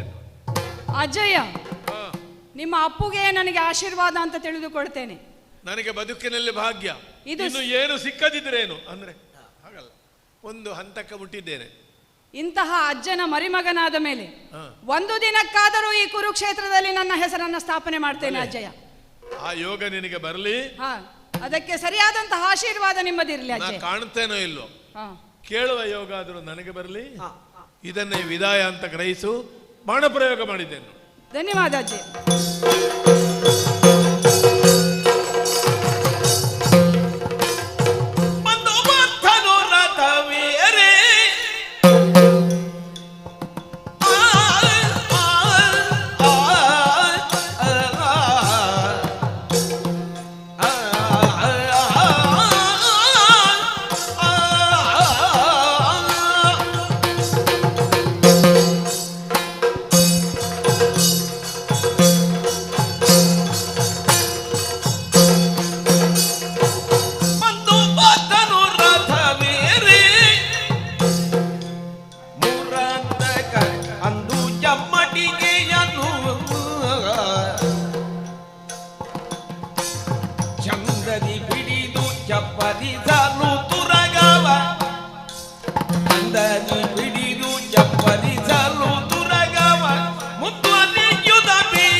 ಕಾಯ್ತಾ ಇದ್ದೇನೆ. ಓಹೋ, ನಾನು ಸಿದ್ಧನಾಗಿಯೇ ಬರ್ತಾ ಇದ್ದೆ. ಒಳ್ಳೆಯದು. ಮಧ್ಯೆ ಮಧ್ಯೆ ಶುಭಾಶಯ ಹೇಳ್ತಾ ಇದ್ದೆ. ಒಳ್ಳೆ ಪ್ರದರ್ಶನ ನೀಡಿದೆ ಅಂತಾದರೆ ಶ್ಲಾಘನೆಯೂ ಬರ್ತದೆ. ಅದನ್ನು ನಿನ್ನಿಂದ ನಿರೀಕ್ಷಿಸಿ ಪೂರ್ವಭಾವಿ ಶುಭಾಶಯ ಹೇಳುವವರು ಹಲವು ಮಂದಿ. ಕೆಲವರು ಹೆಚ್ಚೆಚ್ಚು ನಿರೀಕ್ಷೆಯಲ್ಲಿ ಇರುತ್ತಾರೆ. ಇದು ಈ ಶ್ಲಾಘನೆ ನಿನಗೋ ಇಲ್ಲ ನಿನ್ನ ಮಗ ಮಾಡಿದ ಸಾಧನೆಗೋ? ಎರಡೂ ಹೌದು. ಮಗನ ಸಾಧನೆಯಿಂದಾಗಿ ಅಪ್ಪನಿಗೆ, ಇಂಥ ಮಗನನ್ನು ಪಡೆದಿದ್ದಾನಲ್ಲ ಅಂತಲೇ ಮಗನಿಗೆ. ಅಂದ್ರೆ ಯಾರೋ ಹೇಳುವುದು ಕೇಳಿದೆ ನಾನು. ಮುತ್ತಜ್ಜನ ಜೊತೆಗೆ ಸರಿಯಾಗಿಯೇ ಸಂಘರ್ಷ ಕೊಟ್ಟ ನಮ್ಮ ಹುಡುಗ ಅಂತ. ಅಷ್ಟು ಅಭ್ಯಾಸ ಮಾಡಿಸಿದ್ದೇವೆ ನಾವು. ಹೇಗೆ ಪ್ರಯೋಗಿಸಬೇಕು, ಎಲ್ಲಿ ಹೇಗೆ ಹೊಡೆಯಬೇಕು, ನಿಖರವಾದಂತಹ ಗುರಿಯನ್ನು ಕಲಿಸಿಕೊಟ್ಟವ ನಾನು ಒಬ್ಬ. ಹಾಗಾದರೆ ಲೋಕರೂಢಿಯ ಮಾತೆ ತಪ್ಪಾಗಿ ಹೋಯಿತು ನೋಡು. ಹಲವು ಜನರಿಂದ ಕಲಿತವ ಯಾವುದಲ್ಲಿಯೂ ಸರಿ ಇರುವುದಿಲ್ಲ ಅಂತ ಒಂದು ವರ್ಗದ ಜನ ಹೇಳುವುದು. ಈಗ ನೀನು ಕೆಲವರಿಂದ ಎಲ್ಲ ಕಲ್ತಿದ್ದಿ. ಹೌದು. ಆದರೆ ನಿನ್ನ ಸಾಮರ್ಥ್ಯ ಏನು? ಅದೇ ರೀತಿ ನಿನ್ನ ಮಗ ಅಭಿಮನ್ಯು, ಅವನಿಗೂ ನೀನೊಬ್ಬನೇ ಗುರು ಅಲ್ಲವಲ್ಲ, ಅವನಲ್ಲಿಯೂ ಇರುವಂತಹ ಸಾಮರ್ಥ್ಯ. ಹಾಗಾದ್ರೆ ಹಲವರಿಂದ ಕರೆತರೆ ಅದರ ಸಾರಭೂತವಾದ್ದನ್ನು ಸ್ವೀಕರಿಸಿದಾಗ ಅವ ಉತ್ತಮವಾಗಿಯೇ ಕಾಣಿಸಿಕೊಳ್ತಾನೆ ಎನ್ನುವುದು ಸತ್ಯವೇ ಅಲ್ವೇ? ಅದು ಹಾಗೆ ವ್ಯಂಜನ ತಯಾರಿಸುವಾಗ ಹಲವನ್ನು ಸೇರಿಸಿದರೆ ರುಚಿ ಹೆಚ್ಚಾಗುವಂತ ಅಲ್ವಾ? ಹೌದೌದು. ಆದೀತು. ಏರಿಕೋ ರಥವನ್ನು ಅಂತ ನಿನ್ನಲ್ಲಿ ನಾನು ಹೇಳಬೇಕೇನೋ ಅರ್ಜುನ? ಸಿದ್ಧನಾಗಿದ್ದೇನೆ. ರಥವನ್ನು ನೀನು ಸಿದ್ಧಪಡಿಸಿದ್ದೆ ಕೃಷ್ಣ. ಯಾವುದು ಬೇಕೋ ಎಷ್ಟು ಬೇಕು ಎಲ್ಲವನ್ನು ತೊಳೆದು ಶುಚಿಯಾಗಿಸಿ ಸಿದ್ಧಪಡಿಸಿದ ರಥಕ್ಕೆ ನೇರವಾಗಿ ಏರುವುದು ನಮ್ಮ ಪದ್ಧತಿಯಲ್ಲ, ಕ್ರಮವೂ ಅಲ್ಲ ಯೋಧನದ್ದು. ಪ್ರಪ್ರಥಮವಾಗಿ ನಿನ್ನ ಪವಿತ್ರ ಪಾದಗಳಿಗೆ ನಮಸ್ಕರಿಸಿದ್ದೇನೆ. ಇಡೀ ರಥಕ್ಕೆ 3 ಸಲ ಬಲಿ ಬಂದಿದ್ದೇನೆ. ನಿನ್ನ ಕೈಯ ಆಸರೆಯಿಂದ ರಥವನ್ನು ಏರಿದ್ದೇನೆ. ಇದುವೇ ನನಗೆ ಮೆಚ್ಚುಗೆ ಆಗುವುದು ಅರ್ಜುನ. ನಾವೆಷ್ಟೇ ಮೇಲಕ್ಕೇರಲಿ ಆ ಶಿಷ್ಟಾಚಾರಗಳನ್ನೆಲ್ಲ ಬಿಡದೆ ಪಾಲಿಸಿದಾಗ ಮರ್ಯಾದೆಯನ್ನೇ ಬಯಸುವಂತಹ ಮಂದಿ ಆ ನಡವಳಿಕೆಯನ್ನು ತುಂಬ ಪ್ರೀತಿಸ್ತಾರೆ. ಯಾವತ್ತೂ ಕೂಡ ತಾನು ನಿತ್ತ ನೆಲ, ಅಡಿಯ ನೆಲ ಉಂಟಲ್ಲ, ಅದನ್ನು ಮರೆಯದೆ ವ್ಯವಹರಿಸಬೇಕು. ನಾನು ಕುದುರೆಗಳನ್ನು ಕಟ್ಟಿ ರಥವನ್ನು ಸಿದ್ಧಪಡಿಸಿದ ಬಗೆಯನ್ನು ನೀನು ಕೊಂಡಾಡಿದೆ. ಇದು ನನಗೆ ರೂಢಿಯಾದಂತಹ ಕೆಲಸ ಏನೂ ಅಲ್ಲ. ಆದರೆ ಯಾವುದೇ ಕೆಲಸವನ್ನು ಮಾಡಲಿ ಅದರಲ್ಲೊಂದು ರೀತಿಯದಾದಂತಹ ಕುಶಲತೆಯನ್ನು ತೋರಿಸಬೇಕು. ಒಟ್ಟಿಗೆ ಶ್ರದ್ಧೆಯೂ ಬೇಕಾಗ್ತದೆ ಅಲ್ಲ ಕೃಷ್ಣ. ಆದ್ದರಿಂದಲೇ ನೀನು ರಥ ಹತ್ತಿ ಕುಳಿತ ಮೇಲೆ ನಾನೊಂದು ಸಲ ಮುಗುಳ್ನಕ್ಕು ಈ ಕುದುರೆಗಳ ವಾಘೆಯನ್ನು ತಕ್ಕೊಂಡ ಕ್ರಮ ಉಂಟಲ್ಲ, ಅದೊಂದು ಹೊಸ ಬಗೆಯಲ್ಲಿ ಕೈಯಲ್ಲಿ ಹಿಡ್ಕೊಳ್ಬೇಕು ಅಂತ ಕಂಡಿತು ನನಗೆ. ಅಂದ್ರೆ ಒಂದು ಚಂದದಿಂದ ವಾಘೆಯನ್ನು ಹಿಡಿದದ್ದು. ಯಾಕೆ ಗೊತ್ತುಂಟೋ? ಯಾಕೆ? ಇವತ್ತೊಂದು ವಿಶೇಷವನ್ನು ಕಾಣಿಸಬೇಕು ಅಂತ ಮನಸ್ಸುಂಟು ನನಗೆ. ಓಹೋ. ಬಹಳ ದಿನಗಳಿಂದ ಯುದ್ಧ ಸಾಗುತ್ತಾ ಉಂಟು. ಅಜ್ಜನಾದಂತಹ ಆಚಾರ್ಯ ಭೀಷ್ಮರು ಸಮೃದ್ಧವಾಗಿಯೇ ಸಂಭ್ರಮಿಸ್ತಾ ಇದ್ದಾರೆ ರಣಕ್ಷೇತ್ರದಲ್ಲಿ. ದಿವಸಕ್ಕೆ 10,000 ಹಾಗೆ ಬಲಿ ಕೊಡ್ತಾ ಇದ್ದಾರೆ. ಅವರನ್ನು ಎದುರಿಸಬೇಕಾದ್ದು ಯಾರು ನಮ್ಮ ಕಡೆಯಿಂದ ಎನ್ನುವುದೇ ಇನ್ನೂ ಸ್ಪಷ್ಟತೆ ಇಲ್ವೇನೋ ನಿನಗೆ ಅಂತ ಕಾಣುವುದು ನನಗೆ. ನಿನಗೆ ಆರಂಭದ ದಿನವೇ ಮನಸ್ಸಿನಲ್ಲಿ ಗೊಂದಲ ಉಂಟಾದಾಗ ನಾನು ದೀರ್ಘವಾಗಿ ವಿವರಿಸಿ ಹೇಳಿದ್ದೇನೆ. ಅಜ್ಜಯ್ಯನನ್ನು ಹೊಡಿಬೇಕು ಅಂತೇಳಿ ಆಗುವಾಗ ನಾನು ಅಲ್ಲಿಯೇ ಬಿದ್ದವ, ಧನುಸ್ಸನ್ನು ಕೆಳಗೆ ಹಾಕಿ. ನಾನು ಹೇಳಿದ ಮೇಲೆ ಒಂದು ಅರ್ಥದಲ್ಲಿ ನೀನು ಸಮಾಧಾನವನ್ನು ಹೊಂದಿ ಆದೀತು ಎಲ್ಲದಕ್ಕೂ ಸಿದ್ಧನಿದ್ದೇನೆ ಅಂತ ಹೇಳಿ ನಿತ್ತವ ಅಲ್ವಾ? ನೀನಲ್ಲ ಅಂತೇಳಿ ಆ ಕಾಲಕ್ಕೆ ಹೇಳಿದವ ನೀನೇ ಅಲ್ವೇದ್ಯ. ಆದರೆ ಮತ್ತೂ ಕೂಡ ನಿನ್ನ ದಾಕ್ಷಿಣ್ಯವನ್ನು ನೀನು ಬಿಟ್ಟ ಹಾಗೆ ಕಾಣುವುದಿಲ್ಲ. ಯಾಕಂದ್ರೆ ಅದನ್ನು ನೀನು ಬಿಡ್ತಾ ಇದ್ರೆ ಇಷ್ಟು ದಿವಸಗಳಲ್ಲಿ ಹೀಗೆ ಮುಂದುವರಿಯುವುದಕ್ಕಿರಲಿಲ್ಲ. ಆ ಸೇನಾಧಿಪತಿ ಅಜ್ಜನ ಮೇಲೆ ಗೌರವ ಇರುವುದು ಸಹಜಪ್ಪ, ಪ್ರೀತಿಯೂ ಬೇಕಾದದ್ದೇ. ಆ ಪ್ರೀತಿ ನಮಗೆ ತೊಂದರೆ ಉಂಟು ಮಾಡುವಷ್ಟರ ಮಟ್ಟಿಗೆ ಇರಬಾರದು ಅಂತ ಹೇಳೋದು ನಾನು. ಈಗ ಸ್ವಲ್ಪ ಸ್ವಲ್ಪ ಪುನಃ ನೆನಪಾಗಲಿಕ್ಕೆ ಆರಂಭವಾಗಿದೆ. ನಿನಗೆ ನೆನಪಾಗುವುದೇ ಹೌದಾದರೆ ನಾನು ಅದನ್ನು ಇನ್ನೂ ಗಟ್ಟಿ ಮಾಡಿ ನೆನಪು ಮಾಡಬಲ್ಲೆ. ಯಾವ ದೃಷ್ಟಿಯಿಂದ ಗೊತ್ತುಂಟೋ? ಯಾವ ದೃಷ್ಟಿಯಿಂದ? ಅಜ್ಜನ ಮೇಲೆ ಗೌರವ ಇರುವುದು ಅಸಹಜ ಏನಲ್ಲ. ಆಗ ಅವರಿಗೆ ಪ್ರಯೋಜನವಾಗುವಂತೆ, ಉಪಕಾರವಾಗುವಂತೆ ನೀನು ಕೆಲಸ ಮಾಡಬೇಕು ಅಂತ ಹೇಳುವುದು ನಾನು. ಅವರು ಒಂದು ಕೆಲವು ಪ್ರತಿಜ್ಞೆಗಳನ್ನು ಮಾಡಿದ್ದಾರಲ್ಲ ಯುದ್ಧಾರಂಭದಲ್ಲಿ. ಹೌದಂತೆ. ಆ ಪ್ರತಿಜ್ಞೆಗಳನ್ನು ಪೂರೈಸದೆ ಅವರು ನಿವೃತ್ತರಾಗುವುದಕ್ಕುಂಟೋ? ನಮ್ಮ ಅಜ್ಜಯ್ಯಲ್ಲ, ಹಾಗೆಲ್ಲ ನಿವೃತ್ತರಾಗಲಿಕ್ಕಿಲ್ಲ. ಈಗ ಆ ಪ್ರತಿಜ್ಞೆಯನ್ನೇ ಮಾಡುವುದಕ್ಕೆ ಅವರಿಗೆ ಸಾಧ್ಯ ಆಗದೆ ಹೋದ್ರೆ ಅವಕಾಶ ಒದಗಿ ಬರಬೇಕು. ಪ್ರತಿಜ್ಞೆಯನ್ನು ಪೂರೈಸುವುದಕ್ಕೆ ಸಾಧ್ಯ ಆಗದೆ ಹೋದ್ರೆ ವಿಷಯ ಹೌದದು. ಅದಕ್ಕೆ ಅವಕಾಶ ಕೊಡದ ಹಾಗೆ ಮಾಡಬೇಕಾದ ಹೊಣೆಗಾರಿಕೆ ನಿನ್ನದು. ದಿನವೊಂದಕ್ಕೆ 10,000 ಮುಕುಟವರ್ಧನರನ್ನು ಕೊಲ್ತೇನೆ ಅಂತ ಹೇಳಿದ್ರಲ್ಲ, ಹೇಳಿದ್ದಾರೆ. ಇಷ್ಟು ದಿವಸಗಳಲ್ಲಿಯೂ ಅದನ್ನು ಅವರು ಮಾಡಿದ್ದಾರೆ. ತಣಿಲಿಕ್ಕೆ ನಮ್ಮಿಂದ ಆಗಲಿಲ್ಲ. ಇನ್ನೂ ಕೆಲವು ದಿವಸ ಅವರು ಮಾಡಿಯಾರು, ಮತ್ತೂ ಮಾಡಿಯಾರೇ. ಹೀಗೆ ಬಿಟ್ಟರೆ ಮಾಡಿಯಾರು ಅಲ್ಲ, ಮಾಡುವುದಕ್ಕೆ 10,000 ಪ್ರತಿದಿನ ಸಿಗಬೇಕಲ್ಲ ಅವರಿಗೆ. ಮತ್ತೆ ನಾವೇ ಉಳಿಯುವುದಲ್ವೋ? ಆವಾಗ ಲೆಕ್ಕದ 10,000 ಸಿಗದೇ ಹೋದಾಗ ಅವರ ಪ್ರತಿಜ್ಞೆ ಸಹಜವಾಗಿಯೇ ಭಂಗ ಆಗುವುದಿಲ್ವಾ? ಇದು ನನ್ನ ಲೆಕ್ಕಾಚಾರ ಬೇರೆ, ದೇವರ ಲೆಕ್ಕಾಚಾರ ಇದು ಹೊಸ ಗಣಿತ ಅರ್ಜುನ. ಯಾಕೆ ಹೇಳ್ತಾ ಇದ್ದೇನೆ, ಅವರಿಗೆ ಅವರು ಮಾಡಿದಂತಹ ಪ್ರತಿಜ್ಞೆಯೇ ಭಂಗವಾಗುವ ಒಂದು ಅವಸರವನ್ನು ನಾವು ಉಂಟು ಮಾಡಬಾರದು. ಅದು ಅವರಿಗೆ ವೇದನೆಯನ್ನು ಕೊಡ್ತದೆ. ಹಿರಿಯರ ಕೀರ್ತಿಯನ್ನು ಉಳಿಸಬೇಕಾದ್ದು ಕಿರಿಯರ ಧರ್ಮ. ಅಂದ್ರೆ ದಿನವೊಂದಕ್ಕೆ 10,000 ಅವರಿಗೆ ಸಿಗಬೇಕೆ. ಇನ್ನು ಮುಂದಕ್ಕೆ ಅಷ್ಟು ಮಂದಿಯೇ ಸಿಗುವುದಿಲ್ಲ ಅಂತ ಆದಾಗ ಅದರ ಮೊದಲೇ ಅವರು ನಿವೃತ್ತರಾಗುವ ಹಾಗೆ ಮಾಡಬೇಕು. ನೀನು ಅವರ ಮೇಲೆ ನಿಜವಾದ ಗೌರವ ಇರುವುದಾದ್ರೆ, ಅದಕ್ಕೆ ನಾನು ನಿಜವಾದ ಪ್ರೀತಿ ಇರುವುದಾದ್ರೆ, ಇವತ್ತೋ ನಾಳೆಯೋ ಅವರು ಯುದ್ಧವನ್ನು ನಿಲ್ಲಿಸುವ ಹಾಗೆ ನೀನು ಮಾಡಬೇಕು. ಅದು ಅವರಿಗೆ ಮಾಡುವ ಉಪಕಾರ. ಇಲ್ಲದಿದ್ದರೆ ನಾಡ್ತು 10,000 ಜನ ಅವರಿಗೆ ಕೊಲ್ಲಿಕ್ಕೆ ಸಿಗಲಿಕ್ಕಿಲ್ಲ. ಆಗ ಅವರ ಕಷ್ಟವನ್ನು ನಾವು ನೋಡುವುದು ಹೇಗೆ? ಹೌದು ಸ್ವಾಮಿ. ಆದ್ರಿಂದ ಇವತ್ತು ನಾಳೆಯಲ್ಲಿ ಆಗಬೇಕಾ ಕೆಲಸ ಇವತ್ತೇ ಆದರೂ ಒಳ್ಳೆಯದು. ಅದಕ್ಕೋಸ್ಕರವೇ ಭೀಷ್ಮರ ಮುಂಭಾಗಕ್ಕೆ ಹೋಗುವ ಸಿದ್ಧತೆ. ನಾನೀಗ ಇಷ್ಟೂ ಚಂದಕ್ಕೆ ವಾಗ್ಯಗಳನ್ನು ಕೈಯಲ್ಲಿ ಇಟ್ಕೊಂಡು, ಅದರ ಜೊತೆಗೆ ಇನ್ನೂ ಕೆಲವೆಲ್ಲ ಪ್ರತಿಜ್ಞೆಗಳನ್ನು ಮಾಡಿದ್ದಾರಲ್ಲ, ಅದು ಬೇಗ ಪೂರ್ತಿಯಾಗಿ ಬಿಡ್ಲಿ. ಯಾಕಂದ್ರೆ ಅದು ಪೂರ್ತಿ ಆಗದೆ ಅವರು ಯುದ್ಧ ನಿಲ್ಲಿಸುವುದಿಲ್ಲ. ಕೃಷ್ಣನ ಕೈಯಲ್ಲಿ ಚಕ್ರ ಹಿಡಿಸ್ತೇನಂತೆ ಹೇಳಿದ್ದಾರಂತೆ. ಏನೇ ಹೇಳಿರ್ಲಿ, ಹಲವು ಇರಬಹುದದು. ಆದರೆ ಆ ಪ್ರತಿಜ್ಞೆಗಳು ಪೂರ್ತಿಯಾಗುವುದಕ್ಕೆ ಅವಕಾಶ ಮಾಡಿಕೊಡಬೇಕಾದ್ದು ನೀನಲ್ವಾ? ವಿಷಯ ಹೌದು. ಹಾಗಿದ್ರೆ ಈಗ ಅಷ್ಟು ಮಾಡಬೇಕು ಅಂತಾದ್ರೆ ಏನಾಗಬೇಕು? ಭೀಷ್ಮರು ಕೆರಳಬೇಕು. ಕೆರಳಿಸಬೇಕಾದ್ದು ಯಾರು? ನೀನೇ ಅಲ್ವಾ? ನಾನೇ ಆಗ್ಬೇಕು. ಆದ್ರಿಂದ ಆ ಕೆಲಸ ಇವತ್ತಾಗಬೇಕು ಅಂತ ಹೇಳುದು. ಅದಕ್ಕೆ ಭೀಷ್ಮರ ಮುಂಭಾಗಕ್ಕೆ ಇವತ್ತು ನಮ್ಮ ಪ್ರಯಾಣ. ಅದಕ್ಕೋಸ್ಕರ ಅವರ ಮುಂದೆ ಹೋಗುವುದಲ್ವಾ, ಒಂದು ಕ್ರಮದಲ್ಲಿ ನಾವು ಯಾವಾಗಿನ ಹಾಗೆ ಬಹಳ ಸರಸದಲ್ಲೇ ಇದ್ದೇವೆ ಅಂತ ಚಂದಕ್ಕೆ ಮುಗುಳು ನಗುತ್ತಾ ಕೈಯಲ್ಲಿ ಕುದುರೆಗಳ ವಾಘೆಯನ್ನು ಹಿಡಿದು ಭೀಷ್ಮರ ಮುಂಭಾಗಕ್ಕೊಮ್ಮೆ ದುಡುದಲ್ವೋ ರಥವನ್ನು, ಬೆನ್ನು ಚಪ್ಪರಿಸ್ತೇನೆ ಕುದುರೆಗಳದ್ದು. ಹೋಗುವ ಹೋಗುವ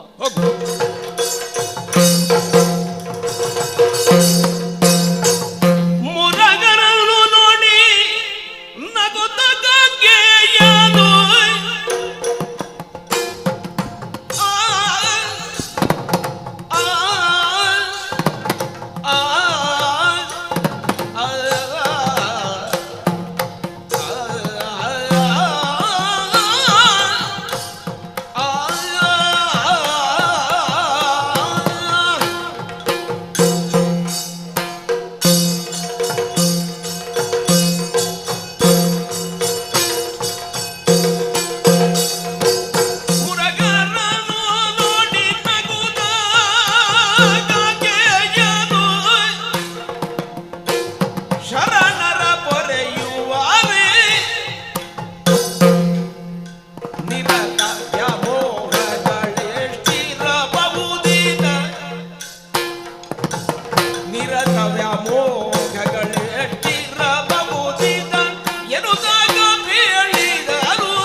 ನೆಗೆ ಬರ್ತದೆ. ಹರ್ಷ ಉಲ್ಲಾಸವೋ ಹಾಸ್ಯಾಸ್ಪದವೋ. ಅವನಿಗೆ ಉಪದೇಶ ಮಾಡಿ ಹೇಳಿದ್ದಾನೆ, ನಮೇ ಭಕ್ತ ಪ್ರಣಶ್ಯತಿ, ನನ್ನ ಭಕ್ತರು ನಾಶವಾಗುವುದಿಲ್ಲ. ಯೋ ಯಥಾ ಮಾಂ ಪ್ರಪದ್ಯಂತೆ ತಾಂ ತಥೈವ ಭಜಾಮ್ಯಹಂ. ಯಾರು ನನ್ನನ್ನು ಹೇಗೆ ಹೇಗೆ ಭಜಿಸ್ತಾರೋ ಅವರನ್ನು ಹಾಗೆ ಹಾಗೆ ಅನುಗ್ರಹಿಸ್ತೇನೆ. ನನಗೂ ಬಾಯಲ್ಲಿ ಬಂದು ಹೋಗಿದೆ, ಚಕ್ರ ಹಿಡಿತೇನೆ.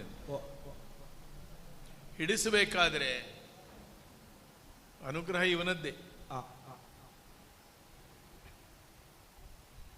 ರಕ್ಕಸ ಬಂದ್ರೆ ನಮ್ಮ ನೀನಿದ್ಯಲ್ಲ ಅಂತ ಮಗು ಹೇಳಿದಾಗೆ ಹೇಳುದು ತಾಯಿಗೆ ಹೊಡೆದೆ. ಶರಣರನ್ನು ಪೊರೆಯುವಡೆ ಏನೆಲ್ಲ ಮಾಡ್ತಾನೆ, ಏನು ಮಾಡುವುದಿಲ್ಲ. ಭಗವಂತನಿಗೆ ಪಂಚಕೃತ್ಯಗಳಂತೆ: ಸೃಷ್ಟಿ, ಸ್ಥಿತಿ, ಲಯ, ತಿರೋಭಾವ, ಅನುಗ್ರಹ. ಸೃಷ್ಟಿ ಗೊತ್ತಾಗ್ತದೆ, ಹಣೆ ಬರ ಮತ್ತೆ ಗೊತ್ತಾಗುವುದು.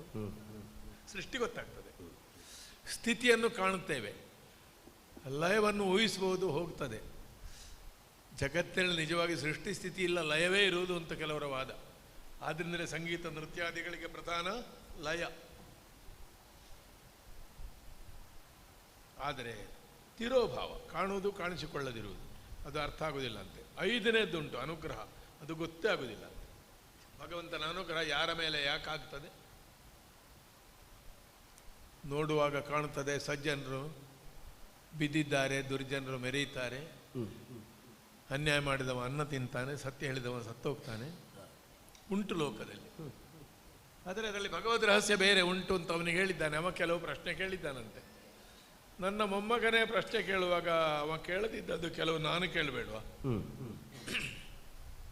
ಭಾಗ್ಯವಂತ ನನ್ನ ಮೊಮ್ಮಗ, ಭಗವಂತನನ್ನೇ ರಥದಲ್ಲಿ ಇಟ್ಟುಕೊಂಡಿದ್ದಾನೆ. ಇವತ್ತು ಪಾರ್ಥ ಸಾರಥಿಯಾಗಿ ಕಾಣುವುದಿಲ್ಲ, ಮೂರಹಾರನನ್ನು ನೋಡಿದ್ದೇನೆ. 10,000 ಮುಗಿದಿದೆ ಅಲ್ಲೋ ಈಗಲೇ.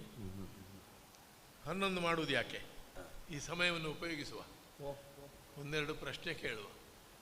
ಒಂದು ಉಂಟು ಮನಸ್ಸಿನಲ್ಲಿ, ಇವತ್ತು ಕೇಳದಿದ್ರೆ ಮತ್ತೆ ಸಿಕ್ಲಿಕ್ಕೂ ಇಲ್ಲ. ಇವ ಸಿಕ್ಲಿಕ್ಕಿಲ್ಲ ಅಲ್ಲ, ನನಗೂ ಅವಕಾಶ ಸಿಕ್ಲಿಕ್ಕಿಲ್ಲ. ನಿರತವಾದ ವ್ಯಾಮೋಹದ ಸ್ವರೂಪ ಏನು ಅಂತ ತಿಳಿಬೇಕಾದ್ರೆ ಅವನನ್ನೇ ನಾನು ಪ್ರಶ್ನಿಸಬೇಕು. ಇಳಿದಿದ್ದೇನೆ, ತೂರ್ಯಧ್ವನಿ ಮಾಡಿದ್ದೇನೆ. ಭಗವಂತ ವಾಸುದೇವ, ಶ್ರೀಕೃಷ್ಣ ಕಮಲಾನಾಥೋ ವಾಸುದೇವ ಸನಾತನ, ವಿಶ್ವಂ ವಿಷ್ಣುರು ವಷಟ್ಕಾರು. ವಿಶ್ವವೇ ನೀನು, ವಿಶ್ವವೂ ಅಲ್ಲ ವಿಶ್ವನೂ ಎರಡೂ ನೀನೆ. ವೇದದ ವಷಟ್ಕಾರವೂ ನೀನೆ. ನಿನ್ನ ಅವಸ್ಥೆಯೋ ಏನಾಚಾರ್ಯರೇ? ಧರಿಸಿದ್ಯಲ್ಲ ಸ್ವಾಮಿ, ಇದನ್ನು ಬೇಕಾ ನಿನಗೆ? ಇದು ಧರಿಸಿದಯ ಮತ್ಯಾದಿ ರೂಪುಗಳ ನೋಡಿ, ಧರಿಸಿದಯ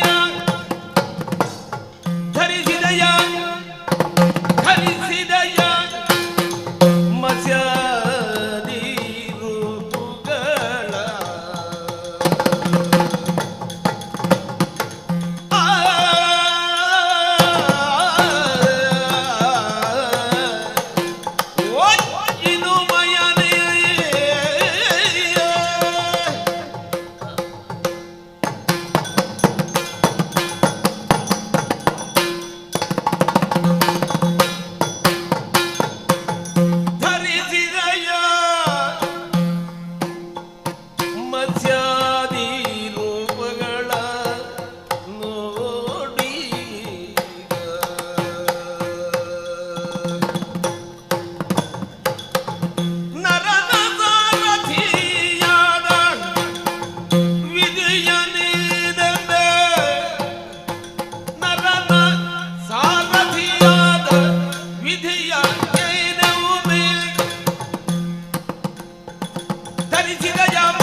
ಕುರುಪತಿಯ ದುಷ್ಕರ್ಮ ಯಾಕೆ ನಿರುದಿ ಬುದಿಗ, ಕುರುಪತಿಯ ದುಷ್ಕರ್ಮ ಯಾಕೆ ನಿಂದಿ ಬುದಿಗ, ಧರೆ ಚತುರ್ದಶ ಕೊರೆವ ಮಹಿಮಗೆ ಯುತಾಗಿ ಧರಿಸಿದಯ ಮತ್ಸ್ಯಾದಿ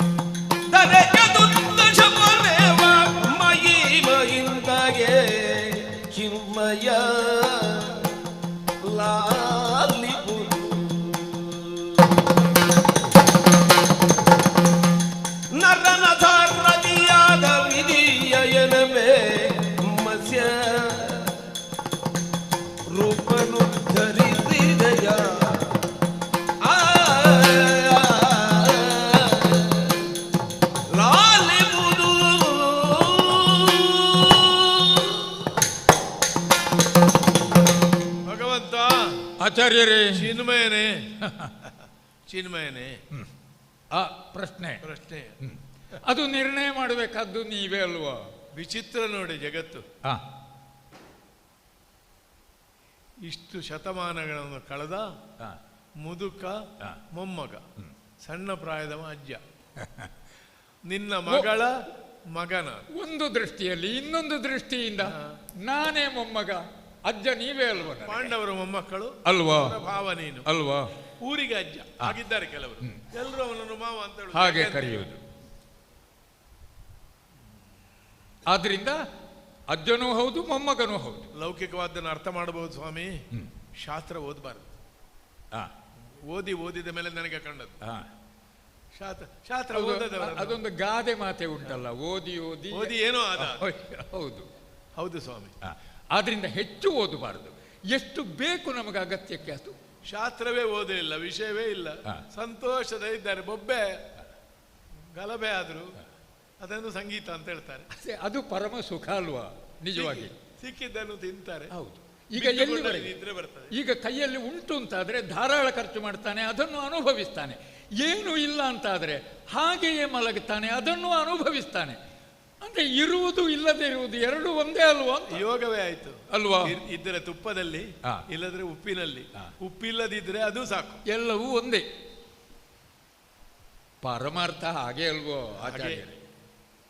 ಆದ್ರೆ ಮನುಷ್ಯರದ್ದು ತೊಂದರೆ ಇಲ್ಲ, ನಾವು ಮನುಷ್ಯರು ಸ್ವಾಮಿ ಗೆದ್ದು ಬಿಟ್ಟಿದ್ದೇವೆ, ದೇವರಾಗಬಾರ್ದು. ಸಾಲಗಾರನ ಹಿಂದೆ ಮುಂದೆಯೂ ಜನ ಉಂಟು ತೆಕ್ಕೊಳ್ಳಿಕ್ಕೆ, ದೇವರ ಹಿಂದೆ ಮುಂದೆಯೂ ಭಕ್ತ ಇದ್ದಾರೆ, ಉಪದ್ರ ಅಲ್ವಾ? ಅದಕ್ಕೆ ಕೆಲವು ಸಮಯ ಮನುಷ್ಯನಾಗಿಯೇ ಇರೋಣ ಅಂತ ಬಂದದ್ದು. ಆದರೂ ಸುಖ ಉಂಟಾ? ಈಗ ದುಃಖ ಕಾಣ್ತದ ನನ್ನ ಮುಖದಲ್ಲಿ. ಬೇಕಾ? ಯಾವುದು? ನೀನು ಅವನಿಗೆ ಏನು ಹೇಳಿದಿ? ಸಂಕಲ್ಪ ಮಾತ್ರದಿಂದ ಸೃಷ್ಟಿ ಮಾಡ್ತೇನೆ. ಹೌದು. ನಮೇ ಭಕ್ತ ಪ್ರಣಶ್ಯತಿ. ಹೌದು. ನಾ ಏನು ಬೇಕಾದರೆ ಮಾಡಿ ಏನು? ಸಂಕಲ್ಪ ವಿಕಲ್ಪಗಳಿಂದ ಸೃಷ್ಟಿ ವಿನಾಶಗಳಾಗ್ತವೆ. ಸರ್ಗ ಪ್ರತಿಸರ್ಗ ವಿಸರ್ಗ. ಹೌದು. ಸುಮ್ಮನೆ ಅದೆಲ್ಲ ಪುರಾಣಗಳಲ್ಲಿ ಬರುವ ವ್ಯಾಖ್ಯಾನಗಳಲ್ವಾ, ಸರ್ಗ ಪ್ರತಿಸರ್ಗ. ಈಗ ನೀನು ಅಷ್ಟು ಹೊತ್ತು ಅವನಿಗೆ ಪ್ರವಚನ ಮಾಡಿ ಈಗ ಬಂದದಲ್ಲೋ ನೀನು? ಹೌದು. ಪ್ರವಚನ ಬೇಕಾ ನಿನಗೆ? ಮಾಡಿ ತೋರಿಸಬಹುದಲ್ಲ? ಹಾಗೆಯ ಏನು ಮಾಡಬೇಕು? ಹೇಳಿದ ಹಾಗಿಲ್ಲ. ಏನು ಮಾಡಬೇಕಿತ್ತು? ಇಲ್ಲಿ ಒದ್ದಾಟ, ಕೂತಲ್ಲಿಂದಲೇ ರಾಕ್ಷಸರು ಸಾಯ್ಲಿ, ಸಜ್ಜನರು ಬೆಳೀಲಿ, ಹುಲಿಗಳು ಬೇಡ ಜಗತ್ತಿನಲ್ಲಿ, ದನಗಳೇ ಇರಲಿ, ಎಷ್ಟು ಚಂದ. ಈಗ ಹಾಗೆ ಯೋಚನೆ ಮಾಡುವುದಾದ್ರೆ ಅವರನ್ನು ಯಾಕೆ ಹುಟ್ಟಿಸಬೇಕಿತ್ತು ಅಂತ ಬರುವುದಿಲ್ವಾ? ಬೇಡ ಇತ್ತು. ಅದನ್ನೇ ಮಾಡದೇ ಇದ್ರೆ ಎಲ್ಲ ಒಂದೇ ವರ್ಗದ ಜನರು, ಎಲ್ಲ ಸಜ್ಜನರು. ಬೇಡ, ತಾನೇ ಬಹು ಆಗುತ್ತೇನೆ ಅಂತ ಅದೇ ಬಹುಶ್ಯಾಮ್, ಎಲ್ಲ ಬಣ್ಣಗಳೂ ಬೇಕು, ಆಗಲೇ ಜಗತ್ತು ಸುಂದರ. ಹೌದು, ಅದೆಲ್ಲ ಬೇಕು. ಈ ಒಂದು ದುರವಸ್ಥೆ ಇರಬಾರ್ದು. ಯಾವ ದುರವಸ್ಥೆಯೋ? ಮನುಷ್ಯರನ್ನು ಯಾಕೆ ಬೈಯುವುದು? ಕೌರವ ಕೆಟ್ಟವ, ಪಾಂಡವರು ಒಳ್ಳೆಯವರು, ರಾವಣ ದುಷ್ಟ, ವಿಭೀಷಣ ಒಳ್ಳೆಯವ, ಸುಳ್ಳೆ, ಕರ್ಮ ಕರ್ಮ. ಅದನ್ನೇ ವ್ಯಾಕರಣ ಗೊತ್ತಿದ್ದವರು ಕೂಡ ಮಹಾಪ್ರಾಣ ನನ್ನ ಕರ್ಮ. ಹೌದು. ಆವಾಗ ಅದಕ್ಕೆ ಒತ್ತಡ ಹೆಚ್ಚು ಬಿದ್ದಾಗ ನಿಜವಾಗಿ ಅನುಭವಿಸಿದಾಗ ಆಗ್ತದೆ ಅದು. ಮದುವೆ ಆಗಿ 2 ವರ್ಷದ ನಂತರ ಹೇಳ್ತಾಳೆ ಹೆಂಡತಿ, ನೀವು ನನ್ನ ಕರ್ಮ. ಹೌದು. ಗಂಡ ಅದನ್ನೇ ಅವಳಿಗೆ ಹೇಳ್ತಾನೆ. ಆಗ ಅವಳಿಗೆ ಹೇಳ್ತಾಳೆ, ನಿನಗೆ ಮೊದಲು ಗೊತ್ತಿರಲಿಲ್ವೋ? ಜೀವಿಗಳನ್ನು ಬೈಬಹುದು ಸ್ವಾಮಿ, ಆದರೆ ಅವರನ್ನು ಕ್ಷಮಿಸಬೇಕು. ಎಷ್ಟೋ ಜನ್ಮಾಂತರ್ಯವಾದ್ದರಿಂದ ಅವರು ಹುಟ್ಟಿದ್ದಾರೆ. ಹೌದೌದೌದು. ಕೀಟಾದಿ ಗಜ ಅಂತ, ನುಸಿ, ಆಮೆ, ಮೊಸಳೆ ಎಲ್ಲ ಆಗ್ತದೆ. ಒಬ್ಬ ಯಾಕೆ ಹೀಗಿದ್ದಾನೆ? ಪೂರ್ವ ಜನ್ಮದ ಕರ್ಮ. ಒಬ್ಬ ಹೀಗೆ ಹುಟ್ಟು ಕುರುಡ ಯಾಕೆ? ಪೂರ್ವ ಜನ್ಮದ ಪಾಪ. ಅನ್ಯಾಯವನ್ನೇ ಮಾಡಿದವ ಮೆರೀತಾನೆ ಯಾಕೆ? ಹಿಂದೆ ಒಳ್ಳೆಯದು ಮಾಡಿದ್ದ, ಅವನ ಕರ್ಮ ಒಳ್ಳೆದುಂಟು. ಒಂದು ವಿವರಣೆ ಮುಗಿಯಿತು. ಅಂತೂ ಏನಿದ್ರು ಅವರಿಗೆ ಗೊತ್ತಿಲ್ಲದೆ ಅವರ ಹಾಗಾಗುದು. ದುರ್ಯೋಧನ ಪಾಂಡವರ ರಾಜ್ಯ ತಿಂದಾಕಿದ್ದಕ್ಕೆ ಬೈಬಾರ್ದು. ಯಾಕೆ ಬೈಬಾರ್ದು? ಅವನ ಕರ್ಮ. ಹಾಗೆ. ಜಾನಾಮಿ ಧರ್ಮಂ. ತಾನು ತಪ್ಪು ಮಾಡ್ತೇನೆ ಅಂತ ಅವನಿಗೆ ಗೊತ್ತಿಲ್ಲ. ಗೊತ್ತುಂಟಂತೆ, ಆದರೂ ಪ್ರವೃತ್ತಿ ಇಲ್ಲ. ಈಗ ಗೊತ್ತಿದ್ದು ಮಾಡ್ತಾನೋ ಅಂದ್ರೆ ತಡೆಯುವುದಿಲ್ಲ. ಹಾಗಾದ್ರೆ ಅವನಿಗೆ ಮೊದಲು ಇಲ್ಲ ಕರ್ಮ ತಡೆಯುವುದಿಲ್ಲ. ಅವನನ್ನು ಅವನಿಗೆ ಪಾಠ ಮಾಡಬೇಕು. ಒಂದು 10 ವರ್ಷ ಆದರೂ ಪ್ರವಚನ ಮಾಡಿದ್ರೆ ಒಳ್ಳೇದು. ನಿನ್ನಂತವನೇ ಮಾಡಬೇಕು. ಅಲ್ಲ, ಅಂತಹವರು ಅಲ್ಲಿಗೆ ಬಂದರೂ ಕೂಡ ಅದನ್ನು ಕೇಳಿಸಿಕೊಳ್ಳುವುದಿಲ್ಲ. ಆದರೆ ಕರ್ಮ ಬಿಡುವುದಿಲ್ಲ. ಮಾಡಿದವ ಸರಿ ಬೇಡವಾ? ನೀನೆಂತದ್ದು ಮಾಡಿದ್ದು? ಏನು? ಮತ್ಸ್ಯ ಅವತಾರ. ಹೆಸರು ದೊಡ್ಡದು, ಮೀನು. ಹೌದೌದು. ಆ ಮೀನು ಬಂದು ಹೇಳುದಂತೆ, ನನ್ನನ್ನು ರಕ್ಷಿಸು, ದೊನ್ನೆಗೆ ಹಾಕು, ಗಡಿಗೆ ಹಾಕು, ನೀರಿಗೆ. ಭಗವಂತನ ಅವಸ್ಥೆ. ಮತ್ತೊಂದು ಕೂರ್ಮ, ಅದು ನೋಡ್ಲಿಕ್ಕೆ ನಡೆಯುವುದೇ ಕಷ್ಟ. ಪರ್ವತವನ್ನೇ ಎತ್ತಿ ಹಿಡಿತಾನೆ. ಬಹುಶಃ ಮತ್ಸ್ಯಾವತಾರದಲ್ಲಿ ಮಾಡಿದ ಪಾಪದಿಂದ ಕೂರ್ಮ ಆಗಿರ್ಬೇಕು. ಅಂದ್ರೆ ಕೂರ್ಮನಾಗುವುದಕ್ಕೆ ಅದೇ ಕರ್ಮ ಹಿಂದಿಂದು. ಮತ್ತೆ ವರಾಹ ಶಬ್ದ ಒಳ್ಳೆದು, ಹಂದಿ ಅಲ್ವಾ? ಹೌದು. ಶ್ವೇತ ವರಾಹ ಅಂತ ದೊಡ್ಡ ಶಬ್ದ. ವರಾಹ ಶ್ವೇತವಾಗಿರುವುದಿಲ್ಲ. ಹೌದು. ಆದ್ರೆ ಇದು ಕೆಸರಿನಲ್ಲಿ ಬೀಳುವುದೇ. ಮತ್ತೊಂದು ಸಾಧ್ಯ ಇಲ್ಲ ನೋಡ್ಲಿಕ್ಕೆ, ನರಸಿಂಹ ಕಂಬದಲ್ಲಿ ಕೂತ್ಕೊಂಡು ಬಣ್ಣದ ವೇಷ ಹಾಕಿಕೊಂಡು ಇವರ ಸಂಭಾಷಣೆ ಮುಗಿಯುವವರೆಗೆ. ಆದರೆ ಅವ ಅದನ್ನು ಸುಖ ಅನುಭವಿಸ್ತಾ ಇರ್ತಾನೆ. ಎಲ್ಲಿವರೆಗೆ ಈಗ ಮಂಗನ ವೇಷ ಹಾಕಿದವನು ಕೂಡ ನನ್ನ ಮಂಗನ ವೇಷ ಹೇಗಾಗಿದೆ ನೋಡಿದ್ರ ಅಂತ ಅವ ಅದರ ಸುಖ ಅನುಭವಿಸುವುದು ವೇಷ ಹಾಕಿ. ಅದನ್ನು ನಾಟಕ ಮಾಡಿದವರು ಏನ್ ಹೇಳ್ತಾರೆ, ಹಿರಣ್ಯಕಶಿಪ ಪ್ರಹ್ಲಾದರ ಸಂವಾದಕ್ಕೆ ಬೇಗ ಮುಗಿಸಿ, ನನಗಿಲ್ಲಿ ಉಸಿರು ಕಟ್ತದೆ. ಅಂದ್ರೆ ನಾಟಕದಲ್ಲಿ ಅವನಿಗೊಂದು ವೇಷ ಸಿಕ್ಕಿತೋ ಇಲ್ಲವೋ ಅದಕ್ಕೆ ಅವನಿಗೆ ಆನಂದ ಉಂಟು. ವೇಷದಲ್ಲಿ ಭಗವಂತನ ಕರ್ಮವನ್ನು ಇವರು ಅನುಭವಿಸುವುದು. ಯಾಕೆ ಹೇಳಿದೆ ಗೊತ್ತುಂಟ, ನಿಜವಾಗಿ ಒಂದು ಮತ್ಸ್ಯಕ್ಕೋ ಇನ್ನೊಂದು ಕೂರ್ಮಕ್ಕೋ ಆ ಜೀವನ ಸಂಕಟದ್ದಾಗಿರ್ಬೋದು, ಆದ್ರೆ ನಾನು ಅಲ್ಲಿಯೂ ಸುಖ ಅನುಭವಿಸಿದ್ದು ಅಂತ ಆಗ್ಬಹುದು. ವಾಮನ, ಪರಶುರಾಮ, ಏನಾದರೂ ರಾಮಕೃಷ್ಣ ಎರಡಾಗಬಾರ್ದು. ಇದಕ್ಕೆ ಎಲ್ಲದಕ್ಕಿಂತ ಒಳ್ಳೇದಲ್ವ ಅದು? ಆಗಲೇಬಾರ್ದು. ರಾಜ್ಯ ಇಲ್ಲ, ಪಾದುಕೆ ಇಲ್ಲ, ಹೆಂಡತಿ ಇಲ್ಲ, ಪುನಃ ತಂದ ಹೆಂಡತಿಯನ್ನು ಬಿಡಬೇಕು. ತನ್ನೊಂದು 1000 ವರ್ಷ ಆದ ಮೇಲೆ 2 ಮಕ್ಕಳು ಕಷ್ಟದಲ್ಲಿ ಹುಟ್ಟುವುದು ಲವಕುಶರು ಅಲ್ಲ. ಹೌದಪ್ಪ, ಸಂಸಾರಿಗಳಿಗಿಂತ ದುರವಸ್ಥೆ. ಈಗ ಕಥೆ ಓದುವಾಗ ಹಾಗೆ ಕಾಣ್ತದೆ. ನಿಜವಾಗಿ ರಾಮಾಯಣದ ಕಥೆ ಓದಿದ್ರೆ ಅಯ್ಯೋ ರಾಮನಿಗೆ ಬಂದ ಕಷ್ಟವೇ ಅಂತ ಕಂಡು ಹೋಗ್ತದೆ. ಕಾಲಿಗೆ ಹಾಕಿದ್ದನ್ನು ಸಹ ತಮ್ಮನಿಗೆ ಕೊಡುದು ಅಲ್ಲ, ತಮ್ಮನಿಗೆ ಕೊಟ್ಟದ್ದು. ಆದ್ರೆ ಇವನಿಗಿಲ್ಲಲ್ಲ. ಆದ್ರೆ ಜನ ನಮಗೆ ಪೂಜೆಗೆ ಅವನೇ ಬೇಕು ಅಂತ ಹುಡುಕುತ್ತಾ ಹೋಗ್ತಾರೆ. ಇನ್ನು ಜಗತ್ತು ಬೆಳಿಲಿಲ್ಲ, ಬೆಳಿಬೇಕು. ಆದ್ರಿಂದ ಹಾಗೆ ಹುಡುಕುತ್ತಾರೆ. ಈ ಸಲ ನೋಡಿ, ಸೋತವರೆಲ್ಲ ಹೇಳುದಾಗೆ ಕಳೆದ ಸಲ ಸ್ವಲ್ಪ ತಪ್ಪಿತ್ತು, ಈ ಸಲ ನೋಡಿ ನಾನೇ ಭಗವಂತನಾಗಿ ಸತ್ಯಭಾಮ ರುಕ್ಮಿಣಿ ರಮಣ, ಭೂದೇವಿ ಶ್ರೀದೇವಿ ರಮಣ, ದ್ವಾರಕಾ ನಿರ್ಮಾಣ, ಮಾಗದನ ಪೆಟ್ಟಿಗೆ ಹೆದರಿ ಓಡಿದ್ದು. ಅದು ವಿಷಯ ನಾವು ಭಾಗವತರುಗಳು ಹೇಳುವುದಿಲ್ಲ. ಅದು ಒಂದು ಈಗ ಹೇಳಿದನಲ್ಲ, ವೇಷ ಹಾಕಿದ ಮೇಲೆ ವೇಷಕ್ಕೆ ತಕ್ಕ ಅಭಿನಯ, ಅದು ಸನ್ನಿವೇಶಕ್ಕೆ ತಕ್ಕ ವ್ಯವಹಾರ ಅಲ್ವಾ? ಹಾಗೆಲ್ಲ ಒಂದೊಂದೇ ವೇಷ. ಕವಿ ಬರ್ದದ್ದನ್ನೇ ಹೇಳಬೇಕಲ್ಲ. ಈ ಸಲ 2 ವೇಷ, 3 ವೇಷ. ಒಂದು ವೇಷ ಆದ್ರೆ ಆದೀತು. ಸ್ವಂತ ಮೇಳದ ಯಜಮಾನಿಕೆ ಆದರೆ ಮತ್ತೆ ವೇಷ ಎಷ್ಟು ಮಾಡಬೇಕು? ಹೌದು. ಮರು ದಿವಸ ಬಟ್ಟೆಗಳನ್ನೆಲ್ಲ ಅವನೇ ಒಣಗಿಸಬೇಕು. ಚಕ್ರ ಹಿಡಿದು 18 ಅಕ್ಷೋಹಿಣಿಯನ್ನು ನಿಮಿಷಾರ್ಧದಲ್ಲಿ ಮಾಡಬಹುದು.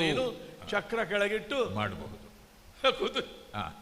ಹೈಕ್ ಹೈಕ್ ಅದನ್ನು ಮಾಡುವ ಕೆಲಸ ಅವನಿಗೆ ಕೊಟ್ಟಿದ್ದೇನೆ ನಾನು. ಮತ್ತೆಂಥದ್ದು, ಹುಲ್ಲಿನಲ್ಲಿ ತೆಗೆದು ಕುದುರೆಯನ್ನು ತಿಕ್ಕುವುದು, ಬೆನ್ನು ತಿಕ್ಕುವುದು.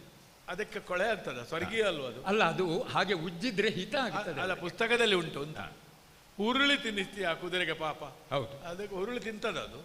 ಕುದುರೆ ಉರುಳಿಯೇ ತಿನ್ನಬೇಕಂತ. ಕುದುರೆ ಉರುಳಿ ತಿನ್ಬೇಕು ಅಂತ ಪುಸ್ತಕದಲ್ಲಿ ಉಂಟು. ಧರಿಸಿದೆ ಮತ್ಸ್ಯಾದಿ ರೂಪಗಳ ನೋಡೀಗ ನರನ ಸಾರಥಿಯಾದ ವಿಧಿಯನೇನೆಂಬೆ. ಇದು ನನ್ನ ವಿಧಿ ಅಂತ ಹೇಳುವುದು. ಕುರುಪತಿಯನ್ನು ಯಾಕೆ ದೂರುವುದು? ಕುರುಪತಿಯ ಕಡೆಗೆ ಸೇರಿದವರನ್ನು ಯಾಕೆ ಕೆಟ್ಟವರು ಅಂತ ಹೇಳುವುದು? 14 ಲೋಕವನ್ನು ಪರಿಯೋನ ನಿನ್ನ ಅವಸ್ಥೆಯ ಬಗ್ಗೆ ಭಕ್ತನಾದ ನಾನು ಹೇಳುವಲ್ಲಿ ವಿಷಾದಪೂರ್ವಕವಾಗಿ ಸಂತೋಷ ಪಡುತ್ತೇನೆ. ಸಂತೋಷ ಪಡುವಲ್ಲಿ ಕಾರಣ ಏನು? ಯಾಕಂದ್ರೆ ದೇವರಿಗೆ ಕಷ್ಟ ಬಂತು ಅಂತ ಊರ ಜನ ಉಪವಾಸ ಇರ್ತಾರೆ. ಶಿವರಾತ್ರಿ ದಿನ ಉಪವಾಸ ಹೇಳುವುದು ಭಗವಂತನ ಮಹಿಮೆ ಅಲ್ವಾ? ಹಾಗೆ ಸಿದ್ಧಾಂತ ಅಲ್ಲ. ಹೀಗಾದರೆ ದೇವರನ್ನು ನಂಬಿಯಾರ? ಅಲ್ಲ, ಕರ್ಮದಿಂದಲೇ ಮುಕ್ತನಾಗಿ ಕರ್ಮಾತೀತನಾಗಿರುವ ದೇವರೇ ಕರ್ಮಬದ್ಧನಾಗಿ ಹೀಗೆ ಮಾಡಿದರೆ ಜೀವಿಗಳ ಕರ್ಮಕ್ಕೆ ಗತಿ ಏನು? ಒಟ್ಟು ಗೊಂದಲ ಸ್ವಾಮಿ. ಆಚಾರ್ಯರಿಗೆ ಬಂದಂತಹ ದೊಡ್ಡ ಗೊಂದಲ ಇದು ಹೊಸತು ಅಂತ ನನಗೆ ಕಾಣುವುದಿಲ್ಲ. ಆದರೆ ನಿಮಗೆ ಬರಬಾರ್ದಿತ್ತು ಅಂತ ಕಾಣ್ತದೆ. ನೀವು ಇದಕ್ಕೆಲ್ಲ ನನ್ನ ವಿಧಿ ಕಾರಣ ಅಂತ ಹೇಳ್ತೀರಲ್ಲ, ನಿಮಗೆ ಉತ್ತರಿಸುವಾಗ ವಿಧಿ ಕಾರಣವಾಗಿ ನಾನು ಕೃಷ್ಣನಾಗಿ ಉತ್ತರಿಸುವುದಲ್ಲ, ನಾನೇ ವಿಧಿಯಾಗಿ ನಿಮಗೆ ಉತ್ತರಿಸುವುದು. ಹೇಗಾಗಿ ಉತ್ತರಿಸ್ತಿ? ಅದೇ ಮೂಲ ಸ್ವರೂಪದಲ್ಲಿ. ಹೌದಾ? ಹೌದು. ಯಾವ ರೂಪದಲ್ಲಿ? ಕರ್ಣಧ್ವಜನದ ಕೇಳುತ್ತ ಗಂಗಾಧರಳ್ಳನ ನುಡಿಗಳನ್ನು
ಆಚಾರ್ಯರೇ, ಸ್ವಾಮಿ, ವಿಸ್ತಾರವಾಗಿ ಒಂದು ಸಮಯದಲ್ಲಿ ಅರ್ಜುನನಿಗೆ ಈ ವಿಷಯಗಳನ್ನೆಲ್ಲ ಹೇಳಿದಂತಾದ್ದೆ. ಅದನ್ನು ಅಲ್ಲಲ್ಲಿ ತಾವು ಕೂಡ ಕೇಳಿಸಿಕೊಂಡಿದ್ದೀರಿ. ನೀನಿಲ್ಲದಲ್ಲಿ ಇದಕ್ಕೆ ನಾನೇ ಉತ್ತರ ಕೊಟ್ಟಿದ್ದೇನೆ.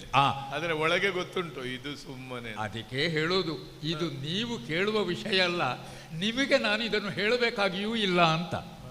ಆದರೆ ಒಂದು ಕಾಣುತ್ತದೆ, ಅಷ್ಟು ಹೊತ್ತು ನೀವು ಸಂಭಾಷಿಸ್ತಾ ಇದ್ದಾಗ ನಿಮ್ಮಿಂದ ಆಗುವ ನಮ್ಮ ಪಕ್ಷದ ಹಾನಿಯಷ್ಟು ಕಡಿಮೆ ಆದೀತಲ್ಲ. ಆದ್ದರಿಂದಲಾದರೂ ಸ್ವಲ್ಪ ಮಾತಿನಲ್ಲಿ ಸಮಯವನ್ನು ಕಳೆಯೋಣ ಅಂತ ನನಗೂ ಕೂಡ ಕಾಣ್ತಾ ಉಂಟು. ಮುಖ್ಯವಾಗಿ ನೀವು ಇಟ್ಟದ್ದು ಒಂದೇ ಪ್ರಶ್ನೆ ಆದರೂ ಅದರಲ್ಲೊಂದು 2-3 ವಿಷಯಗಳು ಸಿಕ್ಕಿತು. ಒಂದು, ಭಗವಂತನಾದಂತಹ ನನಗೂ ಕರ್ಮ ಉಂಟೆ ಇದ್ರೆ ಭಗವಂತನಾದ್ರೆ ಕರ್ಮ ಉಂಟು. ಹೌದು. ಆಮೇಲೆ ಎರಡನೇದ್ದು ಉಂಟು, ಅದಾದರೆ ಮನುಷ್ಯನಿಗೂ ಭಗವಂತನಿಗೂ ವ್ಯತ್ಯಾಸವೇ ಇಲ್ಲವಲ್ಲ. ಕರ್ಮದಿಂದಲೇ ಒಬ್ಬ ಒಂದು ಕೆಲಸವನ್ನು ಮಾಡ್ತಾನೆ ಅಂತಾದರೆ, ಕುರುಪತಿ ಆ ಕೌರವ ಈಗಿನ ದುಷ್ಕರ್ಮವನ್ನು ಮಾಡ್ತಾ ಇದ್ದಾನೆ ಅಂತಾದರೆ ಅದಕ್ಕೆ ಅವನನ್ನು ದೂಷಿಸುವುದು ಯಾಕೆ? ಕೌರವನ ಕರ್ಮ, ನನ್ನ ಕರ್ಮ, ದ್ರೋಣರ ಕರ್ಮ, ಪಾಂಡವರ ಕರ್ಮ, ಇದೆಲ್ಲವೂ ಕೂಡ ಅದಕ್ಕೆ ಒಂದೊಂದಾಗಿ ಸೇರ್ತಾ ಹೋಗ್ತದೆ. ಈಗ ಮೊದಲ ಉತ್ತರವನ್ನು ಈ ರೀತಿಯಲ್ಲಿ ನಾನು ಸ್ಪಷ್ಟೀಕರಿಸ್ತೇನೆ. ಹೇಗೆ? ಕರ್ಮದ ಬಗ್ಗೆ ಅಷ್ಟಾಗಿ ತಲೆ ಕೆಡಿಸಿಕೊಂಡವನೇ ನಾನಲ್ಲ. ತಲೆ ಕೆಡಿಸಿಕೊಂಡು ಒಂದು ಕರ್ಮವನ್ನು ಮಾಡ್ತಾ ಇದ್ರೆ ಅದು ಕರ್ಮ. ಯಾವ ಚಿಂತೆಯನ್ನು ಮಾಡದೆ ಒಂದು ಕೆಲಸವನ್ನು ಮಾಡಿತು ಅಂತ ಅದು ಕರ್ಮವೇ ಅಲ್ಲ.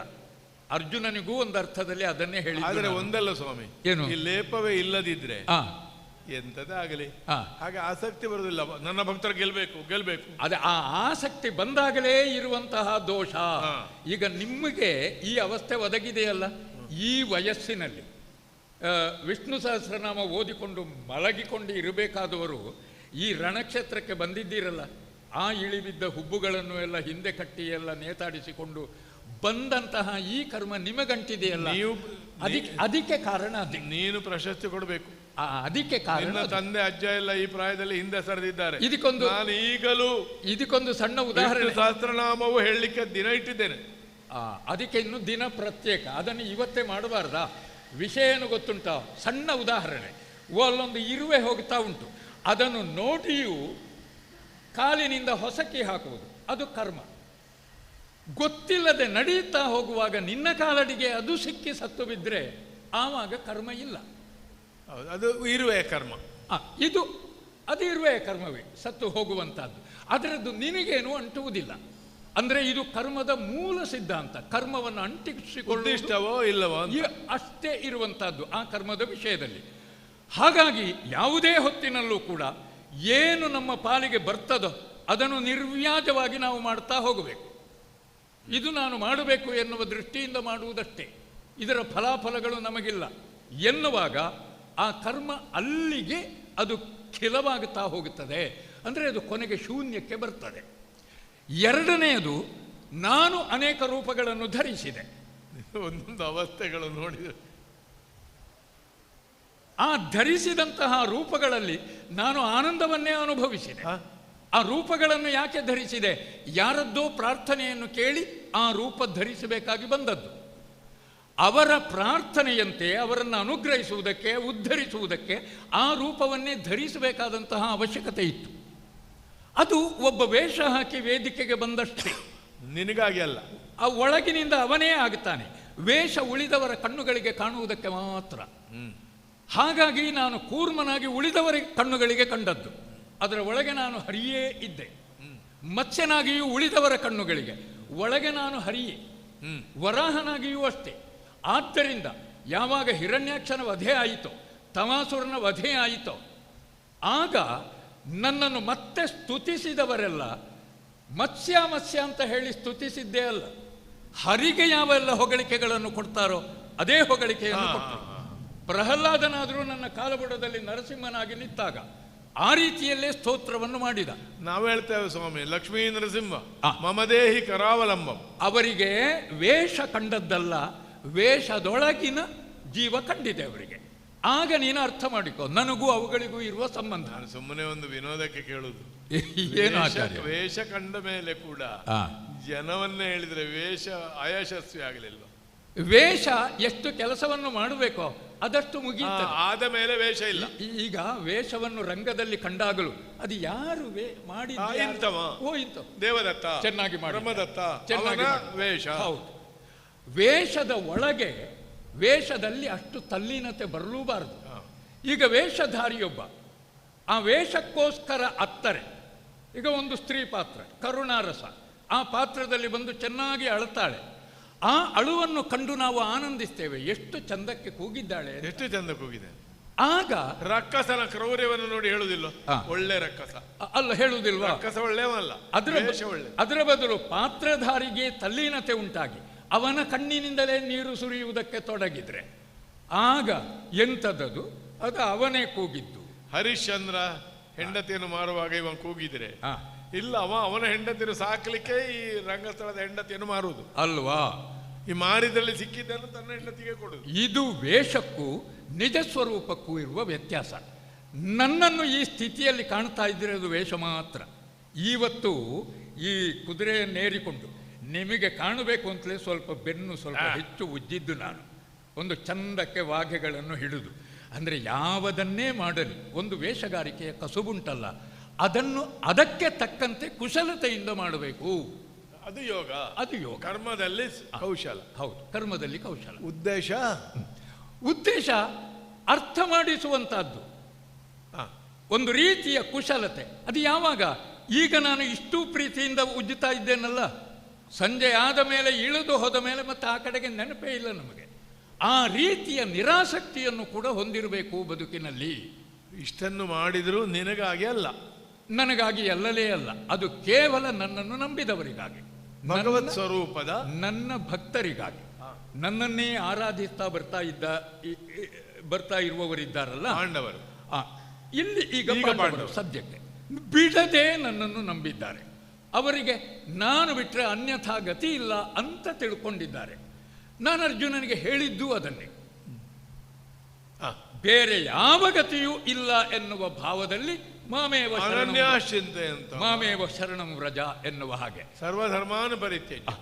ಆಗ ಹಾಗೆ ಮಾಡಿತು ಅಂತಾದರೆ ಅವರ ಯೋಗಕ್ಷೇಮವನ್ನು ನೋಡಿಕೊಳ್ಳುವ ಹೊಣೆಗಾರಿಕೆ ಭಗವಂತನಾಗಿ ನನಗೆ. ಭಗವಂತನಿಗೆ 6 ಗುಣಗಳು ಉಂಟು ಅಂತ ಹೇಳಿದ್ರಲ್ಲ, ಅದು ಭಗವಂತನಿರುವಗೆ ಇರುವ ಗುಣಗಳೇ ಹೊರತು ಅವನ ಕರ್ಮಗಳಲ್ಲ, ದೋಷಗಳಲ್ಲ. ಆ ಗುಣಗಳು ಪ್ರಕಾಶಿಸಲ್ಪಡ್ತವೆ ಬೇರೆ ಬೇರೆ ರೂಪದಲ್ಲಿ. ಆವಾಗ ಅವನ ಅನುಗ್ರಹದ ಗುಣ ಅದು ಪ್ರಕಾಶಕ್ಕೆ ಬರುವಂತಹದ್ದು ಹೇಗೆ? ಅದು ಯಾವುದೇ ರೀತಿಯಲ್ಲೂ ಬರಬಹುದು. ಅದಕ್ಕೆ ನಾನು ಕೃಷ್ಣನಾಗಿ ಬಂದೇನು, ಕೂರ್ಮನಾದೇನು, ಇಲ್ಲ ವರಾಹನಾದೇನು, ಬೇರೆ ಬೇರೆ ಸ್ವರೂಪಗಳು. ಹಾಗೆ ಅಂತ ಆ ವರಾಹ ಹುಟ್ಟಿತೆಲ್ಲಿ, ಮತ್ಸ್ಯದ ಜನ್ಮ ಯಾವಾಗ, ಅದರ ಮರಣ ಯಾವಾಗ, ಇದರ ಲೆಕ್ಕಗಳನ್ನೇ ಇಟ್ಟವರಿಲ್ಲ. ಅದೆಲ್ಲ ಕ್ಷಣಿಕವಾದುದಷ್ಟೇ. ಅಂದರೆ ಕಾಣಿಸದೇ ಇರುವ ಭಾವ ಆ ರೀತಿಯಲ್ಲಿ ಪ್ರದರ್ಶಿಸ್ತಾ ಬಂದೆ. ಇದು ಪರಮಾತ್ಮನಾಗಿ ನಾನು ಈ ಕರ್ಮದಲ್ಲಿ ನನ್ನನ್ನು ತೊಡಗಿಸಿಕೊಳ್ಳುವ ಬಗೆ. ಯಾವ ಲೇಪವೂ ನನಗಿಲ್ಲ ಇದರಲ್ಲಿ. ಇದಕ್ಕಿಂತ ಮುಂದೆ ಇನ್ನೊಂದು ಮುಖ್ಯವಾದ ವಿಷಯ, ಕೌರವ ದುಷ್ಕರ್ಮವನ್ನು ಮಾಡಿದ್ದಾನೆ. ಇದು ಮಾತ್ರ ಆಚಾರ್ಯರು ಖಂಡಿತ ಎತ್ತತಕ್ಕದ್ದಲ್ಲ. ಏನು ದುರ್ಭಾವನೆ, ಏನು ದುರುದ್ದೇಶ ಇದರಲ್ಲಿ. ಪ್ರತಿನಿತ್ಯ ಕೌರವನನ್ನು ಕರೆಯಿಸಿ ಅವನಿಗೆ ಬುದ್ಧಿ ಹೇಳ್ತಾ ಇದ್ರಂತೆ ತಾವು. ಹೌದು, ದುಷ್ಟ ಅಂದ್ರೆ ಇರಬೇಕು ಹಾಗೆ. ನಿಜವಾಗಿ ಅವನಿಗೆ ಬುದ್ಧಿ ಹೇಳ್ತಾ ಇದ್ರ? ಈಗ ಅವನ ಕರ್ಮದಂತೆ ಮಾಡ್ತಾನೆ ಅಂತಾದರೆ ನೀವು ಯಾಕೆ ಅವನಿಗೆ ಬುದ್ಧಿ ಹೇಳುವುದು?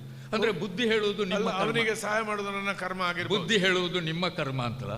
ಹಾಗಾದರೆ ಆಚಾರ್ಯರೇ, ಈ ಮನುಷ್ಯ ಜನ್ಮದಲ್ಲಿ ಬಂದ ಬಳಿಕ ತಮಗೆ ಗೊತ್ತಿಲ್ಲದೆ ಇರುವಂತಹದ್ದೇನಲ್ಲ. ಭಗವಂತನ ಆರಾಧಕರು ನಾನು ಹುಟ್ಟುವ ಮೊದಲೇ ನನ್ನ ಆಳೆತ್ತರದ ಪ್ರತಿಮೆ, ನನ್ನ ಪ್ರತಿಮೆ ಅಲ್ಲ, ಆ ಮೂಲ ಮೂರ್ತಿಯನ್ನೇ ನೀವು ಸ್ಥಾಪಿಸಿಕೊಂಡವರು ನಿಮ್ಮ ಮನಸ್ಸಿನಲ್ಲಿ ಮತ್ತು ನಿಮ್ಮ ಅರಮನೆಯಲ್ಲಿ. ಅಷ್ಟೆಲ್ಲ ತಿಳಿದ ಮೇಲೆ ಕೌರವನಿಗೆ ಹೇಳ್ತೀರಿ ತಪ್ಪು ಮಾಡಕೂಡದು ಅಂದರೆ ತಿಳಿದೂ ಒಬ್ಬ ಮಾಡ್ತಾನೆ. ಜಾನಾಮಿ ಧರ್ಮಂ, ನನಗೆ ಗೊತ್ತುಂಟು ಅಂತ ಹೇಳ್ತಾನೆ, ಆದರೆ ಅದರಲ್ಲಿ ಪ್ರವೃತ್ತಿ ಇಲ್ಲ ಅಂತ ಹೇಳ್ತಾನೆ ಅಂತಾದರೆ ಅಂತಹವನನ್ನು ಏನು ಮಾಡಬೇಕು? ಅವನಿಗೆ ಆಗಬೇಕಾದಂತಹ ಶಿಕ್ಷೆ, ಏನವ ಮಾಡಿದ್ದಾನೋ ದುಷ್ಕರ್ಮಗಳು, ಅದಕ್ಕೆ ಶಿಕ್ಷೆ ಅವ ಅನುಭವಿಸಲೇಬೇಕಾಗುತ್ತದೆ. ಅದು ಯಾಕೆ ಅಂತ ಕೇಳಿದರೆ, ಹಿಂದಿನ ಕರ್ಮದಂತೆ ದುಷ್ಕರ್ಮ ಮಾಡ್ತಾ ಇದ್ದಾನೆ, ಇದಕ್ಕೆ ಶಿಕ್ಷೆ ಸರಿಯಾಗಿ ಈಗಲೇ ಆಯಿತು ಅಂತಾದರೆ ಮುಂದಿನ ಜನ್ಮದಲ್ಲಾದರೂ ಸ್ವಲ್ಪ ಅವನಿಗೂ ಒಳ್ಳೆಯದಾಗುತ್ತದೆ. ರಾಜ ನೀತಿಯಲ್ಲಿ ಹಾಗೆಯೇ ಹೇಳ್ತಾರಂತೆ, ಅಪರಾಧಿ ಓರ್ವನನ್ನು ಶಿಕ್ಷಿಸಿದರೆ ಮತ್ತವನಿಗೆ ಪಾಪ ಅಂಟುವುದಿಲ್ವಂತೆ, ಅವ ಪಾಪದಿಂದ ಮುಕ್ತನಾಗ್ತಾನೆ. ಶಿಕ್ಷಿಸದೆ ಉಳಿದ್ರೆ ಪಾಪ ಉಳಿಯುತ್ತದೆ, ನರಕದಲ್ಲಿ ಬೇಯ್ತಾನೆ. ಆದ್ರಿಂದ ಶಿಕ್ಷೆ ಆಗುವುದೇ ಒಳ್ಳೆಯದಲ್ವಾ? ಆದ್ರಿಂದ ಕೌರವನಿಗೆ ಶಿಕ್ಷೆ ಆಗಬೇಕು. ಕೌರವನಿಗೆ ಶಿಕ್ಷೆ ಆಗುವುದಕ್ಕೆ ತಾವೂ ಬಿಡಬೇಕು. ಈ ರೂಪದಲ್ಲಿಯೂ ಭಕ್ತೋದ್ಧಾರಕ್ಕಾಗಿಯೂ ಶಿಕ್ಷೆಗಾಗಿಯೂ ಮಾಡಿದ್ದಿ. ಹೌದು, ಇದು ಬರಲಿ ಅಂತಲೇ ನಾನು ಹೇಳಿದ್ದು. ನಾನು ಇದು ಹೇಳಿದ್ದೇನೆ ಬೇರೆಯವರಿಗೆ. ಅದನ್ನೇ ಆರಂಭದಲ್ಲಿ ಇದೆಲ್ಲ ಗೊತ್ತಿಲ್ಲದೆ ಕೇಳುವುದು ನೀವು. ಈಗ ಸಿಕ್ಕಿಬಿದ್ದದ್ದು ನಿಜವಾಗಿ ನೀನು. ಮಂಗಳವಾರ ಈಶ್ವರ ದೇವರು ಬೆದರಿ ಹಿಂಡ್ಲದಲ್ಲಿ ಕೂತ ಕತೆ ಗೊತ್ತುಂಟಾ? ಅದು ಶನಿ ಬರ್ತಾನೆ ಅಂತ ಒಂದು ಸಲ. ಶನಿ ಬರ್ತಾನೆ ಅಂತ ಶನಿ ಒಂದು ಹೇಳಿದಂತೆ, ಶಿವದೇವರೇ ನಿಮ್ಮ ಮಟ್ಟಿಗೆ ಹೇಳುವುದು, ಬೇರೆಯವರಿಗೆ ಹೇಳುವ ಕ್ರಮ ಹೇಳದೆ ಹೋಗಿ ಹಿಡಿಯುವುದು. ಸೋಮವಾರ ಬರ್ತೇನೆ ಅಂದ್ರೆ ಹೇಳದೆ ಹೋಗಿ ಹಿಡಿಲಿಕ್ಕೆ ಅವ ಸಿಕ್ಕಲಿಕ್ಕಿಲ್ಲ, ಹೇಳದೆ ಹೋಗಿದ್ದೇನೆ ಅಂತ ಹೇಳಿ ಹೋಗುದು. ಹೌದು, ಇದು ಮಲ್ಕೊಂಡವನನ್ನು ಎಬ್ಬಿಸಿ ನಿಮಗೆ ಯಾಕೆ ಉಪದ್ರ, ನಾನು ಹೋಗ್ತೇನೆ ಆಯ್ತಾ, ನಿದ್ದೆ ಬಂದಿದ ಆಯ್ತು, ಸೋಮವಾರ ಬರ್ತೇನೆ ಅಂತ ಹೇಳಿದ ಕೂಡಲೇ ಶಿವದೇವರು ಆದಿತ್ಯವಾರ ಸಾಯಂಕಾಲ ಬಿದಿರಿ ಹಿಂಡಲಲ್ಲಿ ಹೋಗಿ ಕೂತಾದ. ಅದಕ್ಕೊಂದು ಕತೆ ಉಂಟು, ಬಿದಿರಿ ಹಿಂಡಲಿದ್ದಲ್ಲಿ ಶನಿ ಬರುವುದಿಲ್ಲ ಅಂತ ಕತೆ. ಅದು ಯಾಕೆ ಅಂತ ಕೇಳಬಾರ್ದು. ಹೌದು, ಮಂಗಳವಾರ ಕೂತುಕೊಳ್ಳುವ ನಿರ್ಣಯ ಮಾಡಿದ್ರಿಂದಲೇ ಆ ಕತೆ. ಅಟ್ಟಾಗುವಾಗ ಶನಿ ಹೋಗಿ ಹೇಳಿದಂತೆ, ನಿನಗೆ ಶನಿ ಆದಿತ್ಯವಾರವೇ ಹಿಡಿದಿದೆ, ನಾನು ಸ್ವಲ್ಪ ಬೇಗ ಬಂದೆ, ಕೆಲಸ ಇರಲಿಲ್ಲ, ನೀನು ಬಿದಿರಿ ಹಿಂಡಿನಲ್ಲಿ ಕೂತಿದ್ದಿ, ನಿನಗೆ ಇದು ಬೇಕಾಗ್ತದೆ, ವಿವಿಧ ಅವತಾರಗಳು, ಹಾಗಾದ್ರೆ ಪಂಕಜಾಕ್ಷನಾಗಿ ನೀನು ಭೇದ ಮಾಡ್ತೀಯ ಅಂತಾಯ್ತು ಪ್ರಕಟವಾಗಿ. ಯಾಕೆ? ಈಗ ನೀನು ದುಷ್ಟರನ್ನು ಕೊಲ್ಲು, ಹೌದು, ಬೇರೆ ಯಾರೋ ನಮ್ಮ ಪಕ್ಷದಲ್ಲಿ ನಿನಗೆ ಆಗದವರಿದ್ರೆ ಹೊಡಿ, ನಿನ್ನ ಭಕ್ತನಾದ ನನ್ನ ಮುಂದೆ ನನ್ನ ಮೊಮ್ಮಗನ ರಥದಲ್ಲಿ ಕೂತು ನಾ ಕಿಂಕರನಲ್ಲವೇ, ನಿನಗೆ ಶಂಕೆ ಬಂತ? ಪಾರ್ಥ ಅಧಿಕ ಕಿಂಕರನೇ, ಭೇದ ಮಾಡಿ ಲೋಕೋದ್ಧಾರ ಮಾಡಬೇಕು ಅಂತಿಲ್ಲ, ಭೇದ ಇಲ್ಲದೆ ಮಾಡಬಹುದು, ನನ್ನಷ್ಟಕ್ಕೆ ಬಿಡಬಹುದು. ಹೌದೌದು, ಅಲ್ಲ ನಿರ್ಭೇದ ಅಂತ ತೋರಿಸಬೇಕಾದ್ರೆ ಒಂದು ದಿವಸ ಮೊಮ್ಮಗನಿಗೆ ಒಂದು ದಿವಸ ಅಜ್ಜನಿಗೆ ಸಾರಥ್ಯ ಮಾಡುವುದು, ಸಮಾನತೆ ತೋರಿಸುವ ನೀನು ಹಿರಿಯ ಭಕ್ತನನ್ನು ಕಡೆಗಣಿಸಿ ಕಿರಿಯ ಭಕ್ತನ ಪರವಾಗಿ ಭೇದ ಮಾಡಿದ್ದೀಯಲ್ಲ ಸ್ವಾಮಿ. ಈಗ ನಿಮ್ಮಲ್ಲಿ ಸಾರಥ್ಯ ಮಾಡಬೇಕು ಹೇಳುವುದ ನಾನು ಮಾಡಿದ್ರೆ ನೀವು ಈ ಕಡೆಗೆ ಬರ್ತೀರಿ ಅಂತಾದ್ರೆ ಖಂಡಿತ ಮಾಡ್ತೇನೆ. ರಥ ತಕೊಂಡು ಈಚೆ ಬರಬೇಕು, ಇಲ್ಲದ್ರೆ ನನ್ನಲ್ಲಿ ಏನಾಗ್ತದೆ? ರಥ ತಕೊಂಡು ಈಚೆ ಬರುವುದಕ್ಕೆ ನೀವು ಸಿದ್ಧರಿಲ್ಲ. ಯಾಕೆ? ಹಾಕೋ ಭೇದ ನಿಮ್ಮಲ್ಲಿರುವುದಲ್ವಾ? ಭೇದವು ನಿಮ್ಮ ಭೇದವು ನಿಮ್ಮೊಳಗು ವೈದ್ಯರ ಪಾಲಿಬ ಅಧಿಪಿತಾ ಮಗನು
ಎನ್ನಿಂದ ಅಧಿಕ ಕಿಂಕರನೇ ಪಾರ್ಥ.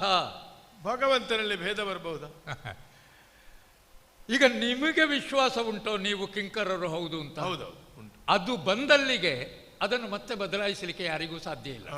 ಯಾಕಂದರೆ ದೇವರು ತನ್ನ ಭಕ್ತರನ್ನು ನೇಮಕ ಮಾಡಿಕೊಳ್ಳುವುದಲ್ಲ. ಓ ಇವ ನನ್ನ ಭಕ್ತ, ಇವ ನನ್ನ ಹೀಗೀಗ ಭಕ್ತರು ಹೀಗೆ ಇದು ಮಾಡಿ ಭಕ್ತನಾಗುವುದು ಅದು ಒಂದು ವರ್ಗವೇ, ಅದು ಭಕ್ತರದ್ದು. ಓ ಅವರೆಲ್ಲ ನಮ್ಮ ಭಕ್ತರು, ಅದು ನೇಮಕ ಅಲ್ಲ ಅಲ್ಲವಲ್ಲ.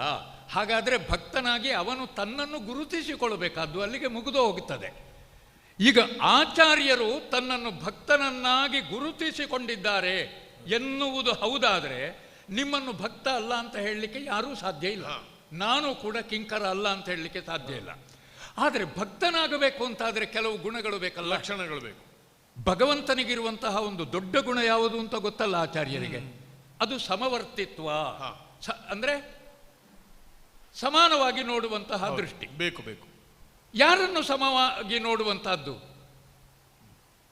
ಲೋಕದಲ್ಲಿ ಸಮದೃಷ್ಟಿ.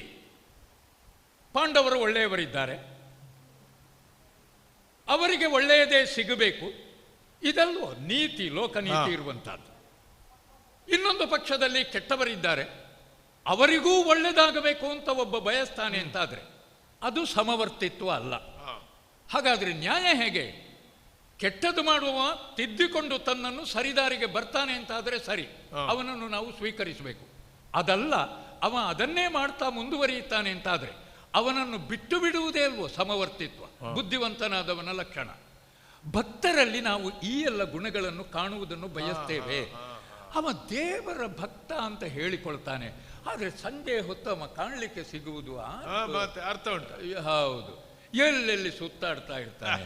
ಅವ ಎಂತಹ ಭಕ್ತ ಮಾಡ, ಹಣೆಗೆಲ್ಲ ಭಸ್ಮ ಹಾಕಿಕೊಂಡಿರ್ತಾನೆ, ಸಂಜೆ ಆ ಇದರಲ್ಲಿ ಕೂತುಕೊಂಡು ಏನೋ ಮಾಡ್ತಾನೆ.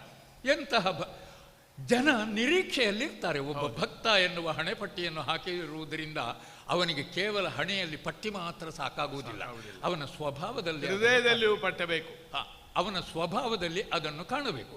ಅದು ಇಲ್ಲದೆ ನಾನು ಕಿಂಕರನಲ್ಲುವೆ ಅಂತ ಕೇಳಿಕೊಂಡ್ರೆ ಹೇಗೆ? ಇಷ್ಟು ಒಳ್ಳೆಯ ಪಾಂಡವರಿದ್ದಾರೆ, ಸಜ್ಜನರು, ಮರೆತು ಕೂಡ ಸುಳ್ಳು ಹೇಳುವವರಲ್ಲ. ಅಂತಹ ಪಾಂಡವರನ್ನು ದೂರ ಇಟ್ಟುಕೊಂಡಿದ್ದೆ. ಧರ್ಮಜ ಸಜ್ಜನಿಗಲ್ವ, ಎಷ್ಟು ತಿಳ್ಕೊಂಡಿದ್ದಾನೆ. ನಿಮ್ಮ ನಂತರದಲ್ಲಿ ಶಾಸ್ತ್ರ ಏನಾದರೂ ಕೇಳಬೇಕು ಅಂತಾದರೆ ಅವನಲ್ಲೇ ಕೇಳಬೇಕು. ನನ್ನ ನಂತರದಲ್ಲಿ ಅಂದರೆ ಅಲ್ಲ, ಹಾಗೆಲ್ಲ ಹೇಳಿದ್ದು ಕಳಿಸುವ ಆಲೋಚನೆ ತೊಂದರೆ ಇಲ್ಲ, ನೀನು ಹೇಳಿದ್ರೆ ಖಂಡಿತ ಅದ. ಅಂದರೆ ನಿನ್ನನ್ನು ಬಿಟ್ಟರೆ ಅವನು ಅಂತ ಹೇಳಿದ್ದು, ಅಂದರೆ ನೀವು ಇರುವಾಗ ನಿಮ್ಮಲ್ಲೇ ಕೇಳುವಂಥದ್ದು. ಅಂತಹ ಧರ್ಮಜನ ಪಕ್ಷಕ್ಕೆ ಹೋಗಲಿಲ್ಲ. ಧರ್ಮಜ ಏನಾದರೂ ಅನ್ಯಾಯ ಮಾಡಿದ್ದಾನೆಯೇ? ಅವನಿಗೊಂದು ಸಹಾಯದ ಹಸ್ತವನ್ನು ನೀಡದೆ, ನಿಮಗೇ ಗೊತ್ತುಂಟು ಇವ ದುಷ್ಕರ್ಮಿ ಎನ್ನುವ ಹಾಗೆ, ಅವನ ದುಷ್ಕರ್ಮವನ್ನು ಯಾಕೆ ನಿಂದಿಸುವುದು ಅಂತ ಕೇಳ್ತೀರಿ. ಅವನಿಗೆ ನೀವು ಕೈ ಕೊಡ್ತೀರಿ, ಸಹಾಯ ಮಾಡ್ತೀರಿ. ನೇರ ಇದು ಅನ್ಯಾಯ ಅಲ್ವೋ ಆಚಾರ್ಯರೇ? ಸ್ವಾಮಿ, ಉಭಯರಲ್ಲಿ ಭೇದ ತೋರಿಸಿದ್ದು ನೀವು ಹೌದೋ ಅಲ್ವೋ? ನಾನು ನಮಗೆ ಭೇದ ಮಾಡುವ ಅಧಿಕಾರ ಉಂಟು, ನಿನಗಿಲ್ಲ. ಒಂದು ಉತ್ತರವನ್ನು ಪರಿಷ್ಕಾರ ಮಾಡ್ತೇನೆ. ಒಂದು, ನಾವು ಜೀವಿಗಳು, ಪತಿತರು, ನಮಗೆ ಕರ್ಮಾದಿಗಳುಂಟು, ನಿನಗಿಲ್ಲ.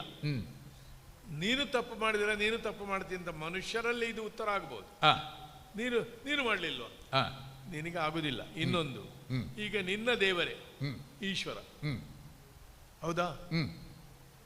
ಬೇಡ, ಮಂಜುನಾಥ ಅವ ಏನು ಮಾಡಿದ? ಏನು? ರಾಕ್ಷಸರಿಗೆ ಪುನಃ ವರ ಕೊಟ್ಟ. ಹೌದೌದು. ಹಾಗಾದ್ರೂ ಉದ್ಧಾರ ಆಗ್ತಾರ. ಹಿಂದುಳಿದವರಿಗೆ ಪುನಃ ಕೊಡ್ಬೇಕು. ಒಂದೇ ಸಲ ಅವರಿಗೆ ಬುದ್ಧಿ ಬರುವುದಿಲ್ಲ, ಹಾಳು ಮಾಡ್ತಾನೆ, ಪುನಃ ಕೊಡ್ಬೇಕು. ಕುರುಪತಿಯೊಳು ಇರ್ದು ಜೀವ ಗಳಿಸಿ ಋಣದಲ್ಲಿ ಪೊರೆದೆನು ತೊರೆಯಲಾರೆ, ವಜ್ರವನ್ನು ಘಾತಿಸುವ ದುಂಬಿ ಕಮಲದಲ್ಲಿ ಸೆರೆಯಾಗ್ತದೆ. ಬೆಳಗ್ಗಿನವರೆಗೆ ಕಮಲವನ್ನು ಕೊರಿಲಿಕ್ಕಾಗುದಿಲ್ಲ, ಅದಕ್ಕೆ ವಜ್ರವನ್ನು ಕೊರೆಯುತ್ತದೆ. ನಾನು ಭೇದ ಮಾಡಿದ್ರು ನೀನು ಮಾಡಬಾರ್ದು. ಲೋಕದಲ್ಲಿ ಒಂದು ಮಾತಿಲ್ವ? ಏನು? ನೀವೀಗ ಮಾಡಬಹುದು, ಇವ ಮಾಡಬಹುದು, ಅವ ಮಾಡಲಿ. ಅವನು ಯಾವಾಗಲೂ ಮಾಡಬೇಕಾದವನೇ, ಮಾಡುವವನೇ. ಬಿಡು, ನಿಮ್ಮಿಂದ ಇದನ್ನು ನಿರೀಕ್ಷಿಸಿರಲಿಲ್ಲ ಹಾಗಿದ್ರೆ ಅಂತ ಹೇಳುವುದು ಮಾಡಿ. ನಾನು ಕರ್ಮದಿಂದಲೇ ಇವನನ್ನು ಪಡೆಯಬೇಕಾದವ ಮಾತ್ರ ಅಲ್ಲ, ಅವನು ಕೆಟ್ಟವಂತ ಗೊತ್ತಿದ್ದು ಬಂದಿದ್ದೀರಿ ಅಂತ ಹೇಳ್ತೀರಲ್ಲ. ಹೌದೌದು. ನನಗೆ ಗೊತ್ತಿಲ್ಲದೆ ಅವನು ಒಳ್ಳೆಯವನಾಗಿರಲೂಬಹುದು. ಹೇಗೆ? ನನ್ನ ಸಹಾಯ ಇಲ್ಲೋ ಅವನಿಗೆ. ನನ್ನಂತವನ ಸಹಾಯ ಸಿಕ್ಕಬೇಕಾದ್ರೆ, ಒಬ್ಬ ಒಳ್ಳೆ ಭಾಗವತ ಸಿಕ್ಕಬೇಕಾದ್ರೆ ಪಾತ್ರಧಾರಿಗೆ ಅದೃಷ್ಟ ಬೇಡವಾ? ಹಾಗಾಗಿ ಕೌರವರನ್ನು ಪೊರೆಯುವುದು ನನಗೆ ಅನಿವಾರ್ಯ ಸ್ವಾಮಿ. ಇದು ಪಲಾಯನವಾದ ಆಚಾರ್ಯ, ಇದು ಪಲಾಯನವಾದ. ಒಟ್ಟಿನಲ್ಲಿ ನೀವು ಸೇರಿದ ಪಕ್ಷ ಉಂಟಲ್ಲ, ಯಾವುದು?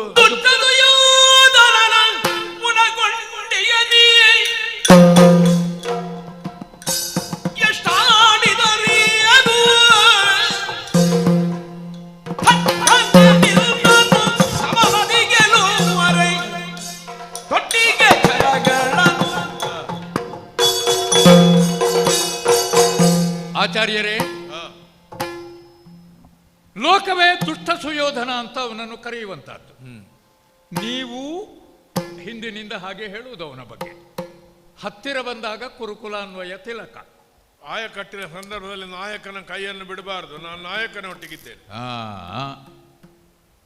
ಅದೇ ನಿಮ್ಮಲ್ಲಿ ನಾನು ಕಂಡುಕೊಂಡಂತಹ ದೋಷ.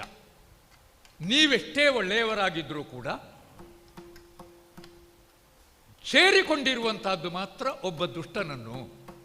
ಕನ್ನಡಿ ಎಷ್ಟೇ ಪಾರದರ್ಶಕವಾಗಿದ್ದರೂ ಈಗ ಪಕ್ಷ ದುಷ್ಟ, ಜನ ಒಳ್ಳೆದು ಅಂತ ಇಲ್ಲ. ನಿಜವಾಗಿ ಕೆಲವರು ಹೇಳುದುಂಟು ಆ ಪಕ್ಷದಲ್ಲಿ ಅವ ಒಳ್ಳೆಯವ, ಅದೊಂದು ವಂಚನೆ. ಅದು ನಾನಿದ್ದೇನೋ ಒಳ್ಳೆ ಪಕ್ಷವೇ. ಆದ್ದರಿಂದ ಅವನ ಪಕ್ಷಕ್ಕೆ ಸೇರಿದಂತಹ ನೀವು ದುಷ್ಟರಾದಿರಿ ಅಂತ ಹೇಳುವುದಕ್ಕೆ ಹೊರಟದ್ದು ನಾನು. ಈಗ ನನಗೆ ಹೇಳಿದ್ದ, ನಿಮಗೆ ಒಂದು ಒಳ್ಳೆಯ ಆದರ್ಶ ಇತ್ತು. ಏನು ಗೊತ್ತುಂಟು, ನೀವು ನನ್ನನ್ನು ನೋಡಿ ಸ್ವಲ್ಪ ಕಲಿಬೇಕಿತ್ತು. ನನ್ನನ್ನು ನೀವು ಭಗವಂತ ಅಂತ ಒಪ್ಪುವುದಾದ್ರೆ, ನಿನ್ನ ಕಿಂಕರನಲ್ಲವೇ ವಿಷಯದಲ್ಲಿ ಪದ ಎಷ್ಟು ಹೇಳಿದ್ದೇನೆ, ನಿನ್ನ ಕಿಂಕರನಲ್ಲವೇ ಅಂತ ಕೇಳಬೇಕು ಅಂತಾದ್ರೆ ನನ್ನನ್ನು ಅನುಸರಿಸುವ ಪ್ರಯತ್ನ ಮಾಡಬೇಕು. ಹೇಗೆ?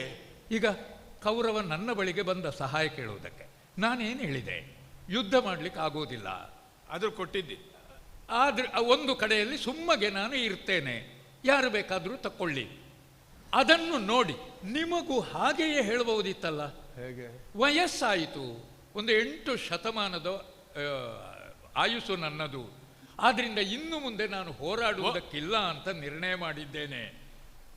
ಬೇಕಾದ್ರೆ ನಿನ್ನ ಜೊತೆಗೆ ಇರ್ತೇನೆ, ಆದ್ರೆ ರಣಕ್ಷೇತ್ರದಲ್ಲಿ ಬಂದು ಹೋರಾಡುವುದಕ್ಕಾಗುವುದಿಲ್ಲ. ಆಯುಧ ತಂದುಕೊಳ್ಳಿಕ್ಕೆ, ನಿನಗಲ್ಲ ಬಾಯರಿಗೆ ತಂದುಕೊಳ್ಳಿಕ್ಕೆ. ಹಾಗೆ ಮಾಡಬೇಕಿತ್ತು. ಇಲ್ಲ, ನನ್ನ ಹಾಗೆ ಅವನ ಸಾರಥ್ಯ ಮಾಡುವುದು. ಹೋರಾಟ ಮಾಡಿದ್ರೆ ನೀನೇನು ಮಾಡುವ? ಅದೇ ಸ್ವಂತ ಛಲದಿಂದ ಸಂಕಲ್ಪ ಮಾಡಿ ಕೌರವನನ್ನು ಗೆಲ್ಲಿಸ್ತೇನೆ ಅಂತ ಅವನಿಗೆ ಭಾಷೆ ಕೊಟ್ಟು ರಣಕ್ಷೇತ್ರಕ್ಕೆ ನೀವು ಬಂದಿದ್ದೀರಲ್ಲ. ಹಾಗೆ ಬಂದ ಮೇಲೆ ನಿಮ್ಮನ್ನು ಗೆಲ್ಲುವಂತಹ ಹಠ ನನಗೂ ಉಂಟು. ನನ್ನ ಶಿಷ್ಯನಾದಂತಹ ಅರ್ಜುನ ನನ್ನ ಪರಮ ಭಕ್ತ, ಅವನ ಕೈಯಲ್ಲಿ ನಿನ್ನನ್ನು ಗೆಲ್ಲಿಸುವಂತಹ ಛಲವನ್ನು ನಾನು ತೊಟ್ಟಿದ್ದೇನೆ ಆಚಾರ್ಯರೇ. ಭಗವಂತ ಅಲ್ವಾ? ಹೌದು. ಅವನಿಗೂ ದೃಢ ನಿರ್ಧಾರ, ಕೋಪ ಎಲ್ಲ ಬರ್ತದಲ್ವಾ? ಮತ್ತೆ ನಾನು ಯಾರು? ನೀನೇನು ನಾನೇನು? ಹರಿಯ ನಾಳಿದು ಬಾಬು ಭಕ್ತರ ಪೊರೆವ ಬಿರುದಿರ ನಿನ್ನ ಪದಗಳ ಶರಣು ಹೊಂದಿದ ನರನೊಳೆನ್ನಳು ವಿಜಯ ಪಡಿದು. ಹರಿಯೇ, ಹರಿ ಶಬ್ದಕ್ಕೆ 32 ಅರ್ಥ ಅಂತೆ. ನಿನ್ನದಲ್ಲಿ ಇನ್ನೂ ಉಂಟು. ನಾನು ನನ್ನ ಸಂಕಲ್ಪದಿಂದ ಹರಿಯೇ, ಹರಿಯ ಲಾಲಿಸು ಬಾಪು ಭಕ್ತರ ಪೊರೆವ ಬಿರುದಿರೆ. ನಿನಗುಂಟಲ್ಲ ಬಿರುದು, ನೀನು ದೊಡ್ಡ ಭಗವಂತ ಅಲ್ವಾ? ನೀನೆಂತದು ದೇವರಲ್ವಾ? ನೀನ್ ಯಾಕೋ ನಿನ್ನ ಹಂಗೆ ಯಾಕೋ? ನನಗೆ ಹರಿಭಕ್ತಿ ಉಂಟು. ಅಷ್ಟಕ್ಕಿದ್ದಿ ನೀನು ಉಂಟು ಅಂತಾದ್ರೆ ನೋಡುವ, ನಿನ್ನಲ್ಲಿ ಶರಣು ಹೊಂದಿದ ನರನಲ್ಲಿ ಎನ್ನನು ವಿಜಯಪಡಿಸು. ಹೇಗೆ ಬೇಕಾದ್ರೂ ಅರ್ಥ ಮಾಡು. ಬಳಿರೆ ಬಳಿರೆ ಗಂಗಾಧರಯ ಭಕ್ತರ ನೊಲಿದು ಮಾಲಿಮನಾದ ನೀದಿನ ಹಲಿಗಿರೀಟಿಯ ಧುರದಿ ನಿನ್ನನು ಗೆಲುದು ದಿಗಲು. ಬಳಿರೆ ಗಂಗಾತನೆ. ಹೌದು, ನಾ ಗಂಗಾತನೆ. ಒಂದು ರೀತಿಯಲ್ಲಿ ಅರ್ಥಗರ್ಭಿತವಾಗಿ ನೀನು ಮಾತನಾಡಿದೆ. ಗಂಗೆಯ ಮಗ, ಆ ಕಾರಣಕ್ಕೂ ಬಳಿರೆ. ಹೌದು, ಗಂಗಾತರಳ ಅಂತ ಮೊದಲು ನಿನ್ನನ್ನು ಸಂಬೋಧಿಸಿದ್ದು ಆ ಕಾರಣ. ಅಂದರೆ ಗಂಗೆಯಲ್ಲಿ ಆ ಪಾರಿಶುದ್ಧಿಯನ್ನು ನಾವು ಕಾಣ್ತೇವೆ, ನಿನ್ನಲ್ಲೂ ಅದನ್ನು ನಿರೀಕ್ಷಿಸ್ತೇವೆ ಎನ್ನುವ ಕಾರಣದಿಂದ ಭಕ್ತರನ್ನು ಒಲಿದು ಪಾಲಿಪನಾದಡೆ. ಹೌದಾದರೆ ಈ ದಿನ ಅಲ್ಲ ಅಂತಲ್ಲ, ಒಂದು ನಿರ್ಣಯ ಹೇಳುದು. ಈ ದಿನ ಕಲಿ ಕಿರೀಟಿಯ ಧುರದಿ ನಿನ್ನನ್ನು ಗೆಲ್ಲಿಸುತ್ತೀಹೇನು, ಅದು ಅಷ್ಟೇ. ಅದು ಹಾಗೆ ದೇವ ಹೌದಾ? ಬೇಕಾದ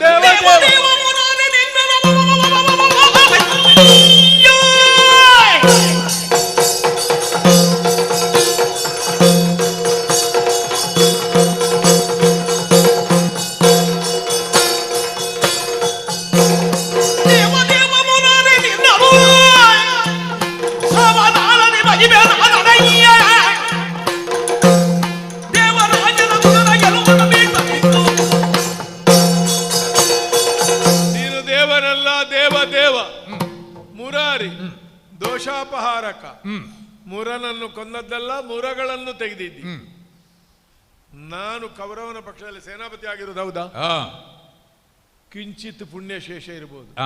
ಮಧುಕೈಟಬರಿಗೂ ಕೂಡ ಕಿಂಚಿತ್ ಪುಣ್ಯಶೇಷದಿಂದ ಕಡೆಗೆ ಭಗವಂತನ ದರ್ಶನ ಆಯ್ತಂತೆ. ಕರ್ಮವೇ ಇಲ್ಲದ ಕಾಲದಲ್ಲಿಯೂ ಶ್ರೀಮನ್ನಾರಾಯಣದ ಕಿವಿಯಲ್ಲಿ ಕಿಲ್ಬಿಷ ಬರ್ತದೆ. ಹಾಗಾದರೆ ಸೃಷ್ಟಿಯ ರಹಸ್ಯ ಬೇರೆ. ನಿನ್ನನ್ನು ಸಾವಧಾನದಿ ಭಜಿಪನಾದರೆ ನನ್ನ ಬ್ರಹ್ಮಚರ್ಯ ಸತ್ಯವಾದರೆ, ಸಿಂಹಾಸನದ ರಕ್ಷಣೆಗೆ ನಾನು ಪ್ರತಿಜ್ಞೆ ಮಾಡಿದ್ದೌದಾದ್ರೆ, ನಿನಗೆ ದೊಡ್ಡವರ ಮಕ್ಕಳು ಸಿಕ್ಕುವಾಗ ನಾವೆಲ್ಲ ಕಾಣುವುದಿಲ್ಲ. ದೇವರಾಜನ ಸುತ, ದೇವೇಂದ್ರನ ಮಗ. ನಾನು ತಿಳ್ಕೊಂಡದ್ದು ಪಾಪದ ಮಕ್ಕಳು. ಹೌದು, ಆಗಲಿ. ಉಂಟಾ? ಅವನನ್ನು ಗೆಲ್ಲುವವ ಯಾರು? ಇವತ್ತು ಭೀಷ್ಮನಿಂದು ಗೆಲ್ಲುತ್ತಾನೆ. ದೇವರಾಜನ ಸುತ ಅಲ್ವವ. ನನ್ನ ಪಾಲಿಗೆ ಅವರಲ್ಲಿಯೂ ಅದನ್ನೇ ಕಾಣುವುದು ನಾನು. ಹೌದಲ್ಲ? ಅಷ್ಟು ಹೇಳಿದೆಯಲ್ಲ ನೀನು. ಒಳ್ಳೇದು. ಪಂಥವನ್ನು ನಾನು ಸ್ವೀಕರಿಸುವುದು. ಆದರೆ ಅರ್ಜುನನನ್ನು ಸ್ವಲ್ಪ ಸಿದ್ಧಪಡಿಸಬೇಕು. ಆಗಲಿ. ಅವನಲ್ಲಿ 2 ಮಾತಾಡಿ ಮತ್ತೆ ಬರ್ತೇನೆ.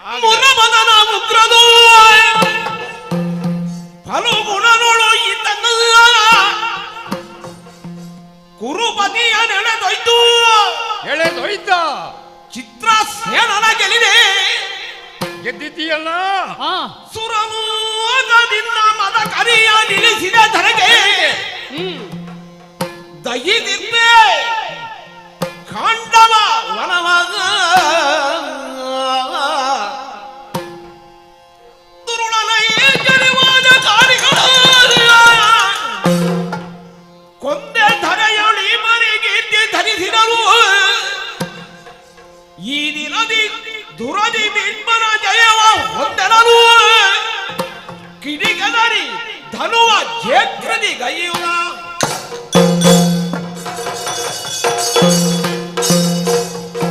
ಅರ್ಜುನ, ಕೃಷ್ಣ, ಅಜ್ಜನಿಗೂ ನನಗೂ ನಡೆದ ಸಂವಾದ ಕೇಳಿದೆಯಾ? ಕೇಳಿಸ್ತಾ ಇದೆ. ಎಷ್ಟು ಹಠ ತೊಟ್ಟು ನಿಂತಿದ್ದಾರೆ. ಹೌದೇ ಹೌದು. ಪ್ರತಿಜ್ಞೆಯನ್ನು ಕೇಳಿದೆಯಲ್ಲ? ಕೇಳಿದ್ದೇನೆ. ಪ್ರತಿಜ್ಞೆ ನನ್ನಲ್ಲಿ, ನನ್ನ ಮುಂಭಾಗದಲ್ಲಿ ಮಾಡಿದ್ದವರು. ಹೌದು. ಅಂದ್ರೆ ನಾನು ನಿನ್ನನ್ನು ಗೆಲ್ಲಿಸ್ತೇನೆ ಎನ್ನುವ ಹಾಗೆಯೇ ಅವರಿಗೆ ಮಾತನ್ನು ಕೊಟ್ಟದ್ದು ಹೌದಲ್ಲ? ಆದ್ದರಿಂದ ಅದೇ ರೀತಿ ಪಂಥಾಹ್ವಾನ. ಹಾಗಾಗಿ ನೀನು ಉಳಿಸಬೇಕು ಆ ನನ್ನ ಮರ್ಯಾದೆಯನ್ನು ಇವತ್ತು. ಅರ್ಜುನ, ನಿನಗೆ ನೆನಪು ಮಾಡುವುದು ನಾನು 3 ಲೋಕದ ಗಂಡ ಎನ್ನುವ ಹಾಗಲ್ವ ನಿನಗೆ ಹೆಸರು? ಹೌದು. ಬಹಳ ಸಾಧನೆಯ ಕೆಲಸವನ್ನು ನೀನು ಮಾಡಿದ್ದಿ. ನಿನ್ನ ದಯೆ ಕೃಷ್ಣ. ಏನು ಮಾಡಿದೆ? ಕೌರವನನ್ನು ಎಳೆದು ಒಯ್ದ ಚಿತ್ರಸೇನ ಗೆಲ್ಲಿದೆ. ಹೌದು. ಸುರಲೋಕದಿಂದ ಮದಕರಿಯ ನಿಲ್ಲಿಸಿದೆ ಧರೆಗೆ. ದೇವಲೋಕದ ಆನೆ ಭೂಲೋಕಕ್ಕೆ ಬಂತು. ದಹಿಸಿರ್ಪೆ ಖಾಂಡವನವ. ಹೌದು. ಈ 3 ಘಟನೆಗಳಲ್ಲಿ ಅದೆಲ್ಲ ಸಂಬಂಧಪಟ್ಟದ್ದು ದೇವಲೋಕಕ್ಕೆ, ಹೌದೋ ಅಲ್ವಾ? ಹೌದೇ ಹೌದು. ಅಂದ್ರೆ ಅದು ಮೇಲಿನ ವಿಷಯ. ಆಮೇಲೆ ದುರುಳ ನಿವಾತ ಕವಚಾದಿಗಳ ಕೊಂದೆ ಸಂಪೂರ್ಣವಾಗಿ ಸತ್ತು ಹೋಗಿದೆ. ಅದು ಎಲ್ಲಿಗೆ ಸಂಬಂಧಪಟ್ಟ ವಿಷಯ? ಭೂಲೋಕಕ್ಕೆ ಸಂಬಂಧ. ಕೆಳಗಿನ ಲೋಕಕ್ಕೆ, ಹೌದೋ ಅಲ್ವೋ? ಪಾತಾಳದವರಲ್ಲ. ಹೌದು ಹೌದು. ಹಾಗಾದರೆ ಮೇಲು ಲೋಕದಲ್ಲಿ ಉಂಟು ಕೀರ್ತಿ, ಪಾತಾಳ ಲೋಕದಲ್ಲಿ ಉಂಟು. 3 ಲೋಕದ ಗಂಡ ಆಗಬೇಕಾದ್ರೆ ಮಧ್ಯದ್ದು ಭೂಲೋಕದ್ದು ಅದು ಶೂನ್ಯ ಕಾಣುತ್ತದೆಯಲ್ಲ. ಮಾಡ್ಲಿಲ್ಲ ಅಂತಲ್ಲ, ನೀನು ಭೂಲೋಕದಲ್ಲಿ ಹಲವು ಸಾಧನೆಯ ಕೆಲಸಗಳನ್ನು ಮಾಡಿದ್ದಿ. ಆದರೆ ಆ ಹೆಸರು ಕಾಣಲಿಕ್ಕೆ ನಿನ್ನ ಅಜ್ಜ ಬಿಡ್ಲಿಲ್ಲ. ಈ ಇಡೀ ಭರತಖಂಡದಲ್ಲಿ ಶೌರ್ಯದ ವಿಷಯ ಬಂದಾಗ ಆ ಕೀರ್ತಿ ಪತಾಕೆಯಲ್ಲಿ ಈಗಲೂ ಹೆಸರಿರುವುದು ನಿನ್ನ ಅಜ್ಜಂದು. ಅದನ್ನು ಒರೆಸಿ ನಿನ್ನ ಹೆಸರು ಅಲ್ಲಿ ಕಾಣುವ ಹಾಗೆ ಮಾಡಿತು ಅಂತಾದರೆ ಆಗ ನಿನ್ನನ್ನು 3 ಲೋಕದ ಗಂಡ ಅಂತ ಒಪ್ಪಿಕೊಳ್ಳಬಹುದು. ಓಹೋ. ಇನ್ನೂ ಒಂದು, ಹಾಗೆ ಅಜ್ಜನ ಹೆಸರನ್ನು ಒರೆಸಿ ನಿನ್ನ ಹೆಸರನ್ನು ಬರೆಸಿದೆ ಅಂತಾದರೆ ಅಜ್ಜ ಇವತ್ತೇ ಯುದ್ಧ ನಿಲ್ಲಿಸಲಿಕ್ಕೆ ಮನಸ್ಸು ಮಾಡಲಿಕ್ಕೂ ಸಾಕು. ಅವರು ಅದರಿಂದ ಅವರು ಅದರಿಂದ ಸಂತೋಷ ಪಡ್ತಾರೆ. ಆದ್ರಿಂದ ಅರ್ಜುನ, ಈ ದಿನ ಯುದ್ಧದಲ್ಲಿ 3 ಲೋಕದ ಗಂಡನೆಂಬ ಬಿರುದನ್ನು ಸಾರ್ಥಕಪಡಿಸಬೇಕಾದ್ರೆ ಈಗಾಗಲೇ ಆ ಕೀರ್ತಿ ಶಿಖರದ ತುದಿಯಲ್ಲಿ ನಿಂತಿರುವ ಅಜ್ಜ ಭೀಷ್ಮನನ್ನು ಇಳಿಸಬೇಕು. ಅರ್ಜುನ, ಕೇಳು ಕಮಲಾಂಬಗನೇ, ಸೇತು ಹಿಮಾಲಯದ ಮಧ್ಯದಲ್ಲಿ ಬಾಬುಜ ಮೌಳಿ ರಂಜಿದ ಪಾದ ಕಮಲಾನ್ವಿತ ನದೀದುದನ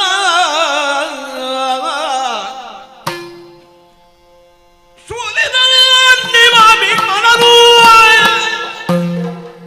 ನಾ ಕಾಳಗದಲ್ಲಿ ಜಯ ಹೊಂದದಿದ್ದಡೆ ನೀಲಮೇಘ ಶ್ಯಾಮ ನಿನ್ನಯ ಭಜಕ ನಾನಲ್ಲ.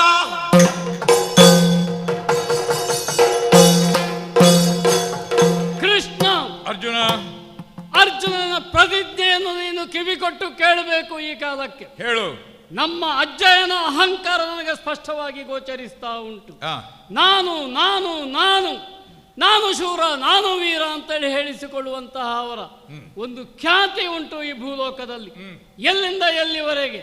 ಹಿಮಾಚಲದ ಸುತ್ತ ತುದಿಯಿಂದ ಸೇತುವಿನವರೆಗೆ ಎಂತೆಂಥ ರಾಜರು ಕೂಡ ಕಂಡಾಗ ಅಡ್ಡಬಿದ್ದು ಅವರ ಕಿರೀಟದಿಂದಲೇ ಅವರ ಪಾದ ಕೆಂಪು ಕೆಂಪು ಕೆಂಪು ಆಗ್ತಾ ಇತ್ತಂತೆ. ಅಂತಹ ಹೆಮ್ಮೆ ಅವರಿಗೆ.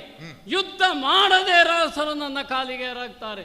ನಾನೆಂತಹ ಶೂರ, ನಾನೆಂತಹ ವೀರ ಎಂಬಂತಹ ಅಹಂಕಾರ, ಒಂದು ಅಧಟು ಅವರ ಮಾತಿನಿಂದ ಕೇಳ್ತಾ ಉಂಟು.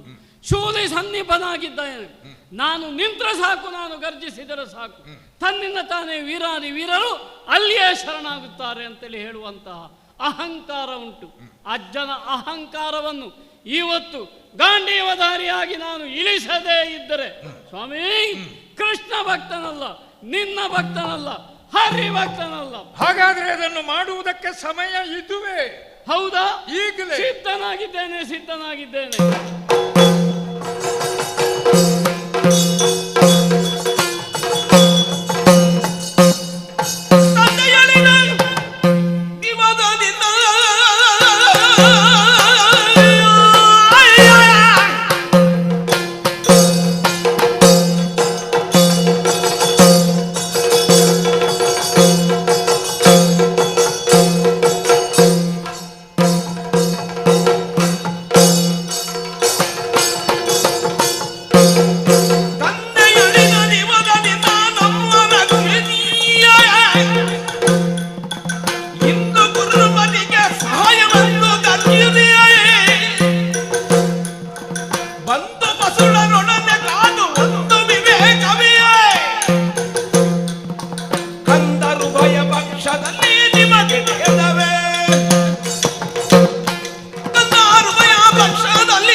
ಅರ್ಜುನ, 8 ಬಾಣವನ್ನು ಪಾದ ಮೂಲಕ್ಕೆ ಬಿಟ್ಟಿದ್ದೇನೆ.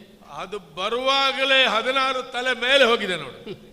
ಅಷ್ಟಾಂಗ ಪ್ರಣಾಮಗಳು ಅದರ ದ್ಯೋತಕವಾಗಿ ಅದು ನಮಸ್ಕಾರ ಮಾಡಿದ್ದ ಅಜ್ಜಯ್ಯನಿಗೆ. ಒಂದಕ್ಕೆ 2 ಆಶೀರ್ವಾದ. ಅಜ್ಜಯ್ಯ, ಏನು ಮಾಡೋಣ, ರಣಾಂಗಣದಲ್ಲಿ ಬಂದು ಬಿಗಿದು ಅಪ್ಲಿಕ್ಕೆ ಆಗುವುದಿಲ್ಲ ಅಜ್ಜ ಅಂತೇಳಿ ಹೇಳಿ. ಅದು ಹಾಗೆ ಮಗು ಅಲ್ಲ, ನಾನು ಹೇಳಬಾರ್ದು. ಅಪ್ಪಿಕೊಳ್ಬೇಕು ಅಂತ ಇದ್ದವರೆಲ್ಲ ಸಿಕ್ಕುವುದಿಲ್ಲ, ಗ್ರಹಿಸುವುದು ಮಾತ್ರ. ಒಂದು ಕವಚ ಅಡ್ಡ ಬರ್ತಾ ಉಂಟು ಅಜ್ಜಯ್ಯ. ಅಪ್ಪಿಕೊಳ್ಳೋಣ ಅಂತೇಳಿ ಆದರೆ ಕೌರವ ಪ್ರೀತಿ ಎಂಬಂತಹ ನಿಮ್ಮಲ್ಲಿರತಕ್ಕಂತಹ ಕವಚ ಅದು ತಡೆಯಾಗಿ ನಿಂತುಕೊಂಡು ಉಂಟು. ಆದರೂ ಒಪ್ಪಿಕೊಂಡಿದ್ದು ಯಾವುದಲ್ಲ ಅಜ್ಜಯ್ಯ. ಒಂದು ಕಾಲ ಇತ್ತು, ನಮ್ಮ ಬಾಲ್ಯದ ಕಾಲ. ಶತಶೃಂಗ ಪರ್ವತದಿಂದ ನಮ್ಮ ಅವ್ವೆಯನ್ನು ಋಷಿ ಮುನಿಗಳು ಕರ್ಕೊಂಡು ಬಂದು ನಿಮ್ಮ ಪಾದ ಮೂಲಕ್ಕೆ ಒಪ್ಪಿಸಿದಂತಹ ಕಾಲ. ಆ ಕಾಲದ ನಮ್ಮ ಅಜ್ಜಯ್ಯನನ್ನು ಕಾಣಬೇಕಿತ್ತು. ಕಣ್ಣುಗಳಲ್ಲಿ ಪ್ರೀತಿಯ ಧಾರೆ ಸುರಿಯುತ್ತಾ ಇತ್ತು. ಬಾಚಿ ನಮ್ಮನ್ನು ತಪ್ಪಿಕೊಂಡ್ರಲ್ಲ ಎದೆಗೆ, ನಮಗೊಂದು ಬದ್ಧತೆಯ ಭಾವ ಆ ಕಾಲಕ್ಕೆ ಮೂಡಿ ಬರ್ತಾ ಇತ್ತು. ಅಪ್ಪಯ್ಯ ಇಲ್ಲ ಇದ್ರೆ ಏನಾಯಿತು, ಅಜ್ಜಯ್ಯ ಇದ್ದಾರೆ, ಅಪ್ಪಯ್ಯನ ಪ್ರೀತಿಯನ್ನು ಧಾರಾಕಾರವಾಗಿ ಸುರಿಲಿಕ್ಕೆ ಅಂತೇಳಿ ನಾವು ಯೋಚಿಸಿಕೊಂಡಿದ್ದವರು. ಏನು ಮಾಡೋಣ, ನಮ್ಮ ಯೋಗವ, ನಮ್ಮ ಕರ್ಮವ, ನಮ್ಮ ಭಾಗ್ಯ ವಿಹೀನತೆಯ ಗೊತ್ತಾಗುವುದಿಲ್ಲ. ಅಜ್ಜಯ್ಯನನ್ನು ಕಳ್ಕೊಂಡು ಈ ರೀತಿ ಎದುರು ಬದಿ ಬಂದು ಯುದ್ಧಕ್ಕೆ ನಿಲ್ಬೇಕಾಗುವಂತ ಪ್ರಾರಬ್ಧ ಬಂತಲ್ಲ ಅಜ್ಜಯ್ಯ. ಒಂದು ಬದಿಯಲ್ಲಿ 101 ಮಂದಿ, ಈ ಬದಿಯಲ್ಲಿ 5 ಮಂದಿ. 5 101 ಸಮದೃಷ್ಟಿಯಿಂದ ನೋಡಬೇಕಾದವರು ತಾವು. ಎಲ್ಲರೂ ನಿಮ್ಮನ್ನು ಅಜ್ಜ ಅಜ್ಜ ಅಜ್ಜ ಅಂತೇಳಿ ಹೇಳುವಾಗ ಮೊಮ್ಮಕ್ಕಳೇ ಬನ್ನಿ ಬನ್ನಿ ಬನ್ನಿ ಅಂತೇಳಿ ಬಾಚಿ ತಬ್ಬಬೇಕಾದವರು ನೀವು. ಇವತ್ತು ಸ್ವಲ್ಪ ಆ ಕಡೆ ಹೋಗಿದ್ದೀರಲ್ಲ ಅಜ್ಜ, ನಮ್ಮ ಕಡೆಗೆ ಈ ಕಡೆ ಬರಲಿಲ್ಲಲ್ಲ. ಹೇಗೆ ಮನಸ್ಸು ಬರ್ತದೆ ಅಜ್ಜಯ್ಯ ಹೀಗೆಲ್ಲ ಮಾಡಲಿಕ್ಕೆ? ಎಲ್ಲ ಮೊಮ್ಮಕ್ಕಳು ಒಂದೇ ಅಲ್ವಾ ಅಜ್ಜಯ್ಯ? ಅರ್ಜುನ, ತಂದೆ ಹೇಳಿದ ದಿವಸದಿಂದ ನಮ್ಮ ರಕ್ಷಿಸಿ ಇಂದು ಕುರುನೃಪಗೆ ಸಹಾಯವಾಗಿ ಗರ್ಜಿಸಿ ಅಲ್ಲ ಗರ್ವಿಸಿ ಬಂದು ಪಸುಲ ರೊದನೆ ಕಾದು ಬುದು ವಿವೇಕವೇ ಕಂದರು ಭಯ ಪಕ್ಷದಲ್ಲಿ ನಿಮಗೆ ಇದು ನೀನು ಹೊಗಳಿದ್ದೋ ಆಕ್ಷೇಪಿಸಿದ್ದೋ ಅಂತಲೇ ಗೊತ್ತಾಗುದಿಲ್ಲ. ಒಬ್ಬ ಹೇಳಿದಾನಂತೆ, ನೀವು ಘನ ವಿದ್ವಾಂಸರು, ಚತುರ್ವೇದ ಪಂಡಿತರು, ವ್ಯಾಕರಣಾದಿಗಳನ್ನು ಕಲ್ತವರು, ನಿಮ್ಮ ವಾಕ್ಯ ಸರಿ ಇಲ್ಲ. ಒಂದೋ ಶಾಸ್ತ್ರಾಪಚಾರ ಅಂತ ಹೇಳ್ಬೇಕು ಇದರ ವ್ಯಕ್ತಿಯ ಮೇಲೆ. ಇನ್ನೊಂದು ಸಂಶಯ ಬಂತು ಮಗು. ಏನು? ಕೃಷ್ಣ ಏನ್ ಹೇಳಿದ? ಅದು ನೀನು ಹಾಗೆ ಮಾಡಿದವ ಹೀಗೆ ಮಾಡಿದವ, ನನ್ನ ಪ್ರತಿಜ್ಞೆಯನ್ನು ನೀನು ಸತ್ಯವಾಗಿಸು. ನೀನೇನ್ ಹೇಳಿದೆ? ನಿನ್ನ ಭಕ್ತನಾದ್ರೆ ಗೆಲ್ತೇನೆ. ಅಲ್ಲ, ಗೆಲ್ಲದಿದ್ರೆ ಭಕ್ತನಲ್ಲ. ಅಣ್ಣನಿಗೆ ಸ್ವಲ್ಪ ಹೆದರಿಕೆ ಆಯ್ತು ಅಂತ. ಆಗುದಿಲ್ಲ ಅಜ್ಜಯ್ಯ, ನೀವು ನಮ್ಮ ಎದುರು ಬರಬಹುದಾ?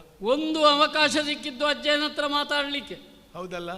ವಿರಾಟ ನಗರದಲ್ಲಿ ಇಂಥ ಮಾತಾಡ್ಲಿಕ್ಕೆ ಅವಕಾಶ ಒದಗಿಯೇ ಬರಲಿಲ್ಲ. ಆಮೇಲೆ ಅಜ್ಜಯ್ಯನನ್ನು ಮೊದಲು ಪ್ರಶ್ನಿಸಿ ಕೆರಳಿಸಿ ಮತ್ತೆ ಯುದ್ಧ ಮಾಡಬೇಕು. ಅಲ್ಲ, ನಿನ್ನ ಉದ್ದೇಶ ಬೇರೆ. ಅಜ್ಜನಲ್ಲಿ ಸ್ವಲ್ಪ ಮೃದುತ್ವವನ್ನು ತಂದು, ಅಜ್ಜ ನೀವೀಗ ಮಾಡಬಹುದಾ? ಅಜ್ಜನ ಮುಂದೆ ಮೊಮ್ಮಗ ಬಂದು ಇಬ್ಬರು ಮೊಮ್ಮಕ್ಕಳು 10, 5, 105 ಬಂದು, ಅಜ್ಜ ನೀವು ಅವನ ಕಡೆ, ಆಚೆಯವರ ಅಜ್ಜ ನೀವಿವನ ಕಡೆ, ಇದು ಇದ್ದದ್ದೇ. ಅದರಲ್ಲಿ ಒಂದು ಗೊತ್ತಾಗ್ತದೆ, ಎರಡು ಪಕ್ಷದ ಮೊಮ್ಮಕ್ಕಳು ಹೇಳಿದ ಕೂಡಲೇ ಅಜ್ಜ ನಿಷ್ಪಕ್ಷಪಾತ ಎಂಬುದು ಸ್ಪಷ್ಟ. ನಮಗೂ ಒಂದು ಬೇಸರ ಉಂಟು. ಖ್ಯಾತಿವಂತರಾದಂತಹ ನಮ್ಮ ಅಜ್ಜಯ್ಯ ಈ ಕಾಲಕ್ಕಾಗುವಾಗ ನಮ್ಮಿಂದ ಸೋತು ಹೋದರೆ ನಮ್ಮ ಅಜ್ಜಯ್ಯನನ್ನು ಸೋಲಿಸುವ ಅಪಕೀರ್ತಿಯು ಬಂದಿದೆ. ಕಂದರು ಉಭಯ ಪಕ್ಷದಲ್ಲಿ ನಿಮಗೆ ಭೇದವೇ, ಭೇದ ಭಾವದ ಒಂದು ಭಾವನೆ ತಂದು ಅಜ್ಜನಲ್ಲಿ ಒಂದು ಬಿಕ್ಕಟ್ಟನ್ನು ಉಂಟು ಮಾಡಿ ಸುಲಭದಲ್ಲಿ ಗೆಲ್ಲುವ ಆಲೋಚನೆಯ ಇದು ಎಂತದ್ದು ಗೊತ್ತುಂಟ? ಅಷ್ಟು ಅಗತ್ಯ ಇರುವುದಿಲ್ಲ ಅಜ್ಜಯ್ಯ.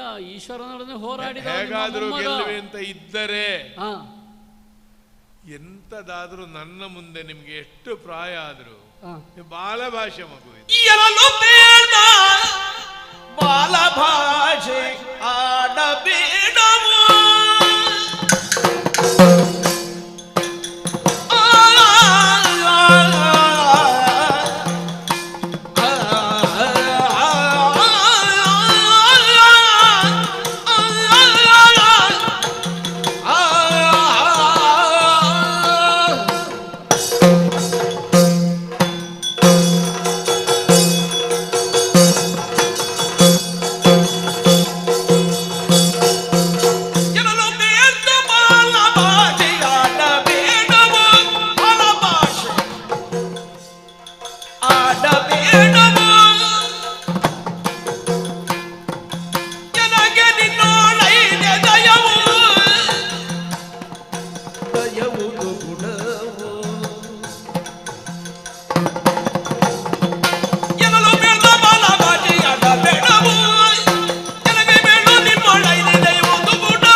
ಒಳಗೆ ಜಂಜಾಟ ಮಾಡುವ ಅಂತ ಅಲ್ವಾ ಪ್ರಯೋಗ ಮಾಡಿದ್ದಷ್ಟೇ.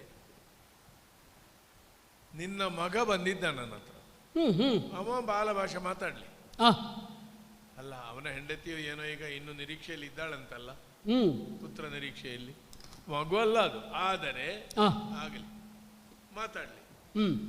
ನಿನಗಿಷ್ಟು ಪ್ರಾಯ ಆಯ್ತು, ನೀನು ಮಾತಾಡುದೇ? ಇದು ಏನಾಗಿದೆ? ಬಾಲ ಭಾಷೆ.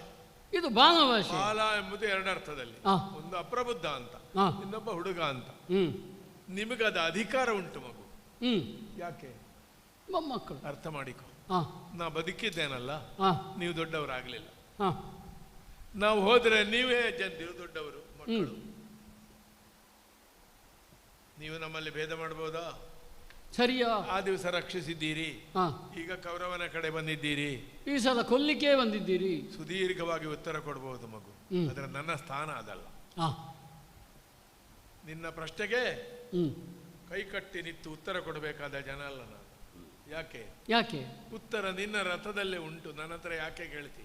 ಓಹೋ, ಇದು ಉತ್ತರವಾ? ಕಿವಿಯಲ್ಲಿ ಚಿಂತಾಮಣಿ ಕಡ್ಡಿ ಇಟ್ಟುಕೊಂಡು ಊರು ತಿರುಗಿದಾಗೆ, ಮನೆಯಲ್ಲೇ ಕಾಮಧೇನವನ್ನು ಇಟ್ಟುಕೊಂಡು ಗೊಡ್ಡ ಆಕಳಿನ ಒಂದು ಕುಡಿತ ಹಾಲಿಗೆ ತಿರುಗಿದಾಗ ಮಾಡ್ತೀಯಲ್ಲ. ಎನಗೆ ನಿಮ್ಮೊಳ ಐದೆ ದಯವದು ಕೂಡವೋ ಕೇಳವ್ರ. ನಮ್ಮ ಹೃದಯಸ್ಥನಿದ್ದಾನೆ, ನನಗೆ ಕೇಳಲಿಕ್ಕೆ ಹೊತ್ತು ಸಿಕ್ಲಿಕ್ಕಿಲ್ಲ ಮಗು, ನಿನಗೆ ಸಿಕ್ಕೀತು, ಅರ್ಥ ಮಾಡು. ಎಷ್ಟು ಪ್ರಯತ್ನ ಮಾಡಲಿಲ್ಲ ತಿದ್ದಲಿಕ್ಕೆ, ಎಷ್ಟು ಪ್ರಯತ್ನ ಮಾಡಲಿಲ್ಲ ಸರಿ ಮಾಡಲಿಕ್ಕೆ. ಯಾಕೆ ಮಾಡಿದ್ದೇನೆ ಅಂತ ಅವನಲ್ಲಿ ಹೇಳಿದ್ದೇನೆ. ಈಗ ಈ ಸೇವೆ ಇಳಿದ ಮೇಲೆ ಮನಸ್ಸಿಲ್ಲದೆ ಅಲ್ಲ, ನಿನಗೂ ದಾಕ್ಷಣ್ಯ ಬೇಡ. ಅಜ್ಜ ಕೌರವನ ಪಕ್ಷದ ಬಂದರು, ಒಂದು ಕಾಲದಲ್ಲಿ ನಮ್ಮನ್ನು ರಕ್ಷಿಸಿದವರು, ಹಾಗೆ ಬೇಡ. ಕೇಳಿದ್ದೇನೆ ಮಗು, ಸ್ವರ್ಗದಲ್ಲಿ ಅರ್ಧ ಸಿಂಹಾಸನ ಪಡೆದವ ನೀನಲ್ವಾ? ಹೌದೇ ಹೌದು. ಸಂತೋಷ ಪಟ್ಟವ ನೀನಲ್ಲ ಇವ. ಸಿಕ್ಕಿದ್ದು ಯಾರಿಗೆ? ಅದು ನಿನಗಲ್ಲ, ನನ್ನ ಮೊಮ್ಮಗನಿಗೆ. ಶಿವನಲ್ಲಿ ಹೋರಾಡಿದೆಯಂತೆ, 1 ವರ್ಷ ಉಪವಾಸ ಮಾಡಿ, ತಲೆಗೆ ಹೊಡೆದು ಪಾರ್ಥ ಪ್ರಹಾರ ಆಗಿದೆ ಅಂತೆ. ಇನ್ನು ಶಿವಲಿಂಗ ಮಾಡುವರೆಲ್ಲ ಗೆರೆ ಮಾಡಬೇಕಂತೆ. ಒಂದೊಂದು ನಿನಗೆ ಪ್ರಶಸ್ತಿ, ವಿಶ್ವ ಪ್ರಶಸ್ತಿ ಸಿಕ್ಕುವಾಗ ದೇವರ ಕೊನೆಗೆ ಬಾಗಿಲಾಕಿ ಹಾಲು ಕುಡಿದವ ನಾನು. ಬಾಗಿಲಾಕಿದ್ ಯಾಕೆ? ಇವನಿಗೆ ಗೊತ್ತಾದ್ರೆ ಮತ್ಸರ ಆಗ್ತದೆ ಇವನಿಗೆ, ನಿಮ್ಮ ಅಣ್ಣನಿಗೆ, ಇಲ್ಲಿರುವವನಿಗೆ. ಸಿಂಹಾಸನದ ಸೇವಕ ಮಗು ನಾನು, ಹೊಡೆಯುವುದು ಹೇಗೆ ಅಂತ ಆಲೋಚನೆ ಮಾಡಬೇಡ. ಎಂಥದೆಲ್ಲ ಉಂಟಂತಲ್ಲ ನಿನ್ನ ಹತ್ರ, ಸಂಗ್ರಹಿಸಿಟ್ಟದ್ದು ಹಿಂದೆ. ಎಂಥದೆಲ್ಲ ಮಾಡಿದ್ದಿ ನೀನು? ಅಣ್ಣ ಸಂಬಂಧರಿಗೆ ಎಲ್ರಿಗೆ ಮದುವೆ ಮಾಡಿಸಿದ್ದು ನೀನೆ ಅಲ್ವಾ? ಸ್ವರ್ಗದಲ್ಲಿ ಸಿಂಹಾಸನ ಪಡೆದದ್ದು ನೀನೆ. ಮತ್ತೆ ಯಾರವರು ರಕ್ಕಸರು? ನಿವಾತ ಕವಚರು ಕೊಂದಿದ್ದಿ. ಗೋಗ್ರಹಣದಲ್ಲಿ ನೋಡಿದ್ದೇನೆ, ಪೆಟ್ಟು ಹೊಡಿಲಿಕ್ಕೆ ಬಂದದ್ದಲ್ಲ, ನಿಮ್ಮನ್ನು ನೋಡ್ಲಿಕ್ಕೆ ಅಂತ ಬಂದದ್ದು. ಓಹೋ, ಶಿವನಿಂದ ಪಡೆದದ್ದುಂಟಲ್ಲ, ಪಾಶುಪತಾಸ್ತ್ರ, ಅಂಜಲಿಕವೋ ಪ್ರಾಂಜಲಿಕವೋ ಪಾಶುಪತವೋ, ದೇವತೆಗಳಿಂದ ಪಡೆದ 15 ಬಗೆಯ ಬಾಣಗಳು. ದಾಕ್ಷಿಣ್ಯ ಮಾಡಬೇಡ ಮಗು, ಅದರ ಪೆಟ್ಟು ನೋಡುವ ಅಂತ ಉಂಟು. ಭೀಷ್ಮನಲ್ಲಿ ಉಂಟು. ತ್ರಿಣಯನಿತ್ತ ಶರ, ಅದು ನಾಶಕಾರಕ ಅಂತ ನಾ ಭಾವಿಸುವುದಿಲ್ಲ, ಅದು ವರಕಾರಕವೇ ಆದೀತು. ತೆಗಿ, ಹೊಡಿ, ಹೋರಾಟ ಮಾಡು. ಇದು ಪ್ರಶ್ನೆ ಮತ್ತೆ ಆಯ್ತು, ಉತ್ತರ ಮೊದಲೇ ಸಿಕ್ಕಿ ಆಗಿದೆ. ಅವನಲ್ಲಿ ಉಂಟು ಅಜ್ಜಯನ ಖ್ಯಾತಿಯನ್ನು ಒರಸಿ ಬಿಡು ಮಗು ಅಂತೇಳಿ. ಹೌದು, ಅವನಲ್ಲಿ ಗೊತ್ತುಂಟು. ನನಗೆ ದಯವೋ ದುಗುಡವೋ ಪಕ್ಷಪಾತಿಯೋ ಅವನಿಗೆ ಗೊತ್ತುಂಟು. ನಿನ್ನ ಹೃದಯದಲ್ಲಿ ಅಜ್ಜನ ಬಗ್ಗೆ ಯಾವುದೇ ಭಾವನೆ ಇರಲಿ, ಹೋರಾಟದಲ್ಲಿ ನಾನು ಪ್ರತಿಪಕ್ಷದ ಸೇನಾಪತಿ, ಎಚ್ಚರಿಕೆ, ನಾನೇ ಆರಂಭಿಸ್ತೇನೆ. ನಿನ್ನ ಸರ್ವಾಂಗ ನೋಡುವ ಅಜ್ಜನ ಮೊಮ್ಮಗನ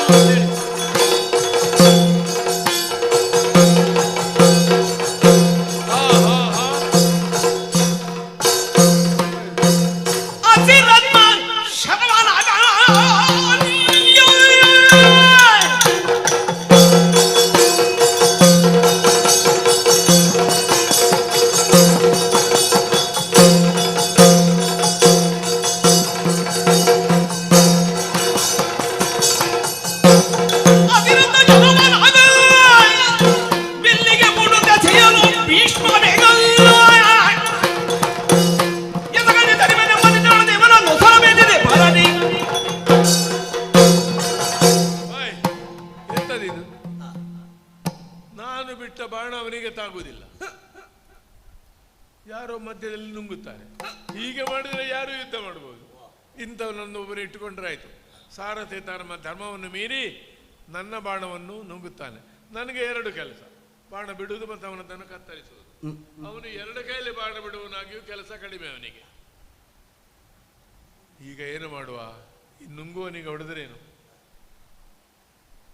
ನನ್ನಲ್ಲಿ ಒಂದುಂಟು ಪರಶುರಾಮದತ್ತವಾದ ಹಸಿರತ್ನ, ದುರ್ಯೋಧನಿಗೂ ಗೊತ್ತಿಲ್ಲ. ಇಲ್ಲದಿದ್ದರೆ ಈಗ ಹೇಳಬೇಡಿ ಅವರಿಗೆ, ಹೇಳಿದರೆ ಈಗ ನಕುಲನ ಮೇಲೆ ಬಿಡಿ, ಸಹದೇವನ ಮೇಲೆ ಬಿಡಿ ಅಂತ ಹೇಳಿದ್ರೆ ನನಗೂ ವಿಶ್ವಾಸ ಇಲ್ಲ, ಇನ್ನು ಬಹಳ ಮುಂದೆ ಹೋದೀತು ಅಂತ. ಕೊಟ್ಟವನಿಗೆ ಕೊಡಬೇಕಲ್ಲ. ನನ್ನ ಗುರುಗಳಾದ ಪರಶುರಾಮರು ಮತ್ತ ದುರ್ಜನ ಶಾಸಕರು ಆ ರೂಪದಲ್ಲಿ ಕೊಟ್ಟದ್ದನ್ನು ಇವನಿಗೆ ಕೊಡ್ತೇನೆ. ಎಲ್ಲಿಗೆ ಹೊಡಿವ? ಹೊಟ್ಟೆ ಕೊಡಿದ್ರೆ ದೇವರ ಹೊಟ್ಟೆ ಕೊಡದ ಅಂತ ಬಂದಿತ್ತು. ಎದೆಗೆ ಹೊಡಿವನೋ? ಅಲ್ಲಿ ನಮ್ಮ ಅಮ್ಮ ಇದ್ದಾರೆ. ಕೈಗೆ ಹೊಡಿವನೋ? ಬೇಡ. 10-16 ಸಾವಿರ ಜನರು ಹಿಡಿದ ಕೈ, ನಾನು ಬ್ರಹ್ಮಚಾರಿ, ಅದು ಮುಟ್ಟಬಾರ್ದು. ಒಂದು ಸ್ಥಳದಲ್ಲಿ ಸ್ಥಳ ಉಂಟು, ಹಣೆ ಬರ. ಇವನಿಗೆ ಬ್ರಹ್ಮ ಬರೆಯುವುದಿಲ್ಲಲ್ಲ, ಉಳಿದವರಿಗೆ ಬರೆಯುವುದಲ್ವಾ? ಇವನ ಹಣೆ ಬರಹ ನಾನು ಬರೆದ್ರೇನು? ಹಸಿರತ್ನವನ್ನು ತೆಗೆದು ಇವನನ್ನು ಸಲಿಗೆ ಹೊಡೆದು ಬಿಡ್ತಾರೆ.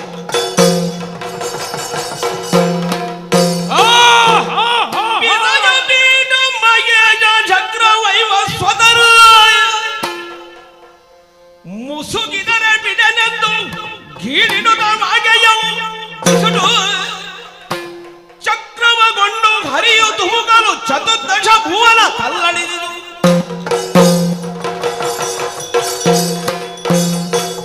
ನನ್ನ ಹಣೆಗೆ ಹೊಡೆದರೆ ಇದು ಸಹಿಸಲಾಗದು. ಕೌರವ ಬಲವನ್ನೆಲ್ಲ ನಾಶ ಮಾಡ್ತೇನೆ. ತಡೆಯುವುದಕ್ಕೆ ಬರುವವರು ಯಾರು? ಕೋಟಿ ಬ್ರಹ್ಮಾಂಡಗಳ ಒಡೆಯರು, ಬಿಸಜ ಪಿತರು, ಶಕ್ರ ವೈವಸ್ವತರು, ಯಾರೇ ಬಂದರೂ ಕೂಡ ಲೆಕ್ಕಿಸೆ ಭೀಷ್ಮನ ತಲೆ ಕತ್ತರಿಸ್ತೇನೆ.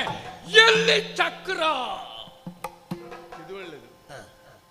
ಅಮ್ಮ ಹೊಡೆಯುವಾಗ ನಿಜವಾದ ಮಗನಾದ್ರೆ ಬಿಸಜ ಪೀಠ ಶಕ್ರ ವೈವಸ್ವತರನ್ನು ಕರೀರೆಂದ್ರೆ ಆಚೆ ಮನೆ ಅಮ್ಮನ ಹತ್ರ ಸ್ವಲ್ಪ ಹೊತ್ತಿಗೆ ನೀವು ನನಗೆ ಅಮ್ಮ ಅಂತ ಹೇಳಿಕುಂಟ. ಹೊಡಿಲಿಕ್ಕೆ ಬಂದ ಅಮ್ಮನನ್ನೇ ಹಿಡ್ಕೊಳ್ಳೋದು. ಚಕ್ರ ಹಿಡಿದು ಧೂಮಕ್ಕಿದ್ದೇನೆ ಕೆಳಗೆ. ಹರಿಯ ಖಾತೆಯನ್ನು ತಡೆಯೋರಿಲ್ಲ. 2 ಬಲ ಬೆರಗಾಗಿ ಕಣ್ಮುಚ್ಚಿ ಹರಿಯ ಖಾತಿವ ತಡೆವರಾರು. ಎಲ್ಲರೂ ಏನಾಗಿದ್ದಾರೆ? ಎಂದೆರಡು ಬಲ ಬೆರಗಾಗಿ ಕಣ್ಮುಚ್ಚಿರಲು ಭೀಷ್ಮನು ಬೆದರಿ. ನನಗೂ ಹೆದರಿಕೆ ಆಗಿದೆ. ರಥದಿಂದ ಇಳಿದು ನಡೆ ತಂದು ಹತ್ರ ಬಂದಿದ್ದೇನೆ. ದುರಿತವನದ ಇದು ಪಾಪವನ್ನು ಸುಡುವ ಬೆಂಕಿ, ಪುಣ್ಯವಂತರನ್ನು ಸುಡ್ಲಿಕ್ಕಿಲ್ಲ. ದುರಿತವನ ದಾವಾಗ್ನಿ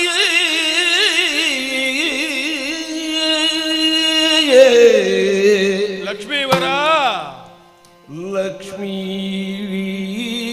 ಲಕ್ಷ್ಮೀವರ ಮುಕುಂದ ಲಕ್ಷ್ಮೀವರ ಮುಕುಂದ. ಇದು ವೇಷದಲ್ಲಿ ಇನ್ನೊಂದು ವೇಷ. ಮುರಾರಿ ಮುರಾರಿ ಮುರಾರಿ. ನಿಜವಾಗಿ ಮುರಾದಿ ಪಾಶಗಳ ಜಯ ಜಯ ಎನ್ನುತ್ತ ಜಯವಾಗಲಿ ಜಯವಾಗಲಿ ಜಯ ಜಯ ಎನ್ನುತ್ತ ಎರಗಿ ಪೃಷ್ಠತಃ ಹಿಂದೆ ಮುಂದೆ ಎರಗಿ ಮಗುಳೆದ್ದಚ್ಚುದನ ಮಗುಳೆದ್ದಚ್ಚುದನ ಮೃದು ಕರವ ಪಿಡಿದೋ ಮಗುಳೆದ್ದಚ್ಚುದನ ಮೃದು ಕರವ. ಹೌದಲ್ಲ, ಇವರಿಗೆ ಮುಖದಲ್ಲಿ ಸಿಟ್ಟುಂಟು. ಪ್ರಹ್ಲಾದರಿಗೆ ಹೇಳಿದಂತೆ ನೀನು ಮುಖ ನೋಡಬೇಡ ನರಸಿಂಹನದು, ಕಾಲು ನೋಡು. ನಾನು ಕೈ ಹಿಡ್ಕೊಂಡಿದ್ದೇನೆ. ಅಚ್ಯುತನ ಮೃದು ಕರವ ಪಿಡಿದೋ ಇಂತೆಲ್ದ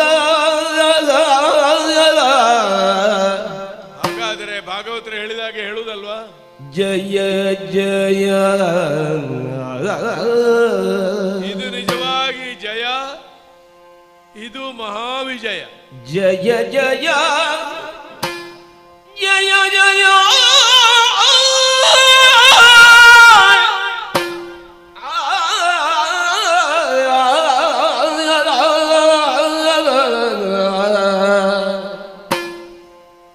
ಎರಗಿ ಮಗುಳೆದ್ದು ಎದ್ದಿದ್ದೇನೆ, ಎರಗಿ ಮಗುಳೆದ್ದು ಅಚ್ಯುತನ ಮೃದು ಕರವ ಹಿಡಿದು, ಮೃದು ಕರವ ಹಿಡಿದು, ಮೃದು ಕರವ ಹಿಡಿದು ಇಂದೆಲ್ದ ಶ್ರೀ ದೇವಾ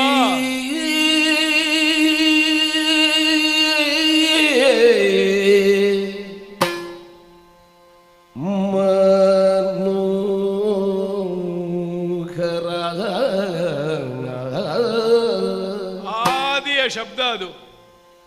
ಶ್ರೀ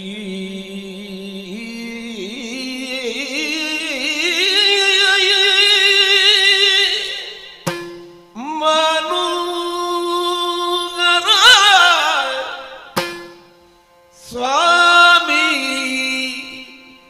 ಪಗರಕು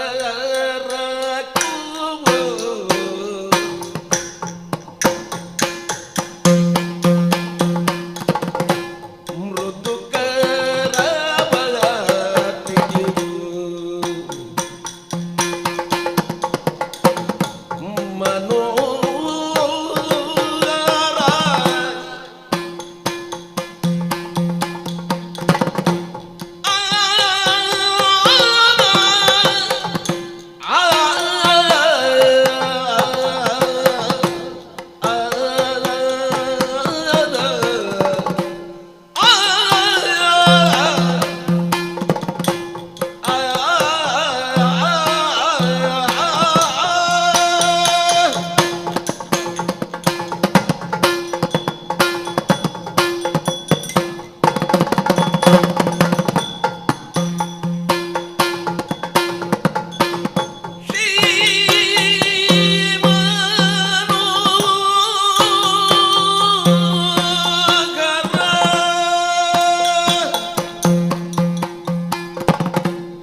ಮಗಾನುಭಾವ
ಮೃದುಕರವ ಹಿಡಿದು ಮೃದುಕರವ ಹಿಡಿದು ಸ್ವಾಮಿ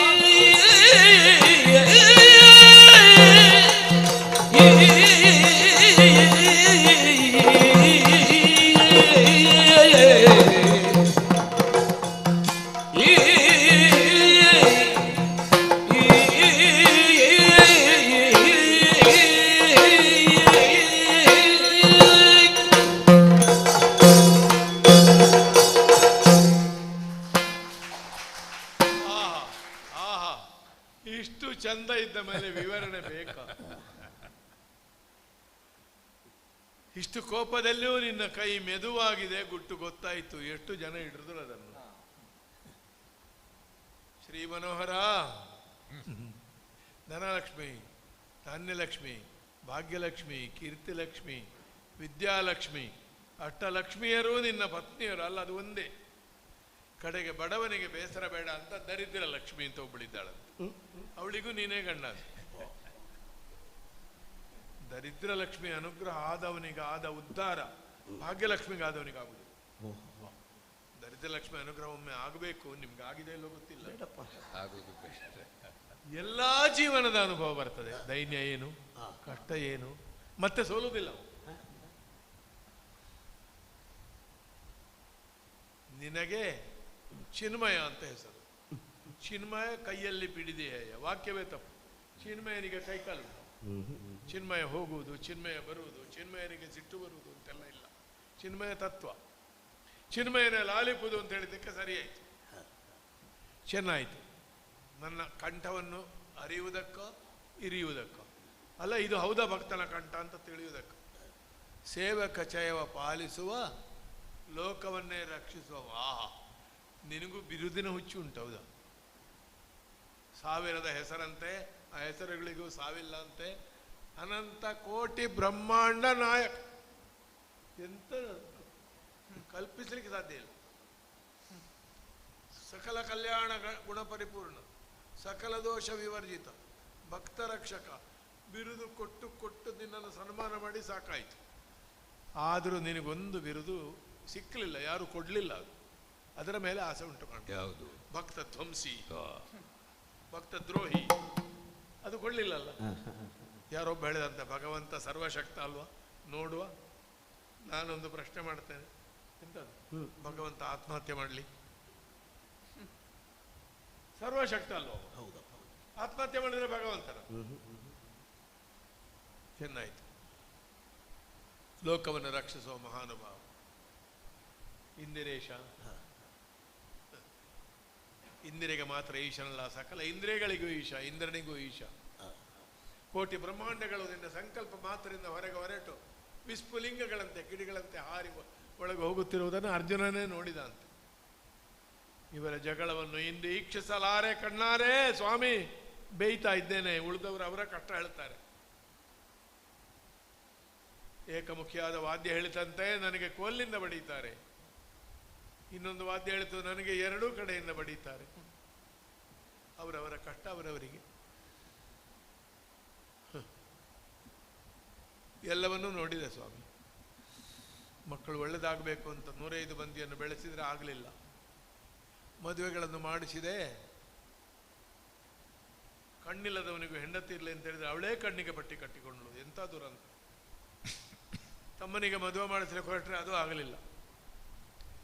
105 ಮಂದಿ ಬೆಳೆದ್ರು, ಇಲ್ಲದ ಸಂತಾನ ಎಲ್ಲ ತುಂಬಿ ಬಂತು ಅಂದರೆ ಜಗಳ ಆಯಿತು, ದ್ಯೂತವೂ ಆಯಿತು. ಹೌದು, ಅಲ್ಲಿ ಆಗಬಾರದಾಯಿತು, ವಿವರಿಸುವುದಿಲ್ಲ.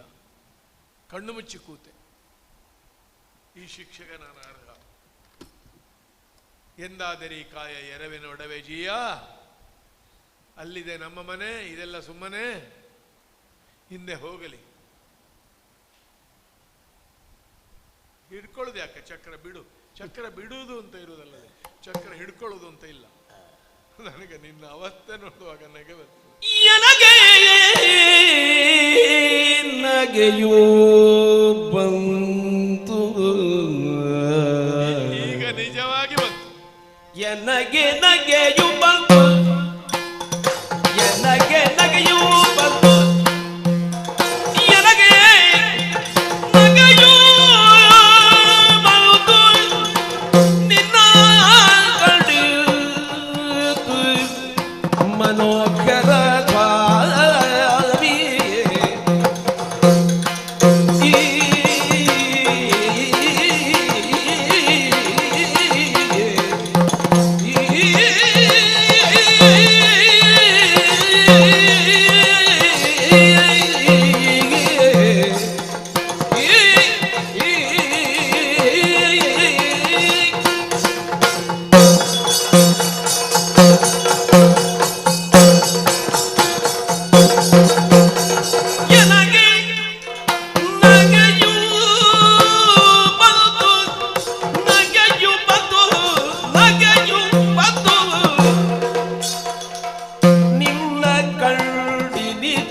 ನಾನು ಶರಣನೆ ನಿನಗೆ ಶ್ರೀ ಮನೋಗರ ಸ್ವಾಮಿ ಪಾದಗೂ ಪ್ರೇಮದೊಳು ನಯ ಮಾತನಾಲಿಸಬೇಕು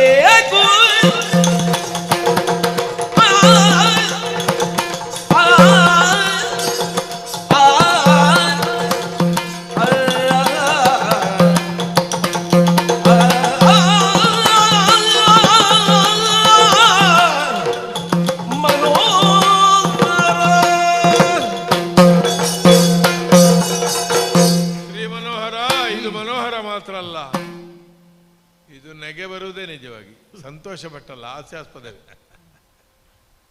ನಿನ್ನ ಕಂಡಿಂತು ನಿನಗೆ ನನ್ನನ್ನು ಹೊಡಿಲಿಕ್ಕೆ ಚಕ್ರ ಬೇಕಲ್ವ? ತರಳ ತರಣಿ ಚಕ್ರ, ನಿಶಾಚರ ವಿದಾರಣ ಚಕ್ರ. ಒಂದೊಂದು ನಿನ್ನ ಚಕ್ರದ ಸಹಸ್ರ ಅಲ್ಲ ಅಸಂಖ್ಯ ಅರಗಳಲ್ಲಿ ಅವರೆಲ್ಲರ ಕೋಟಿ ರಾಕ್ಷಸರ ರಕ್ತದ ಬಿಂದು ಉಂಟಂತೆ. ಇವ ರಕ್ಕಸನ ಯಾರೊಬ್ಬ ಚಕ್ರವರ್ತಿ ಹೇಳಿದ್ದಾನಂತೆ, ನನ್ನ ಮನೆಯಲ್ಲಿ ಕೆಲಸ ಮಾಡುವ ಇದ್ದಾನಲ್ಲ, ಅವನ ಮನೆಯಲ್ಲಿ ಕೆಲಸ ಮಾಡುವವನಿಗೊಬ್ಬ ಕೆಲಸದವ, ಅಟ್ಟು ಶ್ರೀಮಂತರ ಊರದು. ಅವ ಅವಿಧೇಯನಾಗಿ ವರ್ತಿಸಿದಾಗ ರಾಜ ಹೇಳಿದ, ನೋಡು ಅವನನ್ನು ಶಿಕ್ಷಿಸ್ತೇನೆ, ಬ್ರಹ್ಮಾಸ್ತ್ರ ಹಿಡ್ಕೊಂಡು ಹೊರಡ್ತೇನೆ. ಆಗ ಕೆಲಸದವನ ಕೆಲಸ ಹೇಳಿದಾನೆ, ನಾನು ಚಕ್ರವರ್ತಿ ಆದೆ. ಯಾಕೆ ನನ್ನನ್ನು ನೋಡಲಿಕ್ಕೆ ರಾಯರು ಬರ್ತಾರೆ ಅಂತ. ಆದರೆ ಅವರು ಹೇಳಿ ಕಳಿಸಿದ್ರು ನಾನು ಎದುರುವುದೇ. ಗುಬ್ಬಿಯ ಮೇಲೆ ಬ್ರಹ್ಮಾಸ್ತ್ರ, ಅದೂ ಸಣ್ಣ ಉದಾಹರಣೆ ಸರಿಯಾಗುವುದಿಲ್ಲ. ಯಾಕೆ? ನಿನ್ನ ಚಕ್ರ ಬ್ರಹ್ಮಾಸ್ತ್ರ ಅಂದರೆ ಗುಬ್ಬಿಯಷ್ಟು ಇಲ್ಲ ನಾನು.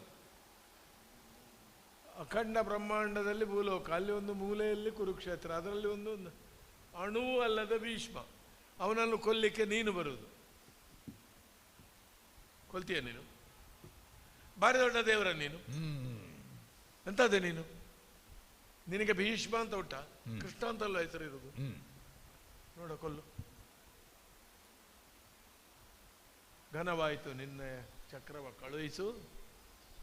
ಭೀಷ್ಮನ ನೈಷ್ಠಿಕವಾದ ಈ ಬ್ರಹ್ಮಚರ್ಯ ಅಖಂಡ ಹೌದಾದರೆ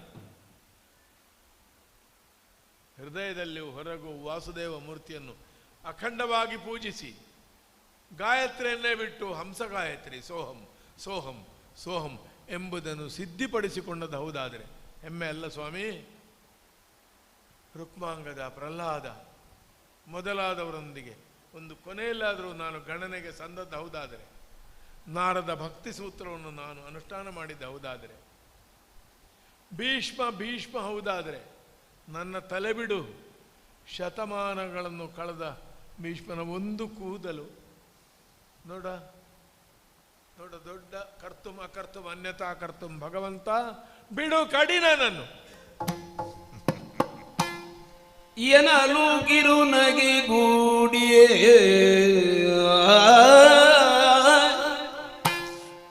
ಎನಲು ಕಿರುನಗೆ ಗೂಡಿ ಚಕ್ರವದನುಜ ವಿರದಳಿತ ಮುಚ್ಚಿ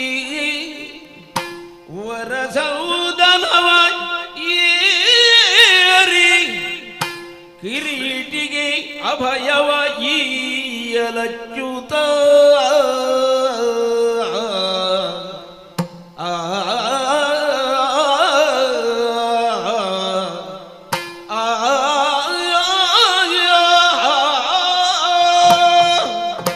ಆಚಾರ್ಯರೇ, ಬರ್ಲಿ ಚಕ್ರ ಅಲ್ಲ, ನನಗೆ ಪಕ್ಕ ಏನಿದು ಅಂತ ಗೊತ್ತಾಗಲಿಲ್ಲ.